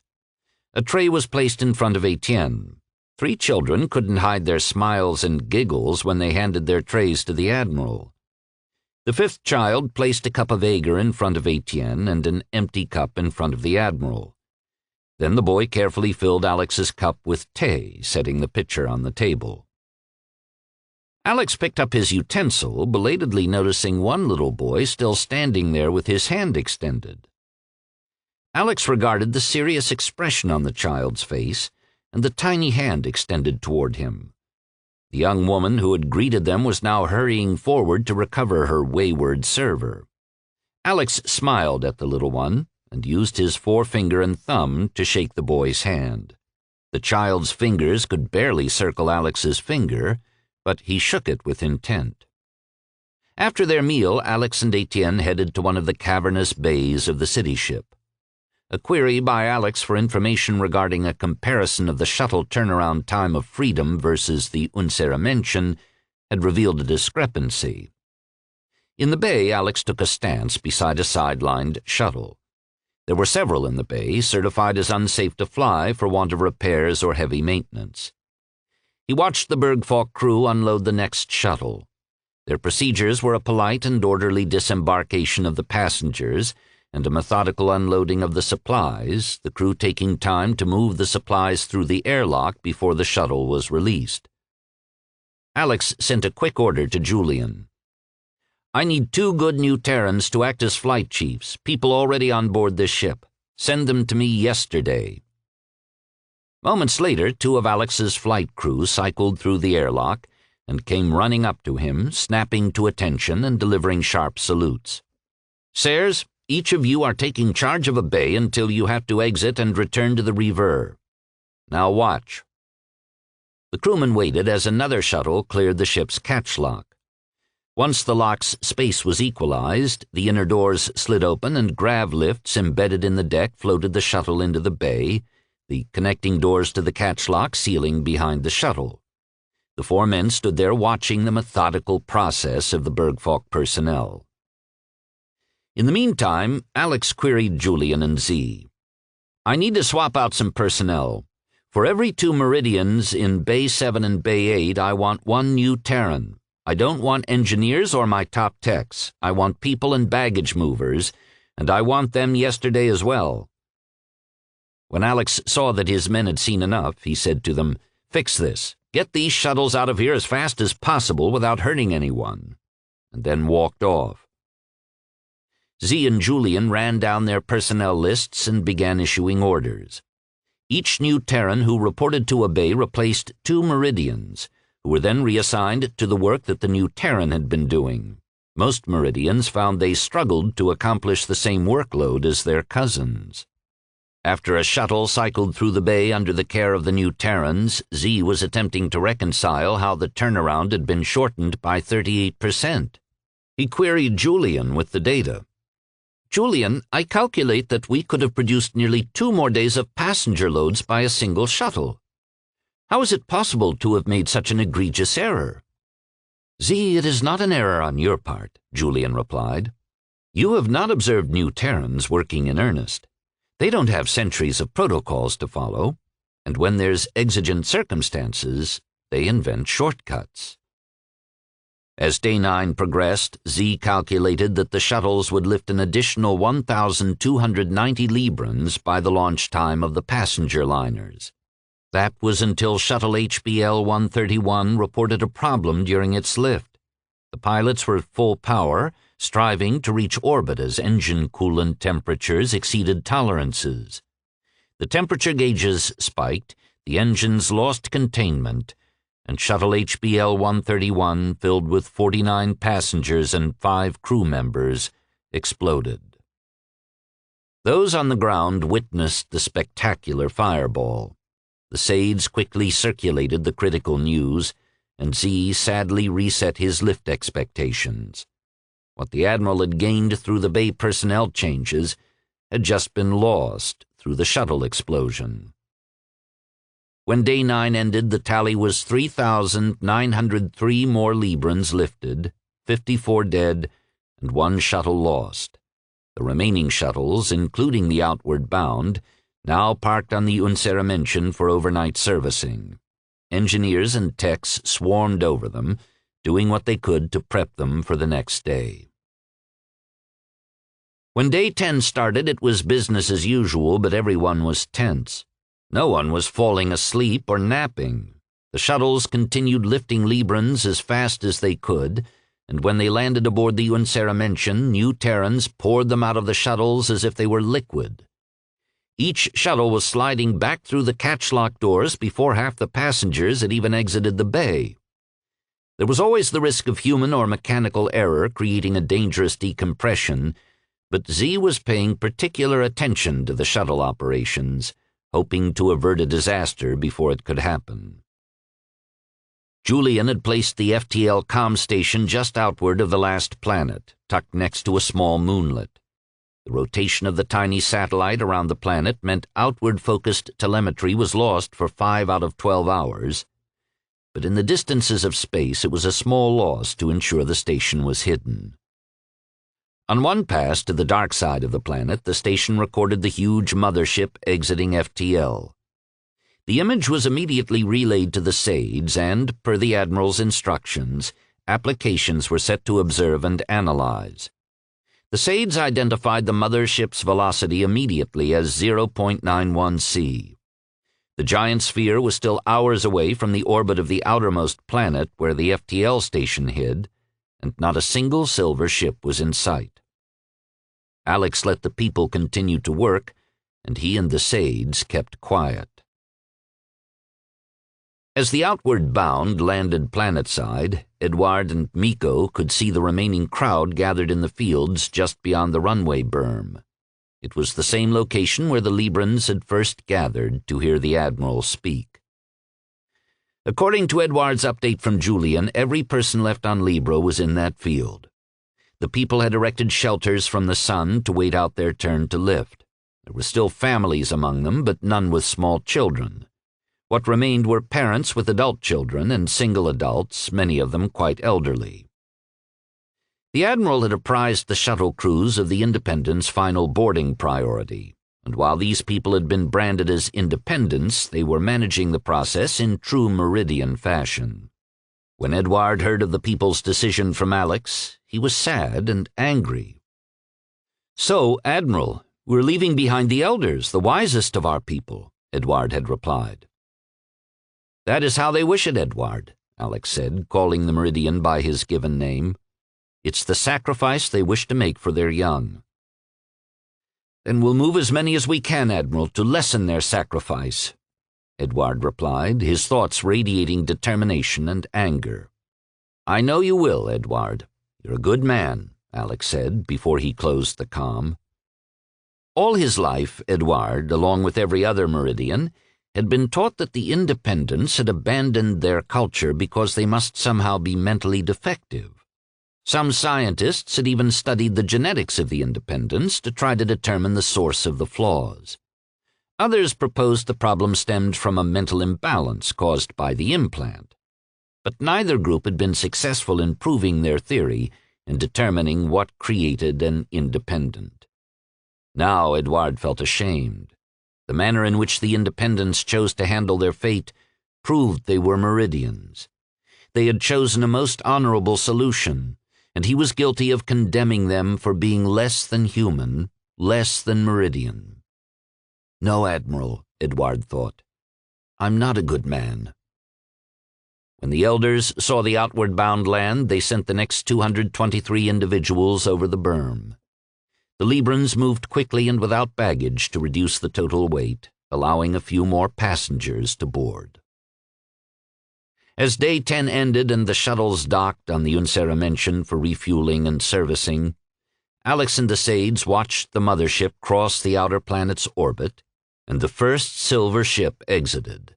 They continued to emerge one by one until 10 drones circled the giant sphere. The FTL station was shut down once the active telemetry of the flotilla's ships began receiving the mothership. It was hoped that the FTL station could remain hidden for later, if there was to be a later. Alex had the Sades connect him to every implant in the Arno system. Fleeing ships, parked ships, stations, planetside, and wherever. "Librans, the aliens are here," Alex began. "The silver ships are exiting the mothership one at a time. The first 10 are out and circling it. They will stay with the sphere to protect it. But the mothership is approaching at the expected velocity of 0.91 c. The enemy will be here in 92 hours. We must launch the Unceramention by 6 hours tomorrow, but the liners can continue to take on passengers until 17 hours tomorrow." What Alex didn't say is that the liners would have a sufficient head start to outrun the silver ships, but the Unceramention never would. The city ship had already been scheduled to launch at 6 hours tomorrow, so Alex wasn't really announcing anything different to the leaders and officers, and the Sades knew it. The Outward Bound's crew was taking a late evening meal when they heard the Admiral's announcement of the enemy's arrival. Edward laid his utensil down and took a sip of Ager to wash down his last bite of food. He regarded his crewmates, Miko, Pia, Lyle, and Zeke, who returned his determined look with ones of their own. Then the 5 of them rose and headed for the shuttle bays. The other shuttle crews in the meal room watched the Admiral's premier flight crew head out and took their cue. They snatched last bites of food and drink and hurried after them. The two acting flight chiefs in the Unseramention's flight bays recognized an uprising when they saw it. Momentarily it crossed their minds to resist, but the looks on the shuttle crew's faces shut those thoughts down. Instead, they begged for enough time to allow the flight crews to complete the shuttle's minimal maintenance. The pilots relented and stood by impatiently as the flight crews completed their jobs and got out of the way. Within 2 hours of Alex's announcement, all the shuttles were headed planet-side. There were still thousands of people on the ground, and the shuttle crews were determined to lift as many as they could. Chapter 26. Throughout the night, the shuttles flew. Julian and Z monitored the craft's readiness as more and more red warnings appeared on their bridge consoles. The Libre population planet-side dwindled by a count of about 352 with every round trip of the shuttles. "Admiral, are you monitoring these passenger figures?" Andrea Bonnard asked. "You mean, do I see that the shuttles are round-tripping faster than expected, and they are loading more people than we have specified for maximum load?" Alex replied, fatigue coloring his thoughts. Andrea didn't answer. She mentally kicked herself for underestimating the applications running in her Admiral's implant. Must be crowded in there, she thought. Alex's response indicated he knew exactly how dangerous the flights were becoming, and he had made the decision not to interfere. She understood. When the silver ships reached Libre, every person left behind would be a scar on the survivors' memories forever. Renee had food and drink delivered to the bridge crew who had missed evening meal and would not be leaving their posts this night. She personally handed Andrea a hot mug of tea. "What arrangement has the Admiral made for the Rever crew's recovery from the city ship?" Andrea shifted uncomfortably in her command chair. "The Admiral's left no orders, sir, in that regard." "Shouldn't that be corrected, Captain?" Renee replied. Andrea heard the question, which didn't sound like a question at all. "Yes, sir, it will be." "Julian," Andrea sent. "In process, Captain," he replied. Alex was hurrying through the city ship's corridors. As Z's troubleshooter, he was checking systems with engineers and coordinating the manual operations of the systems required to launch. One of his implant programs continued to track a summary of the people left on the ground, every shuttle trip and every passenger load count. "Admiral," Julian calmed, "we need your orders for the Rever's final positioning and retrieval of the crew." "There's time to deal with that later, Julian," Alex replied, distracted by 3 Meridians straining to manually move a crate out of the corridor when their grav lift lost charge.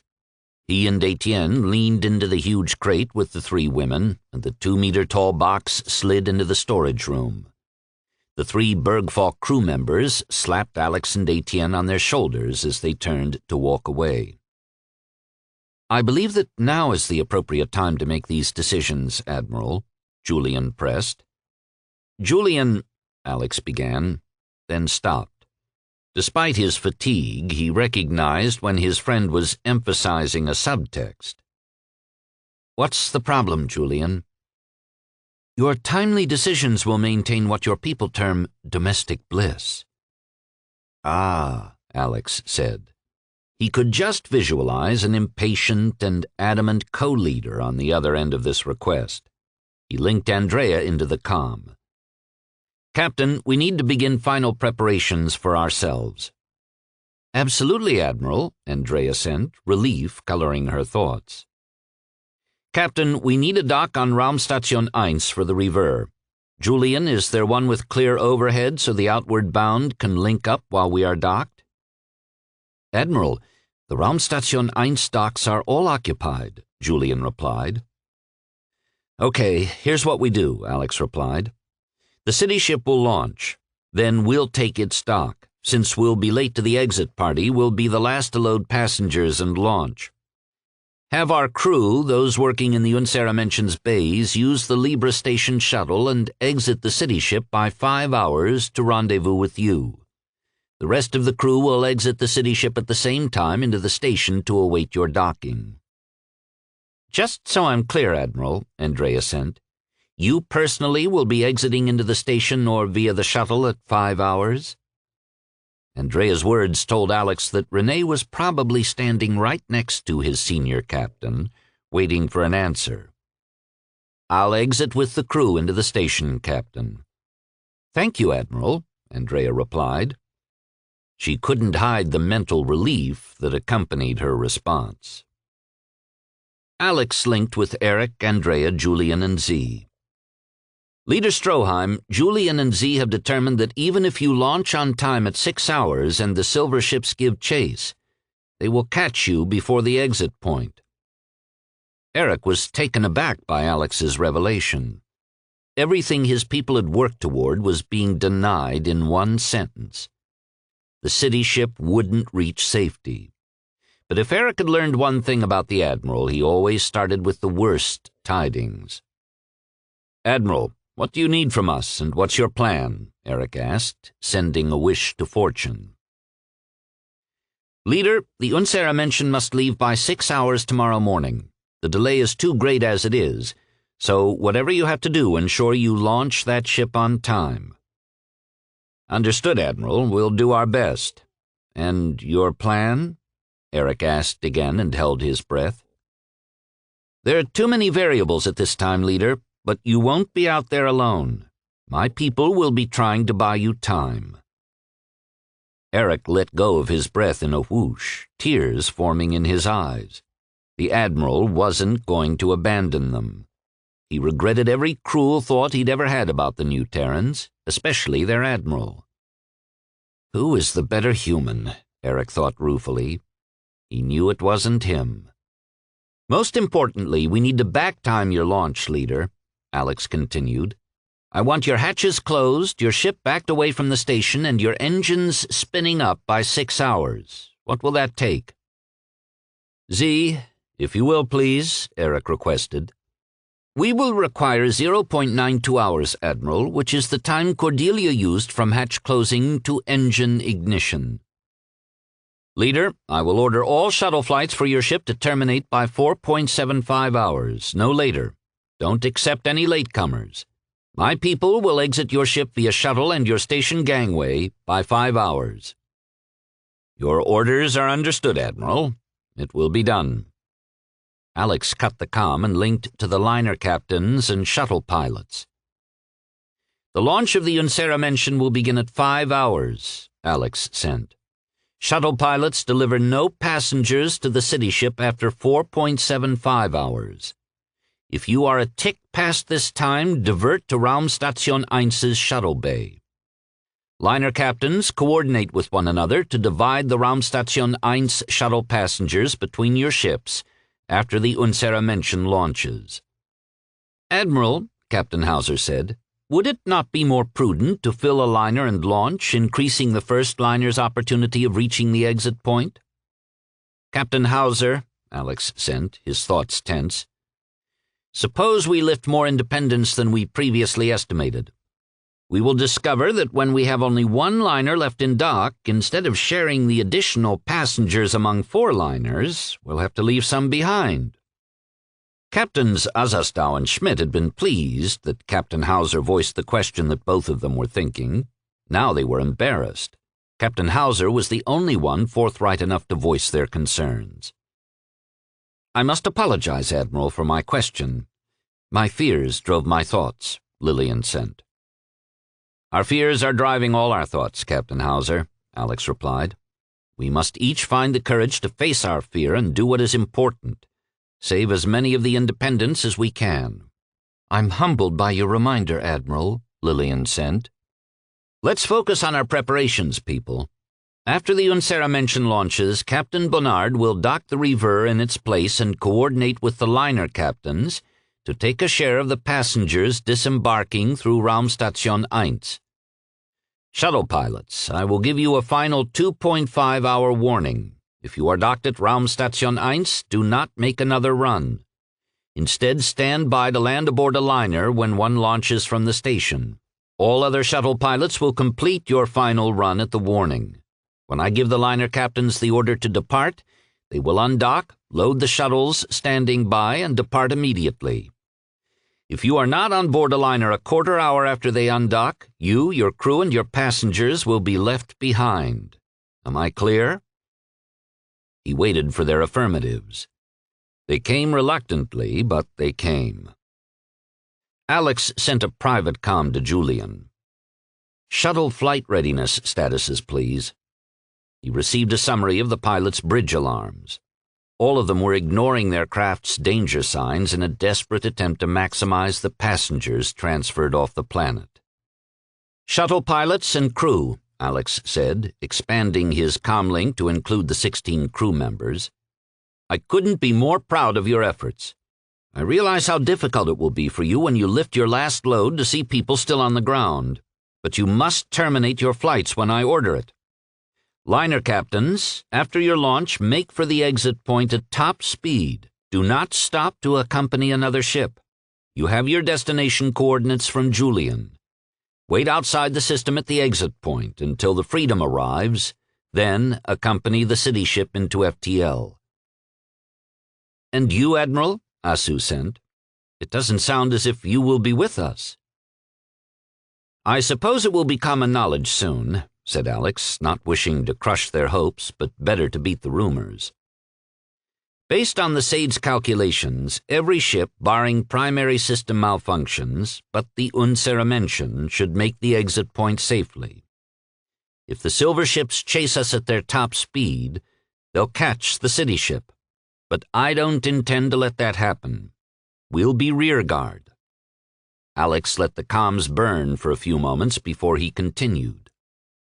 "Focus on your tasks, people, but be aware that the silver ships are coming fast. Don't be late for your deadlines. It will be a race to the exit point. Fortune to you all." Chapter 27.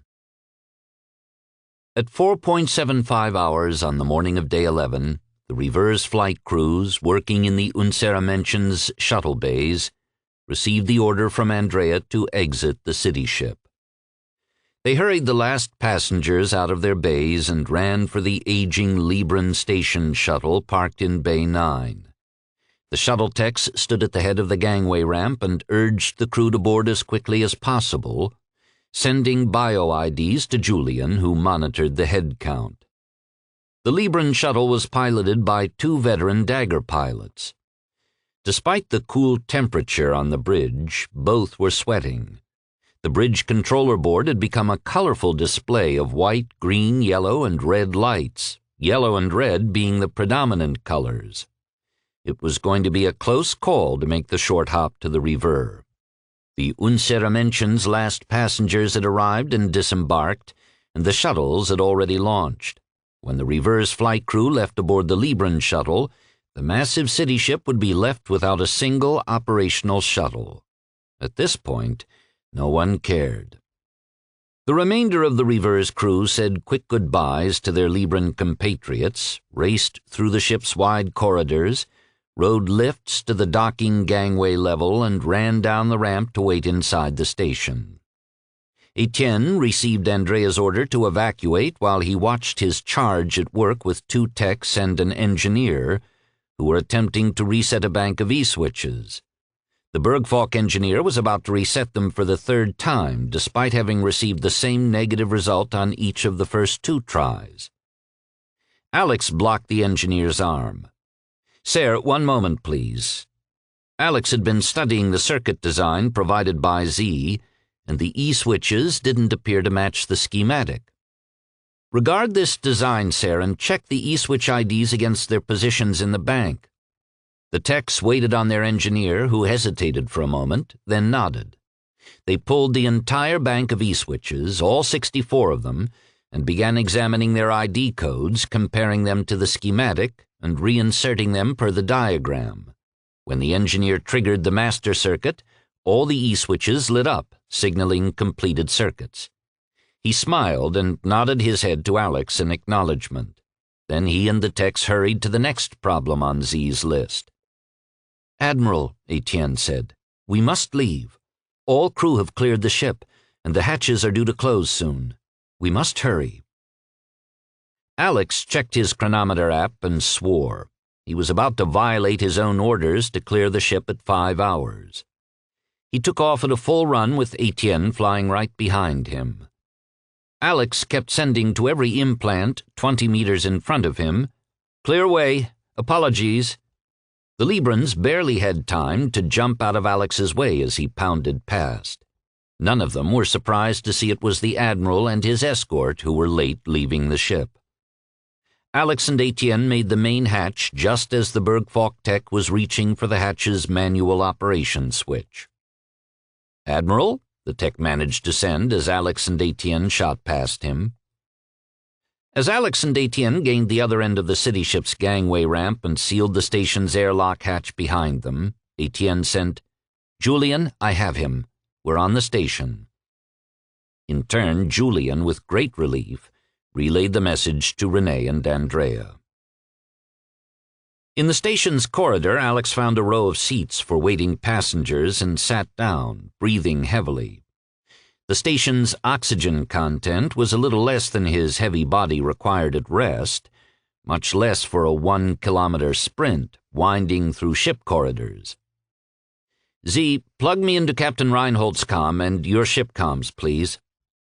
Z was pleased to grant the Admiral's request, knowing they would need all the help they could get to enable a successful launch. Alex heard Captain Reinhold order the crew and passengers to prepare for launch. All the hatches and bay doors were double-checked for seal, and the gangway was released. A great deal of manual effort was employed to launch the massive ship with so many automation systems uninstalled or incomplete. When all locations confirmed ready, the captain ordered Z to launch the ship. The Sade fired the maneuvering jets to separate the giant ship from the station. Only 20 meters of clearance was achieved when the jets shut down. "Z, report," Captain Reinhold demanded in an angry tone.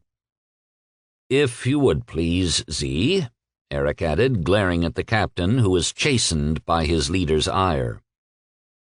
"Sirs, the maneuvering jets have failed," Z responded. "If we wait to drift far enough away from the station to ignite the engines, it will take 4.2 hours. "Any chance of using our engines before then, Z?" the captain asked.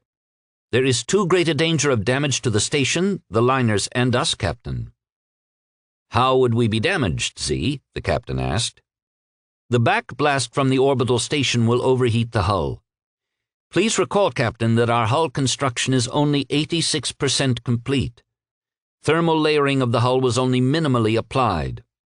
We were to complete the remaining layers once we arrived at New Terra." "Z, what needs to be done?" Eric asked. "I'm directing engineers and techs to the maneuvering jet system's failure points, Leader. If any bridge personnel could be spared?" Z inquired. "Take them. All of them," Eric ordered. Captain Reinhold failed to speak, and Eric took over. "All bridge personnel, stand up now." As the men and women jumped to their feet, Eric ordered, "You now report to Z. Wherever he sends you, you run as if your life depends on it, because it does." Z began issuing directives, and the officers and techs flew out the bridge access way. If construction had been completed, Z would have had sensors that pinpointed where or how they'd lost their jets. Now they would have to find the problem the hard way. Engineers, techs, and officers ran to their assigned points to check gauges and report their readings. As each individual filed a reading with Z, he would send them on to the next point of potential failure. The Sade had 137 people on the hunt, but with the size of their ship, he could have used 1,370 people. Time slipped away for the searchers as they lost first an hour, then an hour and a half, and finally 2 hours. A 25-year-old Libran tech, Heinrich, took a reading on a jet's compression line that exited directly to a series of jets embedded in the hull. Z interpreted the reading, and if he'd been inclined to swear, he would have blistered his crystals. Had the hull's maneuvering jets been tied into control sensors, Z could have turned off any malfunctioning jet. Except the jets weren't tied into sensors. There hadn't been time. So Z was unable to shut down any errant unit. And as fortune would have it, the stuck jet had fed its error signal back into the system, which had promptly shut down. It was a Méridien design feature which, due to the city ship's immense size, it did not need. But the city ship was a first-time construction, and traditional Méridien designs had not been questioned. Z hooked Heinrich into his comms with Leader Stroheim, the captain, and the admiral. The captain was surprised to realize his connection was passive. He could only receive, not send. Eric recognized Julian's and the admiral's influence on Z, and hardly approved. It wasn't the time to interfere with his Sade.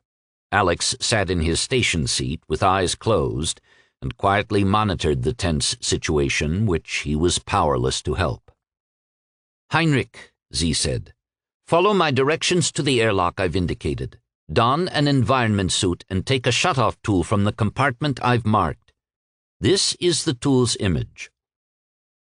Heinrich hurried to follow Z's instructions. Having never performed a spacewalk, his fears had his heart racing as if it would burst. As Heinrich ran to the airlock, he frantically signaled people to clear the way. Then in the airlock, he pulled a suit from the cabinet, checked for boots, and rifled through the cabinets for the tool. "Z, I have the tool," Heinrich said as he sent the image of the tool he held. "Excellent, young Heinrich. Your biometric readings are quite high. Breathe deeply, slowly, in and out." "I'll try, Z. How do I use the tool?" In Heinrich's implant, a vid played showing the tool inserted into a jet, then turned in declination from 0 degrees to 270 degrees to close off the group of jets and cut them out of the system. Once Heinrich was in his suit, he turned on his air and snapped his helmet into place. He closed the inner airlock door and signaled the air cycle. When the vacuum was complete, he opened the outer hatch. He had to swallow hard. The planet lingered below, rimmed in sunlight. Stars glowed around it. The black of space was one step away. Heinrich was frozen in the hatch's opening.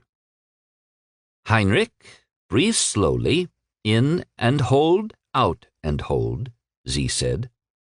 "Are you not EVA certified?"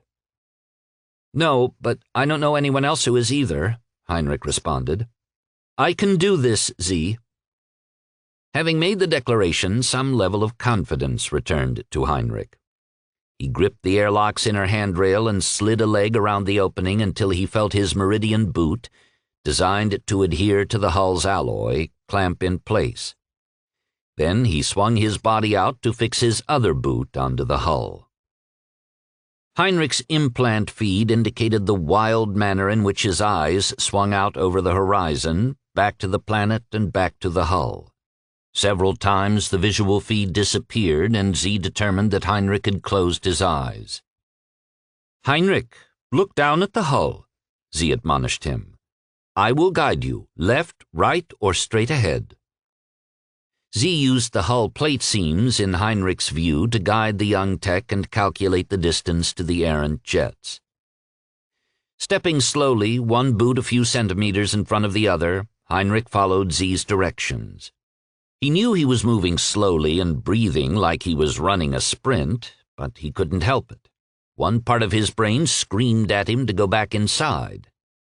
The other part said to remember the 122,000 people aboard, all of whom were depending on him. "You are there, Heinrich," Z sent. "Look around you. Locate a nozzle with a diameter of 15 centimeters. Heinrich stared at the hull around his boots and couldn't see the jet. Panic began to set in. He started to turn back and realized that he had just passed it. "I have it, Z," he sent. He bent down to the hull, inserting the rod down the throat of the nozzle. He felt the tool bottom out and turned it, as he had been directed, until it stopped. "Z, I've turned the tool as far as it can go," Heinrich sent. Did it shut the nozzles down and cut them out of the system? Yes, Heinrich. That's a job well done. The maneuvering system is online again. You must return to the airlock immediately, Z said. Once the errant jets were shut down, Z signaled all personnel that the ship's launch was resuming. They were 2.6 hours past their scheduled departure time. Heinrich had turned back toward the airlock, taking the tiny steps as he had done before, still guided by Z's directions. He wasn't halfway back to the airlock when his helmet display lit up with a red indicator. Z, he sent, I have a warning light. Heinrich, I am unable to receive the suit's telemetry, Z responded. Please focus your eyes on the warning display. Z watched the young tech's eyes shift from the hull to focus on the helmet's readout. It was the suit's low oxygen indicator warning light, and the adjacent meter read 2.8%. The boy's elevated heart rate and rapid respiration had been burning oxygen at 2 to 3 times the normal rate, and the oxygen tanks had probably not been full to start. Heinrich, that is your oxygen level. You must hurry. The warning had the opposite effect on Heinrich. The thought of dying in space froze him in place, and he began hyperventilating. Heinrich, you have done a wonderful job. You have saved us. We want you back inside to celebrate your achievement. Please, just take a step, Z said. Eric had never heard Z speak like this before. His words were compassionate, entreating the scared young man to save himself. Z continued to coerce Heinrich toward the airlock up until the young man's respiration rate spiked and his biometric readings failed. Young Heinrich was dead. Z went quiet. He wanted to reverse all the protocol changes Julian and Cordelia had induced him to make, entreating him to employ care and compassion when interfacing with humans, but he couldn't. For the first time in his life, Z had begun to enjoy a taste of independence. He recalled Cordelia's warning. Z, you must be prepared. Once you open yourself up, life can be so much more wonderful and so much more painful. Be prepared to accept both. Heinrich remained rooted to the hull, bent slightly toward the station while Z drove the city ship with the maneuvering jets. Heinrich would continue to stand like a small pole on the hull until Z activated the engines. Then the acceleration would dislodge his boots, and he would drift off into space. I am sorry, Heinrich, Z thought. I will speak for you and honor your sacrifice.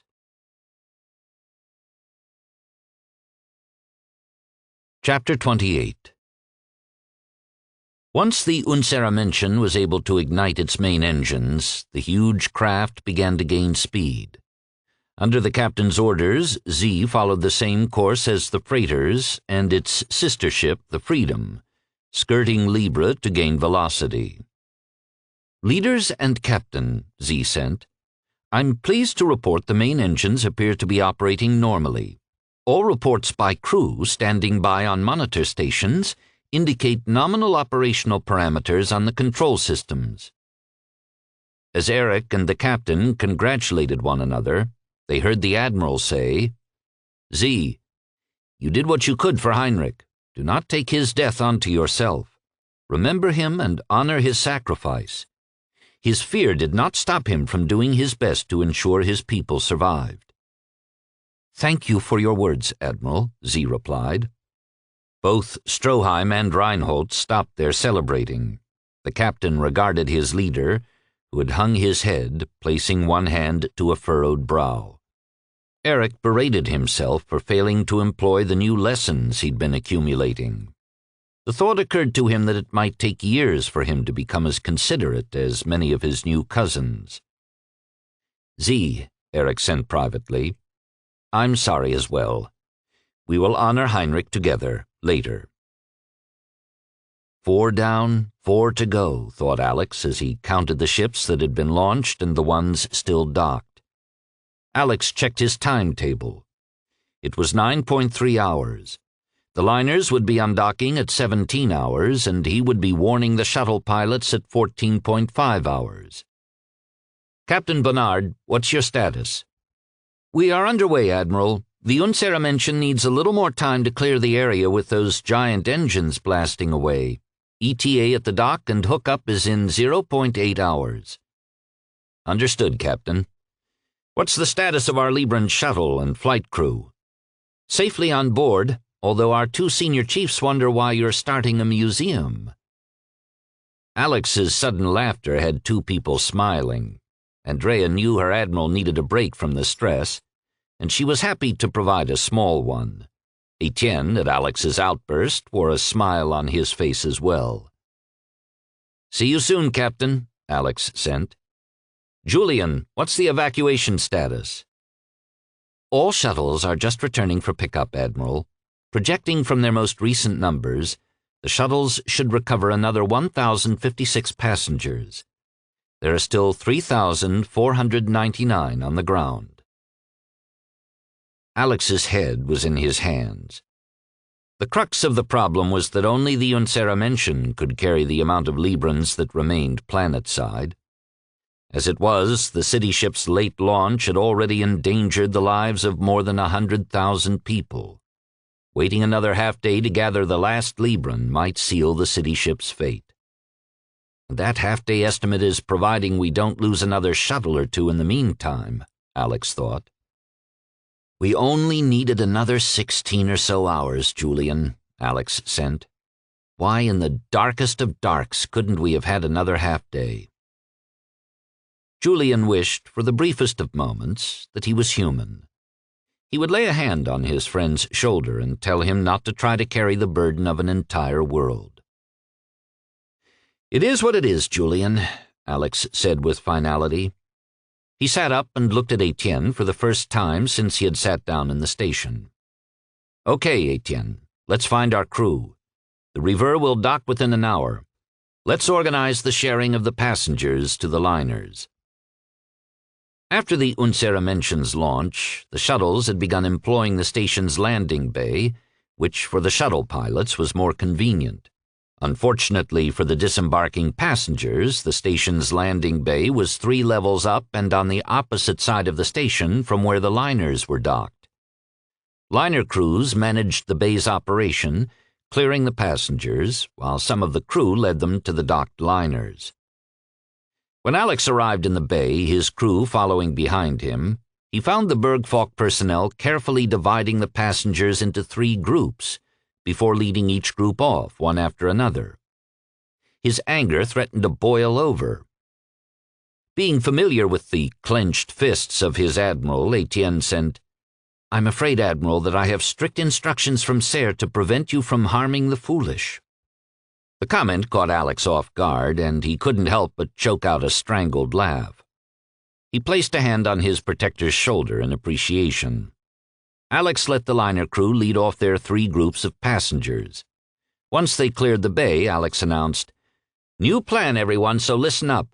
We move the passengers off the shuttle as quick as possible in one long line into the corridor and onto the liners. Drop the first third at the next gangway without breaking up a family and proceed onto the next gangway. Do this until the River docks, and then my ship will take a share." Julian settled the River at the Unseramention's recently vacated dock.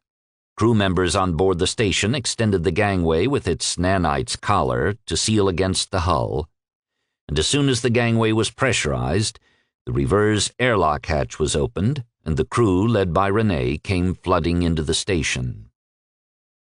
Renee's group met their fellow crew members leading passengers toward them, and she signaled her people to manage the boarding of the Librans, freeing the other crew to return to the landing bay. She followed them, and it took her a third of an hour to reach the shuttle bay via the station's corridors and lifts. Renee found Alex directing the unloading of passengers and assigning the split between the liners, his implant apps accurately managing the counts. It didn't cross her mind that they were in public as she walked up to Alex and threw herself into his arms, planting a kiss designed to stun and please at the same time. Bergfalk personnel were surprised by the display of public intimacy, but the River crew smiled and grinned. As for the Independents streaming from the outward bound, well, as far as they were concerned, the Admiral could have anything he wanted. "I missed you," Renee sent as Alex lowered her back to the deck. "And I missed you," he replied. "How can I help?" she asked. "There is nothing that you can do here, Renee. I would prefer that you return to the River." Renee tamped down her first response, which had been anger. She wanted to drag Alex back with her. As that was not feasible, she thought to plead with him to return with her. But she had decided long ago that she wasn't going to be that kind of partner. Instead, she kissed him on the cheek, and the sweet smile she gave him was in strong contrast to her words. "You missed the launch, Alex, and I will personally get off the ship and come beat you with something solid enough to dent your thick skull." Alex smiled after Renee, who walked away with a different stride from her usual elegant glide. A rolling gait rocked her slender hips from side to side. The motion had Alex focused on her backside until she disappeared around the corner. When he turned a rather surprised expression toward his escort, Alex found Etienne had been caught staring as well. The two men shared a companionable chuckle over their astonishment and went back to work. Taking an opportunity to get an update, Alex sent, "Julian, talk to me about the enemy." Talk had become a euphemism for the two of them. Instead, Julian transferred a replica of the bridge's holovid to Alex's implant. The image was interactive and connected to the one Julian projected on the bridge, enabling Alex to manipulate the view and Andrea to observe. The mothership had already covered a third of the distance from the FTL entry point to Libre. It had never slowed. Alex pushed in on the mothership. 40-plus drones now circled it. "We're not catching any breaks, are we, Julian?" "What sort of challenge would it be to defeat inept aliens, Admiral?" Julian replied.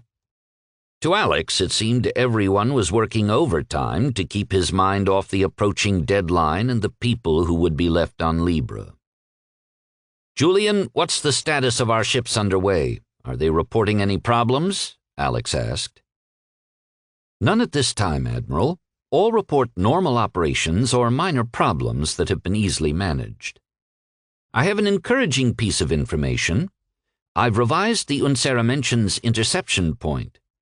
In a worst-case scenario, it will occur nearly 26 hours later."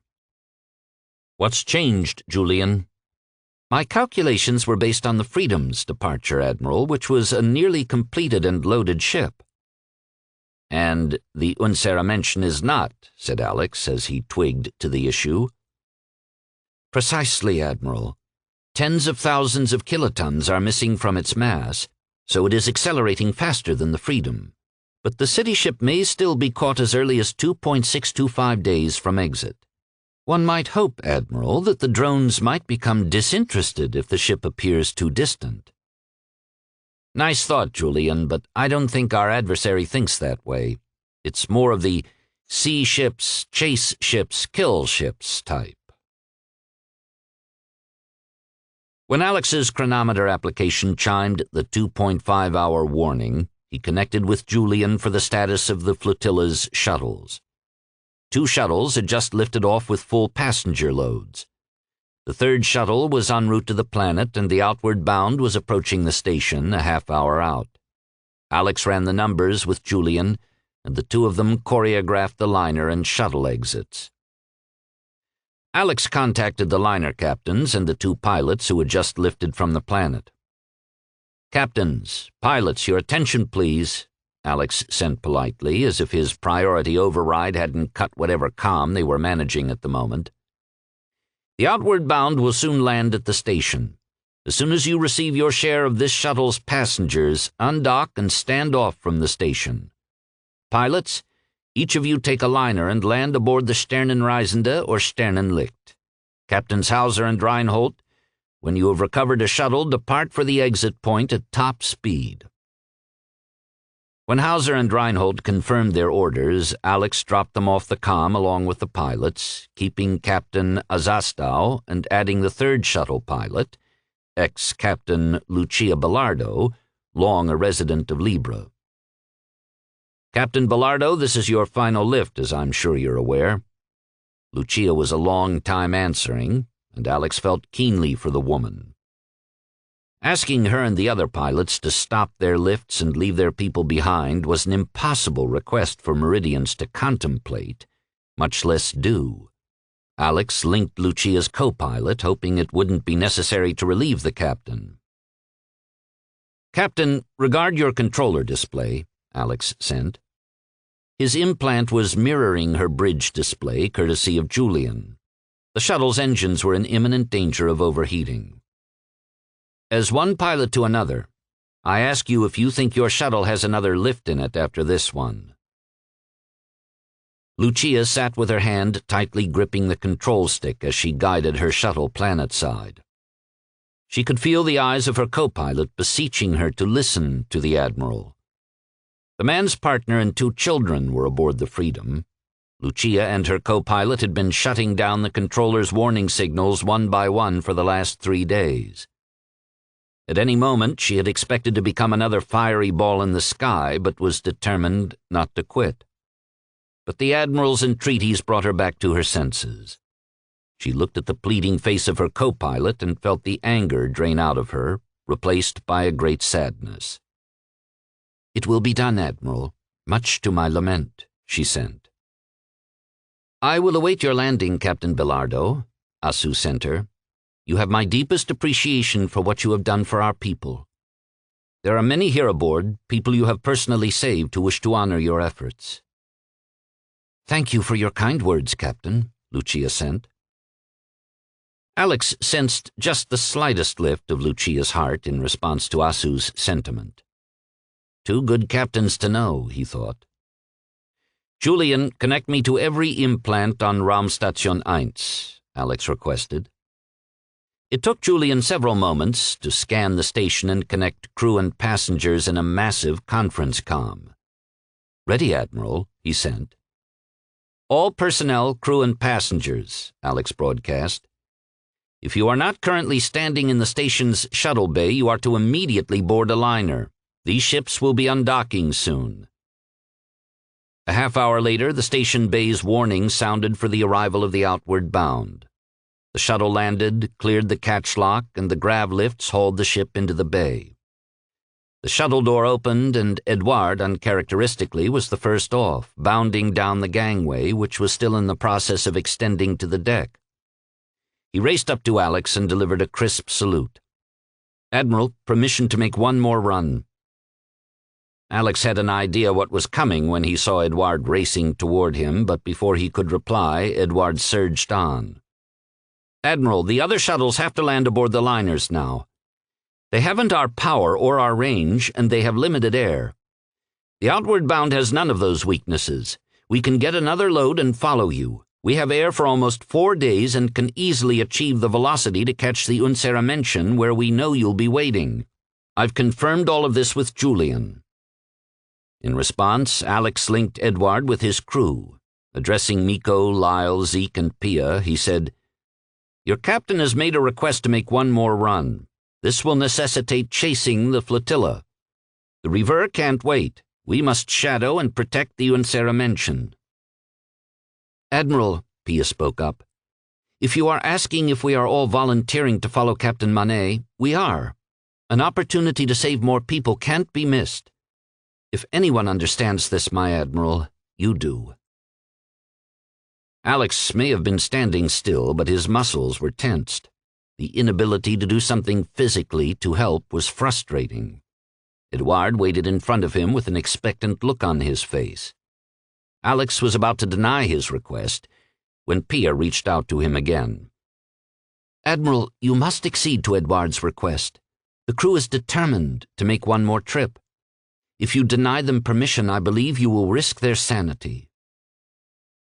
The tenseness drained from Alex, and he looked at Edouard, whose expression had turned from expectant to pleading. "Permission granted, Captain, But you better make rendezvous or you and I will have an issue. Do you hear me, Captain?"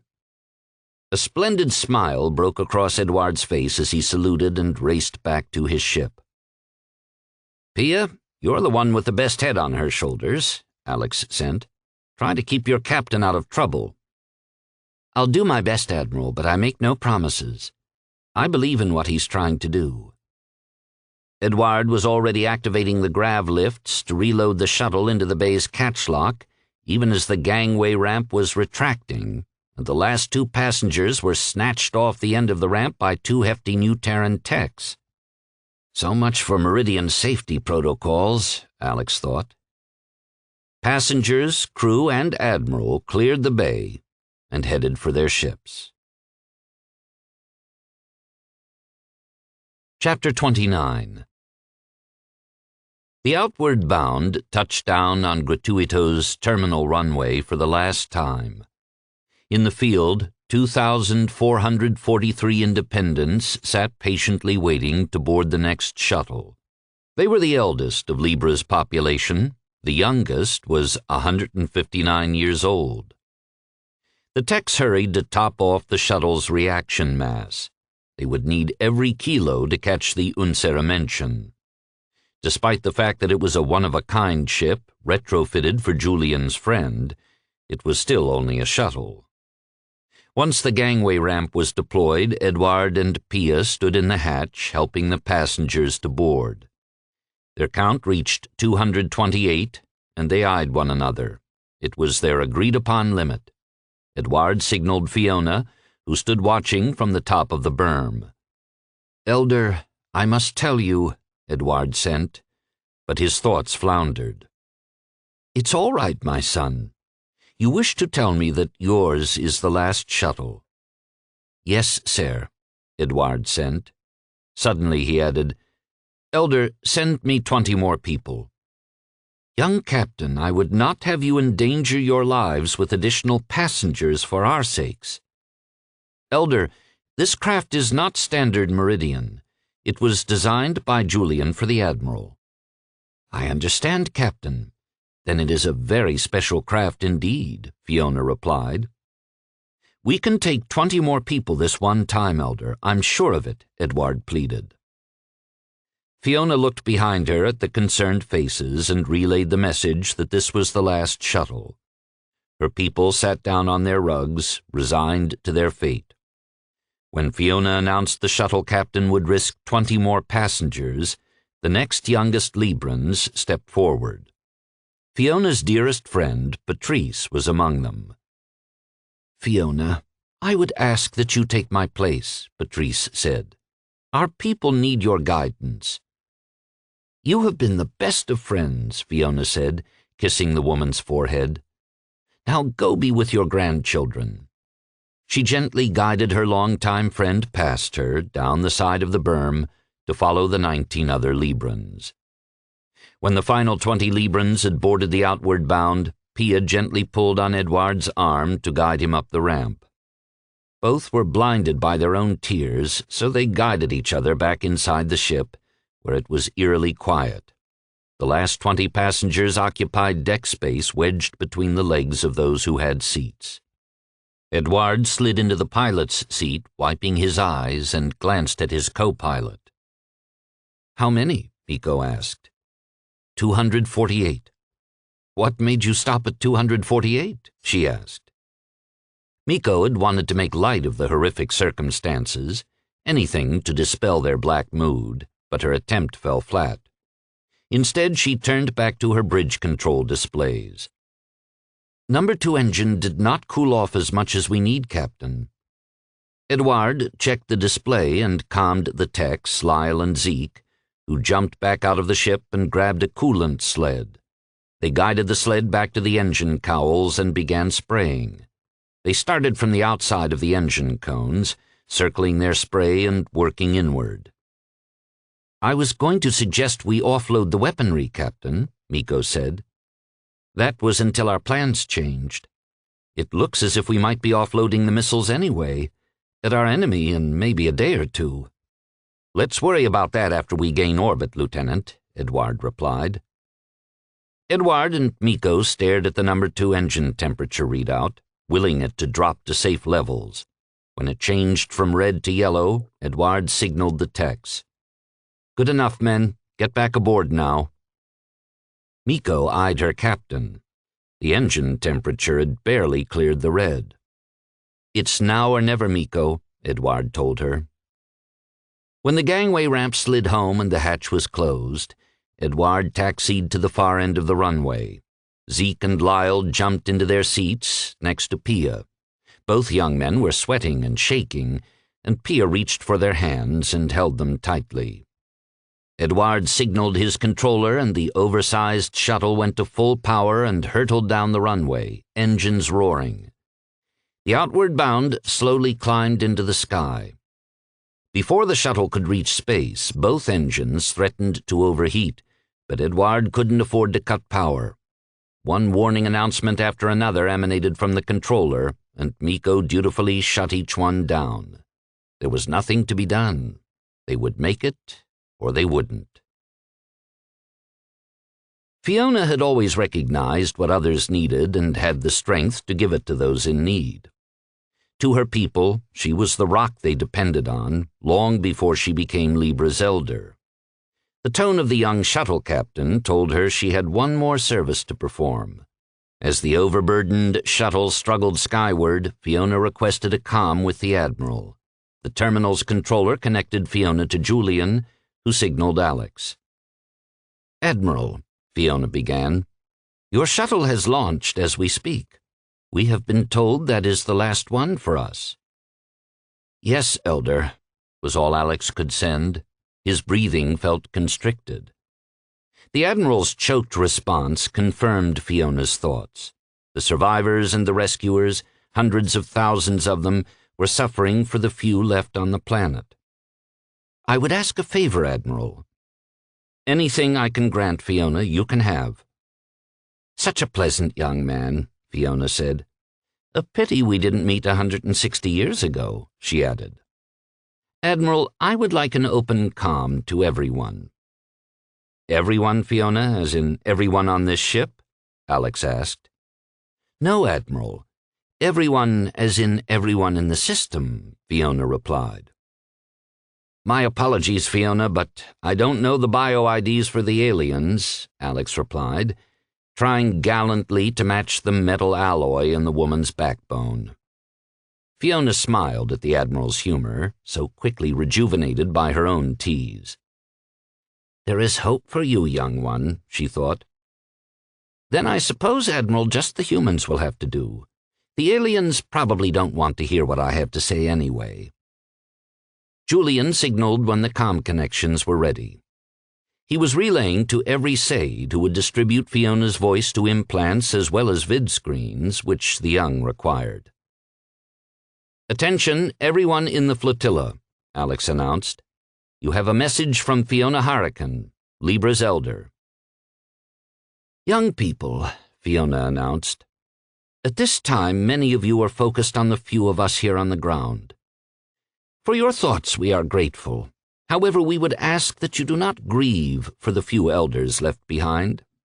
We have lived long lives, and we very few wish you to know that we are so proud of you that our hearts could burst.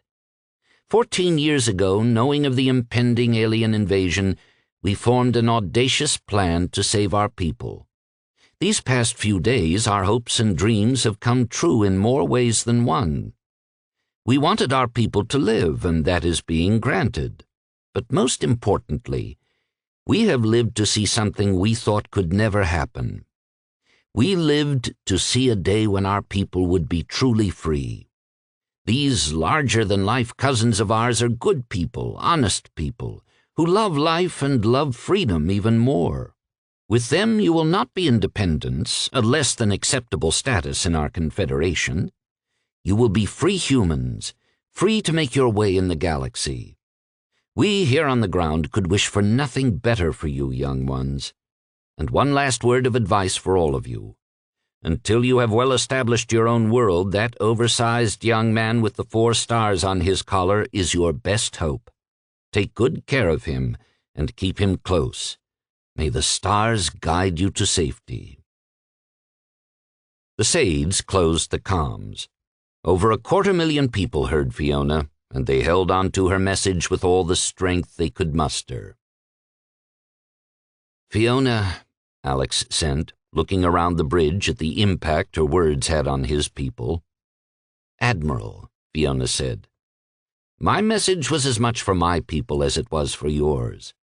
I would ask that you shoulder no blame for those you leave behind, or you will dishonor us. Take care of my people. They're yours now," she said, and closed the comm. Chapter 30. Once the Reaver's crew, volunteers, and a few additional passengers had boarded, Julian had confirmed the crew head count. On Alex's orders, Julian had also confirmed the station's emptiness, then launched their ship to chase the unwelcoming. Alex stood on the Reaver's bridge with Andrea and Renee, taking stock of their flotilla. Julian's holovid of the Arno system displayed the two freighters, Langstrecke and Moneymaker, followed by the Freedom and the unwelcoming, making for the far FTL exit. The passenger liners were in hot pursuit, and in less than half a day would catch the trailing city ship. "Captain, what's our ship's status?" Alex asked. "All 3 daggers are secure, Admiral. We've accounted for all crew members, no major injuries to report. Therese and Genevieve, with the help of some crew, are managing the cabin assignments. Engineer Levinson is handling supply stowage." "Julian, what's the status of the mothership?" "The number of silver ships having exited the craft is 52 and appears to be holding steady. In the past 4 hours, no more fighters have exited the ship. 3 have vectored off to take up patrols on the outer system. The mothership has not reduced its velocity." "So, if they come for the flotilla without slowing down, they'll catch the unwelcoming 2.6 days from the FTL exit," Alex said. "Captain, I think this is the time to get your ship in order. Flight bays and daggers readied, crew and passengers fed and rested." "Does that include yourself, Admiral?" Renee asked privately. "I'll be in my cabin if you need me, Captain," Alex said as if he hadn't received Renee's question. "Once you have the ship tidied up, get some food and rest yourself." Together, Alex and Renee walked back to their cabin. Passengers in the corridors moved aside, nodding their head in honor, some touching his shoulder as he passed. Many sent him the honored phrase, "Fortune to you, Admiral." Renee helped Alex out of his uniform, which had taken on a life of its own. She was unsure whether to throw it in the cleanser or find the nearest airlock. In the end, she thought she would give the cleanser a try or two. Alex climbed into the refresher, but later Renee found him sitting on the refresher's bench, the fog of cleanser partially obscuring him. His arms rested on his thighs and his head hung low. She stripped out of her ship uniform and stepped into the refresher with him. Taking a cleansing cloth, she began to wipe him down, softly, carefully, as a mother would a child. The fact that he never moved, never made a sound, told her how badly he had been wounded by his failure to lift every Libran from the planet. When Renee finished, Alex dried himself. She brought him his lounging robe and led him to bed. He started to object, but she hushed him and pulled him down onto the bed, urging him onto his side. Then she backed into a spoon position up against his front and pulled his arm over her. For a long while, Alex lay quiet and unmoving. Renee sent a message to Julian to block Alex's incoming comms and told Andrea the Admiral was unavailable unless it was an emergency. She waited and waited, quiet, barely breathing and not moving, hoping the stillness would help. She felt Alex shudder, grow quiet again, and finally, breathing deeply, fall asleep. Only then did her tears begin silently flowing. Alex woke with a start. He scanned the room and recognized his own cabin. Checking his chronometer, he was shocked to discover he had slept for an entire day. "Julian, Captain Bernard," Alex sent, and belatedly realized his comm was isolated. As he attempted to link to a ship's node to regain his comm, his implant connection went active, and the sleeping quarters door slid open. Renee stood in the doorway, hands on hips and a hard look in her eye. "Before the Admiral starts stomping around in his very large Admiral boots," Renee said with intensity, "he should know that I ordered his isolation. And kindly note, sir, that this time you were given no injections. You slept for a day because you required it."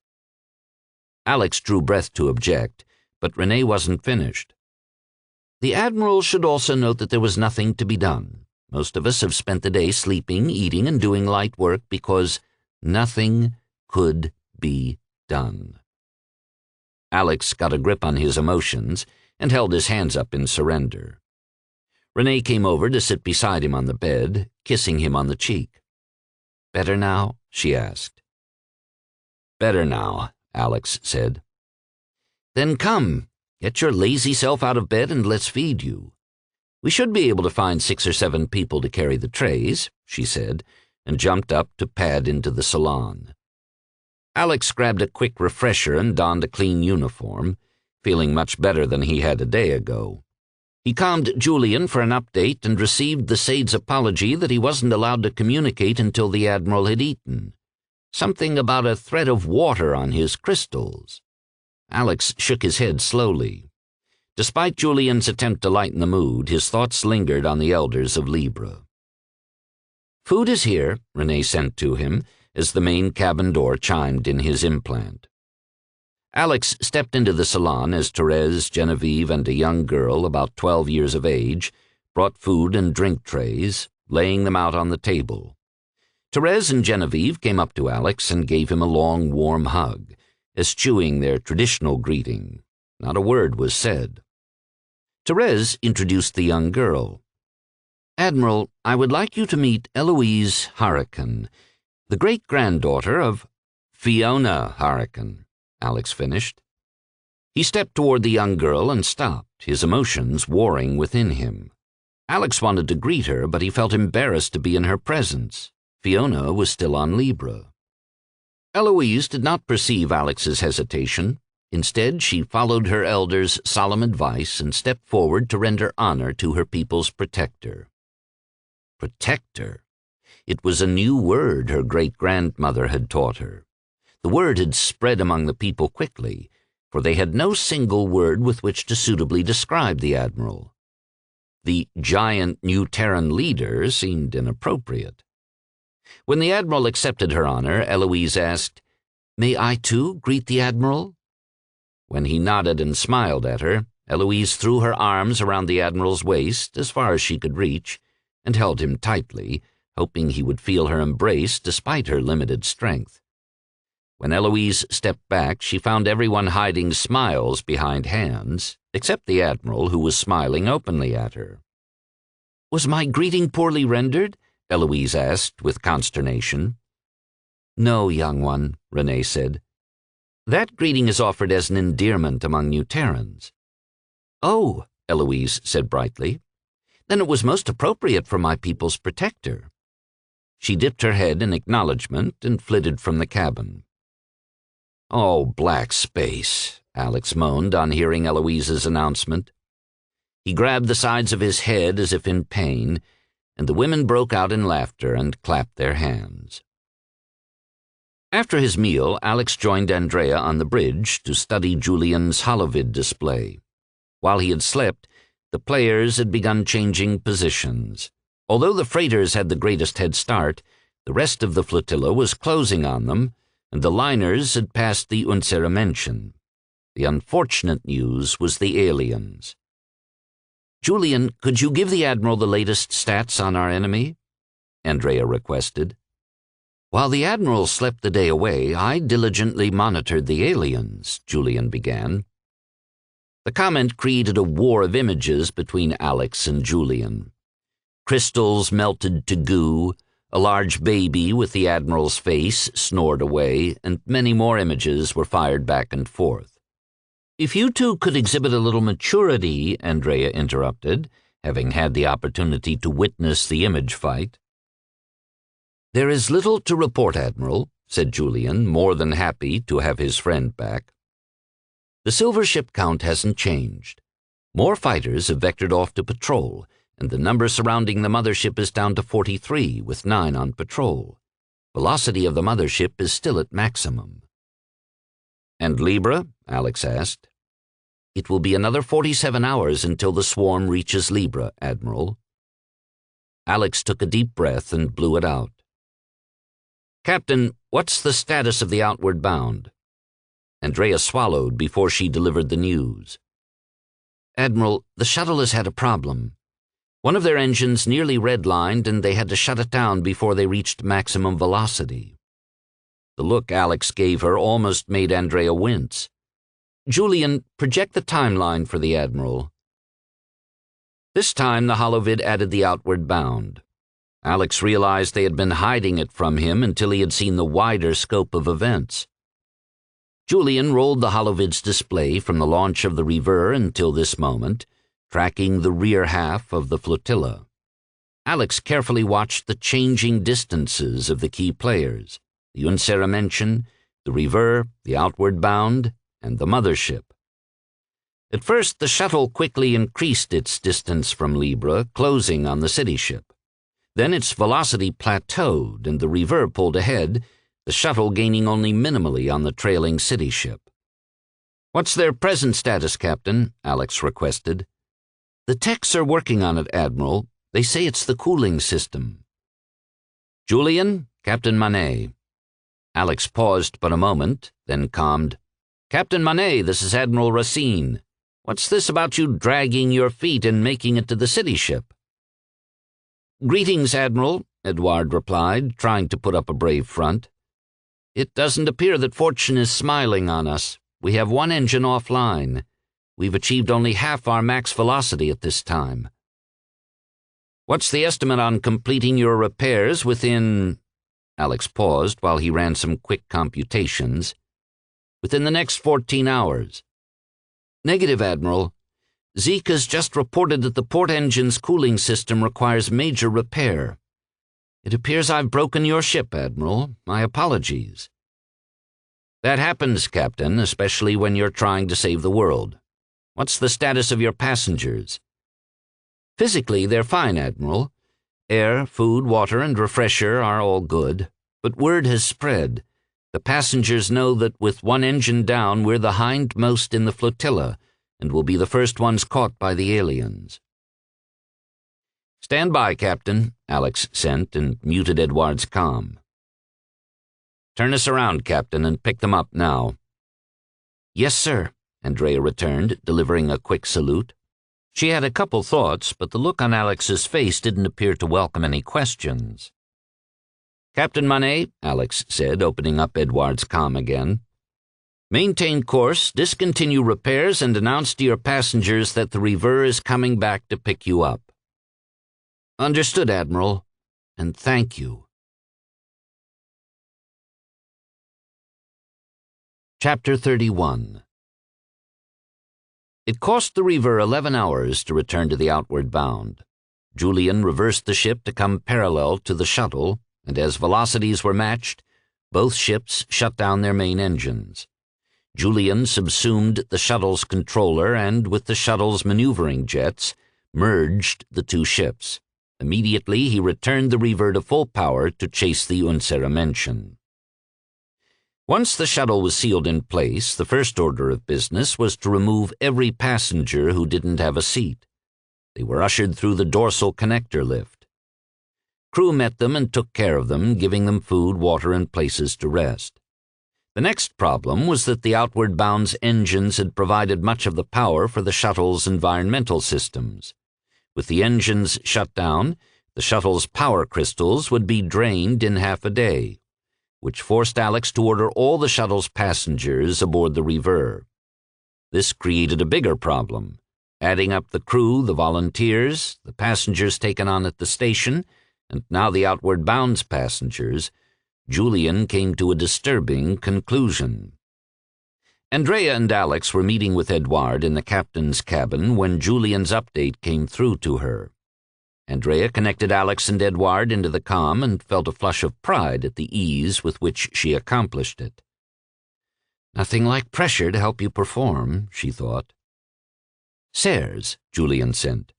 Our environmental facilities are being overloaded with the addition of the shuttle's passengers.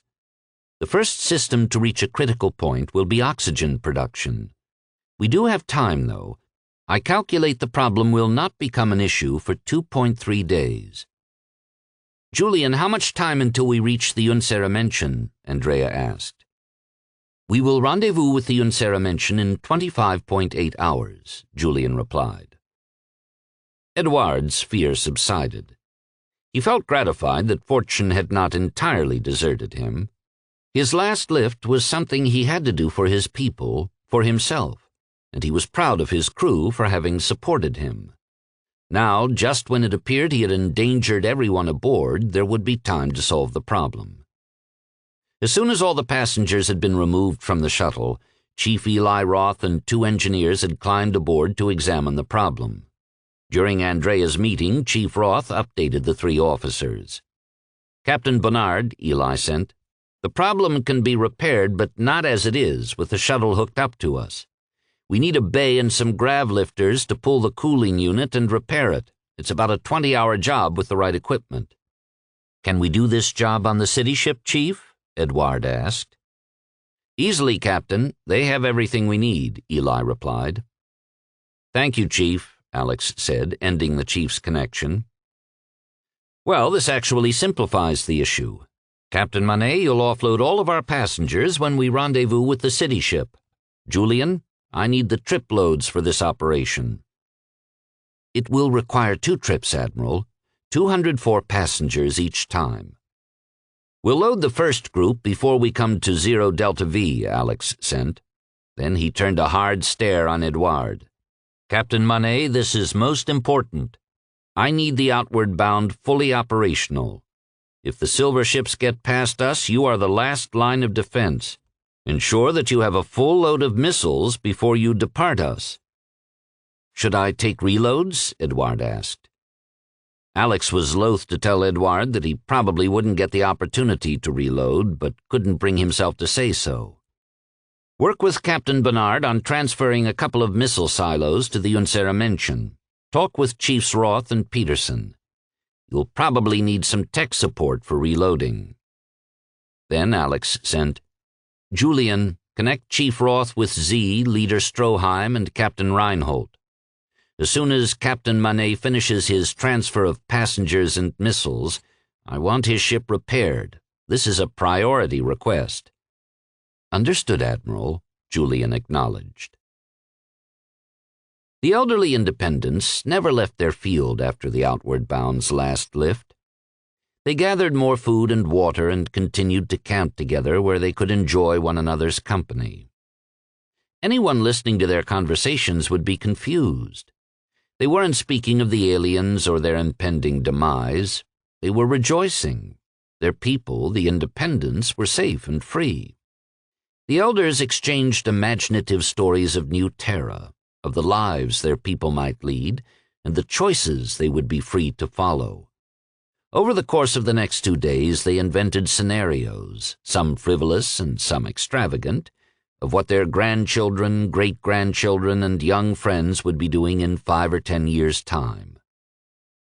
During the late evening, Gregorio was weaving the tale of his great-grandson, an engineer, who would start his own company, making airfoils for personal use. The foils would operate like a bird's wings, enabling people to leap from hilltops and fly. In the middle of his tale, brilliant explosions lit the night sky. The fuel cells and power crystals of the 3 stations had been destroyed by the aliens, and the entire night sky was lit as if it were daylight. The elders rose from their blankets, tents, and chairs. They formed a tight ring around Fiona, linking hands and arms. Sawali, who possessed a much-loved voice, began singing a song of freedom, one the Independents had always treasured. As she sang, the elders joined in. As their chorus grew to a crescendo, multiple streaks of energy cut through the atmosphere. burning the last independence of Libre to ash. Alex sat with Renee on the lounge in his cabin. He was dreading the coming moment and angry at the helplessness he felt. When the mothership decelerated for a stationary position over Libre, it disappeared from the reverse telemetry. Julian's vid feeds were lost as the 3 orbital stations were obliterated by the silver ships. The only visuals left were the vid cams of the shuttle terminal, whose signal was bounced through the FTL station. A single vid cam had a view of the field where the elders were camped. Every Said had access to the same vid cam, a natural extension of their security applications that were designed to watch over the Meridians, who might be involved in potentially dangerous actions. Considering the oncoming aliens, Alex found this the height of irony. He requested Julian connect him with the Saids. "Sirs, I have a favor to ask," Alex said. "Each of you has access to VidCam LT-37, which has a view of the Independence still on Libre. I would ask that if you receive a request for a view of that cam, you offer the response that it is unavailable." Only one Said, Willem of the freighter Langstrecke, asked why he should accede to the request to override his protocols. "Willem," Alex replied, "I believe it's important to the Independents who are embarking on a journey into a new life. They should remember their elders fondly as they last saw them. I don't think it's helpful to them to witness the death of those elders in such an insidious manner." "But we have protocols to follow," Willem objected. "Willem," Mutter responded first, "I judge the Admiral's request to have merit." Willem was nearly 100 years younger than Mutter, and he owed much to his senior, who had always aided him as a fellow House Said. It confused him that a protection protocol was being ignored.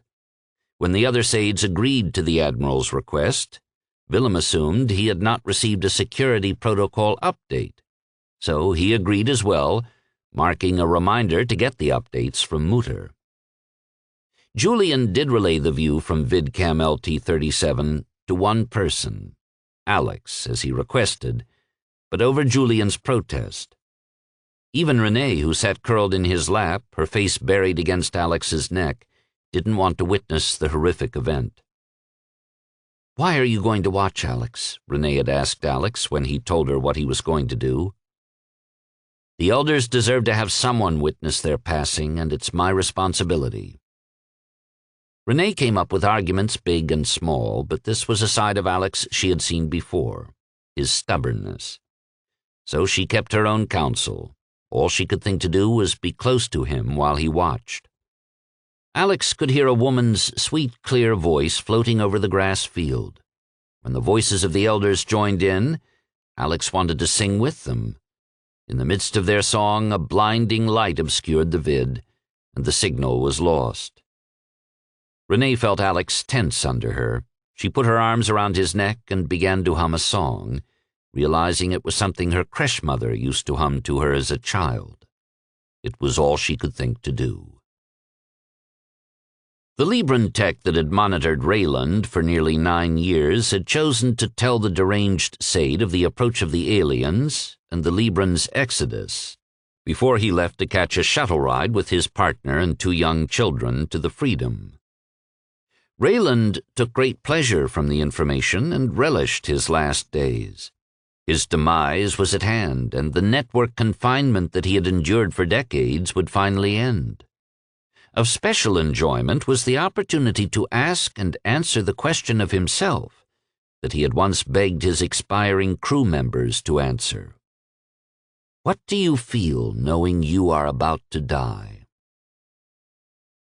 Julian had waited for a key piece of information for Alex. When the mothership had disappeared behind the shadow of Libre, and their destruction of Gratuito was complete, all visuals from the stations and the planet were lost. The FTL station's telemetry disappeared 2 hours later as it circled to the dark side of the planet. It was many hours before a swarm of 33 silver ships came around the curve of Libre's horizon. To Julian's relief, 19 of the drones continued to circle the planet, leaving 14 fighters headed on a vector toward them. "Admiral, we know what we are up against. 14 silver ships are headed this way." "How fast are they accelerating?" Alex asked. "They have tremendous capability in that regard, Admiral. I calculate they will achieve their top velocity in another 17.5 hours. "So how much time did we pick up for the unceremential due to the enemies slowing at Libre before they came on?" Alex inquired. "Accepting many assumptions, Admiral, the city ship will now be 1.96 days short of the exit point." "Keep a close eye on that swarm around the planet, Julian, and those on patrol as well. I want to know if any other silver ship can catch the unceremential. If we manage to defeat these 14, I don't want to be caught unaware of others." 14 silver ships, Alex thought, and us with just 3 daggers. Chapter 32. The Reaver had achieved a position a quarter-hour out from the unceremential. The crew was loading the outward bound with its first batch of passengers. Julian confirmed that the city ship's flight crew was standing by, ready to handle the shuttle's repair.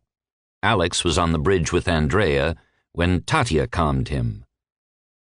"Hello, Commander. Is all well on the freighter?" Alex asked anxiously. "All is well here, Admiral. Captain Menlo and I have been tracking our flotilla and your adversaries. We are of the opinion you're trailing that city ship and contemplating how to gain it the 2 days it needs to make the exit." "Ah, Commander, you know me too well," Alex said, smiling to himself. "Admiral, we understand the outward bound is in for repairs," Tatia said. "Will the repairs be completed in time to help?" "It will be close, Commander. There's the chance they might be late to the party," Alex said, trying to make light of the situation. "Admiral, it's going to be 14 against 3. Tatia waited for a response, but didn't receive one. "But you're going to try anyway, aren't you, Admiral?" "Commander, you should know that I've left instructions with Mutter, Cordelia, and Z that if the Reaver doesn't survive, you'll be the ranking officer. I will need you to care for these people and find a way to carry on." Tatia was thinking of the crew of the Reaver, and most importantly of Alain, whom she had sent back aboard. Alex mistook Tatia's silence for disagreement with his plan and sent, "Commander, there is no way that I can value the lives of the few of us over those of the 122,000 people aboard the unceremential. Now, unless you have some brilliant scheme to defeat them, the captain and I have some work to do." "Well, Admiral, if you insist on being so damned stubborn, pardon my blunt speech, Admiral, I left you a present in the port bay. You will find 8 pallets earmarked by the codes X13617-1 through X13617-8. "And these pallets contain what, Commander?" asked Alex, intrigued by this turn in the conversation. "They're Cordelia's minelets, Admiral. You can probably figure out how to use them better than me. Julian has the technical specifications and programming choices for release." "Just when and how did you accomplish this, Commander?" Alex asked. "Admiral, since I've known you, we've jumped from one fire into the next trying to deal with this alien madness. I have come to believe it's my duty to do whatever is necessary to give you an edge. I figured you could use this particular advantage if things didn't go well with the flotilla's exodus," Tatia said. "You have my thanks for your contribution, Commander. I'll find a way to make good use of them," Alex replied. "What about our daggers, Admiral? We can send them back to you," Tatia said. "It's too far, Commander. They haven't enough fuel or air to engage the enemy and make it back to the freighter." "We could turn the moneymaker around, Admiral, join you and engage together." "Tatia," Alex said gently, "you're not thinking like a commander who might be in charge soon." He waited for her response, but she was quiet. "There is time yet, Tatia, so let's see what fortune brings us," Alex said, then closed the comm. Alex and Andrea looked at one another. As yet, neither of them had a plan for defeating their 14 pursuers. "Well, Captain, let's go look at the commander's present," Alex finally said. As the two of them worked their way through the corridors crowded with passengers who had nowhere else to sit, Andrea and Alex queried Julian. "Was there a reason you didn't inform us of the minelets, Julian?" Andrea asked. "I was tricked, Captain," Julian replied. "It was that new Terran deviousness of the commander. I had to promise to reveal nothing of what she was to communicate to me before she would communicate anything. I ask you, is this any way for a member of our house to behave?" "Okay, Julian," Alex sent. "So tell us about these minelets." "There are 4,096 minelets in each of 8 pallets, Admiral, totaling 32,768 minelets." "How effective could we be if we spread them out, Julian? I mean, how much area could we cover and still be effective for contact strikes?" Alex asked. "Commander Tichenko created some scenarios with Z for you," Julian explained, his tone a little irked. Andrea and Alex shared grins. No doubt the fact that Tatia worked with Z on the distribution gambits had ruffled Julian's virtual feathers. The Reverse crew prepared for the upcoming fight. Lieutenants Hatsuto Tanaka, Gary Giordano, and Sean McCreary worked with the flight crews to ready their fighters. The Outward Bound had made 2 trips to the Freedom and was preparing to load its final group of passengers. Alex saw the crew off, as had become his habit, shaking hands with Edouard, Miko, Zeke, and Lyle, wishing them good fortune. The crew took the lift first, and the passengers filed up next. As was her habit, Pia waited to board last, and her hug was a little longer than usual. The news of the 14 pursuers had made the rounds of the crew. No one doubted what their admiral was preparing to do. "I want that back, Admiral," Pia stated, referring to her habit of giving Alex a hug when she left and taking it back when she returned. "I'll have it waiting for you," Alex said, then laughed. "See that you do, Admiral," Pia said, stepping into the lift. When she turned around, her stare at Alex was hard and unforgiving, daring him not to be present to return her hug. Alex joined Andrea and Julian in the captain's cabin to study the minelet dispersion scenarios on the holovid. It mollified Julian somewhat that he was able to modify and improve several scenarios that Alex selected. "I wonder," said Alex, studying one of the dispersion techniques and playing with the settings. "Perhaps we aren't being good students here." "And who is the teacher we should be emulating?" Andrea asked. "I believe the Admiral is referring to our devious one, Commander Tichenko," Julian responded. "Precisely, Julian," Alex said, imitating his friend. "We're attempting to lay out the best dispersion arc based on the oncoming trajectory and spread of these fighters. This seems too passive an approach. What if we were to herd the silver ships where it would do us the most good?" Julian took a few ticks to review the definition of herd when used in this context. The Rever began dropping velocity to widen the gap to the Unsera mention, but still forcing the enemy to cover the vast majority of the distance. The flight chiefs received Julian's downloads for the dispersion settings on the minelet pallets. Once the pallets were ready, the crew used grav lifts to position the pallets in a line behind Lieutenant Tanaka's dagger in the port bay, as Julian required. Lieutenant Tanaka was flight leader, piloting Dagger 2. Lieutenant Gary Giordano and Lieutenant Sean McCreary were flying Dagger 9 and Dagger 10, respectively, from the starboard bay. The bravado Hatsuto, often portrayed, was gone. His one encounter with a silver ship had been a successful ambush. Now he was to lead 3 daggers against 14 enemy fighters.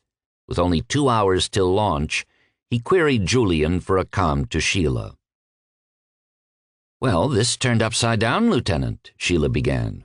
"I believe I'm supposed to be where you are, but then again, and knowing the Admiral, I should have figured he would be in the thick of it. How are you doing, Lieutenant?" Honestly, Commander, I'm trying not to throw up, or barring that, run and lock myself in a refresher until this war is over. I can tell you this, Lieutenant, it's better to be scared than cocky. Cocky will get you dead faster. Any wisdom you care to impart, Commander? I'm listening. What's the Admiral's plan? Sheila asked. Well, that's the odd part. It's not a straight-up fight, Hatsudo explained. Ah, then you're in luck. As Commander Tachenko would say, the Admiral's being devious, and that's a good thing. Follow the Admiral's plan. The last guy that didn't listen ended up dead. That's it? That's the advice, Commander? Hatsudo asked. He had hoped for so much more. That, and let the controller do the jinking and jiving. You're there to guide the strategic plan. Good fortune, Lieutenant. The 14 silver ships came on in a loose vanguard, no identifiable formation. Just like a hive, Julian said into the quiet of the bridge. The lights were dimmed. Alex and Andrea were concentrating on the holovid and the players, the Unceramention, the Reaver, and their adversaries. It's time, Captain, Alex said. Launch the fighters, and let's see what we've learned. On their holovid, 3 dots appeared and ever so briefly hung near the icon of the Reaver, drifting slightly aft. Then, like raptors, they dived down below the ecliptic. Julian announced, 3 of the silver ships have changed trajectory, sirs. They're chasing our fighters. Time passed slowly for everyone. Andrea sat in a command chair, a knuckle to her teeth. Several times she felt the urge to ask Julian for an update, but restrained herself. Alex paced the bridge. A strange phenomenon was taking place, unbeknownst to Alex. His willing of the aliens to respond to his plan was so forceful that, as he paced, his new Terran flight crews began doing the same. Chief Roth was one of those pacing with his crew, so the oddity went unnoticed in the starboard bay. Chief Peterson was incredulous as he watched his crew pace the bay and ordered a halt to their activity. Even then, several of the crew, while standing still, continued to shift their weight from foot to foot. The 3 silver ships have changed trajectory to rejoin the others, Admiral, Julian relayed with enthusiasm. Alex and Andrea exchanged evil grins. Okay, Julian, Alex said. You have our plan. Put that marvelous little crystal brain of yours to work. When Julian signaled the next event point, Andrea ordered the pallets launched. Crew members, enclosed in their environment suits, had stood waiting behind their grav lifts, which floated the pallets of minelets off the deck. The bay's doors were open. On Chief Peterson's command, 3 crew members, shoving a single pallet in front of them, ran at the bay's opening. Just short of stepping out into space, the carefully measured tether lines anchoring the crew and the grav lift yanked up short, and the pallet slid off and continued out into the dark. In quick order, the 7 other pallets were sent after the first one. An effective use of the minelets required they be laid in a dense cloud. The challenge was that the silver ships were spread in a loose formation spanning 130 kilometers. Julian had calculated that if they spread the minelets evenly across that distance in a grid of about 10 high by 3,276 wide, they would have a 1 in 53.6 chance of destroying the enemy craft. That was when Alex realized it was time to be devious. The pallets launched by the flight crew released the minelets in a gentle swirl that left them trailing behind the Reaver in a thick cloud, approximately 20 high by 1,638 wide. An average of 5 to 6 meters separated most of the minelets, and they covered a span of 9 kilometers. In the silver ship's present formation, the Reaver might destroy 1, or, if fortunate, 2 fighters. Now the next piece of Alex's plan was engaged. When all ships reached the plan's trigger point, Julian signaled the Dagger's controllers, and the fighters flipped around. The pilots blacked out as the inertia compensators struggled to keep up, but the controllers were following the music and Julian was conducting. It became a race. The daggers shot back up toward the ecliptic, but at an angle that placed them in front of the silver ships. Alex kept pacing the bridge. This was one of the weak parts of the plans. It depended on the drones not breaking formation and diving to intercept their daggers. His hope was that their fighters would be seen as returning to their mother ship, and therefore into the path of their enemy. "Any change?" Andrea asked, unable to control her impatience. "No deviation at this time, Captain," Julian announced. The reverse fighters and the silver ships raced toward a common point, which was the cloud of minelets, small spheres invisible in the dark. As the daggers closed on the ecliptic, the drones switched from targeting the rever to targeting the daggers, which forced them to close ranks as they angled in toward the three fighters. This is the beauty of a SAID, Alex thought.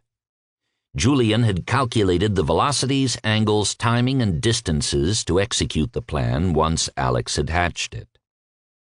The closer the daggers got to the ecliptic, the closer the drones crowded together, all 14 of them. Then the three daggers shot in front of the enemy fighters, clearing them by a paltry 26 kilometers, and arrowed through the cloud of minelets, each fighter's controller twisting and rolling its ship to evade the spheres. The silver ships closed quickly on the daggers, flying into the cloud of minelets. They, too, saw the minelets and, with their great maneuverability, rolled to avoid collision. The final step in the plan was activated.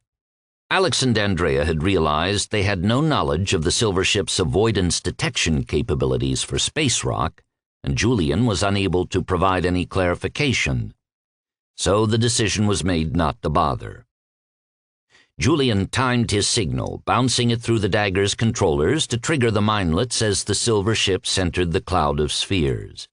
12 of the 14 enemy fighters flew through a wall of shrapnel that ripped their ships apart.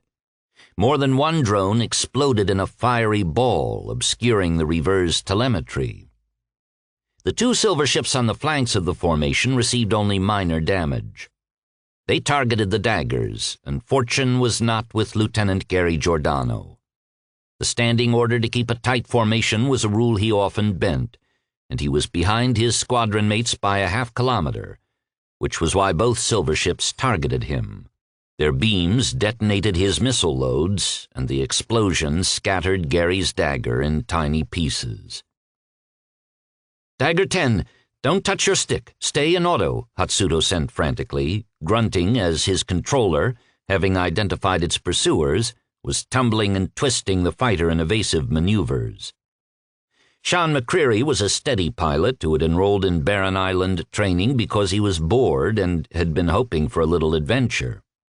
This was his first life-and-death struggle, and he'd already had too much adventure.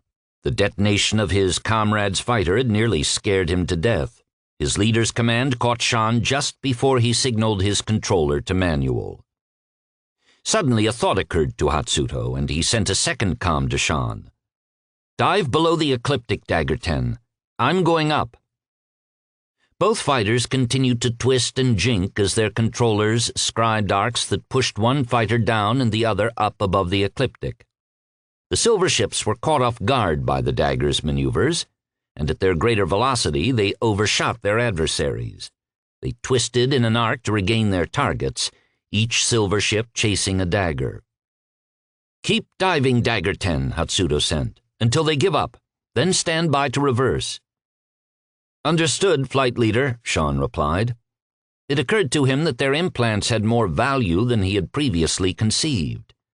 With the heavy pressure on his chest, he thought he might not have had enough breath to respond by voice. Hatsuto communicated with his controller, requesting his previous plunge distance below the ecliptic be laid over his present climb, wondering how much farther his fighter had to go before his pursuer gave up again. He passed the enemy's previous turnaround distance, and his dagger was forced to dodge another alien beam when his controller detected the charge building on the alien's hull. "Guess we really pissed them off," Hatsuto thought. His dagger twisted in a series of spirals in a last-ditch effort to evade the closing silver ship, and Hatsuto closed his eyes, waiting for the final beam shot, his pursuer much too close to miss. When nothing happened, Hatsuto opened his eyes and checked his telemetry and checked it again. The silver ship had shot past him. It was cocked to the port side and gently rolling. Not even pausing to thank fortune, Hatsuto reversed his dagger and plunged back down toward the ecliptic, hoping to be in time to help Sean. "Dagger 10, status," Hatsuto sent as he checked Sean's position in his helmet display. "Headed back to the ecliptic, leader." "You're not going to believe what happened," said Sean, his thoughts screaming joy. "Let me guess, Dagger 10, Hatsuto sent, relief evident in his thoughts. "The drone shot past you and kept going, so you decided to turn around and come home." "Black space, leader, I thought I was dead. It was right there, right on top of me. My fighter did a twist and arc that I thought was going to kill me before the enemy fighter did. When my blackout cleared, I looked for the silver ship, and it was ahead of me, just shooting on." "Lieutenants, Captain Bernard, stop gabbing about your good fortune and get your butts back aboard the Reaver now," Andrea calmed. "Julian, what's the status of any other potential problem drones?" Alex asked after witnessing the last of their 14 pursuers drift out of the system. "3 drones have changed vectors to intercept us, Admiral," Julian reported. "Can they catch us?" Alex asked. "Stand by, Admiral. I need more telemetry time." Several moments later, Julian had his answer. "Admiral, 2 will catch the Unceramention 10.5 and 12.6 hours before passing the last planet's orbit." "From what we've just seen, Julian," said Alex, "it appears your gravity drive theory has been substantiated." "The power of the sleuth," Julian replied. "Good job, Detective," Alex said. "Julian, relay my comm to all SAIDs for all people." "Ready, Admiral," confirmed Julian. "Attention, people of the Libre flotilla," Alex sent. "Fortune is still with us. We've eliminated the 14 pursuers of the Unceramention, but in doing so, we've lost another good man, Lieutenant Gary Giordano. Now 3 more silver ships are chasing us. According to Julian, 2 will catch us just before we pass the last planet. That's all for now. May fortune continue to guide us." "So, do I understand this correctly?" Andrea asked. "Julian's concept is that the silver ships outside of the system's gravity wells are unable to steer their craft. That's why they sailed off into space." "Yes, Captain," Alex replied. "Julian's theory is that the silver ships collect energy from gravitational waves through their shells and use the energy to power their craft. Apparently, it's why the enemy fighters are limited to a system and not too far above or below the ecliptic. When they pursued our 2 daggers, they ended up with insufficient gravitational forces to power their drives, or something to that effect." Alex sat back down in front of the holovid, which Julian had changed to provide a broader view of the system. It displayed the last planet's orbital arc, the flotilla's ships, and the 3 additional drones. The 2 fighters that would arrive first were approaching at angles to their position. "Wish we would have kept some of those minelets," Alex thought. "Captain, get those 2 fighters back aboard and refueled," Alex ordered. "We need to focus on these 2 new pursuers." While Andrea checked in with the flight chiefs on the status of the retrieval of their fighters, Alex signaled Tatya. "Well done, Admiral," Tatya sent, responding to Alex's greeting. "You have my gratitude, Commander. Your foresight and perseverance saved us and the people of the Unceramention." "Thank you for the compliment, Admiral, but I think you're giving me too much credit. I'm trained in weapons, so I think in terms of utilizing them to equalize an adversary's advantages. You're the one who invents the way to employ them and win an engagement. We were monitoring Julian's telemetry. Very clever of you, Admiral. Very devious." "I had a good teacher, Commander," Alex sent. Tatya laughed at the thought that her star student was the Admiral who was trying to defeat humanity's enemy. "Well, Commander," Alex said, "I used all the minelets, So no more surprises, and my 2 daggers can't take on 2 silver ships head-to-head.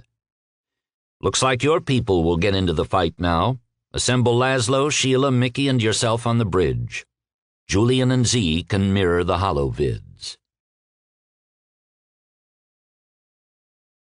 Chapter 33. The officers and crew of the Moneymaker hadn't been idle while their ship headed for the FTL exit.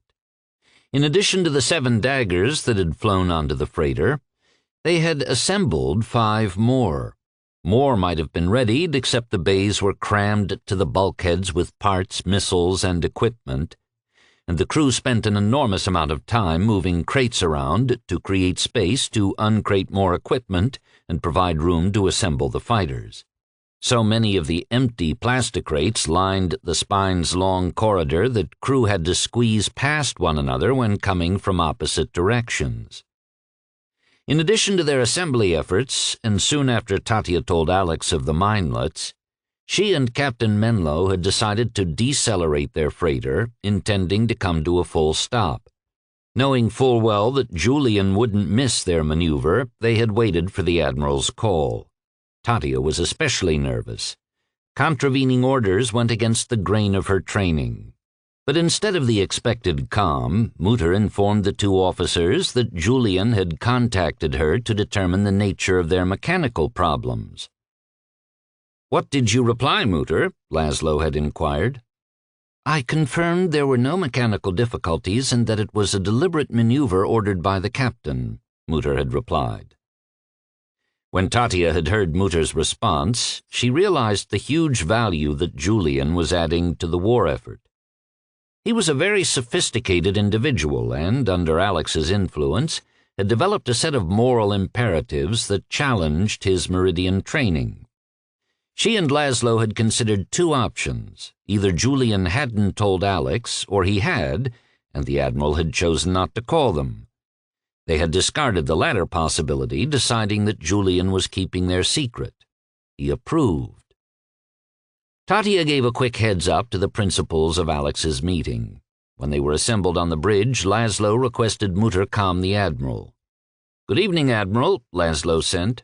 "May I extend my congratulations on your brilliant maneuver?" "A maneuver made possible by the stubbornness of my commander," Alex replied with a little smile. "Interesting development, Captain. I was sitting here trying to determine how I could employ your daggers to intercept these 2 drones when I noticed your ship's position. Much to my surprise, it seems I was the only one who didn't know you had fallen out of formation. I must have a word with my Sade sometime." Julian mentally winced at Alex's statement, but he had made his decision to support Tatia and Laszlo. The dynamics of the human wills in play created a fascinating intersection of personalities for him to contemplate. Alex fought to save every ship and every person, and his people fought to save one another, especially their admiral. "Right now," Alex continued, "you're in a prime position to assist us with your 7 daggers, Commander." "That would be 12 daggers, Admiral," Tatia interrupted. "You have been busy, Commander. Have you been able to test the new fighters?" Alex asked. "We've just finished diagnostics tests on the controllers, Admiral," Sheila reported.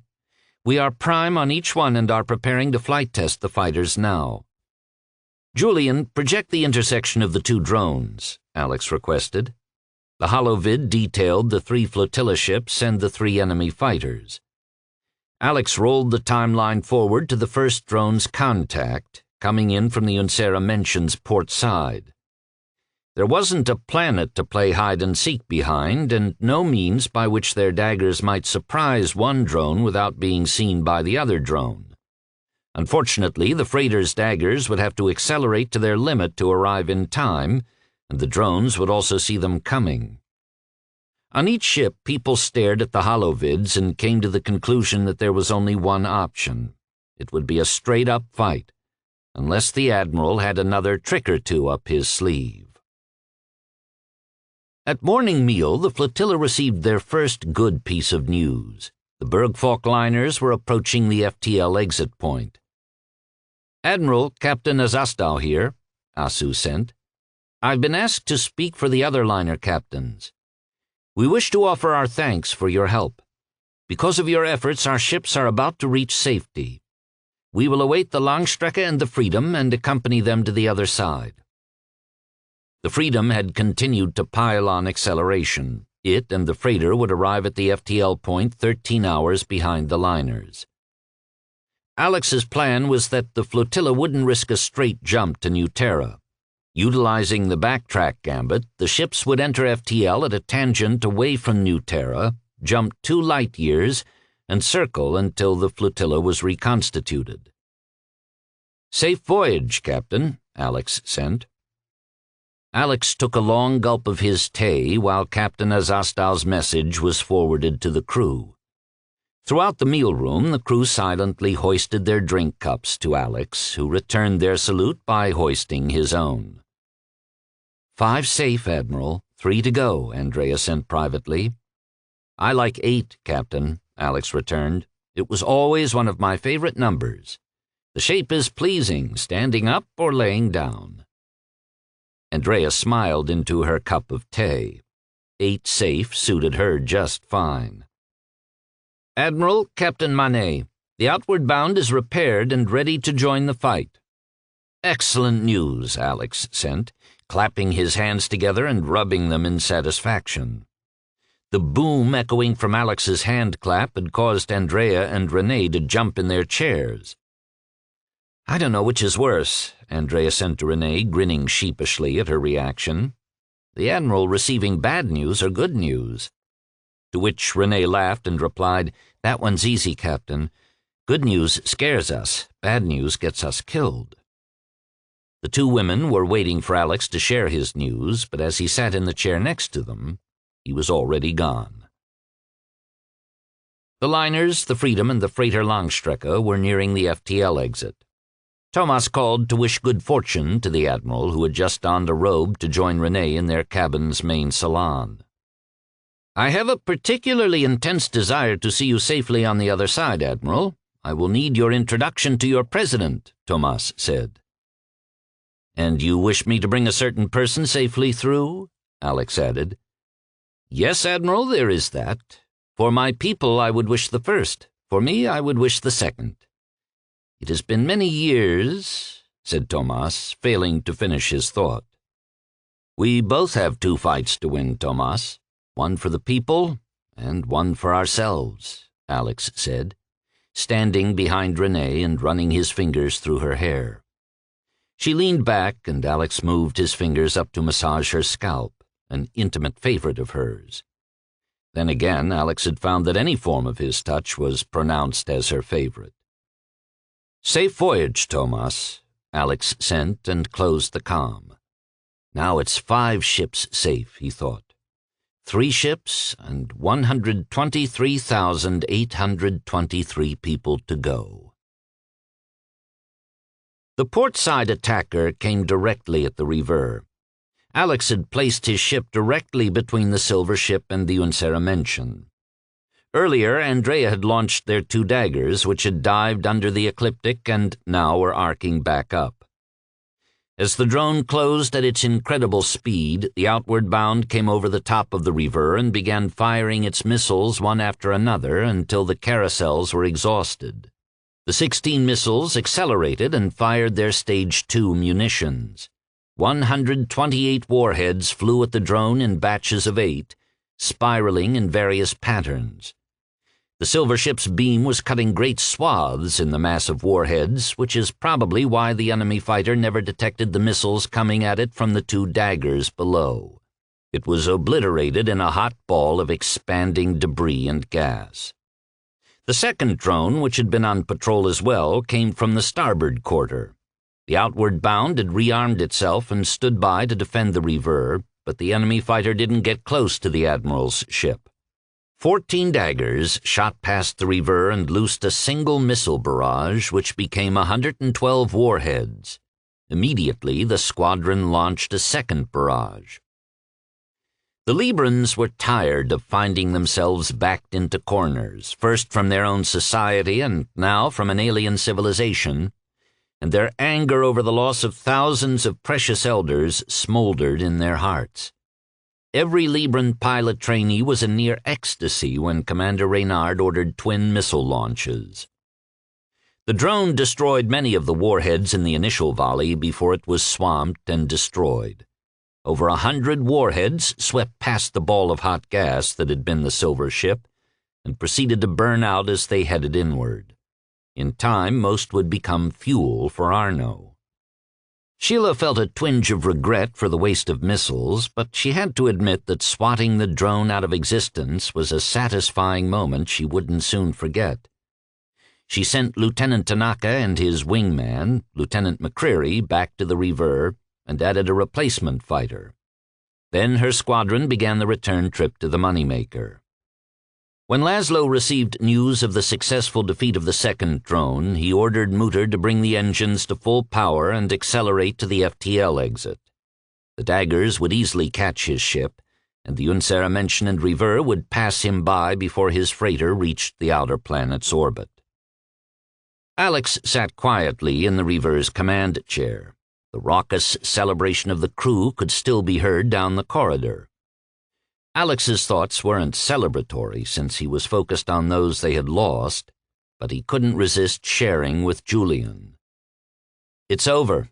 We've made it, my friend," Alex sent. "Yes, an entire population saved, Admiral. As is popular at celebrations on your world, I would offer a toast to the elders, to Bobby, to those lost aboard our shuttle, to Heinrich, and to Lieutenant Giordano, except for a simple fact," Julian said dryly. "I could pour some alcohol on your crystals for you," Alex offered. "True, but then who would drive this metal alloy hull around the stars for you, Admiral?" "Well, yes, there is that." Alex paused briefly, then sent, "Okay, I'm done wallowing." "This is no time to be thinking of the past, my friend," Julian thought. "New Terra is only days away." Chapter 34. The Unseramenschen passed by the Moneymaker, and Alex ordered Andrea to fall off and shadow the freighter. Alex and Andrea were updated by Julian that 4 more drones had turned to pursue them, but were too far away to reach them before the exit point. In fact, the remaining ships of the flotilla would soon pass that invisible gravity line of the last planet's orbit that Alex and Julian were sure the silver ships couldn't cross. "It's just mindless, Admiral," Andrea said, observing the great distance the drones had to cross to reach their ships.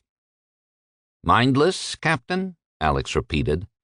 "I'm not so sure. Directed, perhaps." Before Andrea could reply, Laszlo was on the comm for Alex. "Good day, Admiral. I see we warrant an escort." "All the way to the exit, Captain," Alex sent. "I was recently introduced to an interesting concept by your crew called wagering," Laszlo said. "Not all New Terran habits are good habits, Captain. By any chance did you participate?" "I'm afraid I did, with your commander, but the challenge appeared to be quite winnable, Admiral," Laszlo sent. "They often do, Captain. It's what makes most wagers foolish. And what was it you appeared to have won before you bet?" Alex asked. "It began as a simple discussion. I expressed my concern that when the Unseramenschen and the Rever passed us by, I hoped we wouldn't be surprised by any enemy fighters before we could make the exit. And the commander replied, 'What makes you think the Admiral will pass us by?' To which I replied that it was the logical thing to do. Then she uttered an odd phrase, 'You want to bet?'" Alex was laughing. He could just imagine the expressions on Laszlo's face, first when Tatia dropped her challenge, and second when he lost the bet.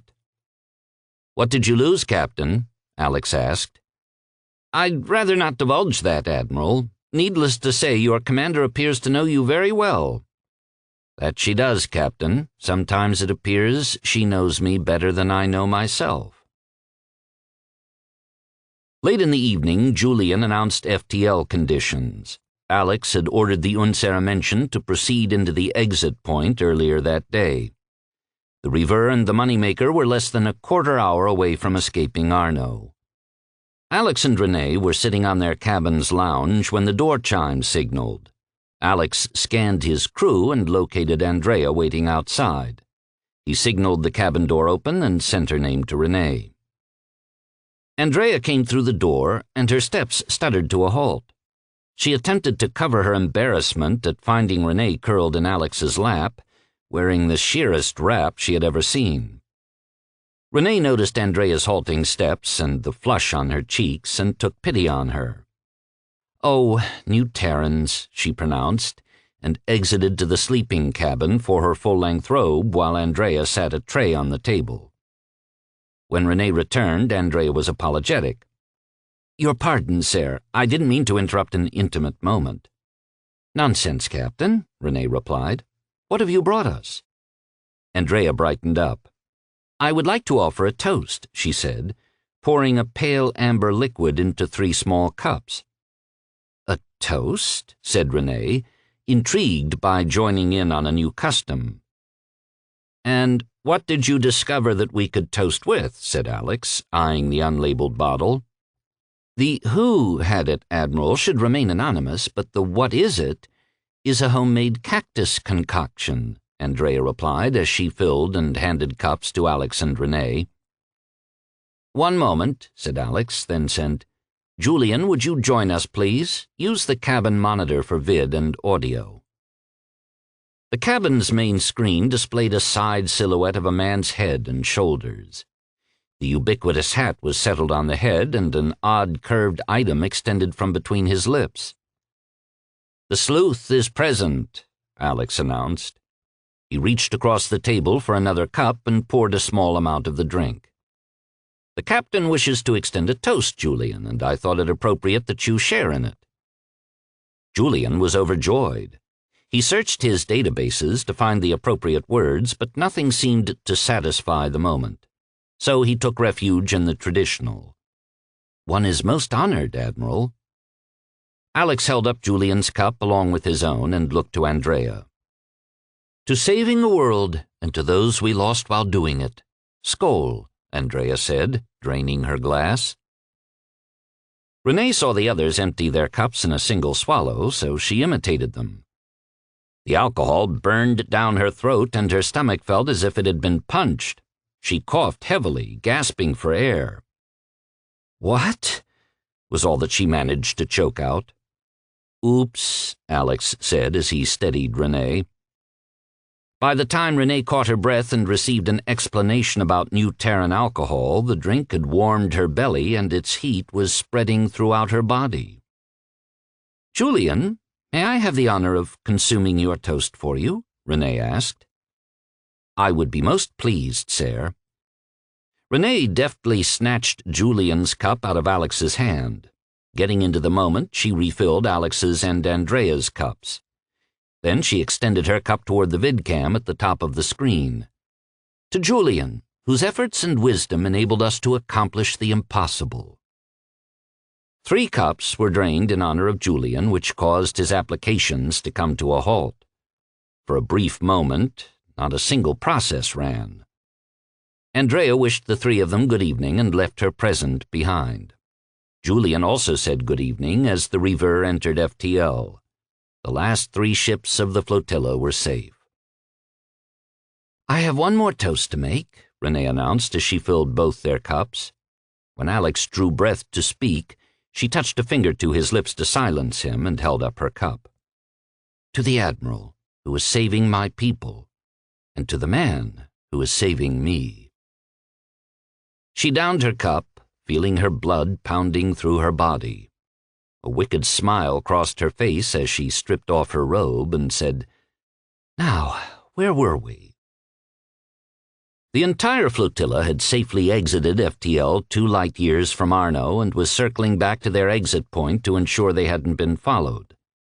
Based on what had been learned, neither Alex nor Julian considered it a possibility, but when the alternative was the destruction of a homeworld, zero risk was the only course to follow. Tomas sent invitations to Alex, Renee, Eric, and the flotilla's officers. A memorial was planned for the fallen. Several shuttles had been repaired, enabling the transfer of the honored guests from the 7 other ships to the Freedom for the services. The assembly was held at the city ship's Grand Central Park. Alex could see that the crew and passengers had not wasted their days aboard the city ship. The park was immaculate. The plantings had been completed, and the flowers displayed a riot of colors. Small, brightly painted fish swam in the pools. Around the park, the small shops had signs, which proudly proclaimed their businesses. At the start of the memorial, Alex, Renee, Tomas, Therese, Eric, and the flotilla's officers stood together at the edge of the park. Nearly 8,000 Librans were scattered throughout and around the park. Tomas opened the ceremony. Our memorial celebrates the lives of the people we've lost, whose courage and dedication helped us escape devastation. We owe the efforts of this afternoon's presentation to the Admiral, who brought an incredible artist to our attention, and she has authored this ceremony. Tomas returned to his place beside Therese, his hand slipping into hers. Cordelia's voice, soft and mellow, filled the minds of those in the park. We, Julian, Z, Mutter, and I, have combined our power to offer this tribute to those we have lost. The light emanating from overhead of the park dimmed, and the tiny footlights that lit the park's walkways in the evening slowly brightened. The landscape took on a twilight appearance. Everyone knew of Cordelia's magic, and they opened their implants to participate. Music, offered by Mutter, played in their minds as Cordelia continued her narration. Libran elders waited at the end of the Exodus line so that their young would live, and 49 more lost their lives striving to escape to freedom. Fiona Hurricane appeared on the shadowed walkway, her slender, straight but aged body clothed in a traditional independent wrap. Fiona Hurricane, proud elder of her people, would take one last walk for our Librans. The figure of Fiona raised an arm, palm up in an offer to Alex. Tears threatened to spill from Alex's eyes as he walked up to the figure of Fiona and placed her hand into the crook of his arm. He felt her other hand lay over top of his and her weight pull against him as they strolled the pathway through the park's center. As they walked, everyone heard Fiona's farewell to her people again. Tears ran down the faces of many of the independents surrounding the park. Fiona's words ended as Alex reached the end of the walkway. He heard and felt her whisper of farewell in his ear, and she was gone. Slowly, Alex turned and looked back along the walkway. A young man gave his life, Cordelia continued, to launch his city ship. His bravery was echoed by the crew of our lost shuttle who strove to save our people. Heinrich appeared on the walkway where Fiona had. Our young tech was terrified the morning he walked in space to save the lives of all those aboard his ship. Who would take Heinrich's last walk with him? Eric Stroheim stepped up to the young man, who smiled tentatively at him. Heinrich had always been shy. For one of the few times in his life, Eric dropped his personal barriers. He was proud of young Heinrich, who reminded him of the son that he had lost along with his wife during an alien attack. His family had gone to visit friends and associates on Hellebore while awaiting the arrival of Renee de Guernon for her marriage. Eric extended his hand to Heinrich, aching to feel the contact of his lost son. When he felt the young man place his hand in his, the pain of the loss he had kept tamped down for decades welled up from deep inside. The tears that flowed obliterated Eric's view of the park and the walkway. "It is of no concern, sir," said Heinrich. "Come, I will lead us." They walked along the pathway together, and Eric Stroheim never felt prouder in his long life than he did at that moment. When they reached the end of the walkway, Eric wanted to continue to hold the boy's hand as if willing him to live. But when the pressure left his hand, Eric joined Alex to look back along the walkway, unabashed by the tears that ran down his face. Eric felt the Admiral's powerful hand grip his shoulder and was grateful for the continued touch of another human. 3 brave pilots challenged 14 of our adversaries. Now the walkway held the image of Gary Giordano in his flight suit. The new Terrans came to defend us, to defend all humans, despite the odds against them. Who would accompany Lieutenant Giordano one last time? Hatsuto let go of Miko's hand and walked up to the image of Gary. He was frightened. Hatsuto had experienced Cordelia's power once before on the Reverse Bridge, and the thought of walking with an apparition stirred old superstitions.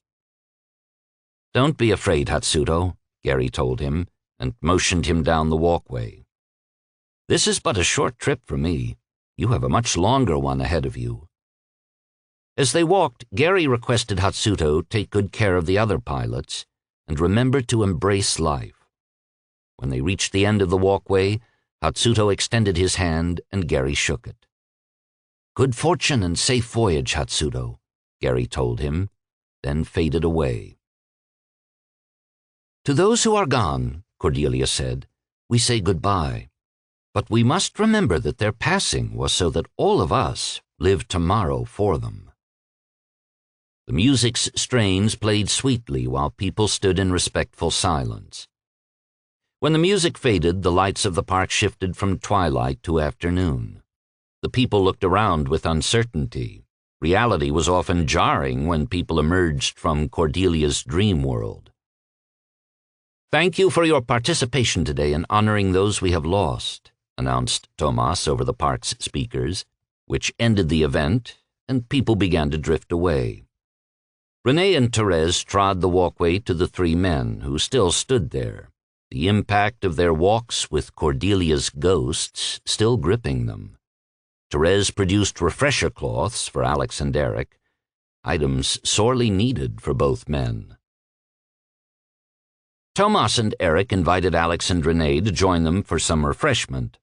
When Alex glanced toward Therese, who held Tomas's arm, she sent privately, "Is this acceptable, Admiral, that I'm included?" "It's quite acceptable, Therese," Alex sent. "You're Tomas's guest. Someone I would think of as the first lady of a leader."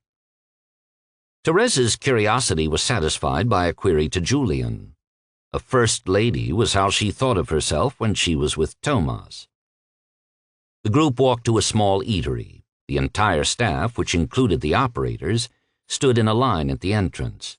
They held hands to heart, dipping their heads as Alex and Renee passed. "This has to stop someday," Alex moaned privately to Renee. "As your people say, my love, I have bad news for you. This will never stop. It's your due," Renee sent, mirth sparkling her thoughts. As the group was seated, an attendant brought drinks and Alex requested a cup of Ager. The young woman hesitated and queried Therese, who wore the medical specialist symbol on her uniform. The attendant nodded her understanding of Therese's instructions, then poured a small amount in a crystal cup and added a splash of water to it. Alex took a sip of the drink while his audience looked on. "You'd think I was taking on a silver ship single-handedly," Alex shared with Renee. The tart, astringent fruit juice puckered Alex's lips, mouth, and throat. He reached for his water cup and quickly downed all of it. "Interesting drink," Alex said to the table, who shared chuckles over his attempt to make light of his discomfort. The attendant, who had stood by, quickly refilled Alex's water cup and motioned to his Ager cup, offering to take it. At Alex's nod, she removed it. "Well, not all experiments are successful," said Alex, as he drained his water cup again. Therese reached for the pitcher and refilled his cup. Attendants brought small plates of food that Alex had not seen before. Most were small items, easily consumed by hand, and the Meridians were taking items from the serving dishes for their plates. When Alex glanced at Renee, she picked up his plate and served him. "Admiral, we invited you to talk with us for a specific reason," Tomas said. "Your invitation to accompany you to your homeworld is most appreciated, but we wonder if we are ill-prepared." "Leader Monty refers to our political positions, Admiral, not our state of technical disrepair," Eric quickly added. "Yes, Admiral, we lack cohesion," Tomas continued. Your government will be faced with you, your new house, Bergfalk personnel, and ships loaded with independents who must be explained. We will appear disjointed as refugees, Alex supplied, those who are fleeing their home and seeking sanctuary. Yes, as refugees, Tomas said, adding the word to his vocabulary app. I take it we're here, Alex said, because you have a suggestion. Yes, Admiral, we believe it would be better to appear as one group, one organization to your government, Tomas explained. What group would that be, Tomas? Renee asked, her concern growing. We wish to join your house, sir, Tomas announced. You wish to join our military? Alex asked, stunned by the offer. Fortune forbid, Eric exclaimed. No, Admiral, Tomas said. Let me explain. We have this incongruous mix of people that needs cohesion, a unified organization. We propose that organization be House Alexander with its present leaders, he said, indicating Alex and Renee. You have inherited a planet full of people, whether you wish it or not, Admiral. They won't join your military as fighters, but will support you in every other way possible. We have learned from your officers that our people would be considered civilians, and you would require people to manage your civilians, Admiral. Eric and I would be your directors, who would allow allegiance to you as our leaders and would be responsible for managing the civilians. And what of those who choose not to join House Alexander? Alex asked. Admiral, Therese explained, the leaders would not propose this unless they had spoken to the people and they had agreed. All of them? Alex asked. Tomas, who had spent considerable time discussing the Admiral with Therese, had come to realize the effectiveness of the conversation he had arranged with the engineer in Libre's terminal building. If it helped once, he thought, and signaled two of the staff. Admiral, may I introduce Maria, an independent, and Hans, a member of House Bergfalk. Maria, the Admiral would like to understand your opinion on joining House Alexander. The middle-aged woman, who had been courteous and deferential at her introduction, visibly brightened at the opportunity to express her hope. Is this your opinion, Maria? Alex inquired. My opinion, Admiral? Maria questioned. Yes, it was, but it was considered and accepted by all. It is our opinion. We are quite anxious to know if the Admiral will accept us as support staff for his house, as his civilians. It seemed to Alex that everyone had learned a few new words on the flight out of the Arno system. Would not some of your people wish to leave at some time, sir? Alex asked. Maria dipped her head in acknowledgement of the Admiral's formal address. Why would they wish that, Admiral? Despite what our council has labeled us, we are, after all, Meridians. We are a community. We need one another. The lifelong tie of implants, Alex thought. New Terrans had independence and singularity, isolation, if you will, first and foremost. Their implants were tools for them. For the Meridians, they were a way of life, communicating and living together in a manner most New Terrans wouldn't understand. What about you, Hans? You have your house, Alex asked. That is not so, Admiral. The moment we enabled the exodus of the independents, we violated our council's directive. We became independents that day. Thank you, Maria and Hans. You've been very instructive, Alex said, and the pair dipped their heads and retired. Tomas and Eric eyed him expectantly. The house gets bigger every day, Renee sent to Alex. Perhaps we should consider adding one or two of our own. Alex was grateful he had no food or drink in his mouth. Fortune knows where it would have ended up. He had a vision of spraying food into Eric's face, who sat across from him. Alex glanced at Renee, but she was wearing a neutral expression as she regarded the two leaders across the table. Julian, Alex sent, looking for advice, are you up to date on this? Cordelia made me aware of the Librans' discussion when you entered the meal establishment. I believe the answer lies in your future plans, Admiral. Well, I'm not sure we need a unified front for President McMorris, Alex replied. "What comes after New Terra, Admiral?" Julian asked. "After?" Alex considered the answer to Julian's question. "After New Terra, I intend to eliminate that mothership," he said, his thoughts carrying the vehemence in his heart. "In that case, Admiral, we would be returning to Confederation space, which would require, at some time, that we stand before the Council. It would seem appropriate to present a unified front before Meridian's governing body." "Ah, that's a very good point, Julian. When we return to Libre, we will need a great deal of support from the Librans aboard the Reaver and the Moneymaker. That includes the use of one of their city ships. And we will need to be viewed by the Council as a cohesive group if we are to be taken seriously." "House Alexander," Julian supplied. "Yes, with military and civilian personnel," Alex said. "Thank you, my friend." "It's always my privilege, Admiral." While Alex had been in discussion with Julian, the others had been happily discussing the tremendous improvements made aboard the Freedom. But Eric had not participated. His ship was in urgent need of its final construction phases. To accomplish that, Eric needed to reach New Terra soon, where the Unceramention's main engines could be shut down and the work on his ship completed. Alex refocused on the table and stood up. The others rose with him. "Welcome to House Alexander, Director Monty and Director Stroheim," he said as he extended his hand. For the first time that Alex could recall, his hand was shaken by both men with more strength and vigor than he might have extended to a fellow New Terran, although each man used both hands. Renee extended her traditional greetings to both of the new directors. Therese waited until Serre was done before she threw her arms round Tomas's neck, planting a kiss on his cheek. "I see your medical techniques have extended to public administrations," Alex teased Therese privately. "I intend to monitor you and your people closely, Admiral. There are more of your practices I might adopt for my people's health," Therese replied, throwing Alex a wry grin.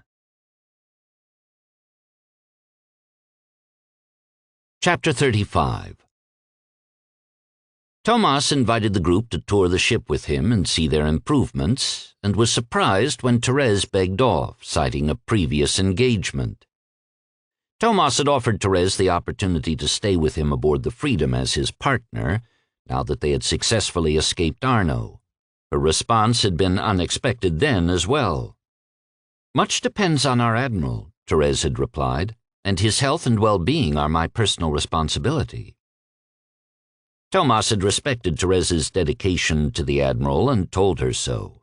It earned him a long, passionate kiss. Therese had created her own function, one independent of a traditional house duty. It was a function she believed to be critical to her people's future, and she was going to perform it to the best of her abilities. Therese abstained from Tomas's tour for an important reason. She had scheduled a consultation with an implant engineer, Fabrice, who had been sent to Libre 58 years ago. The engineer was evacuated from the planet with her husband and 2 children. Therese sat with the woman on one of the park benches, watching fish circle in a pool. "I'm grateful for your time, Fabrice. I seek your advice concerning implants," Therese said. "I'm at your service, sir," Fabrice replied. "Have you experience with those who have multiple implants?" Therese asked. "Yes, with certainty, sir. Of whom are we speaking so that I might relate my information to their needs?" "This concerns the Admiral." "Sir, I understand the Admiral has had his implant less than a year. Why does he seek an additional implant so soon?" Fabrice said. "The Admiral already has a second implant and is seeking a third, Fabrice. I will conference Julian. He can provide you with more details." "Julian," Therese sent, hooking Fabrice into her comm, "please share with us the status of the Admiral's implant use." "Good day, Fabrice," replied Julian. "The Admiral's implants are full. In addition, he has a dedicated directory consuming 152 grams of my crystal memory." "May our ancestors protect us," leaked the thought from Fabrice. The amount of memory Julian was describing could hold volumes of data. Therese briefly considered Fabrice's appeal to her Méridien ancestors for protection, and the concept left a sour taste in her mouth. Our ancestors appear to have done little to protect our people, Therese thought. As our cousins say, I will bet on the Admiral. Allow me to explain, sir, Julian said. The majority of the Admiral's implant space is occupied by applications, not data. Here is a brief list of some of those applications and examples of their output. Fabrice reviewed the list and their capabilities. Most impressive, Julian.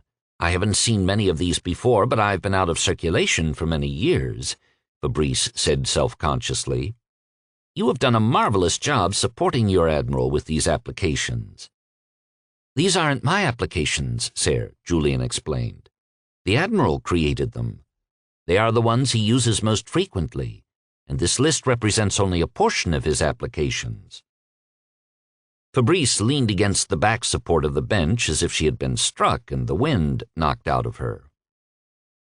Therese had been shocked herself when she discovered the extent of the Admiral's data storage on Julian and the number of applications he had created and coordinated daily with Julian. Her thought was that Alex and Julian were more intertwined than anyone realized. It was a thought she carefully kept to herself. When Fabrice recovered, she said, I have known many who have employed 2 implants and have set up several individuals myself, mostly scientists and engineers. And while I have heard of a few others who have had more than 2, I have never met them and do not know if they suffered complications. I would earnestly suggest the Admiral is advised to be satisfied with 2 implants. Therese laughed outright and slapped her thigh. A fine suggestion, sir, Therese replied. Would you care to deliver that advice, Julian? I would sooner attack a silver ship, thank you, sir, Julian replied. So, Fabrice, if the Admiral was to insist on a 3rd implant, what protocols could you provide us? Fabrice queried Cordelia for her private library, which had been uploaded once the SAID had been installed aboard the Freedom. I've requested Cordelia transfer my library to Julian. It's everything I have on implant technology, brain interaction abnormalities, and synchronization. I hope it will be of help, sir. Thank you, sir, Therese said to Fabrice, and left to find Thomas. The flotilla completed its back circle. The Saids had judiciously monitored their telemetry and pronounced their trail clear of silver ships. Julian, communicate to all ships the coordinates for Oistus. Have the flotilla keep pace with the freighters. When ready, synchronize an FTL exit, Alex ordered. Proceeding, Admiral. Time to exit will be 6.2 hours. Time in FTL will be 9.47 days. Captain, you have the bridge, Alex said. The people of the flotilla had another 9.5 days to decompress. No timetables, no aliens, no life-and-death struggles. It was pure bliss for most, but certainly for the Reverse crew. The new Terrans talked of home and the tales they would tell, most importantly of the warnings they would bring. After the discovery of the invaders in Confederation space and the ensuing battles, some crew members had developed serious doubts about their decisions to sign up. Others, mourning the loss of the Libre elders, many of whom they had personally known, were without doubt. It was as Tatya had said to the Meridians the evening after they lost Jace. Your fight is now my fight. But thoughts aboard the Reaver weren't all dark. The games resumed, which delighted Julian, and they resumed with a vengeance. The new Terrans had continued to develop their skills, and all teams added new twists using the subjects of Arno, Libre, Independence, Silver Ships, and Mothership. Thomas had Cordelia copy some games and the referee's requirements from Julian, and asked her to be the Freedom's referee, which she was delighted to do. However, his success in starting the games aboard the city ship was abysmal. While Thomas was an enthusiast, anxious to play at the level he enjoyed in Therese's sharing, few of his people showed an interest. Thomas could only guess at the differences that existed between his people and the Meridians of the Reaver. Tatya kept the freighter crew busy. Ever since her first conversation with Alex on the reverse bridge discussing weapons strategy, Tatya had begun to recognize an important limitation in her leader's mental arsenal. While Alex could strategize with the best of them, he was not the most proficient in devising the tools of offense and defense. So, despite the absence of an official position, Tatya had come to consider herself the house's de facto armorer.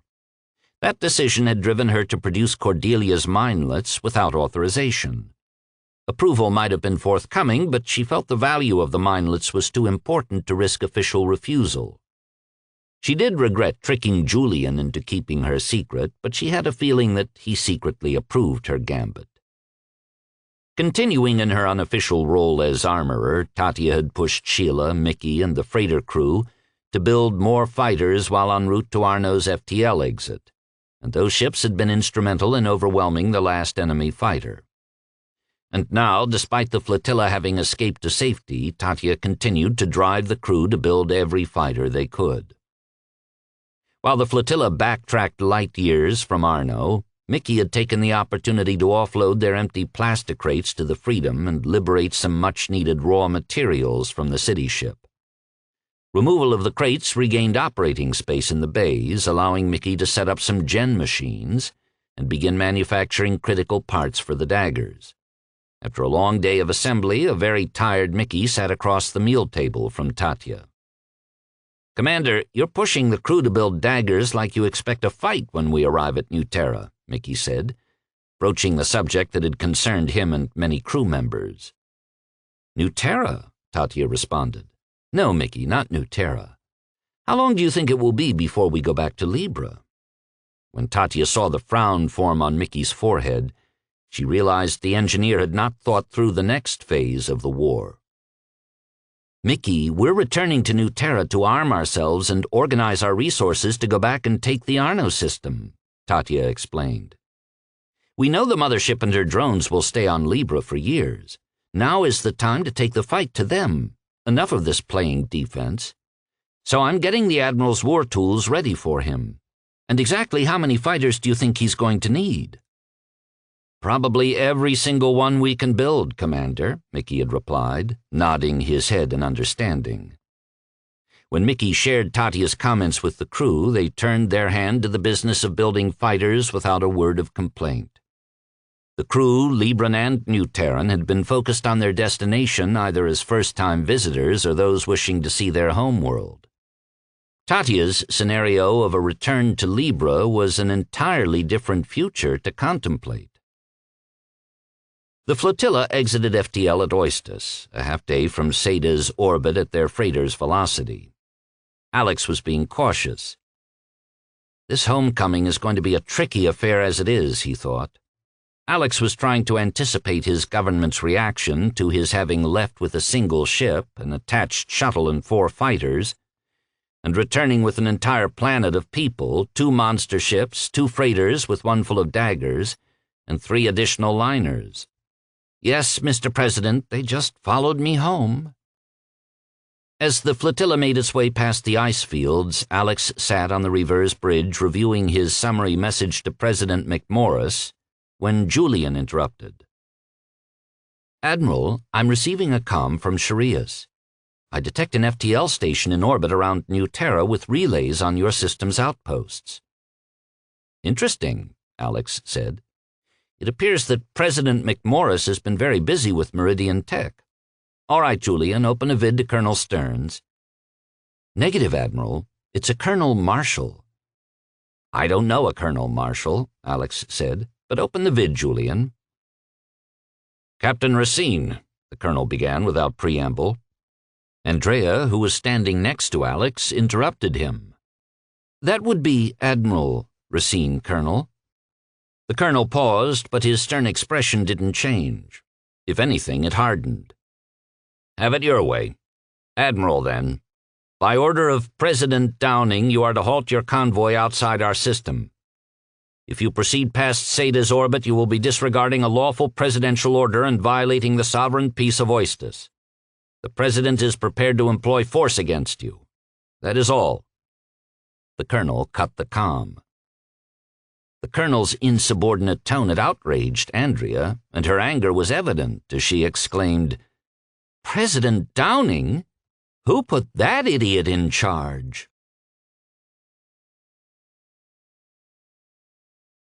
This concludes the reading of Libre by S.H. Jucha. Text copyright 2015 by S.H. Jucha. This audio production is copyright 2016 by S.H. Jucha. Narrated by Grover Gardner. Produced by Scott Jucha. Post-production by Dog-Eared Copy, Inc.